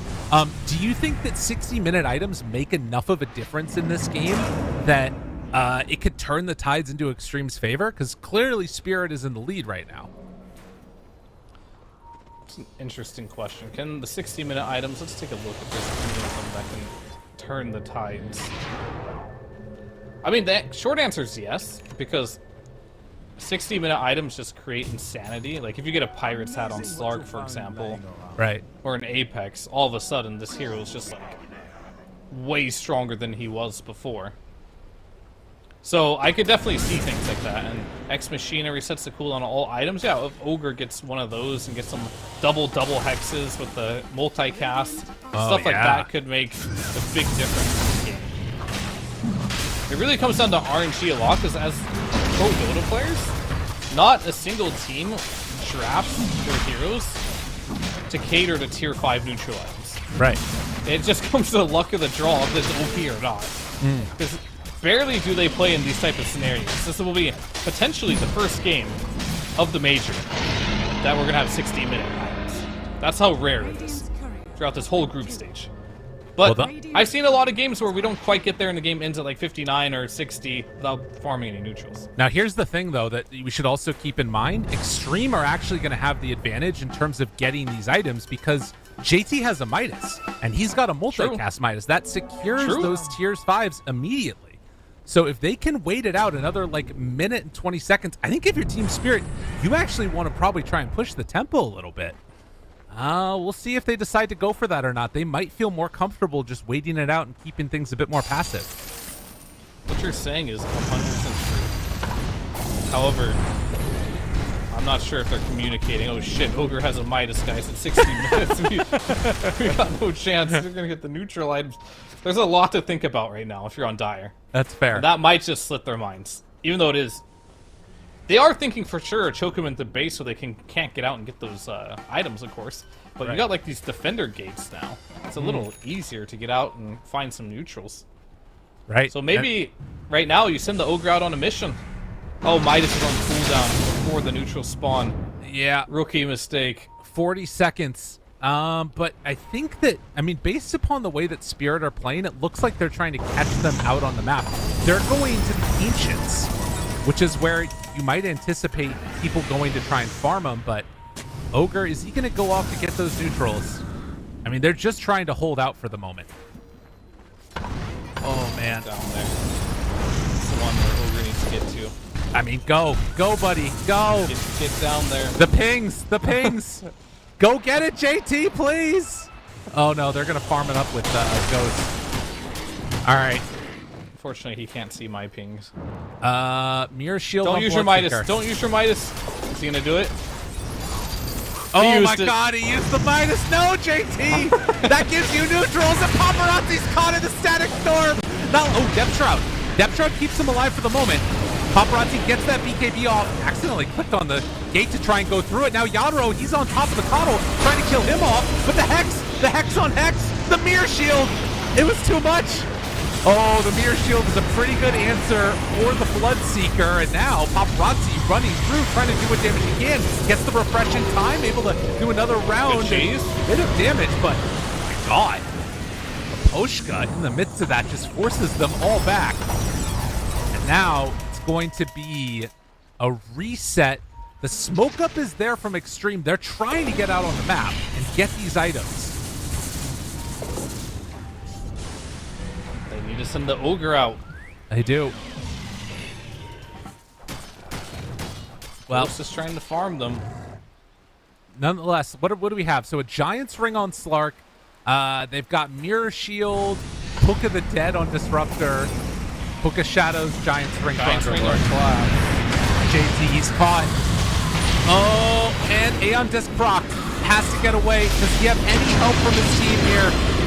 Remnant out. He will have buyback. Getting ready to use that if they need it. Bloodseeker rooted. Game not ending yet. It's an Aghanim Scepter on Jakiro. They do have to be careful of that damage. Look at how big this Underlord is. Ogre buys back into the game. That's another Rax taken. And pretty soon they're going to have to deal with Mega Creeps. Do Team Spirit want to stick around, put that nail in the coffin, or are they going to back out and play it a little bit more safe? They need to give the Ogre's ring, or Giant's ring to Ogre. Actually. It should be an Ogre. He got a Seer Stone. Okay. He needs to buy a BKB on Ogre. And then he needs to Bloodlust himself. Okay. Then we need to see how big he is. I like this. This is the play. Look at the Bloodlusted Slark. So big. He's a monster. That's not a fish anymore. What the hell is that? Carl. He rolls in. Well, nice stun there. On to 2. Hex on the Bloodseeker. Trying to beat into him. But Slark taking so much damage. He does do a good amount, but it's not enough. Dead without buyback. 30 seconds and 180 gold away. But they bring down the Bloodseeker once. Can they do it again? The Macro Pyre. A lot of damage to Yadoro here. Bringing him lower and lower, but that is going to be Megas. So Extreme lose out on some. Ooh, try to get that Remnant. Paparazzi throws a Remnant. Rooted. Paparazzi.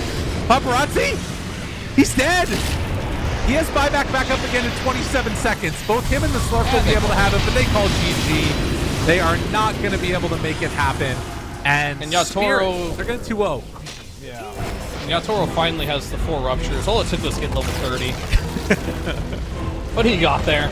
63 minutes in the game. Oh, God. Dude, I don't even know what was happening in that one. Jeez. Spirit, they make some entertaining Dota, that's for sure. Yeah, definitely. That game was very back and forth. Not clean by any means, but Spirit were pretty much always in control of this game for the large majority of it.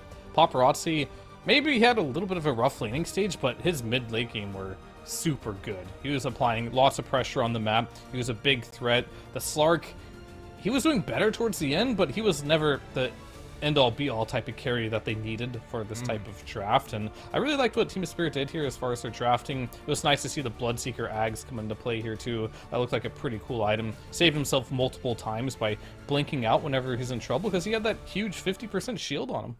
Yeah, I think that to me was one of the coolest things that I've seen coming out from the new patch. I had never seen that before. Very, very, very cool stuff. It reminds me of like back in the day when you would play like Abaddon Core and, you know, get a Blink Dagger or something to make sure that you could get out when your ulti pops. Pretty neat stuff. But you can see here some of the highlights from both the first game, second game.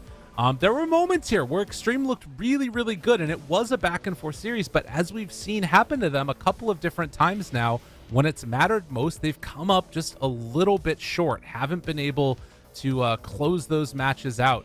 But that does end us for today, and only one more day of group stage still to come. A Yadro Rampage there. We've seen a lot of Rampages, I feel like, in this tournament. It's like half day of group stage / potential tiebreakers, right? Yeah. So that'll be interesting. Team Spirit looking really good, though. They're not looking immortal by any means, but they're looking good overall as a team. Their drafts, I really like their drafting. Let's put it that way. Their drafts have been on point. They feel like they know what they need to do as a team. Right. Collapse's heroes in general are quite on meta. At this point, I think you just have to buy a pipe every game. There's no way to play Dota right now. I'm sold at this point. If you don't have a pipe, you can't play Dota. And your offlaner is generally the person that is going to buy it, unless some rare cases. So if you want to play an offlane hero that doesn't want to buy a pipe, just don't pick it. It's not good. Sorry to say, pipe's too OP. And Fair so enough. is Vanguard. Well, we'll take that and see if that continues to carry on throughout not just the group stage, but the main event in Berlin. As take a look at the groups and where we sit after 4 days. Tundra and Gaming Gladiators on top. That's only because OG haven't been able to play another game yet. They still have one more match. I think Tundra are done. Oh, they have one more later on too. Regardless, the big thing to watch out for here is going to be a couple of these like tiebreaker scenarios and the way that it works. Team Spirit, like we said, are guaranteed through along with Shopify. There's some question marks there about like who you would want to take from the top between those top two, because you usually get to choose on groups. But it's Talon, Extreme, Beast Coast, SMG, all battling it out to not be eliminated. And because Extreme lost 2 games in a row, Beast Coast and SMG actually have a pretty decent shot to make it out of there. Beast Coast play against IG, and Extreme, they have to play Shopify Rebellion, who are still wanting to, obviously do well in this tournament. It's very possible that SMG, end up losing or beating Tundra tomorrow. We'll see what happens. A lot on the line. Yeah, there's definitely a lot of line on these games here, and it took this long for us to get one elimination in Group B. It's just IG. It looks like IG got 0-2'd in their last match, putting them at 2-12. So they're going to be the first team from Group B to be fully eliminated. Group A, sadly, TSM yet again another group stage elimination. A bit sad for the boys. They're coming in #1 in the North American region, and Execration going home. But as you mentioned, like Group B, Tundra and OG Spirit Rebellion, we have our upper bracket already. And then for tomorrow, Group A, it's only Gaming Gladiators in the upper bracket at the moment. So a lot up in the air for a lot of different things. A lot of eliminations still on the line for Group B. A lot of lower bracket on the line for Group B. And for Group A, there's a lot of everything on the line. True enough. Yeah, anybody can go anywhere except for TSM and Execration. They are going home. And IG. Sad. And IG, yeah. I was talking about regardless. Oh, yeah, Group A, yeah, right. That's going to do it for us today. We might see you tomorrow for tiebreakers, or we might not, depending upon what the scheduling says and what all happens. But hope that you all enjoyed some more wonderful Dota. Berlin Major continuing tomorrow. We'll see you then.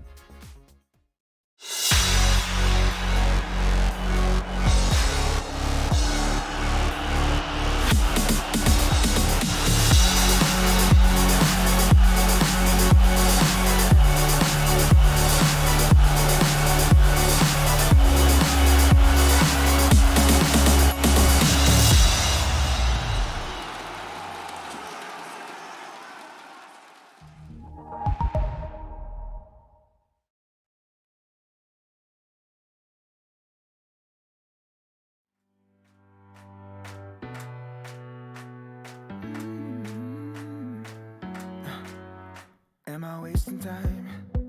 'Cause I'm already gone. So long, can you stay the night?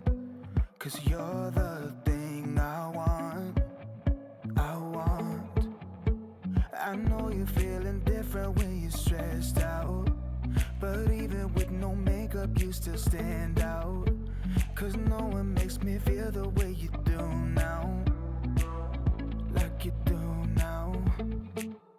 The way that you move your body, you make it look like a hobby. Every time that you touch me, it's electricity. Things we discovered underneath last night's covers. Everything came so easy. It's electricity. Electricity. Whoa. It's electricity. Electricity. It's electricity. When it's late at night, I feel you on my skin. My skin. You're all that's on my mind. It's finally sinking in. You're it. I know you're feeling different when you're stressed out, but even with no makeup you still stand out. 'Cause no one makes me feel the way you do now. Like you do now. The way that you move your body, you make it look like a hobby. Every time that you touch me, it's electricity. Things we discovered underneath last night's covers. Everything came so easy. It's electricity. Electricity. Oh, it's electricity.